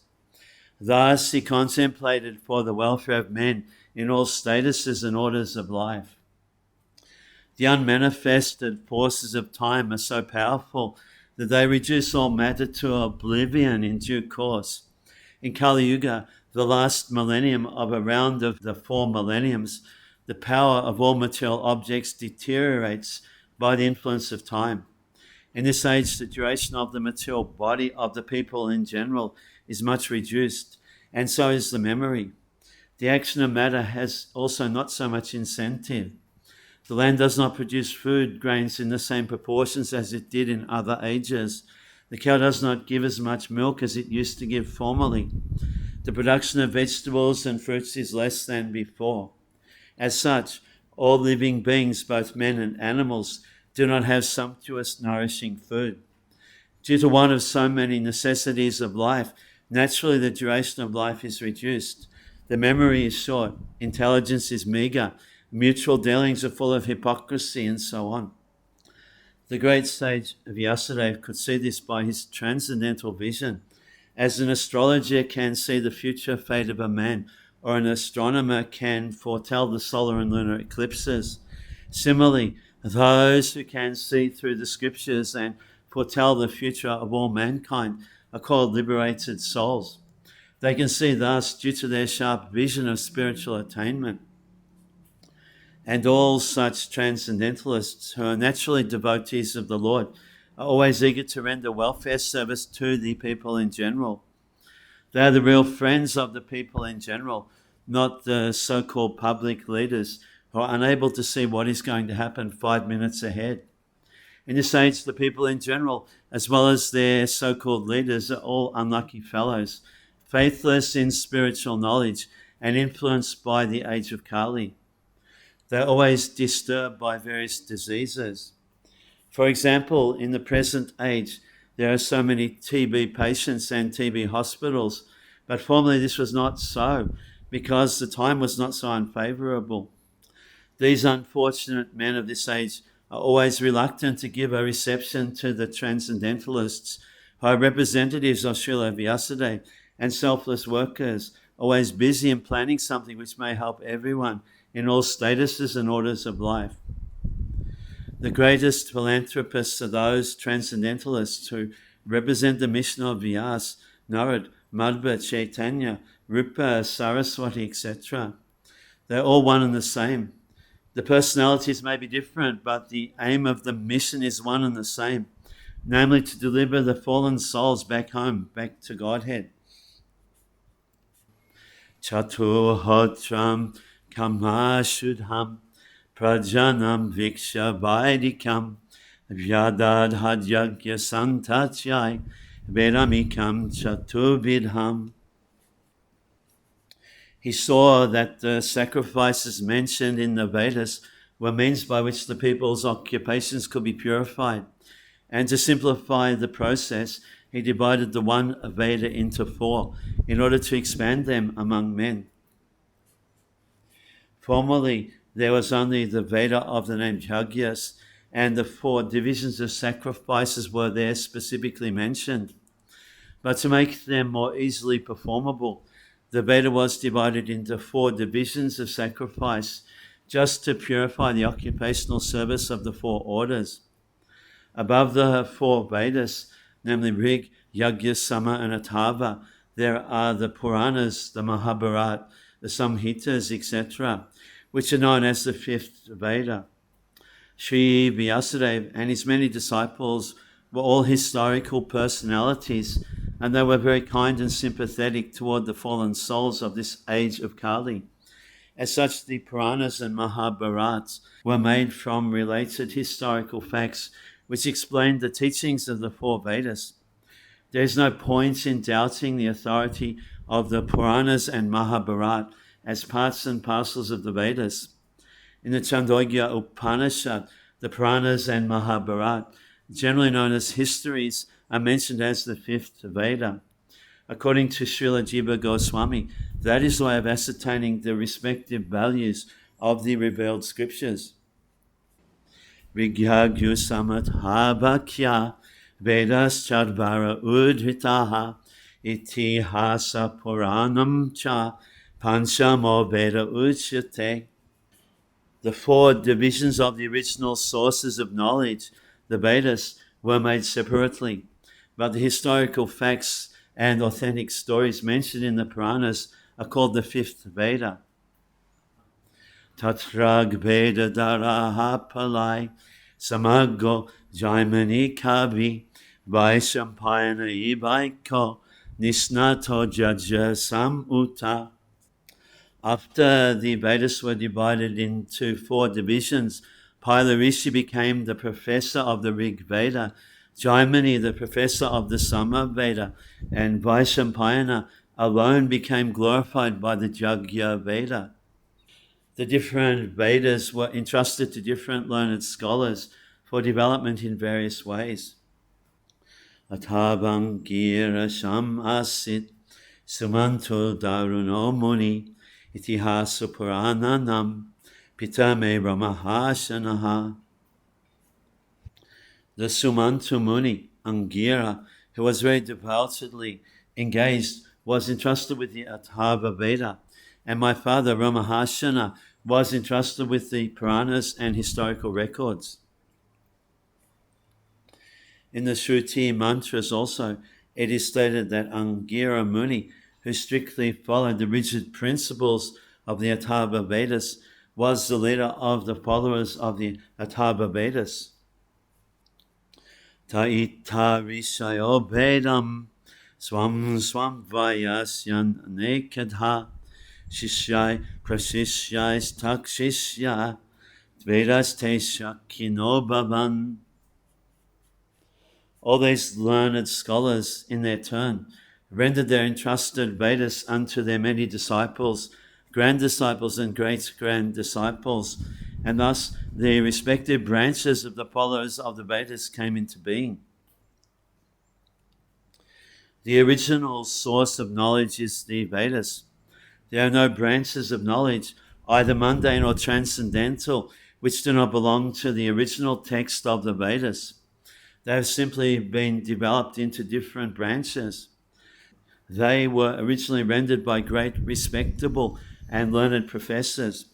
In other words, the Vedic knowledge, broken into different branches by different disciplic successions, has been distributed all over the world. No one, therefore, can claim independent knowledge beyond the Vedas. Taiba Veda Dumedha Daryante Purushajata Ibam Shakara Bhagavan Vyasa Kripana Vatsalaha. Thus, the great sage Vyasadeva, who is very kind to the ignorant masses, edited the Vedas so they might be assimilated by less intellectual men. The Veda is one, and the reasons for its divisions in many parts are explained herewith. The seed of all knowledge, or the Veda, is not a subject matter which can be easily understood by any ordinary man. There is a stricture that no one should try to learn the Vedas who is not a qualified Brahmana. This stricture has been wrongly interpreted in so many ways. A class of men who claimed Brahminical qualification simply by their birthright in a family of a Brahmana claim that the study of the Vedas is a monopoly of the Brahmana caste only. Another section of the people take this as an injustice to the other castes who do not happen to take birth in a Brahmana family. But both of them are misguided. The Vedas are subjects which had to be explained even to Brahmaji by the Supreme Lord. Therefore, the subject matter is understood by persons with exceptional qualities of goodness. Persons who are in the modes of passion and ignorance are unable to understand the subject matter of the Vedas. The ultimate goal of Vedic knowledge is Sri Krishna, the personality of Godhead. This personality is very rarely understood by those who are in the modes of passion and ignorance. In the Satya Yuga, everyone was situated in the mode of goodness. Gradually, the mode of goodness declined during the Treta and Dwapara Yugas, and the general mass of people became corrupt. In the present age, the mode of goodness is almost nil, and so for the general mass of people, the kind-hearted, powerful sage Srila Vyasadeva divided the Vedas in various ways so that they may be practically followed by less intelligent persons in the modes of passion and ignorance. It is explained in the next sloka as follows. Stri Sudra Dvija Bandhunam Traina Shruti Gochara Kama Shreya Simudhanam Shreya Ivam Bhavediha Iti Bharatam Akyanam Kripaya Munina Kritam. Out of compassion, the great sage thought it wise that this would enable men to achieve the ultimate goal of life. Thus he compiled the great historical narration called the Mahabharata for women, labourers and friends of the twice-born. The friends of the twice-born families are those who are born in the families of Brahmanas, Kshatriyas and Vaishyas, or the spiritually cultured families, but they themselves are not equal to their forefathers. Such descendants are not recognized as such for want of purificatory achievements. The purificatory activities begin even before the birth of a child, and the seed-giving reformatory process is called Garbhadana Samskara. One who has not undergone such Garbhadana Samskara or spiritual family planning is not accepted as being of an actual twice-born family. The Garbhadana Samskara is followed by other purificatory processes, out of which the sacred thread ceremony is one. This is performed at the time of spiritual initiation. After this particular samskara, one is rightly called twice born. One birth is calculated during the seed-giving samskara, and the second birth is calculated at the time of spiritual initiation. One who has been able to undergo such important samskaras can be called a bona fide twice born. If the father and mother do not undertake the process of spiritual family planning and simply beget children out of passion only, their children are called Dvija Bandhus. These Dvija Bandhus are certainly not as intelligent as the children of the regular twice-born families. The Dvijabandhus are classified as Sudras and the woman class, who are by nature less intelligent. The Sudras and the woman class do not have to undergo any samskara, save and except the ceremony of marriage. The less intelligent classes of men, namely women, Sudras, and unqualified sons of the higher castes, are devoid of necessary qualifications to understand the purpose of the transcendental Vedas. For them, the Mahabharat was prepared. The purpose of the Mahabharat is to administer the purpose of the Vedas, and therefore, within this Mahabharat, the summary Veda of Bhagavad Gita is placed. The less intelligent are more interested in stories than in philosophy, and therefore the philosophy of the Vedas in the form of the Bhagavad Gita is spoken by Lord Sri Krishna. Vyasadeva and Lord Krishna are both on the transcendental plane, and therefore they collaborated in doing good to the fallen souls of this age. The Bhagavad Gita is the essence of all Vedic knowledge. It is the first book of spiritual values, as the Upanishads are. The Vedanta philosophy is the subject matter for study by the spiritual graduates. Only the postgraduate spiritual student can enter into the spiritual or devotional service of the Lord. It is a great science, and the great professor is the Lord himself in the form of Lord Sri Chaitanya Mahaprabhu. And persons who are empowered by him can initiate others in the transcendental loving service of the Lord. Ibam pravritasya sada bhutanam shayasi dvijaha savatma kena pijada natusha hridayam tataha. O twice born Brahmanas, still his mind was not satisfied, although he engaged himself in working for the total welfare of all people. Sri Vyasadeva was not satisfied with himself, although he prepared literatures of Vedic value for the all-around welfare of the general mass of people. It was expected that he would be satisfied by all such activities, but ultimately he was not satisfied. Nati prasidad hridaya sarasvatyas tate sucho vitakyan viviktasta idam chobacha dhamabit. Thus the sage, being dissatisfied at heart, at once began to reflect, because he knew the essence of religion, and he said within himself. The sage began to search out the cause of not being satisfied at heart. Perfection is never attained until one is satisfied at heart. This satisfaction of heart has to be searched out beyond matter.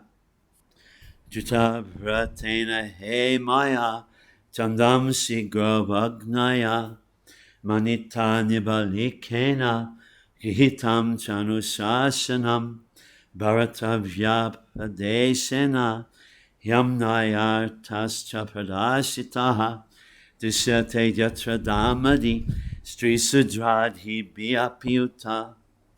I have, under strict disciplinary vows, unpretentiously worshipped the Vedas, the spiritual master, and the altar of sacrifice. I have also abided by the rulings and have shown the import of disciplic succession through the explanation of the Mahabharat, by which even women, Sudras, and others, friends of the twice-born, can see the path of religion. No one can understand the import of the Vedas without having undergone a strict disciplinary vow and disciplic succession. The Vedas, spiritual masters and sacrificial fire, must be worshipped by the desiring candidate. All these intricacies of Vedic knowledge are systematically presented in the Mahabharat for the understanding of the woman class, labourer class, and the unqualified members of the Brahmana, Kshatriya, or Vaishya families. In this age, the Mahabharat is more essential than the original Vedas. Tathapi bhata medhayo hyatma chaivatmana vibho asampanai bhavati brahmavachasya satamaha. I am feeling incomplete, though I myself am fully equipped with everything required by the Vedas. Undoubtedly, Srila Vyasadeva was complete in all the details of Vedic achievements. Purification of the living being submerged in matter is made possible by the prescribed activities in the Vedas, but the ultimate achievement is different. Unless it is attained, the living being, even though fully equipped, cannot be situated in the transcendentally normal stage. Srila Vyasadeva appeared to have lost the clue and therefore felt dissatisfaction. Kim va bhagavata dhamma na prayena nirupitaha priya paramahamsanam taiva hiachuta priya. This may be because I did not specifically point out the devotional service of the Lord, which is dear both to perfect beings and the infallible Lord. The dissatisfaction which was being felt by Srila Vyasadeva is expressed herein in his own words. This was felt for the normal condition of the living being in the devotional service of the Lord. Unless one is fixed in the normal condition of service, neither the Lord nor the living being can become fully satisfied. This defect was felt by him when Narad Muni, his spiritual master, reached him. It is described as follows. Tasyaivam kilam atmanam manyamanasya kidyataha krishnasya narado bhagyad ashramam pragudarhitam. As mentioned before, Narad reached the cottage of Krishna Dvaipayana Vyas on the banks of the Saraswati, just as he was regretting his defects. The vacuum felt by Vyasadeva was not due to his lack of knowledge. The Bhagavad Dhamma is purely devotional service of the Lord, to which the monist has no access. The monist is not counted amongst the Paramahamsas, the most perfect of the renounced order of life. The Srimad-Bhagavatam is full of narrations of the transcendental activities of the personality of Godhead.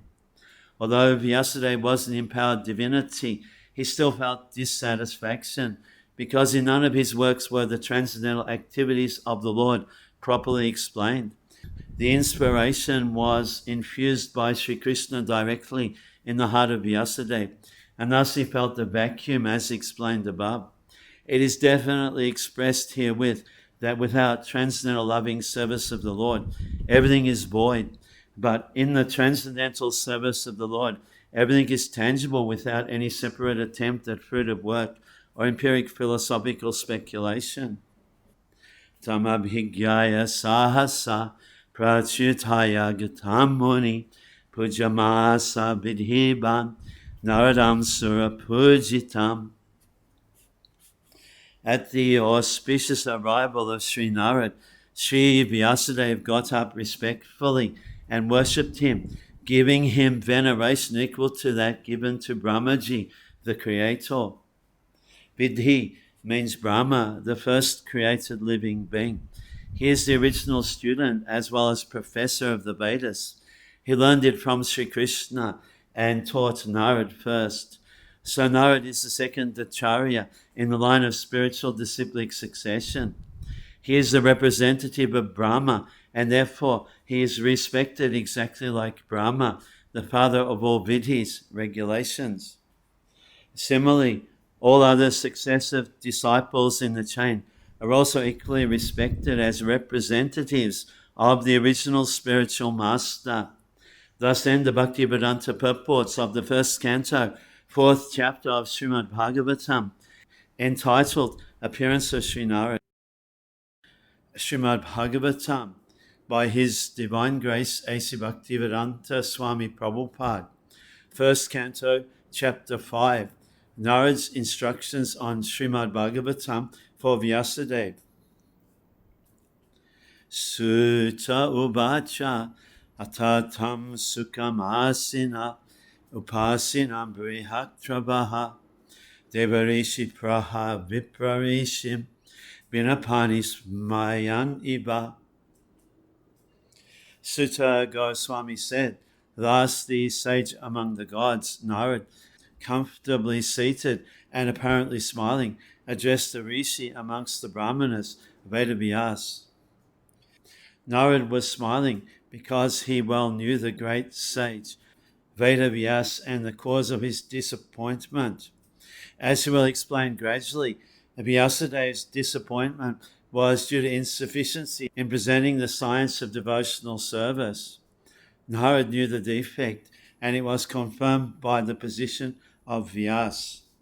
Narada uvacha parasharya mahabhaga babataha kachiratmana paritusha tisharira atmamanasa ibaba.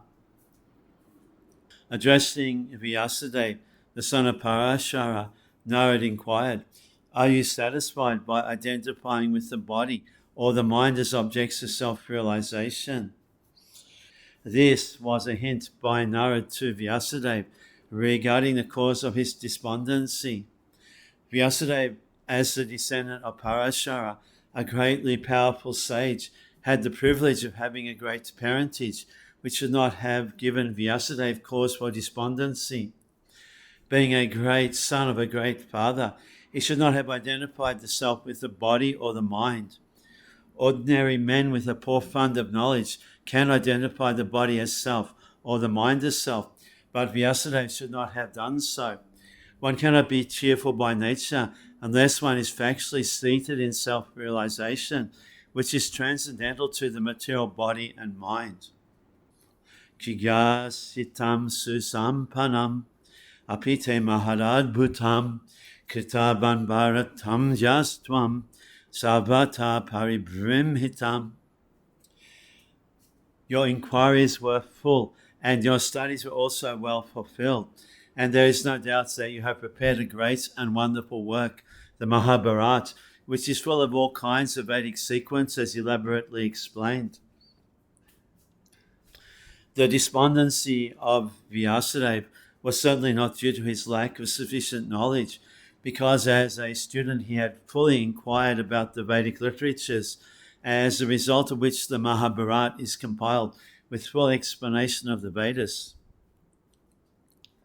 Kigyasitam adhitam cha brahmajatat sanatanam tathapi sochasi atmanam akritata prabhu.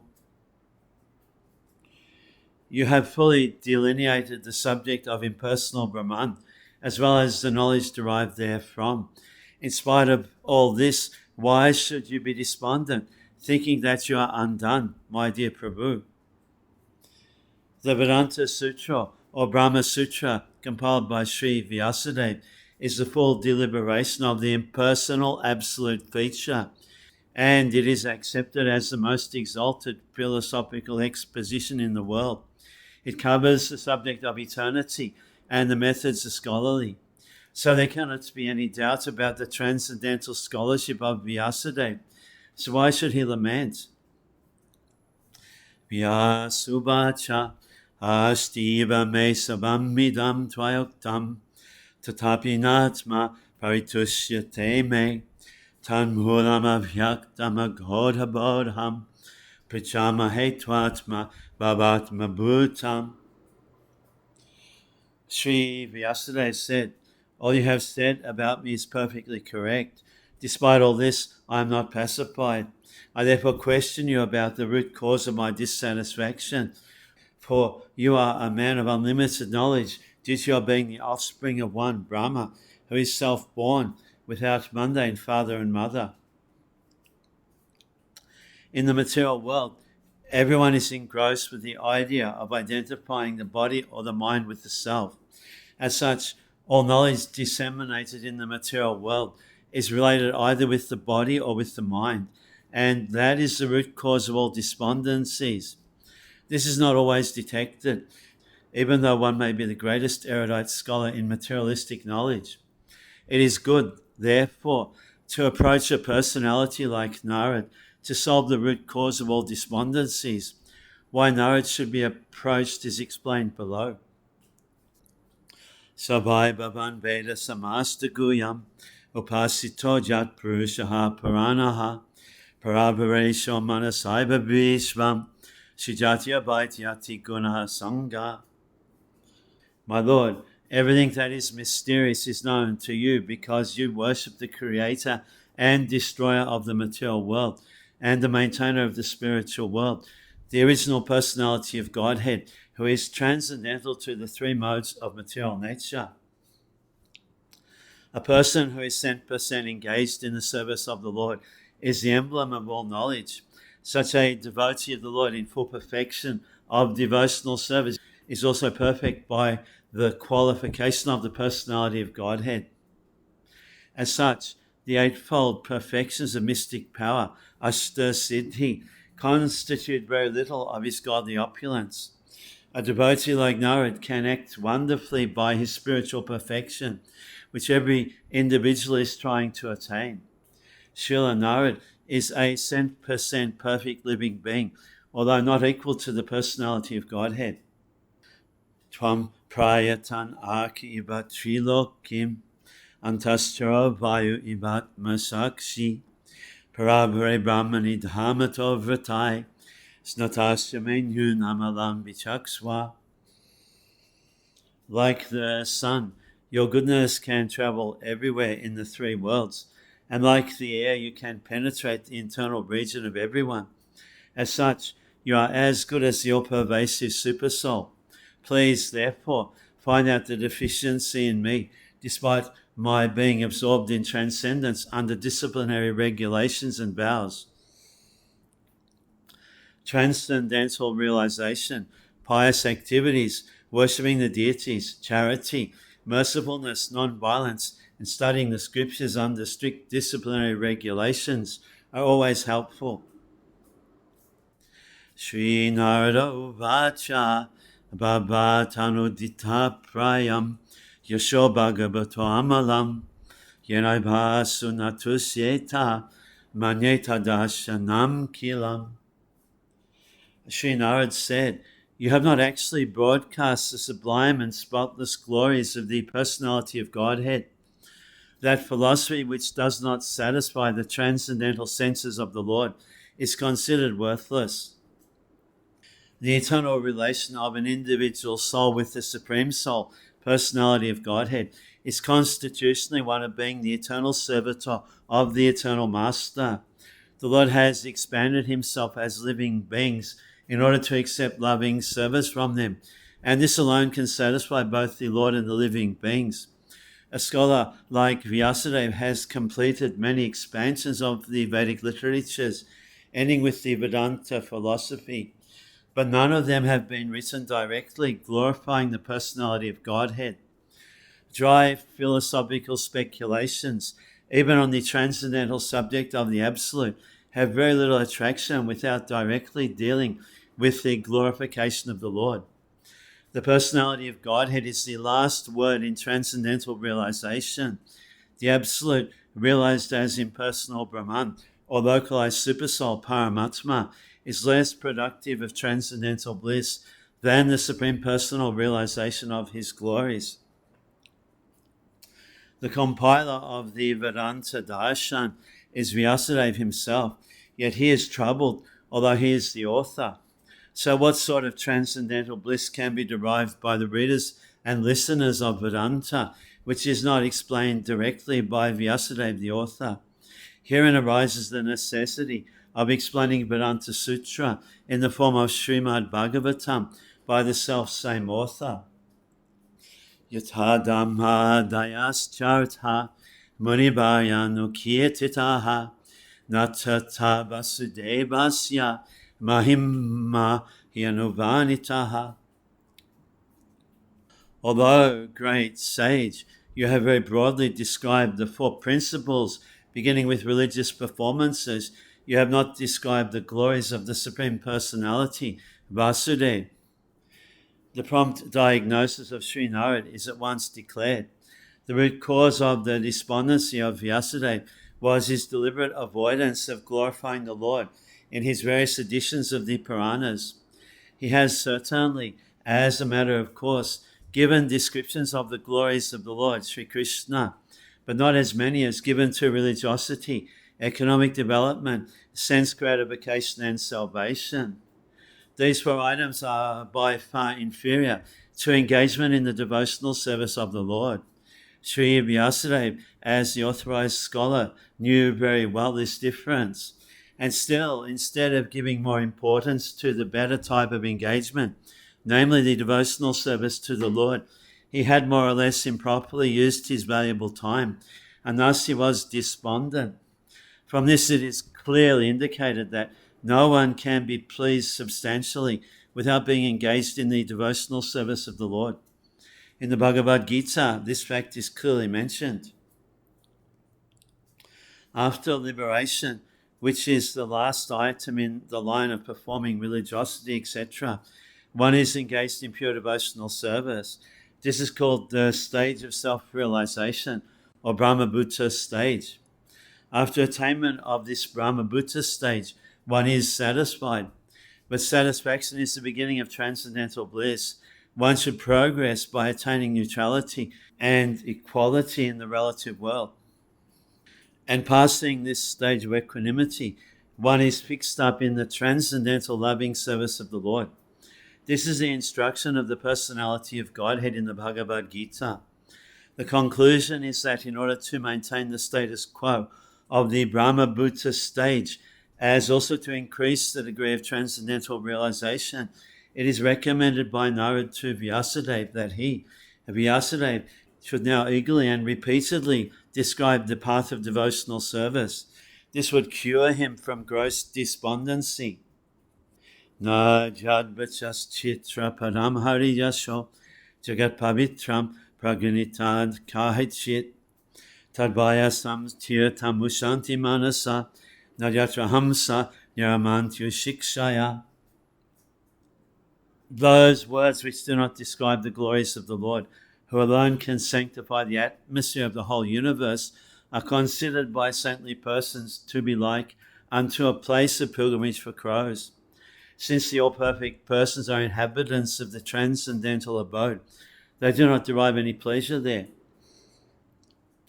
Crows and swans are not birds of the same feather because of their different mental attitudes. The fruit of workers or passionate men are compared to the crows, whereas the all-perfect saintly persons are compared to the swans. The crows take pleasure in a place where garbage is thrown out, just as the passionate fruit of workers take pleasure in wine and women and places for gross sense pleasure. The swans do not take pleasure in the places where crows are assembled for conferences and meetings. They are instead seen in the atmosphere of natural scenic beauty, where there are transparent reservoirs of water, nicely decorated with stems of lotus flowers in variegated colours of natural beauty. That is the difference between the two classes of birds.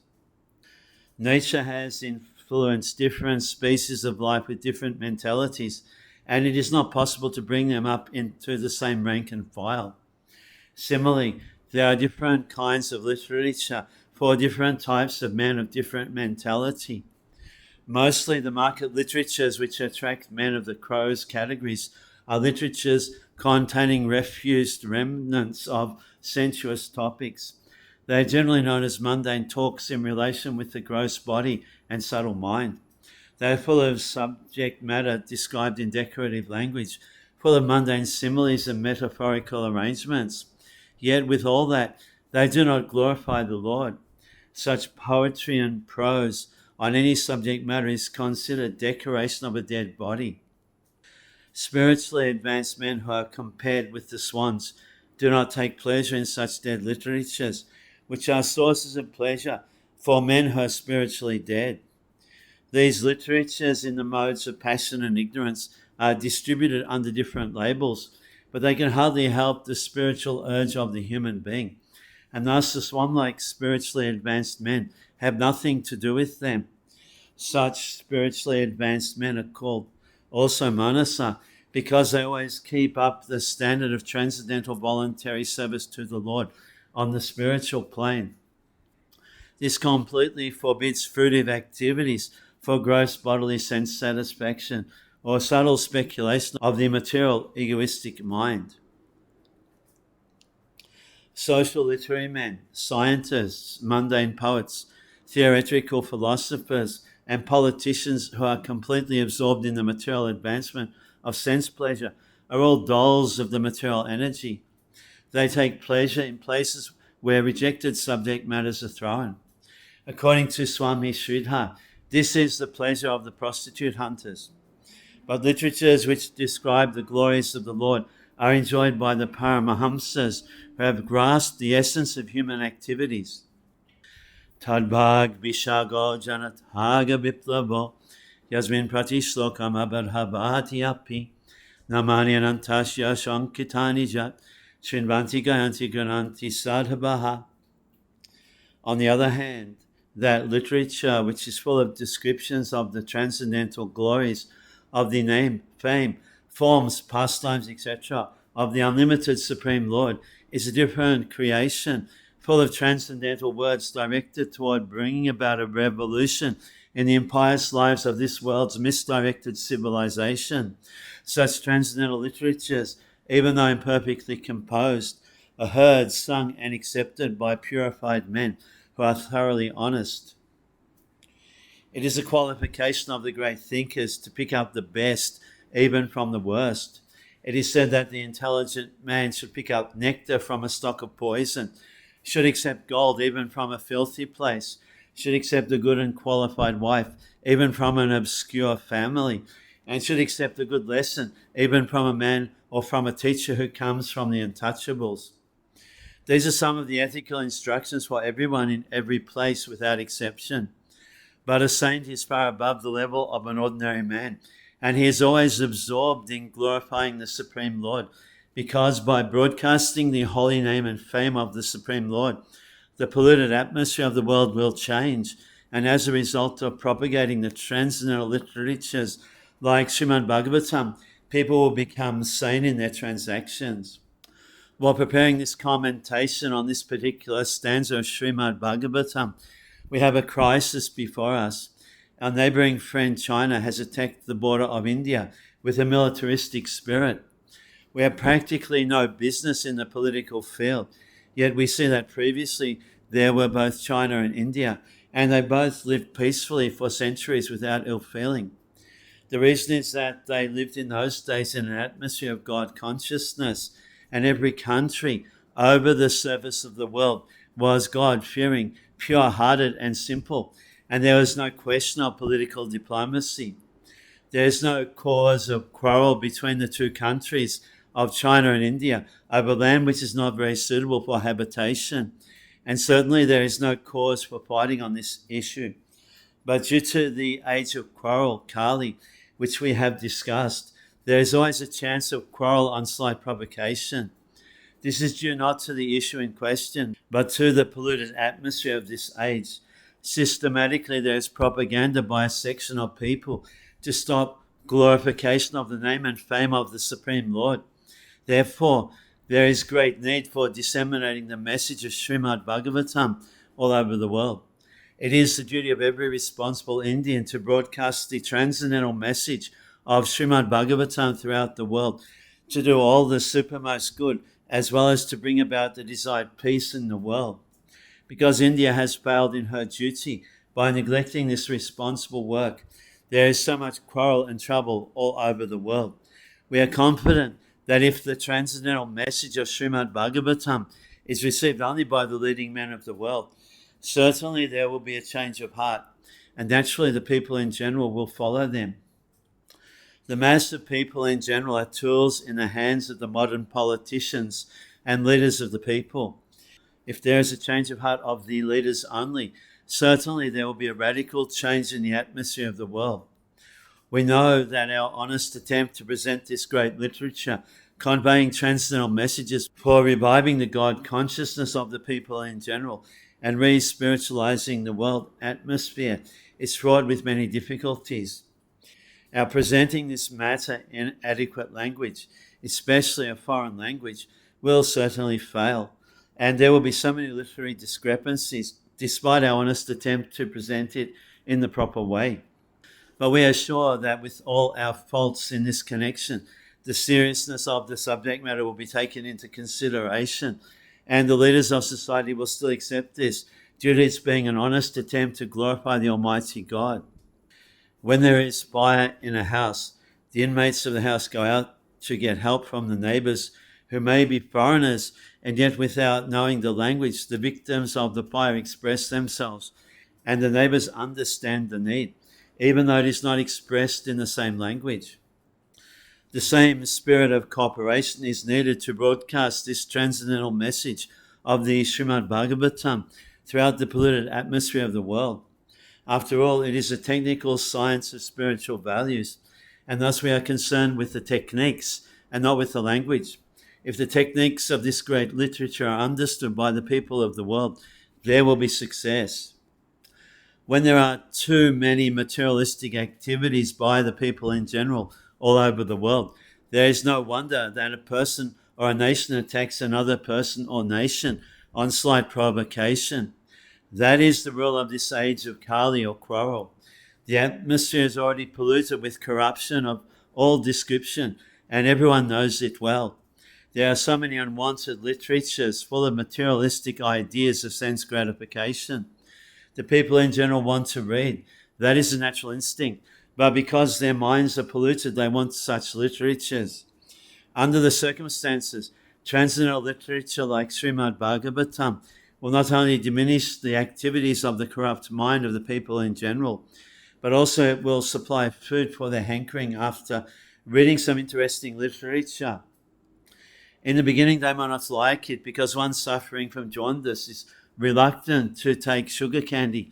But we should know that sugar candy is the only remedy for the jaundice.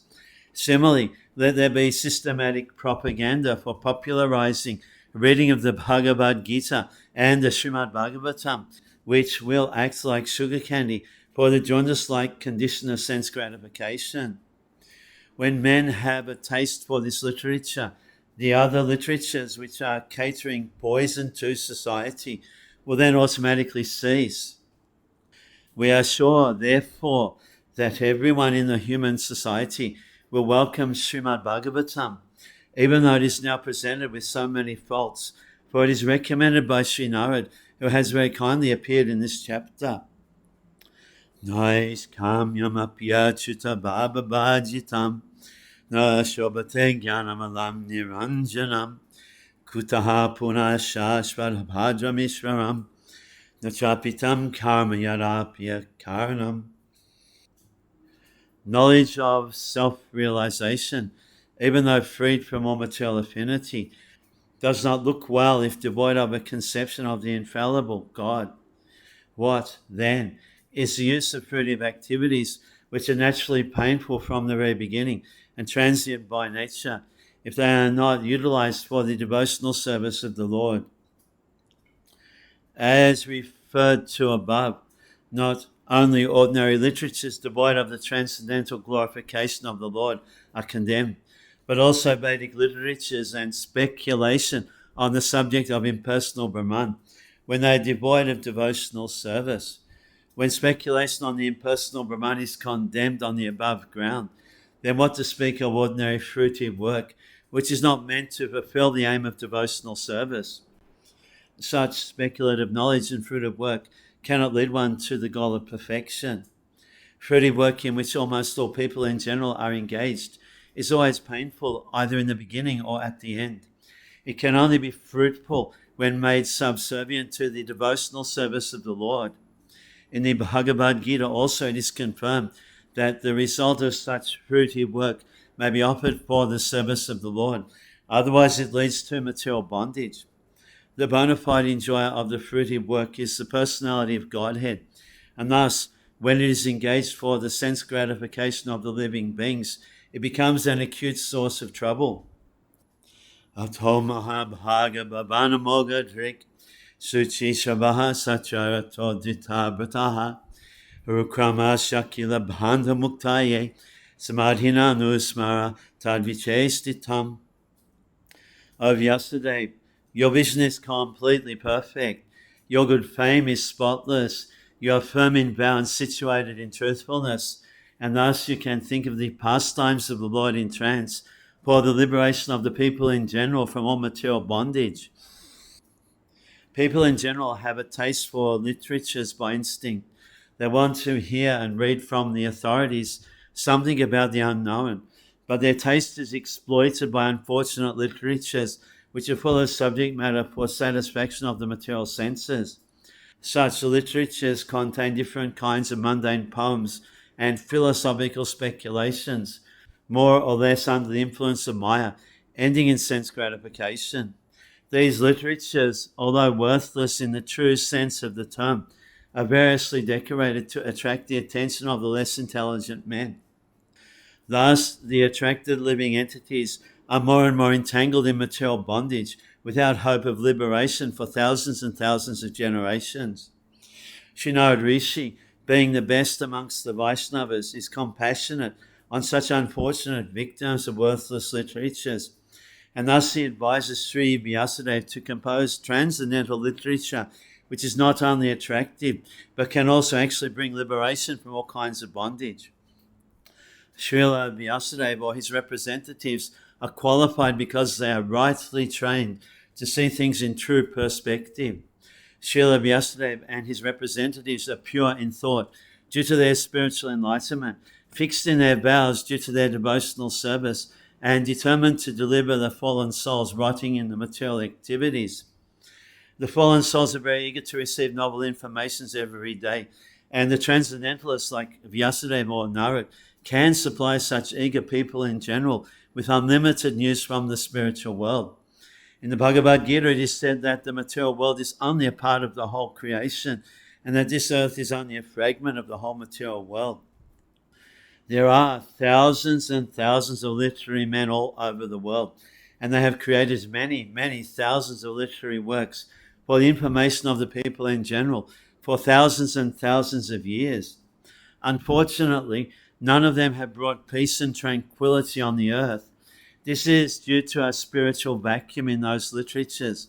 Therefore, the Vedic literatures, especially the Bhagavad Gita and the Srimad-Bhagavatam, are specifically recommended to the suffering humanity to bring about the desired effect of liberation from the pangs of material civilization, which is eating the vital part of the human energy. The Bhagavad Gita is the spoken message of the Lord himself, recorded by Vyasadeva, and the Srimad-Bhagavatam is the transcendental narration of the activities of the same Lord Krishna, which alone can satisfy the hankering desires of the living being for eternal peace and liberation from miseries. Srimad-Bhagavatam is therefore meant for all the living beings all over the universe, for total liberation from all kinds of material bondage. Such transcendental narrations of the pastimes of the Lord can only be described by liberated souls like Vyasadeva and his bona fide representatives who are completely immersed in the transcendental loving service of the Lord. Only to such devotees do the pastimes of the Lord and their transcendental nature become automatically manifested by dint of devotional service. No one else can either know or describe the acts of the Lord, even if they speculate on the subject for many, many years. The descriptions of the Bhagavatam are so precise and accurate that whatever has been predicted in this great literature about 5,000 years before is now exactly happening. Therefore, the vision of the author comprehends past, present, and future. Such liberated persons like Vyasadeva are not only perfect by the power of vision and wisdom, but also in oral reception, in thinking, feeling, and all other sense activities. A liberated person possesses perfect senses, and with perfect senses only can one serve the sense proprietor, Rishikesh, Sri Krishna, the personality of Godhead. Srimad-Bhagavatam is therefore the perfect description of the all-perfect personality of Godhead by the all-perfect personality Srila Vyasadeva, the compiler of the Vedas. Tatonyata kinshana yadvibhakshataha pritagdrishas takrita rupa namabhi nakahichit kwapi chadustitamati labheta bata hatano ivaspadam. Whatever you desire to describe, which is separate in vision from the Lord, simply reacts with different forms, names, and results to agitate the mind as the wind agitates a boat which has no resting place. Sri Vyasadeva is the editor of all descriptions of the Vedic literatures, and thus he has described transcendental realization in different ways. namely by fruitive activities, speculative knowledge, mystic power, and devotional service. Besides that, in his various Puranas, he has recommended the worship of so many demigods in different forms and names. The result is that people in general are puzzled how to fix up their minds in the service of the Lord. They're always disturbed to find out the real path of self-realization. Srila Narada Dev is stressing this particular defect in the Vedic literatures compiled by Vyasadeva, and thus he is trying to emphasize describing everything in relation with the Supreme Lord and no one else. In fact, there is nothing existent except the Lord. The Lord is manifested in different expansions. He is the root of the complete tree. He is the stomach of the complete body. As such, pouring water on the root is the right process to water the tree, as much as feeding the stomach supplies energy to all parts of the body. Srila Vyasadeva should not have compiled any Puranas other than the Bhagavad Purana, because the slight deviation from that may create havoc for self-realization. If a slight deviation can create such havoc, then what to speak of deliberate expansion of the separatist idea from the absolute truth, personality of Godhead? The most defective part of worshipping demigods is that it creates a definite conception of pantheism, ending disastrously in many religious sects, detrimental to the progress of the principles of the Bhagavatam, which alone can give the accurate direction for self-realization in eternal relation with the personality of Godhead, by devotional service in transcendental love. The example of the boat disturbed by whirling wind is suitable in this respect. The diverted mind of the pantheist can never reach to the perfection of self-realization due to the disturbed condition of the selection of object. Jugup shitam dharma krite anushashataha Swabhava Raktasya Mahan Vatikramaha Yadbhakyato Dhamma Itirtaha Stito Namanyate Tasya Niravarnam Janaha. The people in general are naturally inclined to enjoy, and you have encouraged them in that way in the name of religion. This is verily condemned and is quite unreasonable. Because they are guided under your instructions, they'll accept such activities in the name of religion and will hardly care for prohibitions. Srila Vyasadev's compilation of different Vedic literatures on the basis of regulated performance of fruitive activities as depicted in the Mahabharata and other literature is condemned herewith by Srila Narada. The human beings, by long material association, life after life, have a natural inclination by practice to endeavor to lord it over material energy. They have no sense of the responsibility of human life.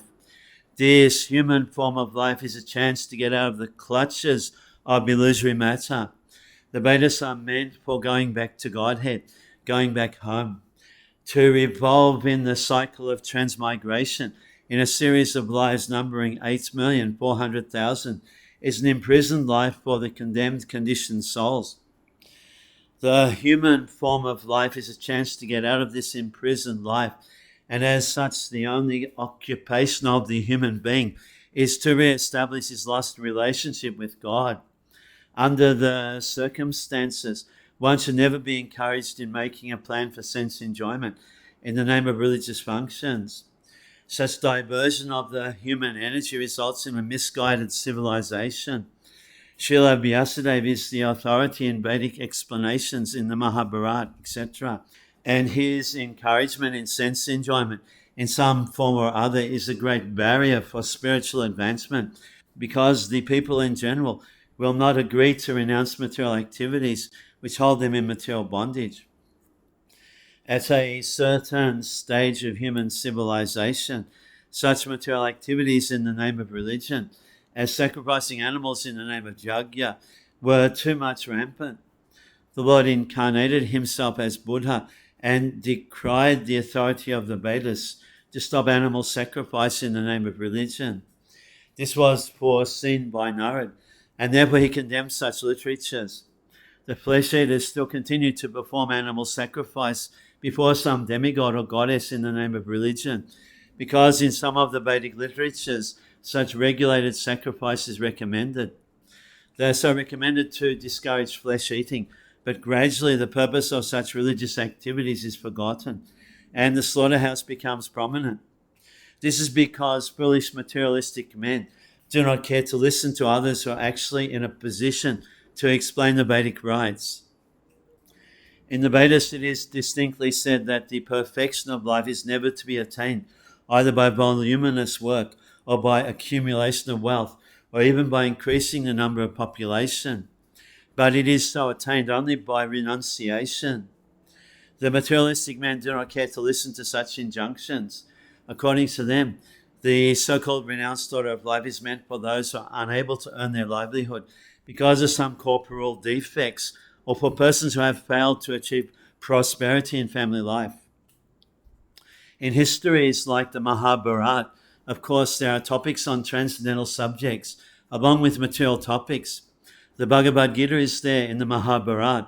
The whole idea of the Mahabharata is culminated in the ultimate instructions of the Bhagavad Gita, that one should relinquish all other engagements and should engage oneself solely and fully in surrendering unto the lotus feet of Lord Sri Krishna. But men with materialistic tendencies are more attracted to politics, economics, and philanthropic activities mentioned in the Mahabharata than to the principal topic, namely the Bhagavad Gita. This compromising spirit of Vyasadeva is directly condemned by Narad, who advises him to directly proclaim that the prime necessity of human life is to realize one's eternal relation with the Lord and thus surrender unto him without delay. A patient suffering from a particular type of malady is almost always inclined to accept eatables which are forbidden for him. The expert physician does not make any compromise with the patient by allowing him to take partially what he should not at all take. In the Bhagavad Gita, it is also said that a man attached to fruitive work should not be discouraged from his occupation, for gradually he may be elevated to the position of self-realization. This is sometimes applicable for those who are only dry empiric philosophers without spiritual realization. But those who are in the devotional line need not be always so advised.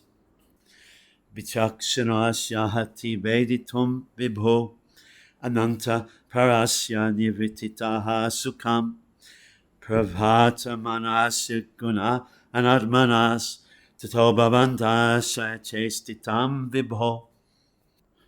The Supreme Lord is unlimited.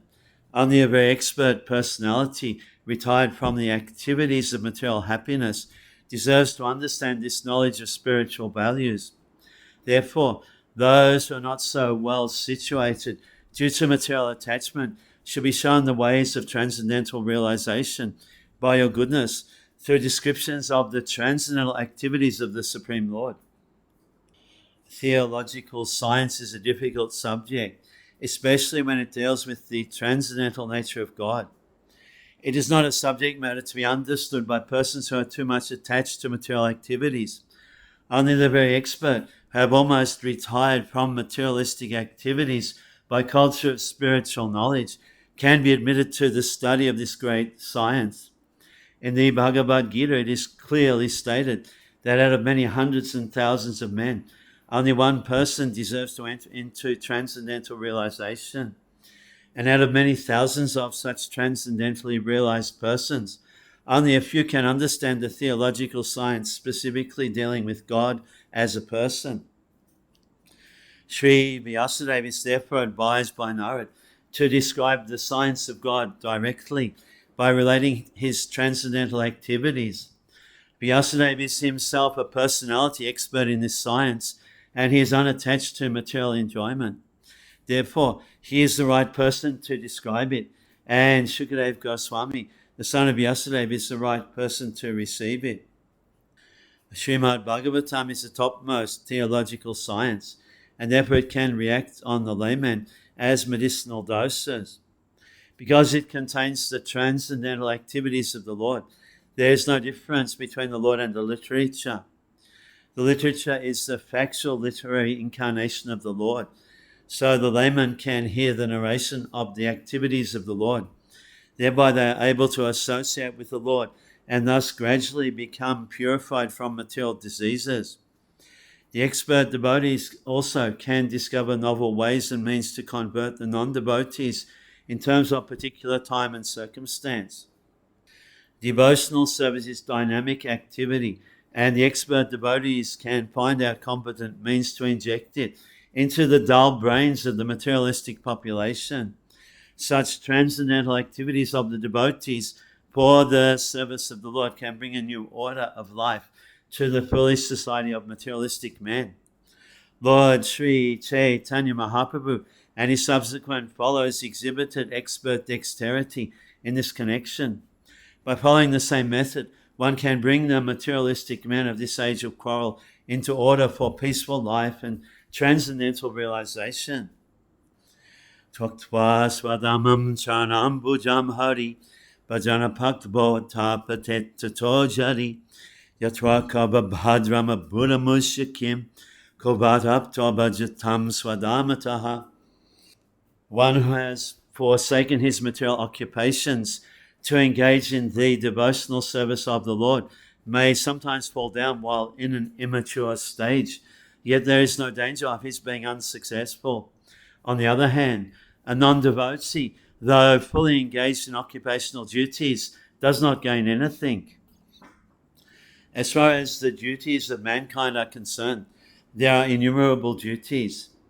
Every man is duty-bound not only to his parents, family members, society, country, humanity, other living beings, the demigods, etc., but also to the great philosophers, poets, scientists, etc. It is enjoined in the scriptures that one can relinquish all such duties and surrender unto the service of the Lord.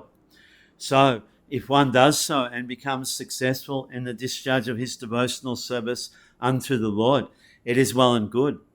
But it so happens sometimes that one surrenders himself unto the service of the Lord by some temporary sentiment, and in the long run, due to so many other reasons, he falls down from the path of service by undesirable association. There are so many instances of this in the histories. Bharat Maharaj was obliged to take his birth as a stag due to his intimate attachment to a stag. He thought of this stag when he died. As such, in the next birth he became a stag, although he did not forget the incidents of his previous birth. Similarly, Chitraketu also fell down due to his offences at the feet of Shiva. But in spite of all this, the stress is given here to surrendering unto the lotus feet of the Lord, even if there is a chance of falling down. Because even though one falls down from the prescribed duties of devotional service, he will never forget the lotus feet of the Lord. Once engaged in the devotional service of the Lord, one will continue this service in all circumstances. In the Bhagavad Gita, it is said that even a small quantity of devotional service can save one from the most dangerous position. There are many instances of such examples in history. Ajamil is one of them. Ajamil, in his early life, was a devotee, but in his youth he fell down. Still, he was saved by the Lord at the end. Tasyeva hetu prayate kobiro nalabyate yad brahmatam uparyadaha talabyate dukkha baranyataha sukam kalena sabatra gabhira ramhasa. Persons who are actually intelligent and philosophically inclined should endeavor only for that purposeful end, which is not obtainable even by wandering from the topmost planet, Brahmaloka, down to the lowest planet, Patala. As far as happiness derived from sense enjoyment is concerned, it can be obtained automatically in course of time, just as in course of time we obtain miseries, even though we do not desire them. Every man everywhere is trying to obtain the greatest amount of sense enjoyment by various endeavors. Some of them are busy, engaged in trade, industry, economic development, political supremacy, etc. And some of them are engaged in fruitive work to become happy in the next life by attaining higher planets. It is said that in the moon, the inhabitants are fit for greater sense enjoyment by drinking soma ras, and the Pitri Loka is obtained by good charitable work. So there are various programs for sense enjoyment, either during this life or in the life after death. Some are trying to reach the moon or other planets by some mechanical arrangement, for they are very anxious to get into such planets without doing good work. But it is not to happen. By the law of the Supreme, different places are meant for different grades of living beings, according to the work they might have performed. By good work only, as prescribed in the scriptures, one can obtain birth in a good family, opulence, good education, and good bodily features. We see also that even in this life, one obtains a good educational money or bodily beauty. Similarly, in our next birth, we get such desirable positions only by good work. Otherwise, it would not so happen that two persons born in the same place at the same time are seen differently placed according to previous work.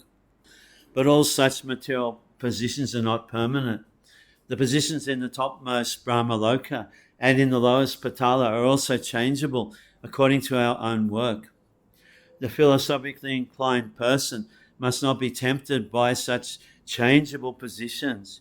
He should try to get into the permanent life of bliss and knowledge, where he will not be forced to come back again to the miserable material world, either in this or that planet. Miseries and mixed happiness are two features of material life, and they are obtained in Brahmaloka and in other lokas also. They are obtained in the life of the demigods and also in the life of the dogs and hogs. The miseries and mixed happiness of all living beings are only of different degree and quality, but no one is free from the miseries of birth, death, old age, and disease. Similarly, everyone has his destined happiness also. No one can get more or less of these things simply by personal endeavors. Even if they are obtained, they can be lost again. One should not, therefore, waste time with these flimsy things, but one should only endeavor to go back to Godhead. That should be the mission of everyone's life.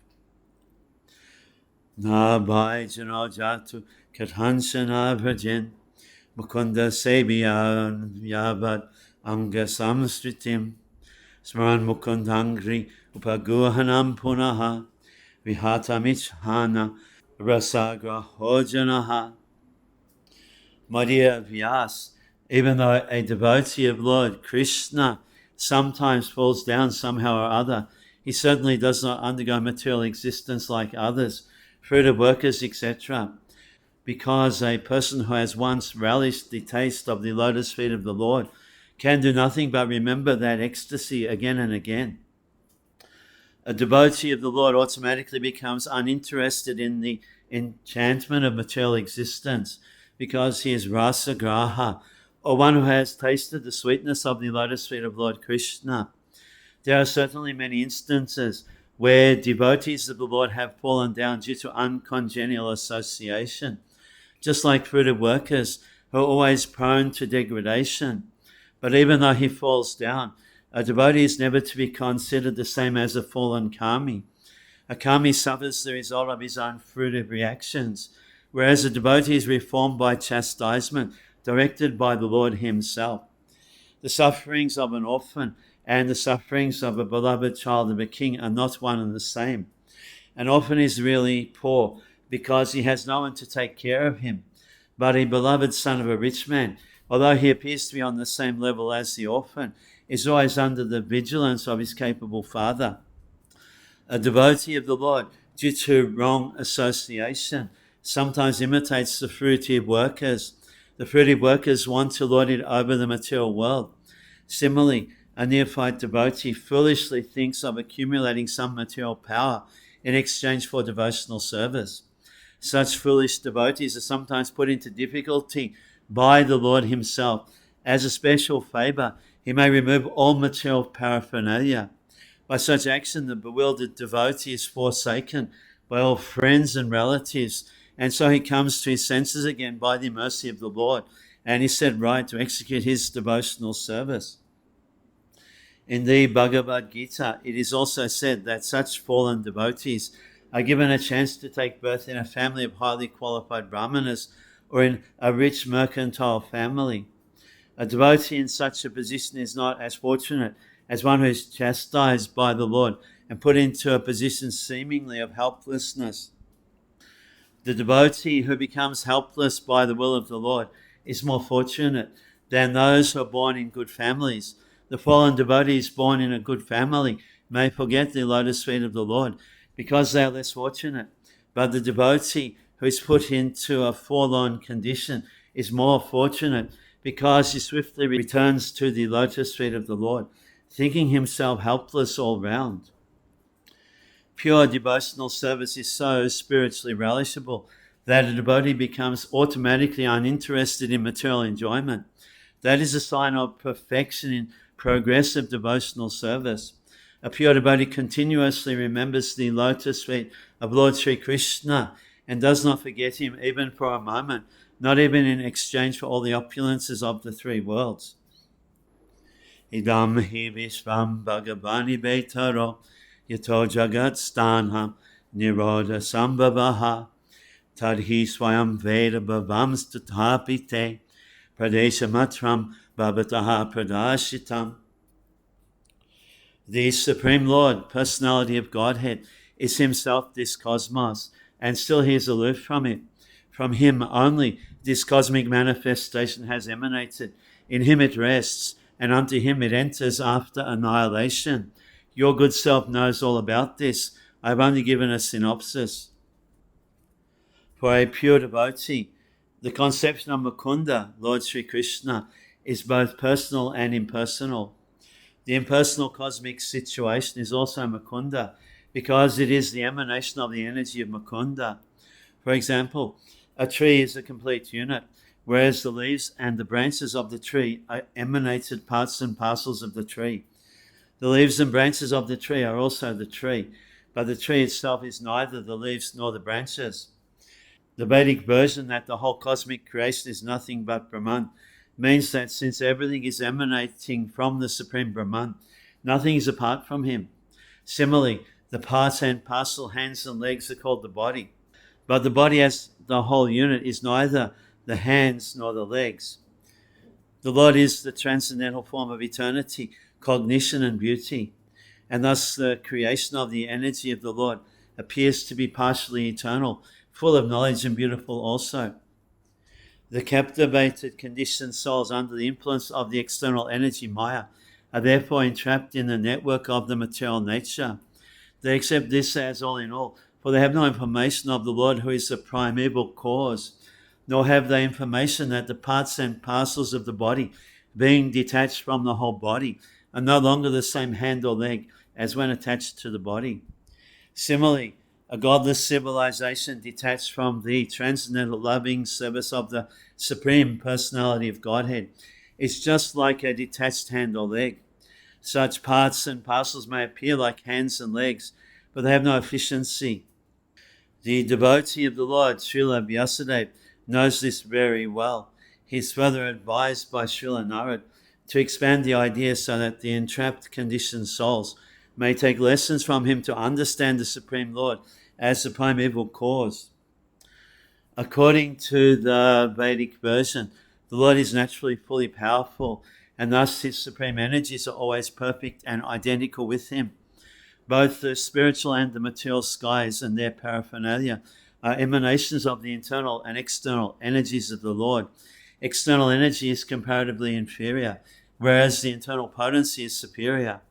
The superior energy is living force, and therefore she is completely identical, but the external energy, being inert, is partially identical. But both the energies are neither equal to nor greater than the Lord, who is the generator of all energies. Such energies are always under his control, exactly as electrical energy, however powerful it may be, is always under the control of the engineer. The human being and all other living beings are products of his internal energies. Thus, the living being is also identical with the Lord, but he is never equal or superior to the personality of Godhead. The Lord and living beings are all individual persons. With the help of the material energies, the living beings are also creating something, but none of their creations are equal or superior to the creations of the Lord. The human being may create a small playful Sputnik, and may throw it into outer space. But that does not mean that he can create a planet like the Earth or moon and float it in the air as the Lord does. Men with a poor fund of knowledge claim to be equal to the Lord. They are never equal to the Lord. This is never to be. The human being, after attaining complete perfection, may achieve a large percentage of the qualities of the Lord, say up to 78%. But it is never possible to surpass the Lord or to become equal with him. In a diseased condition only, the foolish being claims to be one with the Lord and thus becomes misled by the illusory energy. The misguided living beings, therefore, must accept the supremacy of the Lord and agree to render loving service to him. For this they have been created. Without this, there cannot be any peace or tranquility in the world. Srila Vyasadeva is advised by Srila Narad to expand this idea in the Bhagavatam. In the Bhagavad Gita also, the same idea is explained. Surrender fully unto the lotus feet of the Lord. That is the only business of the perfect human being. Tvamatmanatmanam avehyamogazrik parasha pumsha paramatmanaha kalam ajam prajatam jagataha shivayatam mahanubhava vyudayo adighanyatan. Your goodness has perfect vision. You yourself can know the supersoul personality of Godhead because you are present as the plenary portion of the Lord. Although you are birthless, you have appeared on this earth for the well-being of all people. Please, therefore, describe the transcendental pastimes of the Supreme Personality of Godhead, Sri Krishna, more vividly. Srila Vyasadeva is the empowered plenary portion incarnation of the Personality of Godhead, Sri Krishna. He descended by his causeless mercy to deliver the fallen souls in the material world. The fallen and forgotten souls are detached from the transcendental, loving service of the Lord. The living entities are parts and parcels of the Lord, and they are eternally servitors of the Lord. All the Vedic literatures are, therefore, put into systematic order for the benefit of the fallen souls, and it is the duty of the fallen souls to take advantage of such literatures and be freed from the bondage of material existence.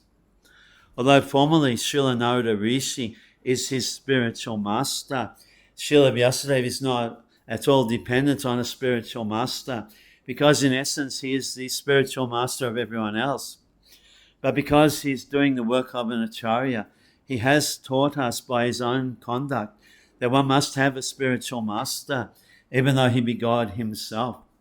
Lord Sri Krishna, Lord Sri Rama, and Lord Sri Chaitanya Mahaprabhu, all incarnations of Godhead, accepted formal spiritual masters, although by their transcendental nature they were cognition of all knowledge. In order to direct people in general to the lotus feet of Lord Sri Krishna, he himself, in the incarnation of Vyasadeva, is delineating the transcendental pastimes of the Lord.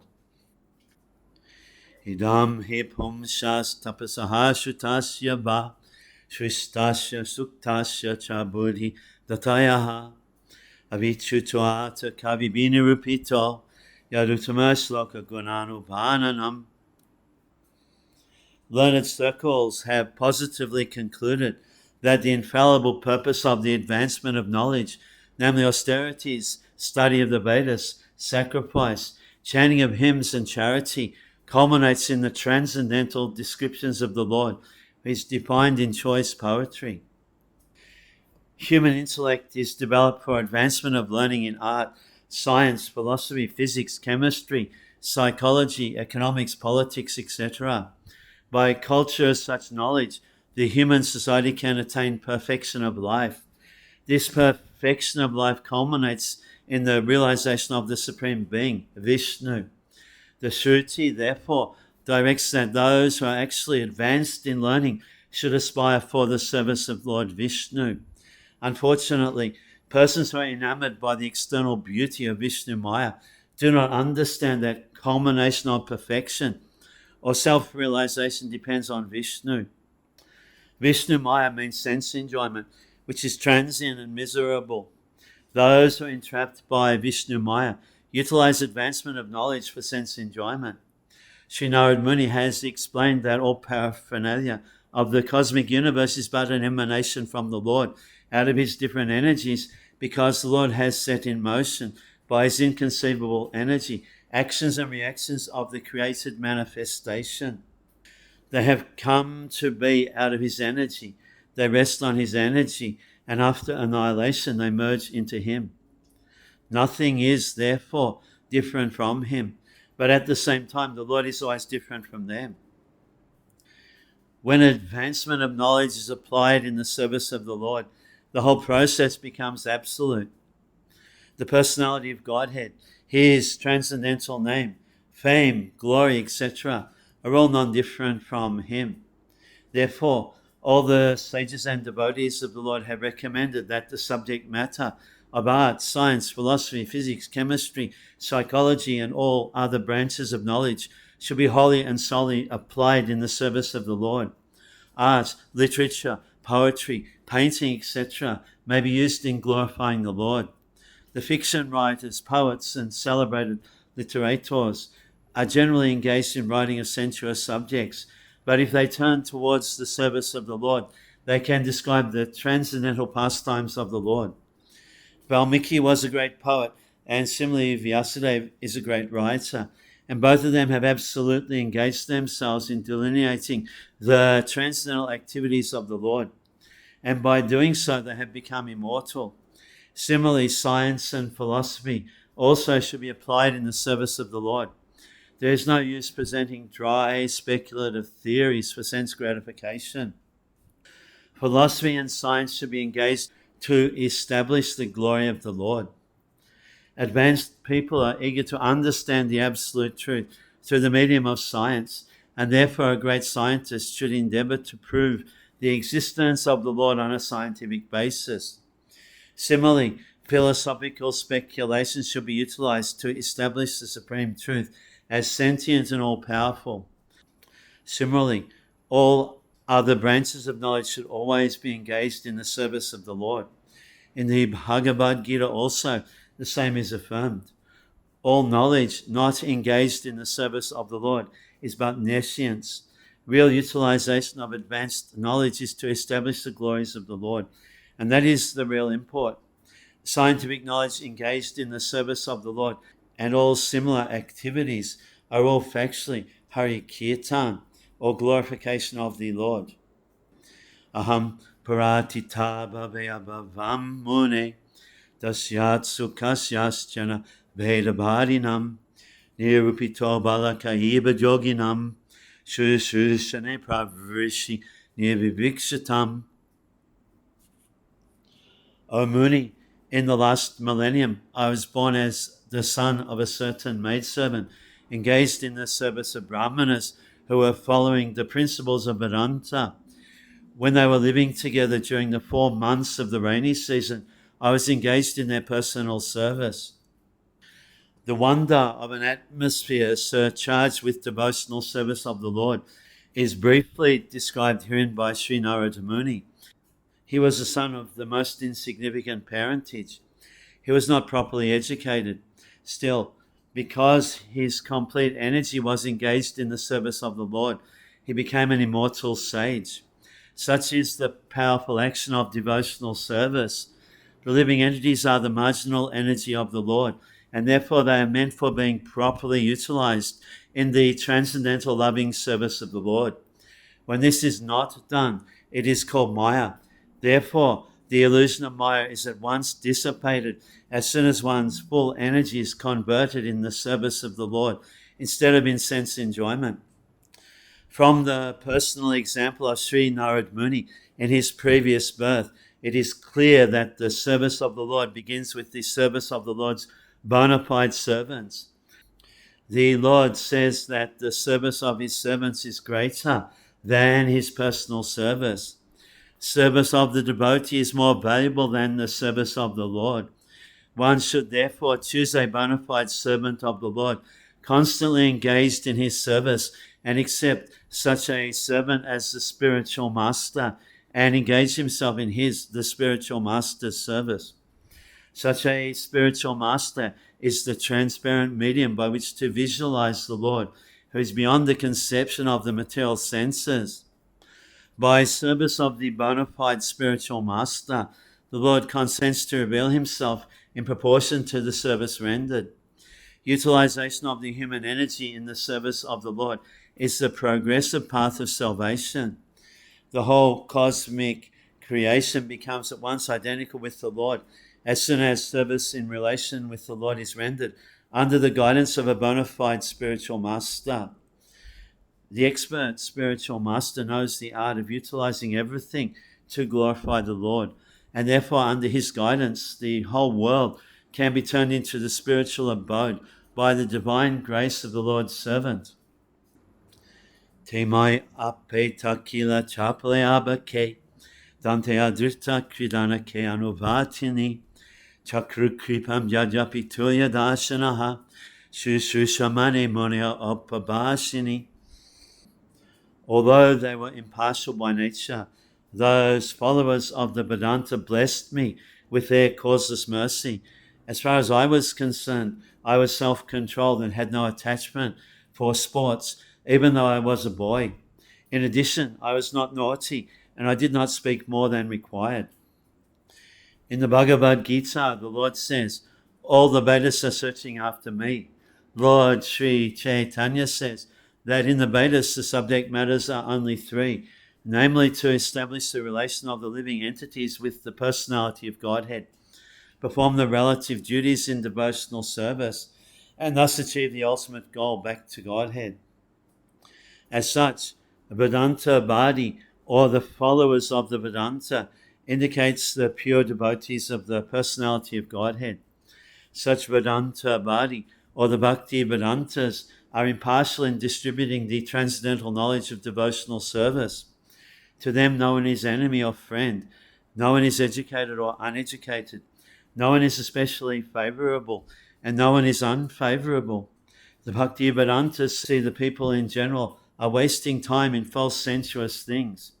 Their business is to get the ignorant mass of people to re-establish the lost relationship with the personality of Godhead. By such endeavor, even the most forgotten soul is roused up to the sense of spiritual life, and thus being initiated by the Bhakti Vedantas, the people in general gradually progress on the path of transcendental realization. So the Vedanta Bhadis initiated the boy even before he became self-controlled and was detached from childish sporting, etc. But before the initiation, he, the boy, became more and more advanced in discipline, which is very essential for one who wishes to make progress in the line.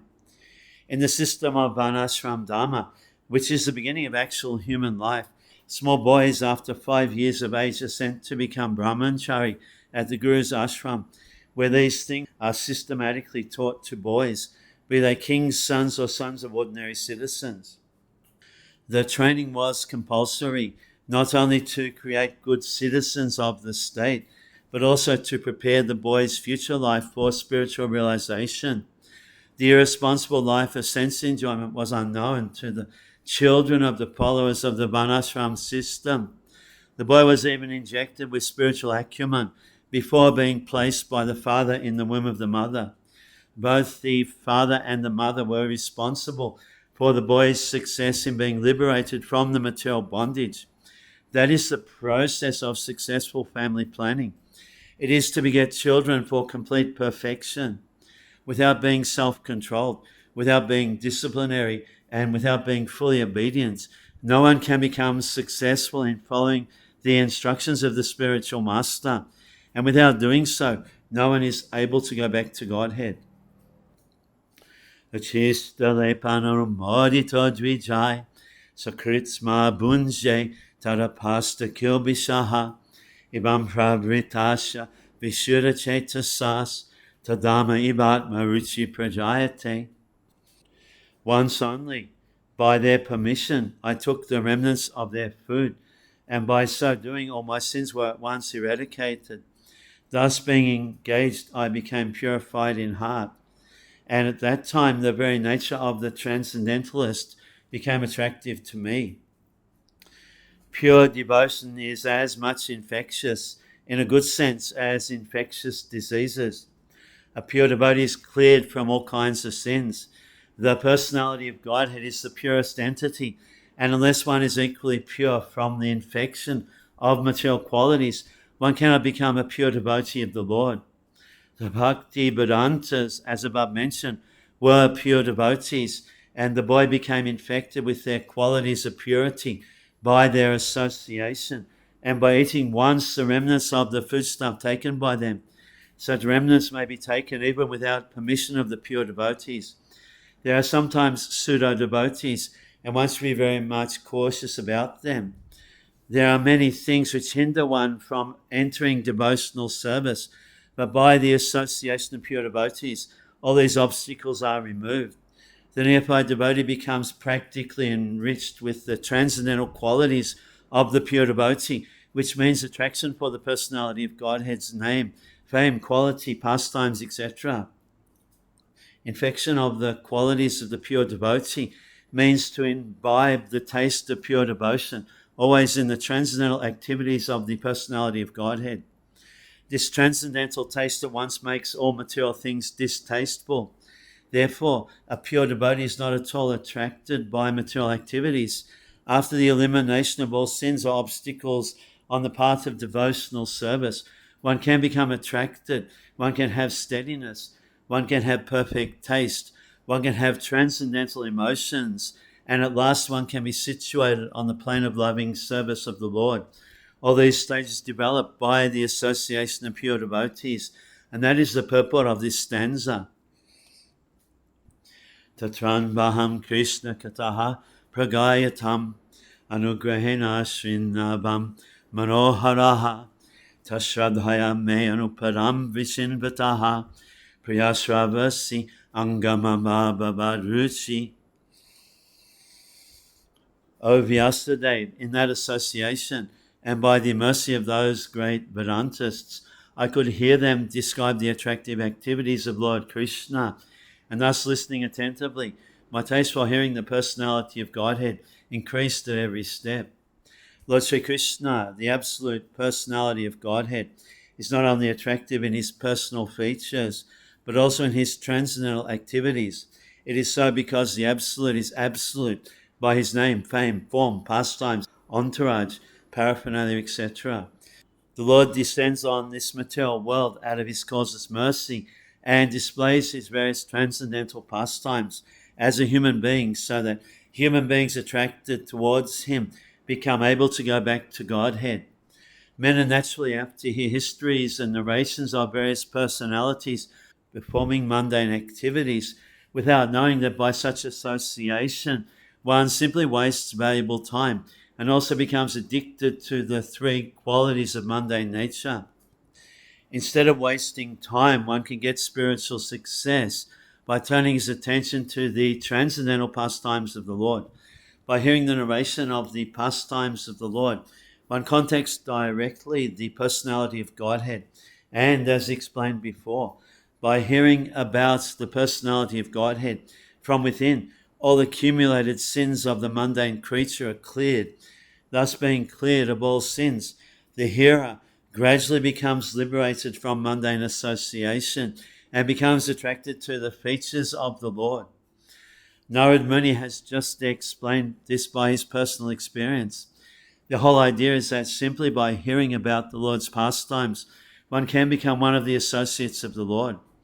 Narad Muni has eternal life, unlimited knowledge, and unfathomed bliss, and he can travel all over the material and spiritual worlds without restriction. One can attain to the highest perfection of life simply by attentive hearing of the transcendental pastimes of the Lord from the right sources, as Sri Narada heard them from the pure devotees, Bhaktivedantas, in his previous life. This process of hearing in the association of the devotees is especially recommended in this age of quarrel, Kali. Tasmim stara labdha ruchi mahamate priyasravasi akshalita matimama yayahamitat sarasat swamayaya pashyemai brahmani kalpitam pare. O great sage, as soon as I got a taste of the personality of Godhead, my attention to hear of the Lord was unflinching. And as my taste developed, I could realize that it was only in my ignorance that I had accepted gross and subtle coverings, for both the Lord and I are transcendental. Ignorance in material existence is compared to darkness, and in all Vedic literatures, the personality of Godhead is compared to the sun. Wherever there is light, there cannot be darkness. Hearing of the Lord's pastimes is itself transcendental association with the Lord, because there is no difference between the Lord and his transcendental pastimes. To become associated with the Supreme Light is to dissipate all ignorance. By ignorance only, the conditioned soul wrongly thinks that both he and the Lord are products of material nature. But in fact, the personality of Godhead and the living beings are transcendental, and they have nothing to do with the material nature. When ignorance is removed and it is perfectly realized that there is nothing existing without the personality of Godhead, then nescience is removed. Since the gross and the subtle bodies are emanations from the personality of Godhead, the knowledge of the light permits one to engage both of them in the service of the Lord. The gross body should be engaged in acts of rendering service to the Lord, as in bringing water, cleansing the temple, or making obeisances, etc. The path of archan, or worshipping the Lord in the temple, involves engaging one's gross body in the service of the Lord. Similarly, the subtle minds should be engaged in hearing the transcendental pastimes of the Lord, thinking about them, chanting his name, etc. All such activities are transcendental. None of the gross or subtle senses should otherwise be engaged.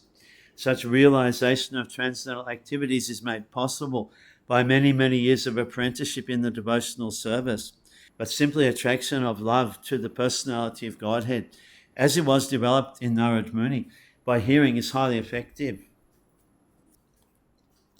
Idham sarat pravrikshiko ritohari vishen vatome nu sabam yashamalam samkirchamanam murivimahatma bi bhakti pravritatma rajastamopaha.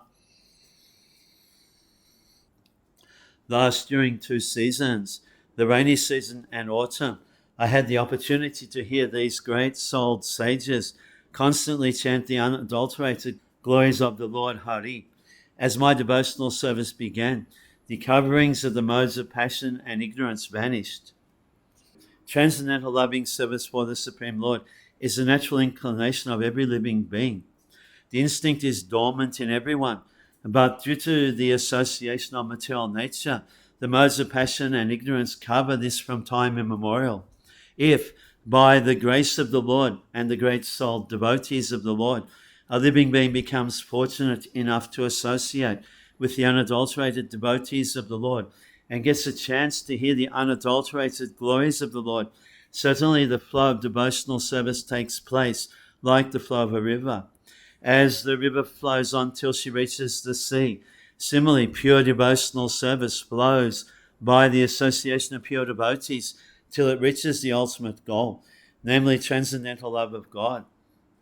Such a flow of devotional service cannot stop. On the contrary, it increases more and more without limitation. The flow of devotional service is so potent that any onlooker also becomes liberated from the influence of the modes of passion and ignorance. These 2 qualities of nature are thus removed, and the living being is liberated, being situated in his original position. Tasyaivam me anubhaktasya prashritasya hatainashaha shadadhanasya balasya dantasyanucharasya cha. I was very much attached to those sages. I was gentle in behavior, and all my sins were eradicated in their service. In my heart, I had strong faith in them. I had subjugated the senses, and I was strictly following them with body and mind.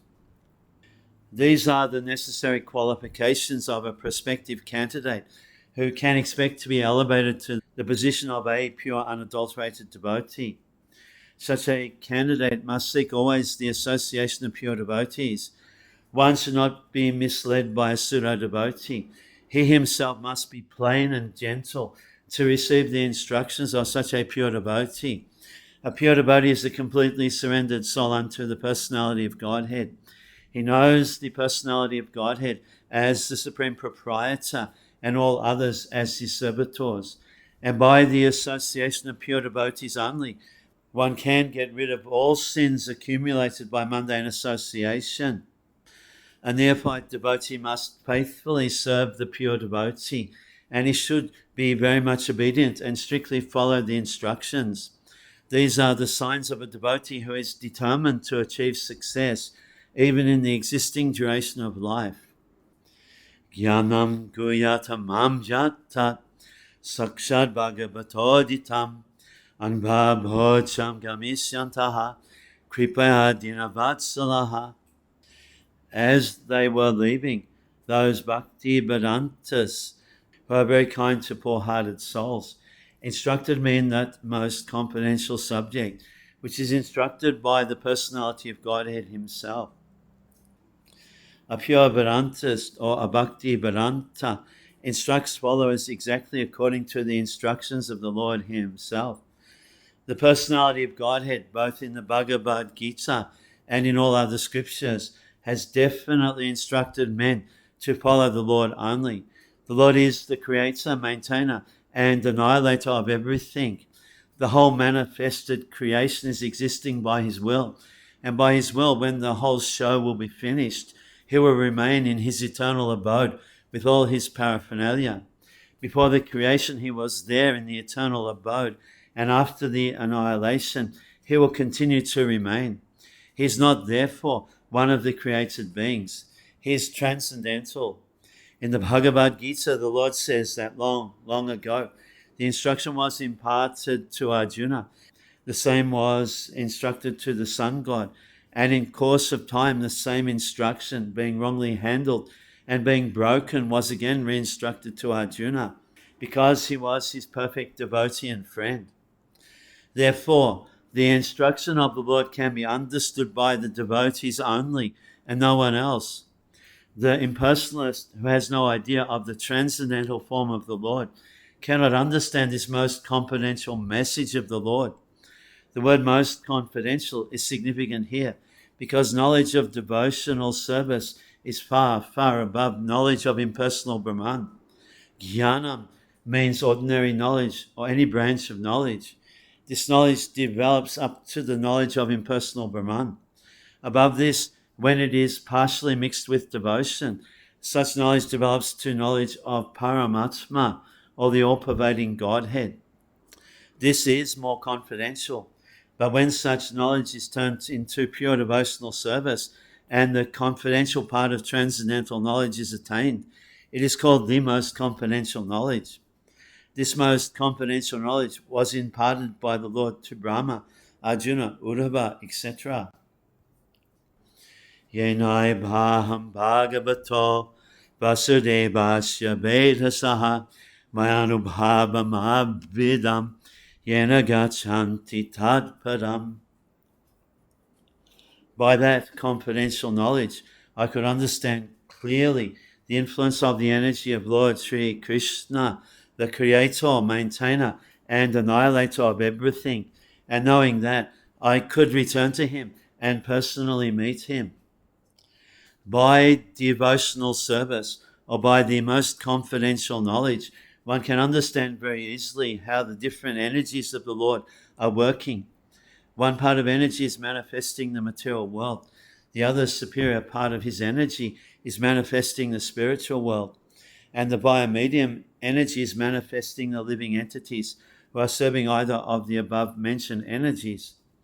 The living entities serving material energy are struggling hard for existence and happiness, which is presented to them as illusion. But those in the spiritual energy are placed under the direct service of the Lord in eternal life, complete knowledge, and perpetual bliss. The Lord desires, as he has directly said in the Bhagavad Gita, that all conditioned souls rotting in the kingdom of material energy come back to him by giving up all engagements in the material world. This is the most confidential part of knowledge. But this can be understood only by the pure devotees, and only such devotees enter the kingdom of God to see him personally and serve him personally. The concrete example is Narad himself, who attained this stage of eternal knowledge and eternal bliss. And the ways and means are open to all, provided one agrees to follow in the footsteps of Sri Narad Muni. According to Shruti, the Supreme Lord has unlimited energies without effort by him, and these are described under 3 principal headings as above mentioned. Itatsam suchitam brahmams tapatraya chikirsitam yadishvare bhagavati kama brahmani bhavitam. O Brahmana Vyasadeva, it is decided by the learned that the best remedial measure for removing all troubles and miseries is to dedicate one's activities to the service of the Supreme Lord, Personality of Godhead, Sri Krishna. Sri Narad Muni personally experienced that the most feasible and practical way to open the path of salvation or get relief from all miseries of life is to hear submissively the transcendental activities of the Lord from the right and bona fide sources. This is the only remedial process. The entire material existence is full of miseries. Foolish people have manufactured out of their tiny brains many remedial measures for removing the threefold miseries pertaining to the body and mind, pertaining to the natural disturbances, and in relation with other living beings. The whole world is struggling very hard to exist out of these miseries, but men do not know that without the sanction of the Lord, no plan or no remedial measure can actually bring about the desired peace and tranquility. The remedial measure to cure a patient by medical treatment is useless if it is not sanctioned by the Lord. To cross the river or the ocean by a suitable boat is no remedial measure if it is not sanctioned by the Lord. We should know for certain that the Lord is the ultimate sanctioning officer, and we must therefore dedicate our attempts to the mercy of the Lord for ultimate success, or to get rid of the obstacles on the path of success. The Lord is all-pervading, all-powerful, omniscient, and omnipresent. He is the ultimate sanctioning agent of all good or bad effects. We should therefore learn to dedicate our activities unto the mercy of the Lord and accept him either as impersonal Brahman, localized Paramatma, or the Supreme Personality of Godhead. It does not matter what one is. One must dedicate everything in the service of the Lord. If one is a learned scholar, scientist, philosopher, poet, etc., then he should employ his learning to establish the supremacy of the Lord. Try to study the energy of the Lord in every sphere of life. Do not decry him and try to become like him, or take his position simply by fragmental accumulation of knowledge. If one is an administrator, statesman, warrior, politician, etc., then one should try to establish the Lord's supremacy in statesmanship. Fight for the cause of the Lord, as Sri Arjuna did. In the beginning, Sri Arjuna, the great fighter, declined to fight. But when he was convinced by the Lord that the fighting was necessary, Sri Arjuna changed his decision and fought for his cause. Similarly, if one is a businessman, an industrialist, an agriculturist, etc., then one should spend his hard-earned money for the cause of the Lord. Think always that the money which is accumulated is the wealth of the Lord. Wealth is considered to be the goddess of fortune, Lakshmi, and the Lord is Narayan, or the husband of Lakshmi. Try to engage Lakshmi in the service of Lord Narayan and be happy. That is the way to realize the Lord in every sphere of life. The best thing is, after all, to get relief from all material activities and engage oneself completely in hearing the transcendental pastimes of the Lord. But in case of the absence of such an opportunity, one should try to engage everything for which one has specific attraction in the service of the Lord. And that is the way of peace and prosperity. The word samsuchitam in this stanza is also significant. One should not think for a moment that the realization of Narad was childish imagination only. It is not like that. It is so realized by the expert and erudite scholars, and that is the real import of the word samsuchitam. Amayo jascha bhutanam jayate jena suvrataha tadebahyam mayam dravyam napunati chikirsitam. O good soul, does not a thing applied therapeutically cure a disease which was caused by that very same thing?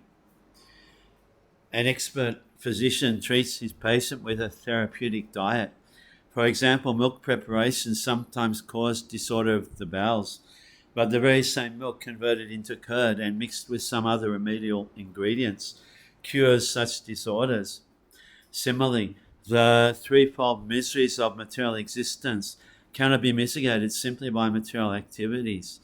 Such activities have to be spiritualized, just as by fire iron is made red hot, and thereby the action of fire begins. Similarly, the material conception of a thing is at once changed as soon as it is put into the service of the Lord. That is the secret of spiritual success. We should not try to lord it over the material nature, nor should we reject material things. The best way to make the best use of a bad bargain is to use everything in relation with the Supreme Spiritual Being. Everything is an emanation from the Supreme Spirit, and by his inconceivable power, he can convert spirit into matter and matter into spirit. Therefore, a material thing, so-called, is at once turned into a spiritual force by the great will of the Lord. The necessary condition for such a change is to employ so-called matter in the service of the Spirit. That is the way to treat our material diseases and elevate ourselves to the spiritual plane, where there is no misery, no lamentation, and no fear. When everything is thus employed in the service of the Lord, we can experience that there is nothing except the Supreme Brahman. The Vedic mantra that everything is Brahman is thus realized by us. Ibam nrinam kriya yogaha sabe samsriti hetavaha taibadma vinashaya kalpante kalpitapare. Thus, when all a man's activities are dedicated to the service of the Lord, those very activities which caused his bondage become the destroyer of the tree of work. Fruity work which has perpetually engaged the living being is compared with the banyan tree in the Bhagavad Gita, for it is certainly very deeply rooted. As long as the propensity for enjoying the fruit of work is there, one has to continue the transmigration of the soul from one body or place according to one's nature of work. The propensity for enjoyment may be turned into the desire for serving the mission of the Lord. By doing so, one's activity is changed into karma yoga, or the way by which one can attain spiritual perfection while engaging in the work for which he has a natural tendency. Here, the word Atma indicates the categories of all fruitive work. The conclusion is that when the result of all fruitive and other work is dovetailed with the service of the Lord, it will cease to generate further karma and will gradually develop into transcendental devotional service, which will not only cut off completely the root of the banyan tree of work, but will also carry the performer to the lotus feet of the Lord. The summary is that one has to, first of all, seek the association of pure devotees who not only learn it in the Vedanta, but are self-realized souls and unalloyed devotees of Lord Sri Krishna, the personality of Godhead. In that association, the neophyte devotees must render loving service physically and mentally without reservation. This service attitude will induce the great souls to be more favorable in bestowing their mercy, which injects the neophyte with all the transcendental qualities of the pure devotees. Gradually, this is developed into a strong attachment to hearing the transcendental pastimes of the Lord, which makes him able to catch up the constitutional position of the gross and subtle bodies, and beyond them the knowledge of pure soul and his eternal relation with the Supreme Soul, the personality of Godhead. After the relation is ascertained by establishment of the eternal relation, pure devotional service of the Lord begins gradually developing into perfect knowledge of the personality of Godhead, beyond the purview of impersonal Brahman and localized Paramatma.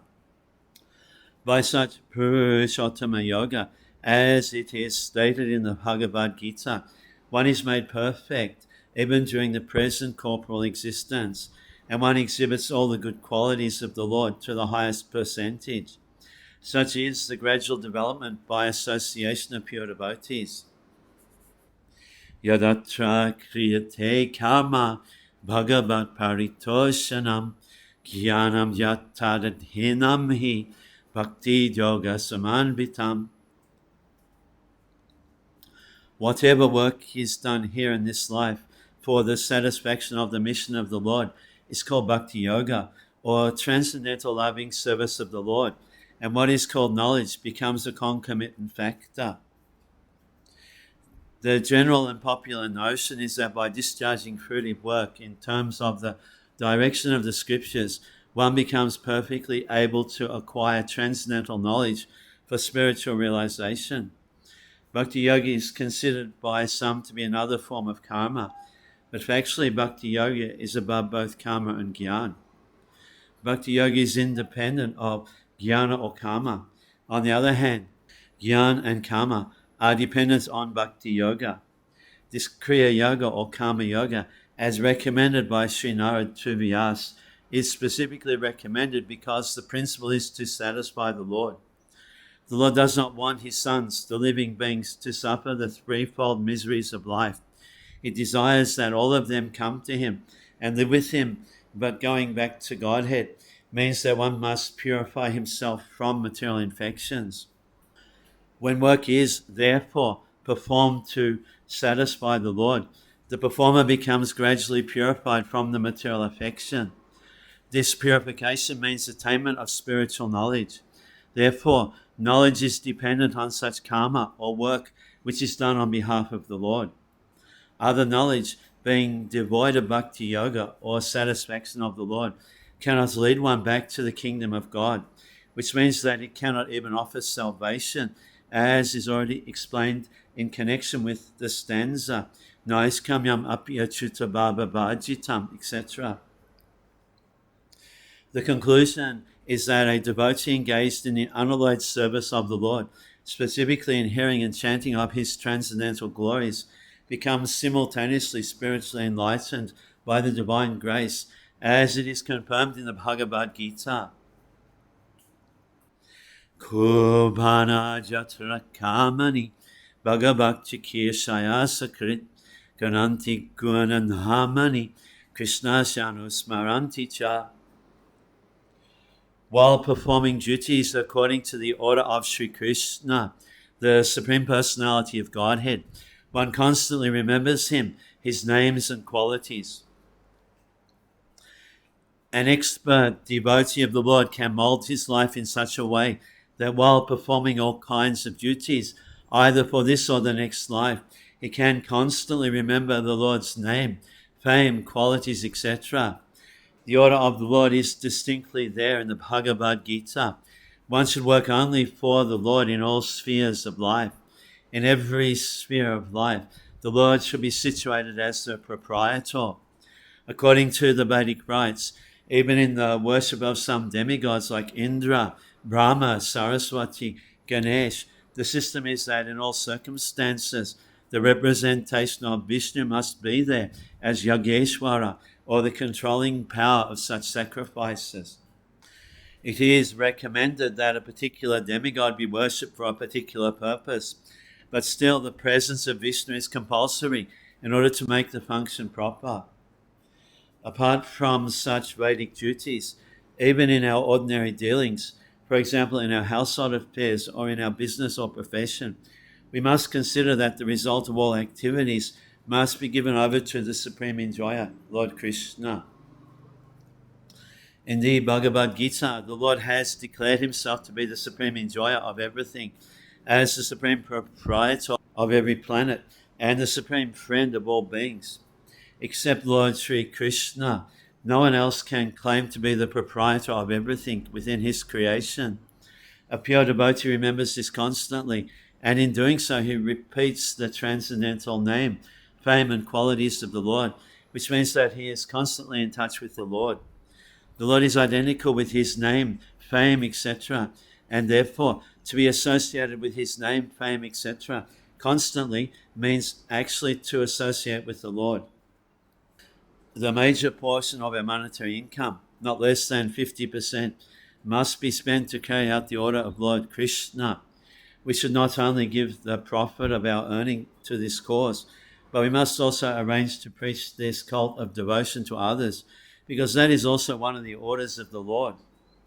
The Lord definitely says that no one is more dear to him than one who is always engaged in the preaching work of the Lord's name and fame all over the world.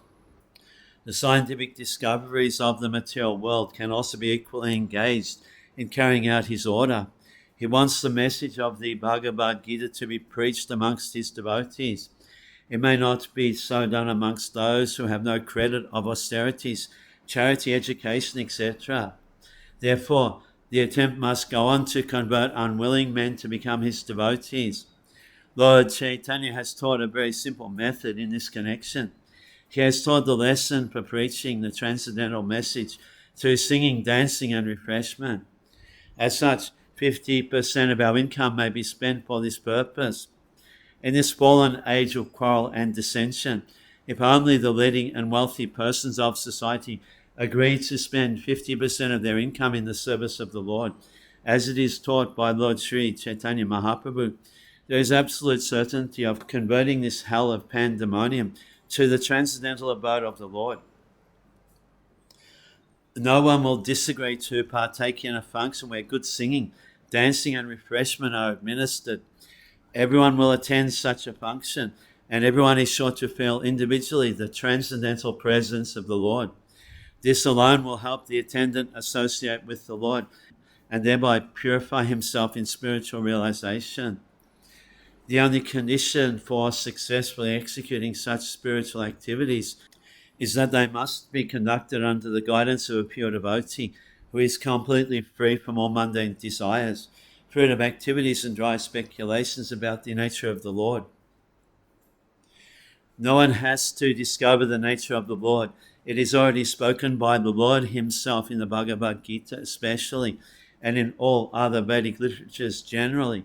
We have simply to accept them in toto and abide by the orders of the Lord. They will guide us to the path of perfection. One can remain in his own position. No one has to change his position, especially in this age of variegated difficulties. The only condition is that one must give up the habit of dry speculation to become one with the Lord. And after giving up such lofty, puffed up vanities, one may very submissively receive the orders of the Lord in the Bhagavad Gita or Bhagavatam from the lips of a bona fide devotee whose qualification is mentioned above. That will make everything successful without a doubt. Om Namo Bhagavate Tubhyam Vasudevaya Dhimahi Pradyumnaya Niruddhaya Namaha Sankarshanaya Cha. Let us all chant the glories of Vasudeva along with his plenary expansions, Pradyumna, Aniruddha, and Sankarshan. According to Pancharatra, Narayan is the primeval cause of all expansions of Godhead. These are Vasudeva, Sankarshan, Pradyumna, and Aniruddha. Vasudeva and Sankarshan are on the middle, left and right. Pradyumna is on the right of Sankarshan, and Aniruddha is on the left of Vasudeva, and thus the four deities are situated. They are known as the four aides de camp of Lord Sri Krishna. This is a Vedic hymn or mantra beginning with Omkara Pranav, and thus the mantra is established by the transcendental chanting process, namely Om Namo Dhimahi, etc. The purport is that any transaction, either in the field of fruitive work or empiric philosophy, which is not ultimately aimed at transcendental realization of the Supreme Lord, is considered to be useless. Naradaji has therefore explained the nature of unalloyed devotional service by his personal experience in the development of intimacy between the Lord and the living entity by gradual process of progressive devotional activities. Such a progressive march of transcendental devotion for the Lord culminates in the attainment of loving service of the Lord, which is called prema in different transcendental variegatedness, called rasas, tastes. Such devotional service is also executed in mixed forms, namely mixed with fruitive work or empiric philosophical speculations. Now, the question which was raised by the great rishis, headed by Shunika, regarding the confidential part of Sutta's achievement through the spiritual master, is explained herein by chanting this hymn consisting of 33 letters. And this mantra is addressed to the four deities or the Lord with his plenary expansions. The central figure is Lord Sri Krishna because the plenary portions are his aides de camp. The most confidential part of the instruction is that one should always chant and remember the glories of the Lord Sri Krishna, the Supreme Personality of Godhead, along with his different plenary portions, expanded as Vasudeva, Sankarsana, Pradyumna, and Aniruddha. These expansions are the original deities for all other truths, namely either Vishnu Tattva or Shakti Tattvas. Iti murtiya vidhanena mantramurtim amurtikam yajate jagya purusham sasamyak darshanapuman. Thus, he is the actual seer who worships in the form of transcendental sound representation the Supreme Personality of Godhead, Vishnu, who has no material form. Our present senses are all made of material elements, and therefore they are imperfect to realize the transcendental form of Lord Vishnu. He is therefore worshipped by sound representation, by the transcendental method of chanting. Anything which is beyond the scope of experience by our imperfect senses can be realized fully by the sound representation. A person transmitting sound from a far distant place can be factually experienced. If this is materially possible, why not spiritually? This experience is not a vague impersonal experience, but it is actually an experience of the transcendental personality of Godhead, who possesses the pure form of eternity, bliss, and knowledge.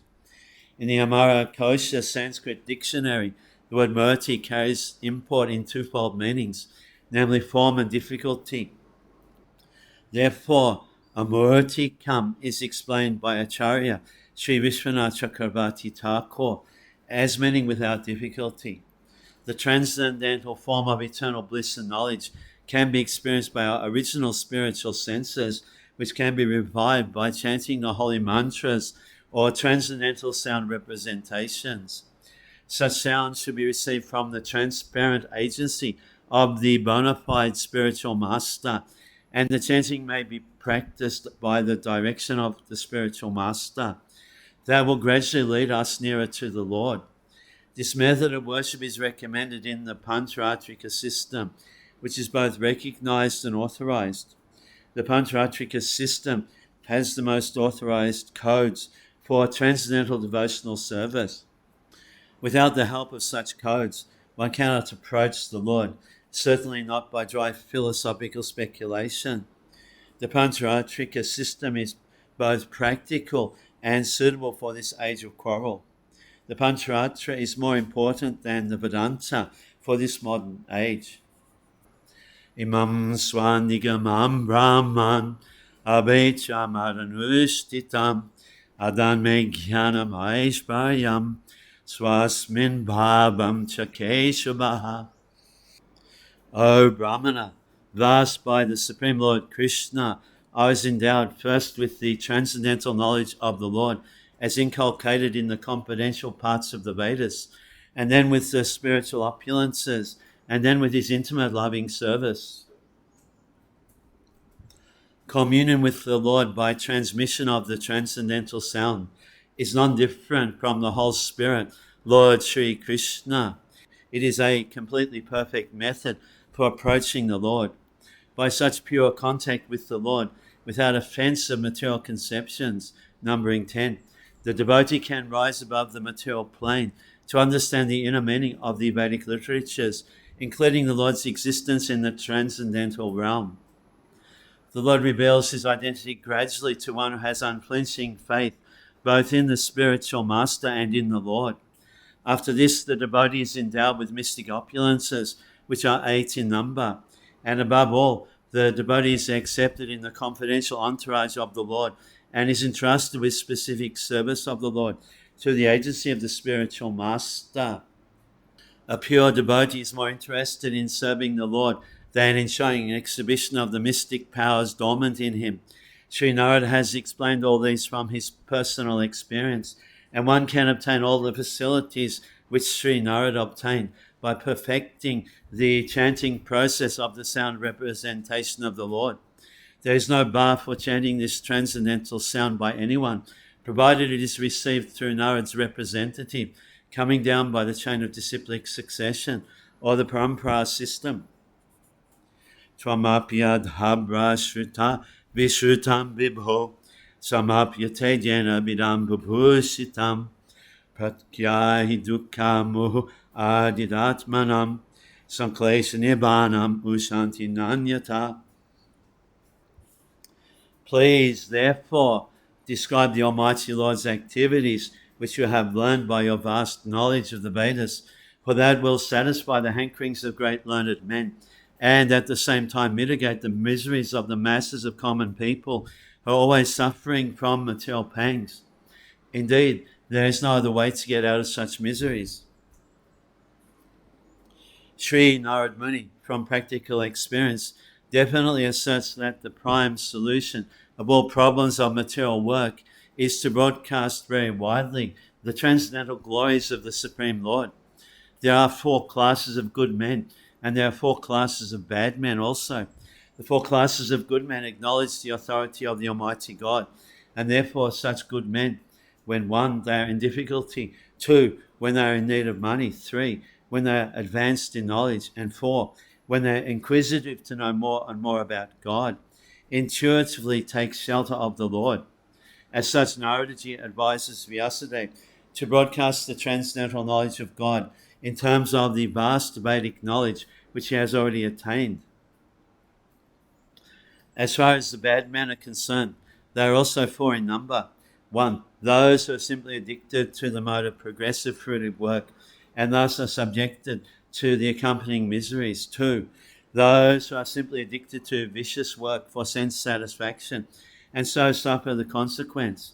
3, those who are materially very much advanced in knowledge but have no sense to acknowledge the authority of the Almighty Lord and thus suffer a lot. And 4, the class of men who are known as atheists and therefore purposefully hate the very name of God, although they are always in difficulty. Sri Naradaji advised Vyasadeva to describe the glories of the Lord, just to do good to all these 8 classes of men, both good and bad. Srimad-Bhagavatam is therefore not meant for any particular class of men or sect. It is for the sincere soul who wants actually his own welfare and peace of mind. Thus end the Bhaktivedanta purports of the first canto, 5th chapter of Srimad-Bhagavatam, entitled Sri Narad's Instructions on Srimad-Bhagavatam for Vyasadeva.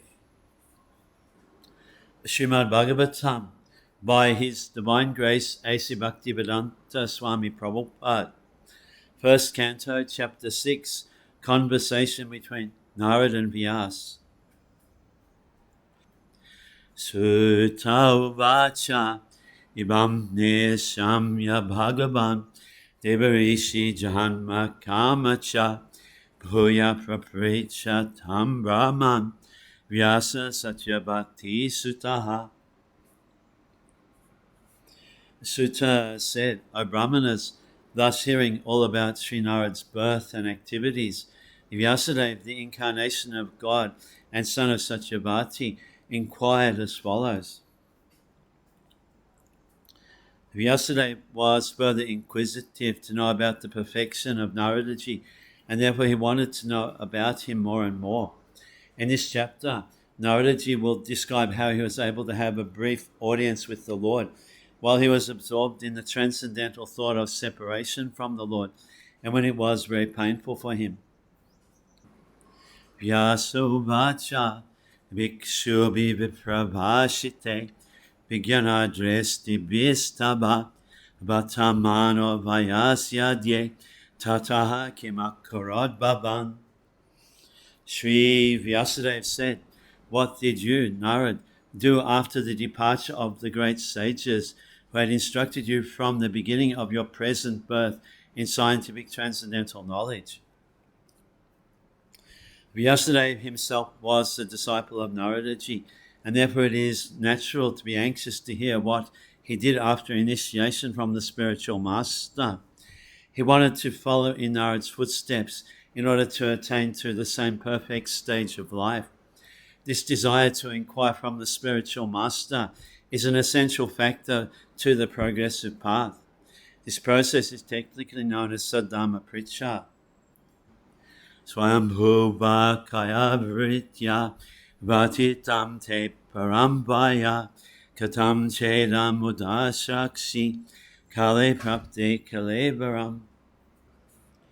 O son of Brahma, how did you pass your life after initiation? And how did you attain this body, having quit your old one in due course? Sri Narad Muni, in his previous life, was just an ordinary maidservant son. So how he became so perfectly transformed into the spiritual body of eternal life, bliss and knowledge was certainly important. Sri Vyasadeva desired him to disclose the facts for everyone's satisfaction. Prak kalpa visayam itam smritim te muni satama nahi isha vaibhadhat kala isha sabha nirakriti. O great sage, time annihilates everything in due course. So how is it that this subject matter, which happened prior to this day of Brahma, is still fresh in your memory, undisturbed by time? As spirit is not annihilated even after the annihilation of the material body, so also spiritual consciousness is not annihilated. Sri Narad developed this spiritual consciousness even when he had his material body in the previous kalpa. Consciousness of the material body means spiritual consciousness expressed through the medium of a material body. This consciousness is inferior, destructible, and perverted, but superconsciousness of the super mind in the spiritual plane is as good as the spirit soul and is never annihilated. Narada uvacha Vikshubi viprabhashite Vigyanadrishti bimama Vatamana vayasyadye Tata itarakarasam. Sri Narad said, the great sages who had imparted scientific knowledge of transcendence to me departed for other places, and I had to pass my life in this way. In his previous life, when Naradaji was impregnated with spiritual knowledge by the grace of the great sages, there was a tangible change in his life, although he was only a boy of 5 years. That is an important symptom visible after initiation by the bona fide spiritual master. Actual association of devotees brings about a quick change in life for spiritual realization. How it so acted upon the previous life of Sri Narad Muni is described by and by in this chapter. Ikatma jame janani tyoshin mudhacha kinkari mayatma jananya gato chakresne hanubandhanam. I was the only son of my mother, who was not only a simple woman, but was a maidservant as well. Since I was her only offspring, she had no other alternative for protection. She bound me with a tie of affection. Sasva tantrana kalpasit yoga kshemam amechati ishasha hiva sheloko yosha dharmayata. She wanted to look after my maintenance properly, but because she was not independent, she was not able to do anything for me. The world is under the full control of the Supreme Lord. Therefore, everyone is like a wooden doll in the hands of a puppet master. Aham cha tad brahma kule ushivam stadapekshaya digdesha kalavyutpano balakaha panchahayanaha. When I was a mere child of 5 years, I lived in a Brahmana school. I was dependent on my mother's affection and had no experience of different lands. Ikara nighatam gehad duhantim nishigampati sapodasa padasprishta kripanam kalachoditaha.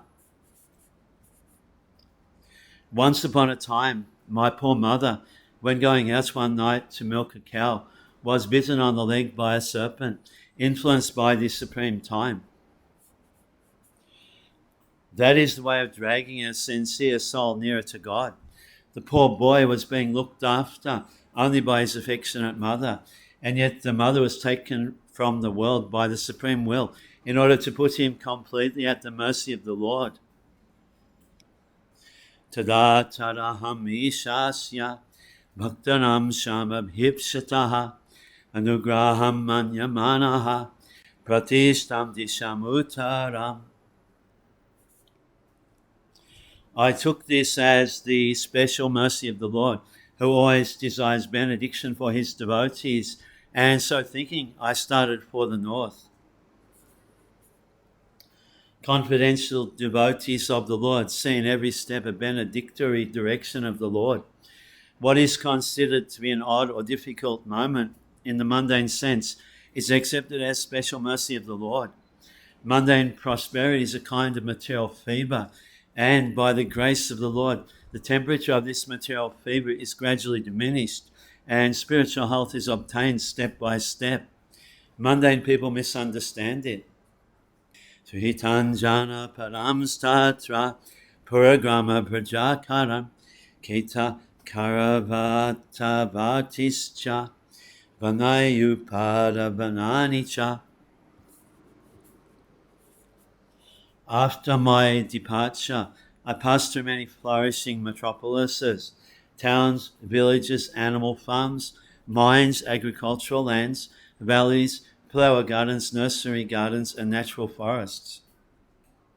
Man's activities in the fields of agriculture, mining, farming, industries, gardening, etc., were all on the same scale as they are now, even previous to the present creation. And the same activities will remain as they are, even in the next creation. After many hundreds of millions of years, one creation is started by the law of nature, and the history of the universe repeats itself practically in the same way. The mundane wranglers waste time with archaeological excavations without searching into the vital necessities of life. Sri Narad Muni, even though he was a mere child, after getting an impetus in spiritual life, did not waste time for a single moment with economic development, although he passed towns and villages, mines and industries. He continually went on to progressive spiritual emancipation. Srimad-Bhagavatam is a repetition of a history which happened some hundreds of millions of years before. As it is said herein, only the most important factors of history are picked up to be recorded in this transcendental literature.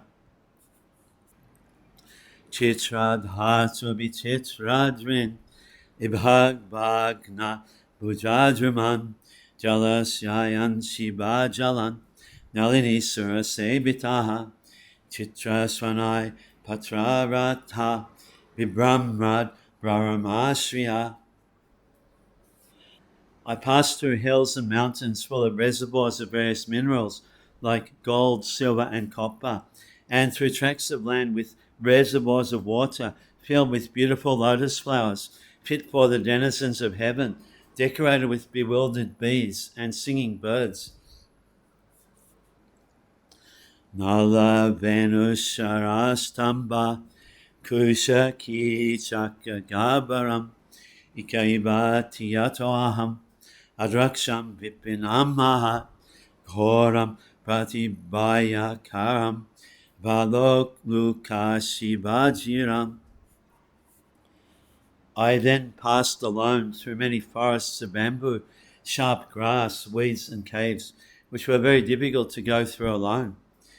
I visited deep, dark, and dangerously fearful forests, which were the play yards of snakes, owls, and jackals. It is the duty of a mendicant, Parivrajacharya, to experience all varieties of God's creation by traveling alone through all forests, hills, towns, villages, etc., to gain faith in God and strength of mind, as well as to enlighten the inhabitants with the message of God. A sannyasi is duty-bound to take all these risks without fear, and the most typical sannyasi of the present age is Lord Chaitanya, who travelled in the same manner through the central Indian jungles, enlightening even the tigers, bears, snakes, deers, elephants, and many other jungle animals. In this age of Kali, sannyasi is forbidden for ordinary men. One who changes his dress to make propaganda is a different man from the original ideal sannyasi. One should, however, take the vow to stop social intercourse completely and devote life exclusively to the service of the Lord. The change of dress is only a formality. Lord Chaitanya did not accept the name of a sannyasi, and in this age of Kali, the so-called sannyasis should not change their former names, following in the footsteps of Lord Chaitanya. In this age, devotional service of hearing and repeating the holy glories of the Lord is strongly recommended, and one who takes the vow of renunciation of family life need not imitate the Parivrajacharya like Narad or Lord Chaitanya, but may sit down at some holy place and devote his whole time and energy to hear and repeatedly chant the holy scriptures left by the great acharyas like the 6 Goswamis of Vrindavan. Parishrantendriyatmaham chitparito bubukshitaha snatpa pitpa hriday nadya upaspristo gatashamaha. Thus travelling, I felt tired, both bodily and mentally, and I was both thirsty and hungry. So I took a bath in a river, lake, and also drank water. By contacting water, I got relief from my exhaustion. A travelling mendicant can meet the needs of body, namely thirst and hunger, by the gifts of nature without being a beggar at the doors of the householders. The mendicant therefore does not go to the house of a householder to beg, but to enlighten him spiritually. Tasmin nirmanu jayanye pipalo pasta shitaha atman atmanam atmastam yatashrutamachintayam. After that, under the shadow of a banyan tree in an uninhabited forest, I began to meditate upon the supersoul situated within, using my intelligence as I learned from liberated souls. One should not meditate according to one's personal whims. One should know perfectly well from the authoritative sources of scriptures, through the transparent medium of a bona fide spiritual master, and by proper use of one's trained intelligence, for meditating upon the supersoul dwelling within every living being. This consciousness is firmly developed by a devotee who has rendered loving service unto the Lord by carrying out the orders of the spiritual master. Sri Naradaji contacted a bona fide spiritual master, served him sincerely, and got enlightenment rightly. Thus he began to meditate. Tayayatas charnam bhojam bhavanijita chetasa utkantyashru kalakshasya hridyasin me shanahari. As soon as I began to meditate with my mind transformed in transcendental love upon the lotus feet of the personality of Godhead, tears rolled down my eyes, and without delay, the personality of Godhead Sri Krishna appeared on the lotus of my heart. The word bhava is significant here. This bhava stage is attained after one has transcendental affection for the Lord. The first initial stage is called shraddha, or a liking for the Supreme Lord. And in order to increase that liking, one has to associate with pure devotees of the Lord. The third stage is to practice the prescribed rules and regulations of devotional service. This will dissipate all sorts of misgivings and remove all personal deficiencies that hamper progress in devotional service.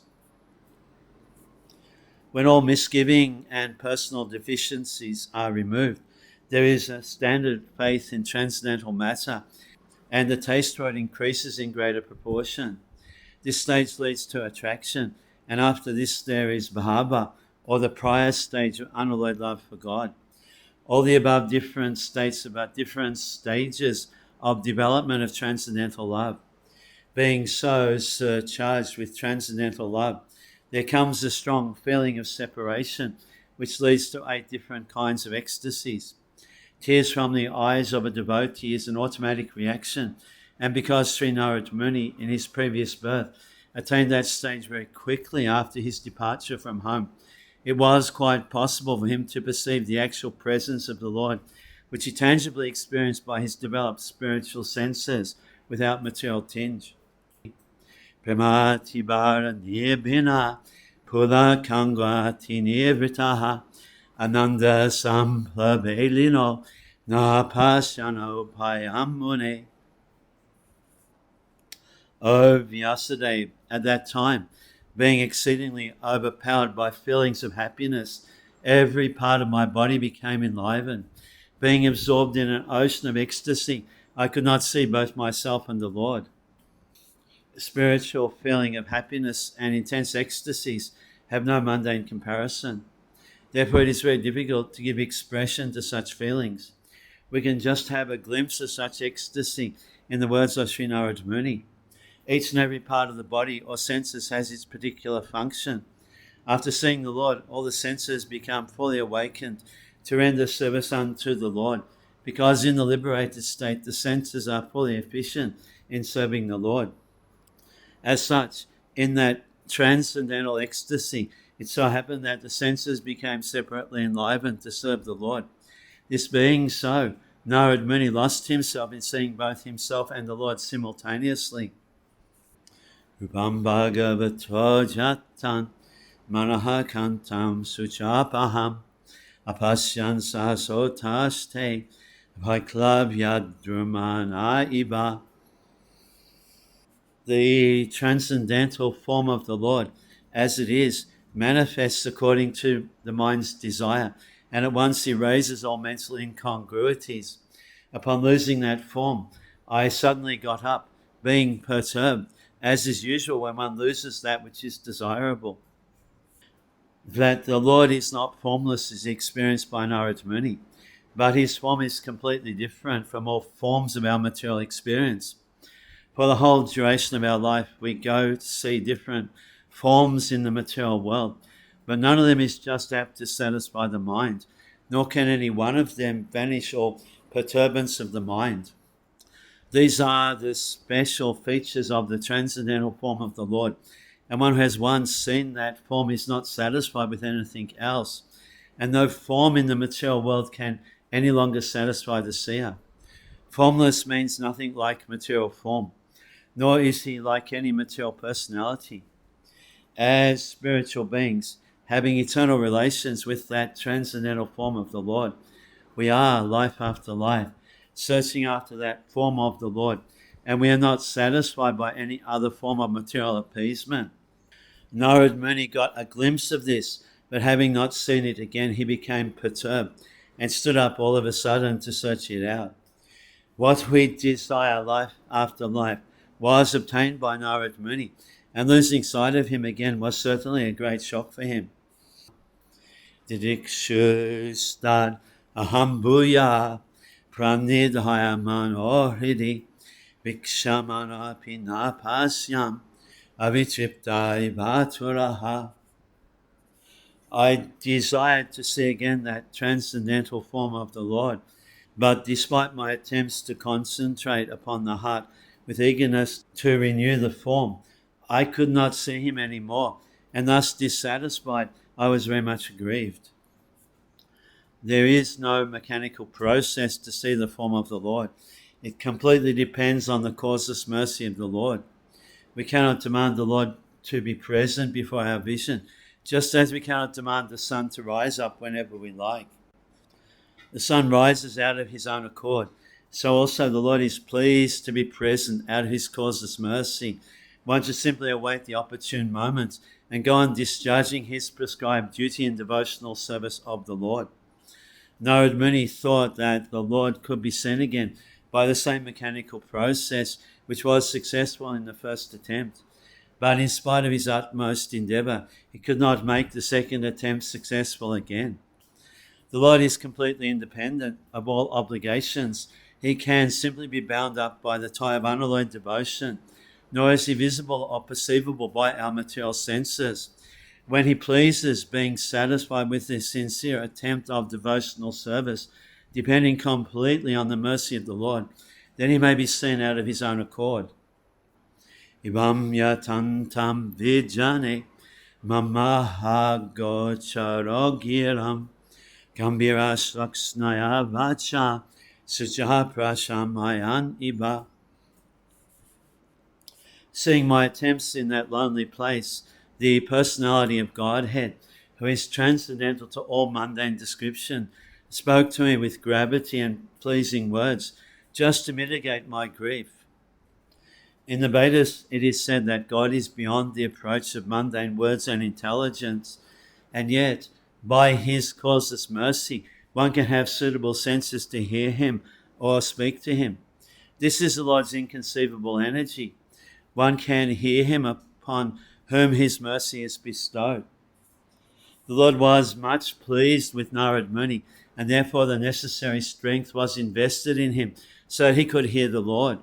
It is not, however, possible for others to perceive directly the touch of the Lord during the probation stage of regulative devotional service.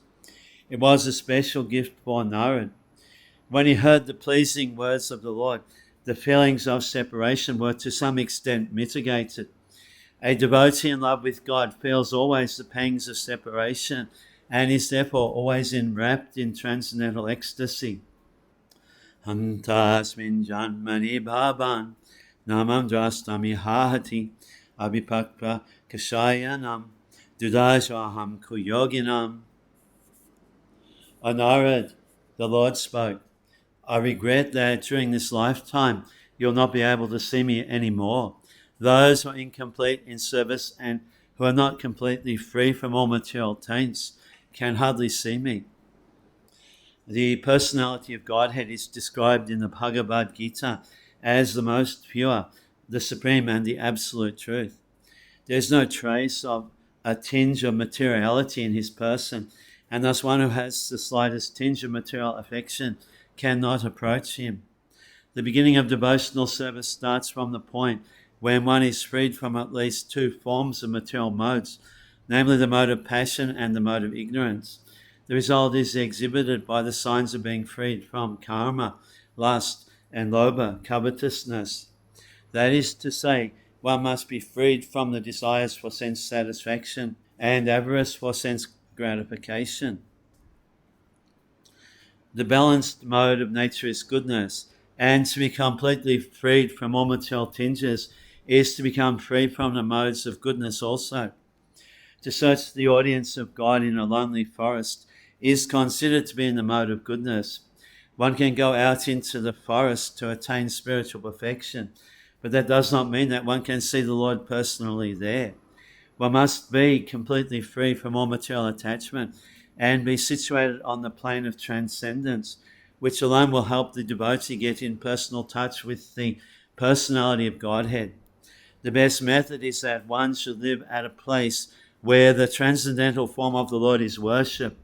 The temple of the Lord is a transcendental place, whereas the forest is a materially good habitation. A neophyte devotee is always recommended to worship the deity of the Lord, Archan, rather than go into the forest to search out the Lord. Devotional service begins from the process of Archan, which is better than going out in the forest. In his present life, which is completely freed from all material hankerings, Sri Narad Muni does not go into the forest, although he can turn every place into Vaikuntha by his presence only. He travels from one planet to another to convert men, gods, kinnaras, gandharvas, rishis, munis, and all others to become devotees of the Lord. By his activities, he has engaged many devotees like Prahlad Maharaj, Dhruva Maharaj, and many others in the transcendental service of the Lord. A pure devotee of the Lord, therefore, follows in the footsteps of the great devotees like Narad, Prahlad, etc., and engages his whole time in glorifying the Lord by the process of kirtan. Such a preaching process is transcendental to all material qualities. Sakridyadhasitam rupam itat kamaya teyanagha matkamaha shanaka sarhu saban munchati hritchayam. O virtuous one, you have only once seen my person, and this is just to increase your desire for me, because the more you hanker for me, the more you will be freed from all material desires. A living being cannot be vacant of desires. He's not a dead stone. He must be working, thinking, feeling, and willing. But when he thinks, feels, and wills materially, he becomes entangled. And conversely, when he thinks, feels, and wills for the service of the Lord, he becomes gradually freed from all entanglement. The more a person is engaged in the transcendental loving service of the Lord, the more he acquires a hankering for it. That is the transcendental nature of godly service. Material service has cessation, whereas spiritual service of the Lord has neither cessation nor end. One can go on increasing his hankerings for the loving transcendental service of the Lord, and yet he will not find cessation nor end. By intense service of the Lord, one can experience the presence of the Lord transcendentally. Therefore, seeing the Lord means being engaged in his service, because his service and his person are identical. The sincere devotee should go on with sincere service of the Lord. The Lord will give proper direction as to how and where it has to be done. There is no material desire in Narad, and yet just to increase his intense desire for the Lord, he was so advised.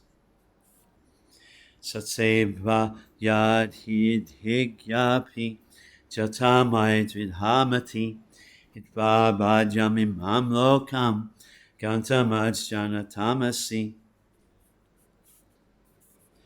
By service of the Absolute Truth, even for a few days, a devotee attains firm and fixed intelligence in me. Consequently, he goes on to become my associate in the transcendental world after giving up the present deplorable material worlds. Service of the Absolute Truth involves rendering service unto the Absolute Personality of Godhead under the direction of the bona fide spiritual master, who is a transparent via media between the Lord and the neophyte devotee. The neophyte devotee has no capacity to approach the absolute personality of Godhead by the strength of his present imperfect material senses, and therefore, under the direction of the spiritual master, he is trained in transcendental service of the Lord. And by such training, even for some days, the neophyte devotee gets intelligence in such transcendental service, which leads him ultimately to get free from perpetual inhabitation in the material worlds and to be promoted to the transcendental world, to become one of the liberated associates of the Lord in the kingdom of God.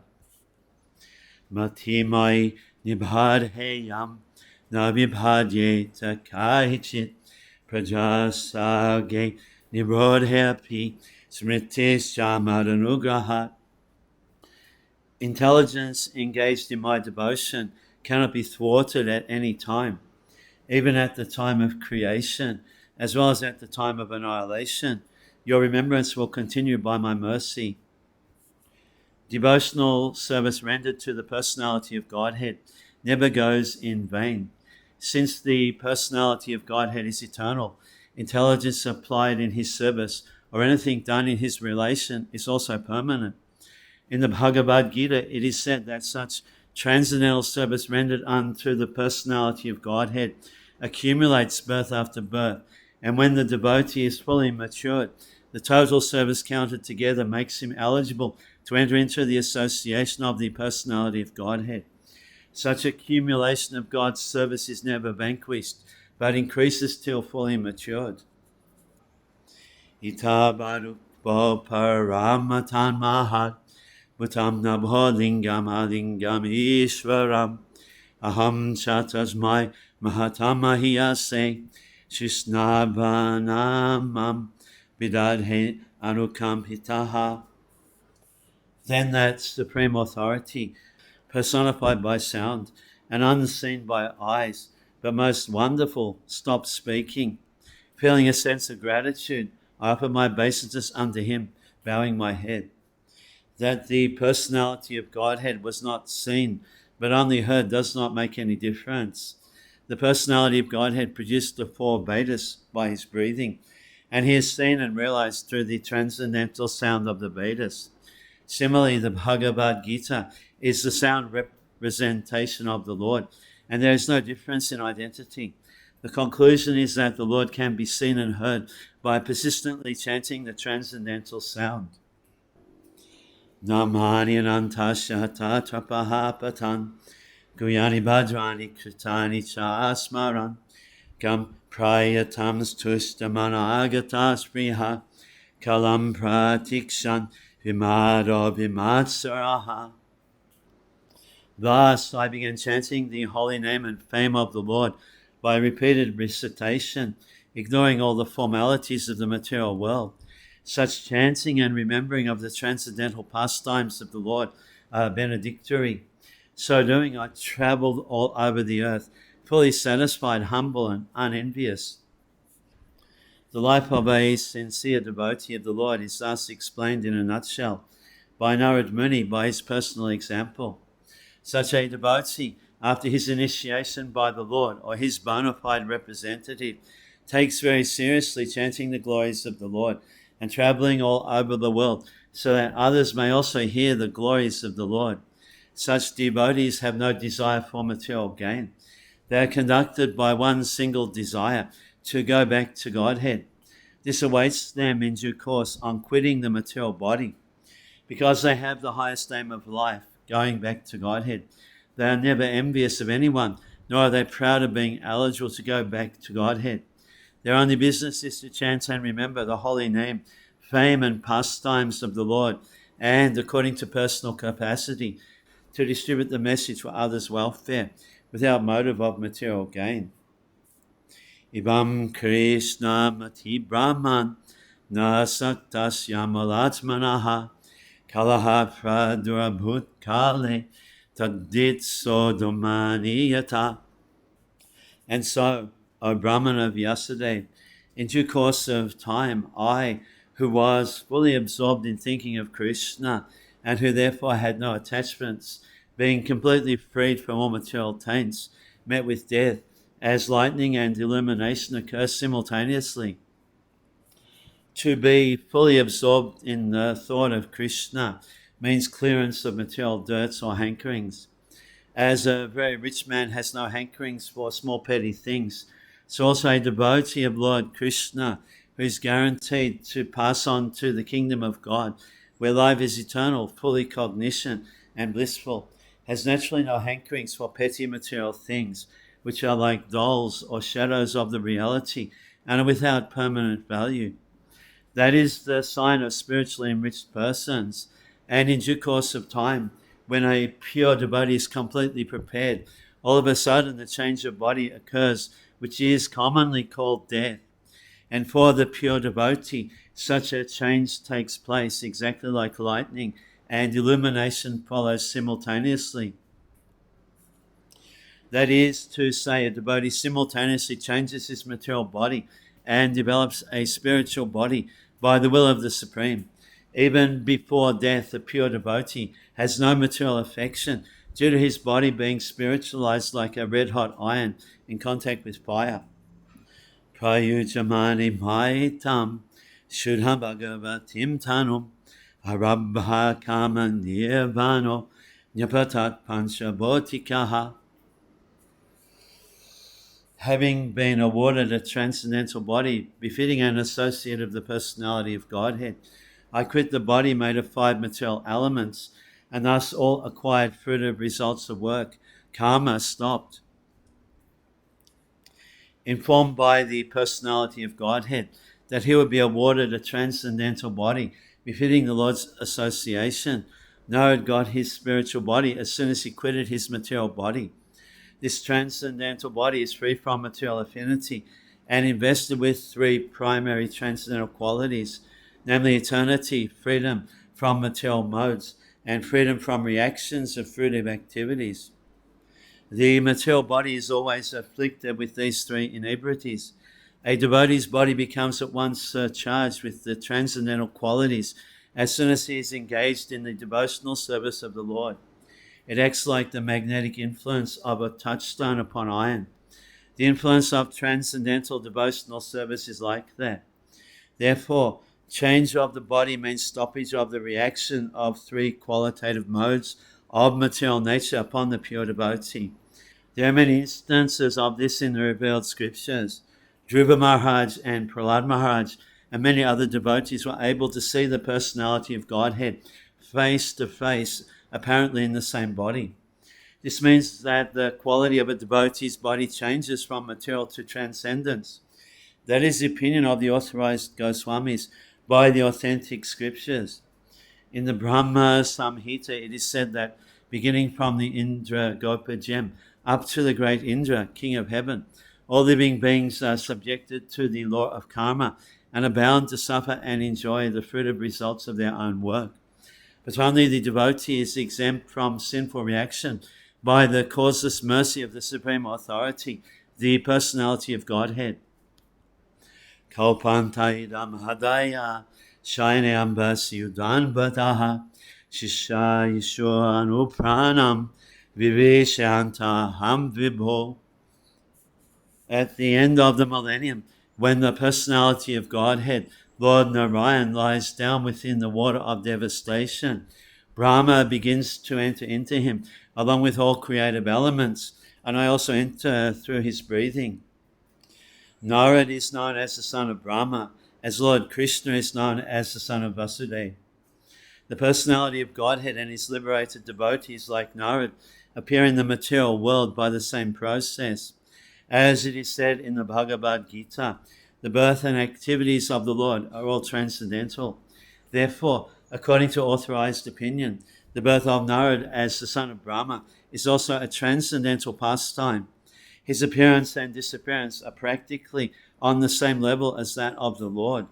The Lord and his devotees are therefore simultaneously one and different as spiritual entities. They belong to the same category of transcendence. Sahasra Yuga Prayante Utayedam Sisrikshataha Marichi Mishra Rishaya Pranabhyaham Chajagjire. After 4,300,000,000 solar years, Brahma awakes to create again by the will of the Lord, and all the rishis like Marichi, Angira, Atri, and so on are created from the transcendental body of the Lord, and I also appear along with them. The duration of a day in the life of Brahma is 4,320,000,000 solar years. This is stated also in the Bhagavad Gita. So for this period, Brahmaji rests in Yoga Nidra within the body of the Garbhodakshaya Vishnu, the generator of Brahma. Thus, after the sleeping period of Brahma, when there is again creation by the will of the Lord, through the agency of Brahma, all the great rishis again appear from different parts of the transcendental body, and Narad also appears. This means that Narad appears in the same transcendental body, just as a man awakens from sleep in the same body. Sri Narad is eternally free to move in all parts of the transcendental and material creations of the Almighty. He appears and disappears in his own transcendental body, which is without distinction of body and soul, unlike conditioned beings. Antabahishcha lokam strin prayami askandita brataha anugrahan mahavishnu avighata gatikvachit. Since then, by the grace of the Almighty Vishnu, I travel everywhere without restriction, both in the transcendental world and in the three divisions of the material world. This is because I am fixed in unbroken devotional service of the Lord. As stated in the Bhagavad Gita, there are three divisions of the material spheres, namely the Udhava Loka, topmost planets, Madhyaloka, midway planets, and Adhaloka, downward planets, and beyond the Udhaloka, planets, that is to say above the Brahmaloka, there are the material coverings of the universes, and above that there is the spiritual sky, which is unlimited in expansion, containing unlimited self-illuminated Vaikuntha planets inhabited by God himself, along with his associates who are all eternally liberated living entities. Sri Narad Muni could enter all these planets, both in the material and spiritual spheres, without restriction, as much as the Almighty Lord is free to move personally in any part of his creation. In the material world, the living beings are influenced by the three modes of material nature, namely goodness, passion, and ignorance. But Sri Narad Muni is transcendental to all these material modes, and thus he can travel everywhere unrestricted. He is a liberated spaceman. The causeless mercy of Lord Vishnu is unparalleled, and such mercy is perceived by the devotees only by the grace of the Lord. Therefore, the devotees never fall down, but the materialists, i.e. the fruitive workers and the speculative philosophers, do fall down, being forced by the respective modes of nature. The rishis, as above mentioned, cannot enter into the transcendental world like Narad. This fact is disclosed in the Narasringha Purana. Rishis like Marichi are authorities in fruitive work, and rishis like Sanaka and Sanatana are authorities in philosophical speculations. But Sri Narad Muni is the prime authority for transcendental devotional service of the Lord. All the great authorities in the devotional service of the Lord follow in the footsteps of Narad Muni in the order of the Narad Bhakti Sutra, and therefore all the devotees of the Lord are unhesitatingly qualified to enter into the kingdom of God, Vaikuntha.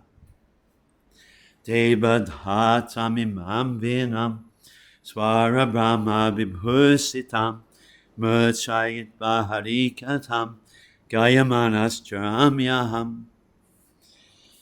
And thus I travel constantly singing the glories of the Lord and transcendental messages, vibrating this instrument called a veena, which is charged with transcendental sound and which was given to me by Lord Krishna.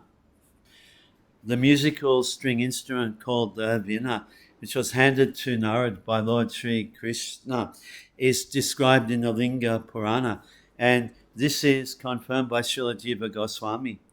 This transcendental instrument is identical with Lord Sri Krishna and Narad because all of them are of the same transcendental category. Sound vibrated by the instrument cannot be material, and therefore the glories and pastimes which are broadcast by the instrument of Narad are also transcendental, without a tinge of material inebriety. The seven singing meters, namely Sa, Sarja, Rishabha, Ga, Gandhava, Ma, Madhyam, Pa, Pancham, Ta, Adaibata, and Ni, Nisada, are also transcendental and specifically meant for transcendental songs. As a pure devotee of the Lord, Sri Narada Dev is always fulfilling his obligation to the Lord for his gift of the instrument, and thus he is always engaged in singing his transcendental glories and is therefore infallible in his exalted position. Following in the footsteps of Srila Narad Muni, a self-realized soul in the material world should also properly use the sound meters, namely Sa, Ra, Gya, Ma, etc., in the service of the Lord by constantly singing the glories of the Lord, as confirmed in the Bhagavad Gita. Pragayataha swabhiryani tita pada priyaha shrabaha ahuta eva me shrigram darshanam yati chetasi. The Supreme Lord Sri Krishna, whose glories and activities are pleasing to hear, at once appears on the seat of my heart, as if called for, as soon as I begin to chant his holy activities. The absolute personality of Godhead is not different from his transcendental name, form, pastimes, and the sound vibrations thereof.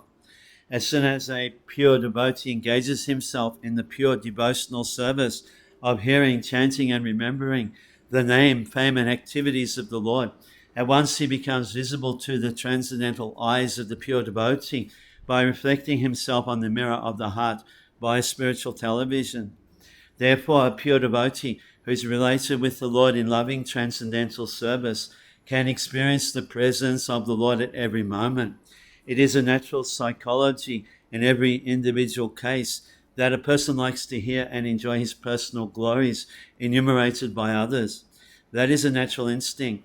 And the Lord, being also an individual personality like others, is not an exception to this psychology, because psychological characteristics visible in the individual souls are but reflections of the same psychology in the Absolute Lord. The only difference is that the Lord is the greatest personality of all and absolute in all his affairs. If, therefore, the Lord is attracted by the pure devotee's chanting of his glories, there is nothing astonishing.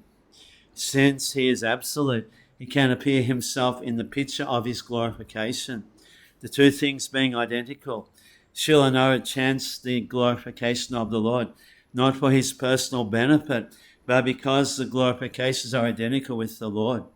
Narad Muni forces the presence of the Lord by the transcendental chanting. Itadhya turachitanam matras pasechayamoho baba sindhu plabodristo harichano bananam. It is personally experienced by me that those who are always full of cares and anxieties due to desiring contact of the senses with their objects can cross the ocean of nescience on a most suitable boat, the constant chanting of the transcendental activities of the personality of Godhead. The symptom of a living being is that he cannot remain silent even for some time. He must be doing something, thinking of something, or talking about something. Generally, the materialistic men think and discuss about subjects which satisfy their senses. But as these things are exercised under the influence of the external illusory energy, such sensual activities do not actually give them any satisfaction. On the contrary, they become full with cares and anxieties. This is called Maya, or what is not. That which cannot give them satisfaction is accepted as an object for satisfaction. So Narad Muni, by his personal experience, says that satisfaction for such frustrated beings engaged in sense gratification is to chant always the activities of the Lord. The point is that the subject matter only should be changed. No one can check the thinking activities of a living being, nor the feeling, willing, or working processes. But if one wants actual happiness, one must change the subject matter only. Instead of talking of the politics of a dying man, one might discuss the politics administered by the Lord himself. Instead of relishing activities of the cinema artists, one can turn his attention to the activities of the Lord with his eternal associates like the Gopis and Lakshmis. The almighty personality of Godhead, by his causeless mercy, descends on the earth and manifests activities almost on the line of the worldly men, but at the same time extraordinarily, because he is almighty. By doing so, the conditioned soul will gradually be promoted to the transcendental position and easily cross the ocean of nescience, the source of all miseries. That is stated from personal experience by an authority like Sri Narad Muni. And we can have the same experience also if we begin to follow in the footsteps of the great sage, the dearmost devotee of the Lord. Yamadibi yogapatai kamalobha hatomoho mukunda sevayajadvat tadatmadhana shamyati. It is true that by practicing restraint of the senses by the yoga system, one can get relief from the disturbances of desire and lust, but this is not sufficient to give satisfaction to the soul, for this satisfaction is derived from devotional service to the personality of Godhead. Yoga aims at controlling the senses by practice of the mystic process of bodily exercise in sitting, thinking, feeling, willing, concentrating, meditating, and at last being merged into transcendence. One can control the senses. The senses are considered like venomous serpents, and the yoga system is just to control them. On the other hand, Narad Muni recommends another method for controlling the senses in the transcendental loving service of Mukunda, the personality of Godhead. By his experience, he says that devotional service of the Lord is more effective and practical than the system of artificially controlling the senses. In the service of the Lord Mukunda, the senses are transcendentally engaged. Thus, there is no chance of their being engaged in sense satisfaction. The senses want some engagement. To check them artificially is no check at all, because as soon as there is some opportunity for enjoyment, the serpent-like senses will certainly take advantage of it. There are many such instances in history, just like Vishwamitra Muni, who fell a victim of the beauty of Manika. But Thakur Haridas was allured at midnight by the well-dressed Maya, and still she could not influence that great devotee in her trap. The whole idea is that without devotional service of the Lord, neither the yoga system nor dry philosophical speculation can ever become successful. Pure devotional service of the Lord without being tinged with fruitive work, mystic yoga, or speculative philosophy is the foremost procedure to attain self-realization. Such pure devotional service is transcendental in nature, and the systems of yoga and jnana are subordinate to such a process. When the transcendental devotional service is mixed with the other subordinate process, it is no longer transcendental, but is called mixed devotional service. Srila Vyasadeva, the author of Srimad-Bhagavatam, will gradually develop all these different systems of transcendental realization in the text. Sabam taridam hakyatam yat pristoham tvayanagha janma kamarahasyam me bhavataschamatoshanam. O Vyasadeva, you are freed from all sins. Thus I've explained my birth and activities for self-realization, as you asked. All this will be conducive for your personal satisfaction also. The process of devotional activities, from the beginning to the stage of transcendence, is all duly explained to satisfy the inquiries of Vyasadeva. He has explained how the seeds of devotional service were sown by transcendental association and how they gradually developed by hearing the sages. The result of such hearing is detachment from worldliness, so much so that even a small boy could receive the death news of his mother, who was his only caretaker, as a blessing of God. And at once he took the opportunity to search out the Lord. A sincere urge for having an interview with the Lord was also granted to him, although it is not possible for anyone to see the Lord with mundane eyes. He also explained how by execution of pure transcendental service one can get rid of fruitive action of accumulated work, and how he transformed his material body into a spiritual one. The spiritual body is alone able to enter into the spiritual realm of the Lord, and no one but a pure devotee is eligible to enter into the kingdom of God. All the mysteries of transcendental realization are duly experienced by Narad Muni himself, and therefore, by hearing such an authority, one can have some idea of the results of devotional life, which are hardly delineated even in the original texts of the Vedas. In the Vedas and Upanishads, there are only indirect hints to all this. Nothing is directly explained there, and therefore, Srimad-Bhagavatam is the mature fruit of all the Vedic trees of literatures. Sutta uvacha ivam sambhasya bhagavan nardo vasuveshutam amantrabhinam ranayan yayudadrishiko muni. Sutta Goswami said, thus addressing Vyasadeva, Srila Narad Muni took leave of him, and vibrating on his Vina instrument, he left to wander at his free will. Every living being is anxious for full freedom, because that is his transcendental nature, and this freedom is obtained only through the transcendental service of the Lord. Illusioned by the external energy, everyone thinks that he is free, but actually he is bound up by the laws of nature. A conditioned soul cannot freely move from one place to another, even on this earth, and what to speak of one planet to another. But a full-fledged free soul like Narad, always engaged in chanting the Lord's glory, is free to move not only on earth, but also in any part of the universe, as well as in any part of the spiritual sky. We can just imagine the extent and unlimitedness of his freedom, which is as good as that of the Supreme Lord. There is no reason or obligation for his travelling, and no one can stop him from his free movement. Similarly, the transcendental system of devotional service is also free. It may or may not develop in a particular person, even after undergoing all the detailed formulas. Similarly, the association of the devotees is also free. One may be fortunate to have it, or one may not have it even after thousands of endeavours.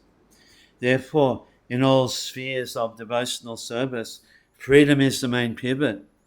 Without freedom, there is no execution of devotional service. The freedom surrendered to the Lord does not mean that the devotee becomes dependent in every respect. To surrender unto the Lord through the transparent medium of the spiritual master is to attain complete freedom of life. Aho devarishi danyoyam yat kirtim shan gadhan banaha gayan madyanidam tantra ramayat yaturam jagat. All glory and success to Srila Narada Muni, because he glorifies the activities of the personality of Godhead, and so doing, he himself takes pleasure and also enlivens all the distressed souls of the universe. Sri Narada Muni plays on his instrument to glorify the transcendental activities of the Lord and to give relief to all miserable living entities of the universe. No one is happy here within the universe, and what is felt as happiness is Maya's illusion. The illusory energy of the Lord is so strong that even the hog who lives on filthy stool feels happy.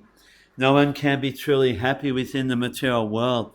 Srila Narada Muni, in order to enlighten the miserable inhabitants, wanders everywhere. His mission is to get them back home, back to Godhead.